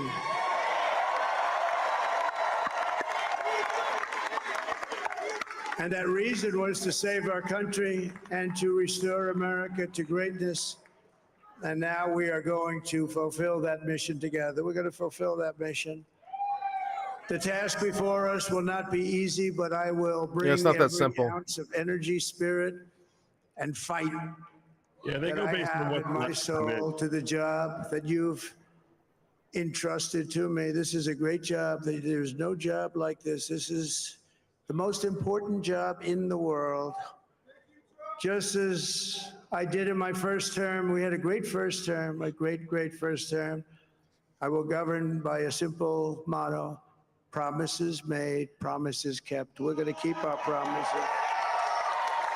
Nothing will stop me from keeping my word to you, the people. We will make America safe, strong, prosperous, powerful, and free again. And I'm asking every citizen all across our land to join me in this noble and righteous endeavor. That's what it is. It's time to put the divisions of the past 4 years behind us. It's time to unite. And we're going to try. We're going to try. We have to try. And it's going to happen. Success will bring us together. I've seen that. I've seen that. I saw that in the first term when we became more and more successful. People started coming together. Success is going to bring us together, and we are going to start by all putting America first. We have to put our country first for at least a period of time. We have to fix it, because together we can truly make America great again for all Americans. So I want to just tell you what a great honor this is. I want to thank you. I will not let you down. America's future will be bigger, better, bolder, richer, safer, and stronger than it has ever been before. God bless you, and God bless America. Thank you very much. All right, that wasn't too bad. That wasn't too bad. That wasn't too bad. Oh, hell. Well, Joe, my friend. That was amazing. That was good. Amazing. It was.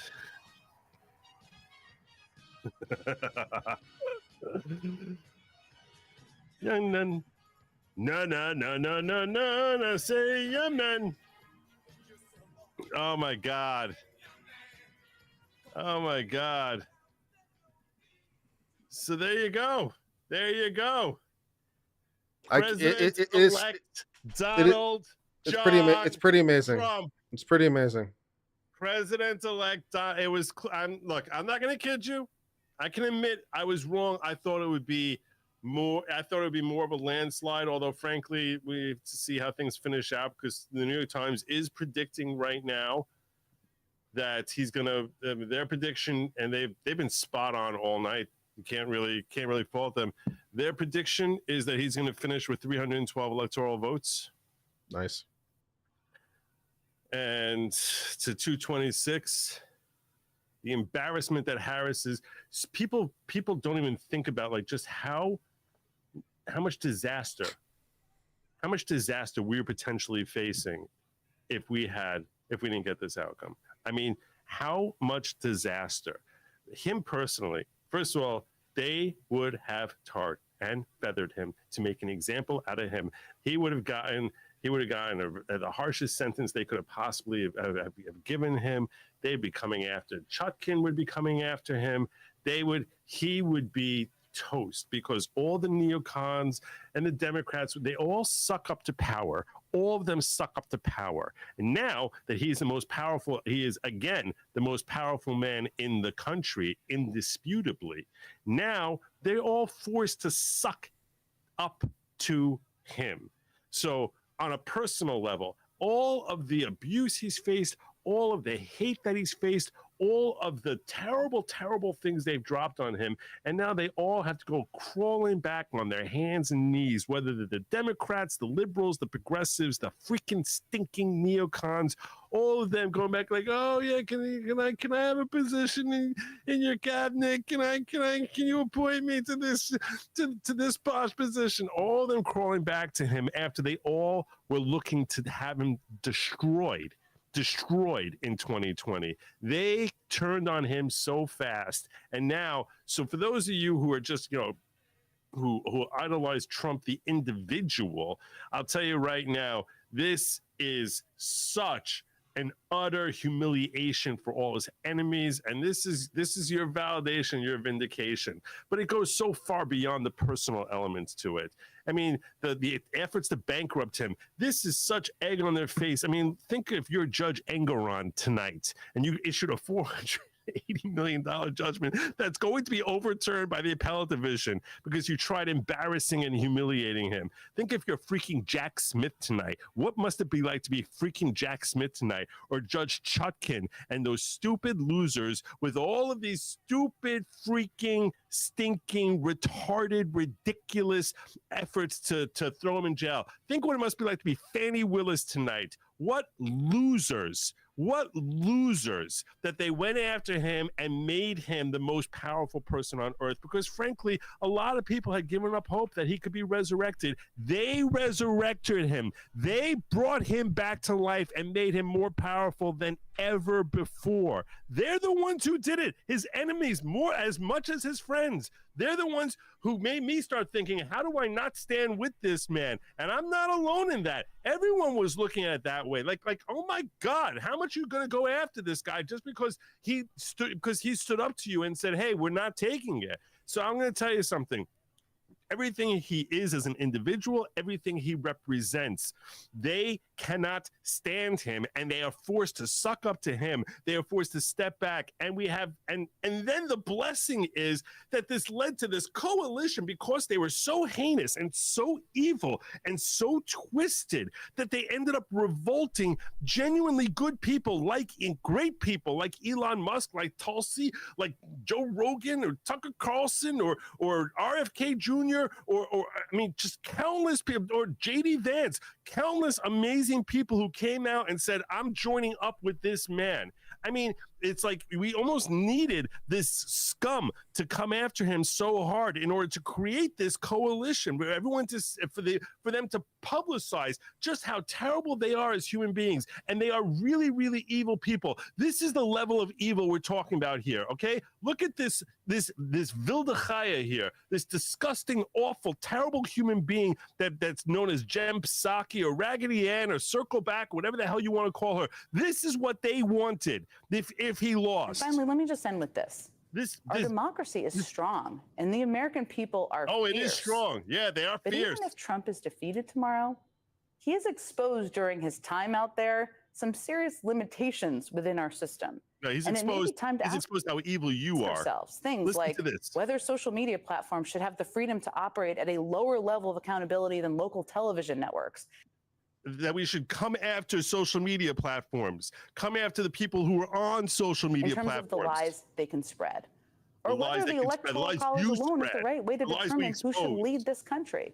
Or whether someone who we throw in jail should be allowed to run for office. Just putting it out there. Just putting it out there. A convicted felon should be eligible to run for the highest office in the land. You're awful. Those are some really important questions. He's not convicted, you stupid, empty clown, you vapid loser. He's not convicted until he's sentenced by a judge, which will never, ever happen now. Never, ever happen. Never been convicted, Donald Trump, losers.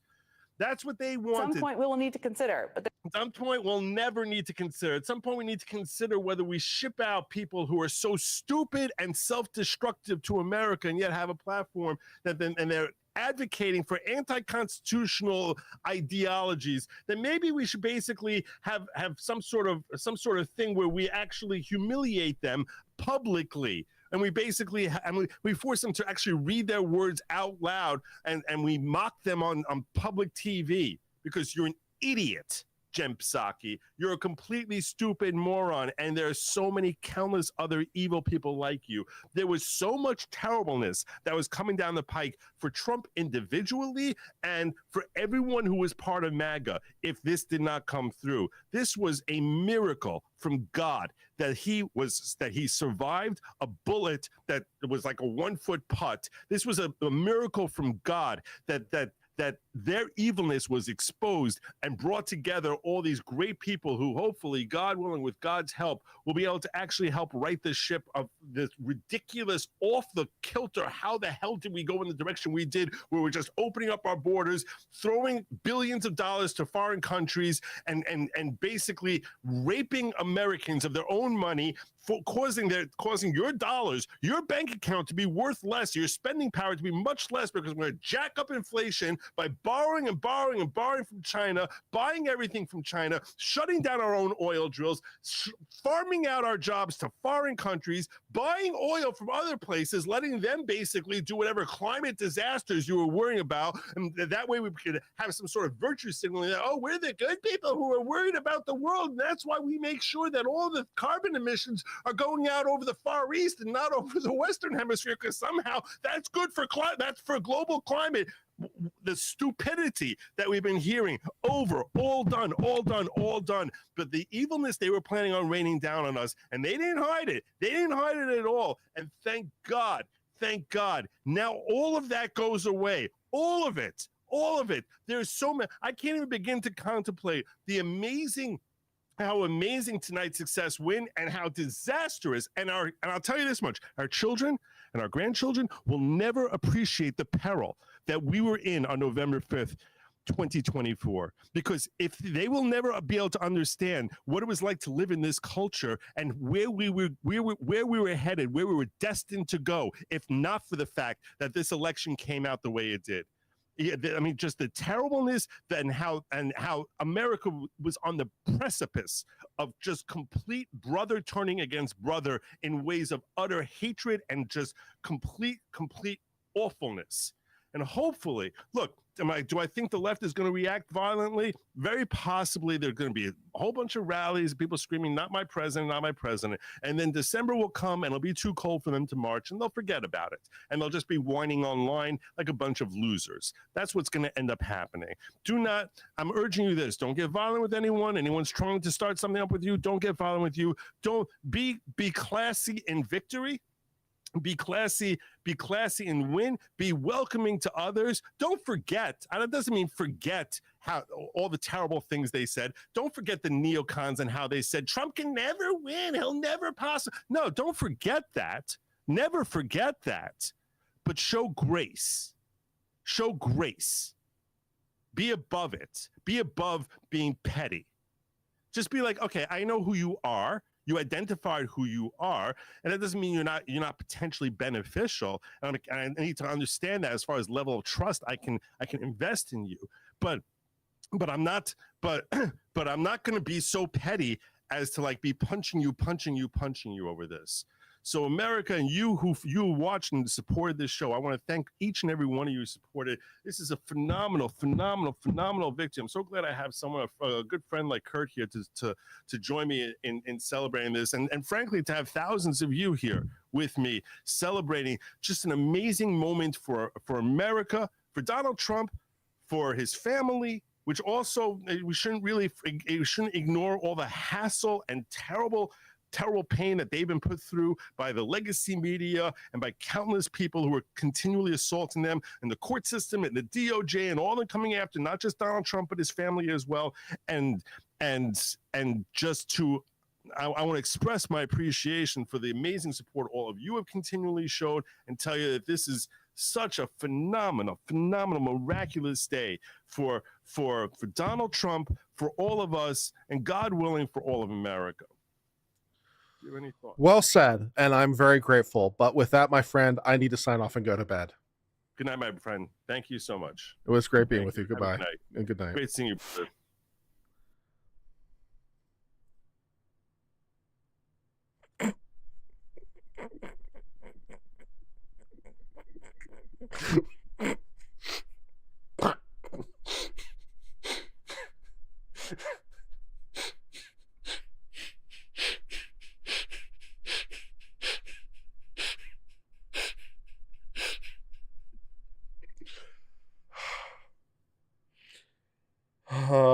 Okay, well, that'll bring us to the end of our stream.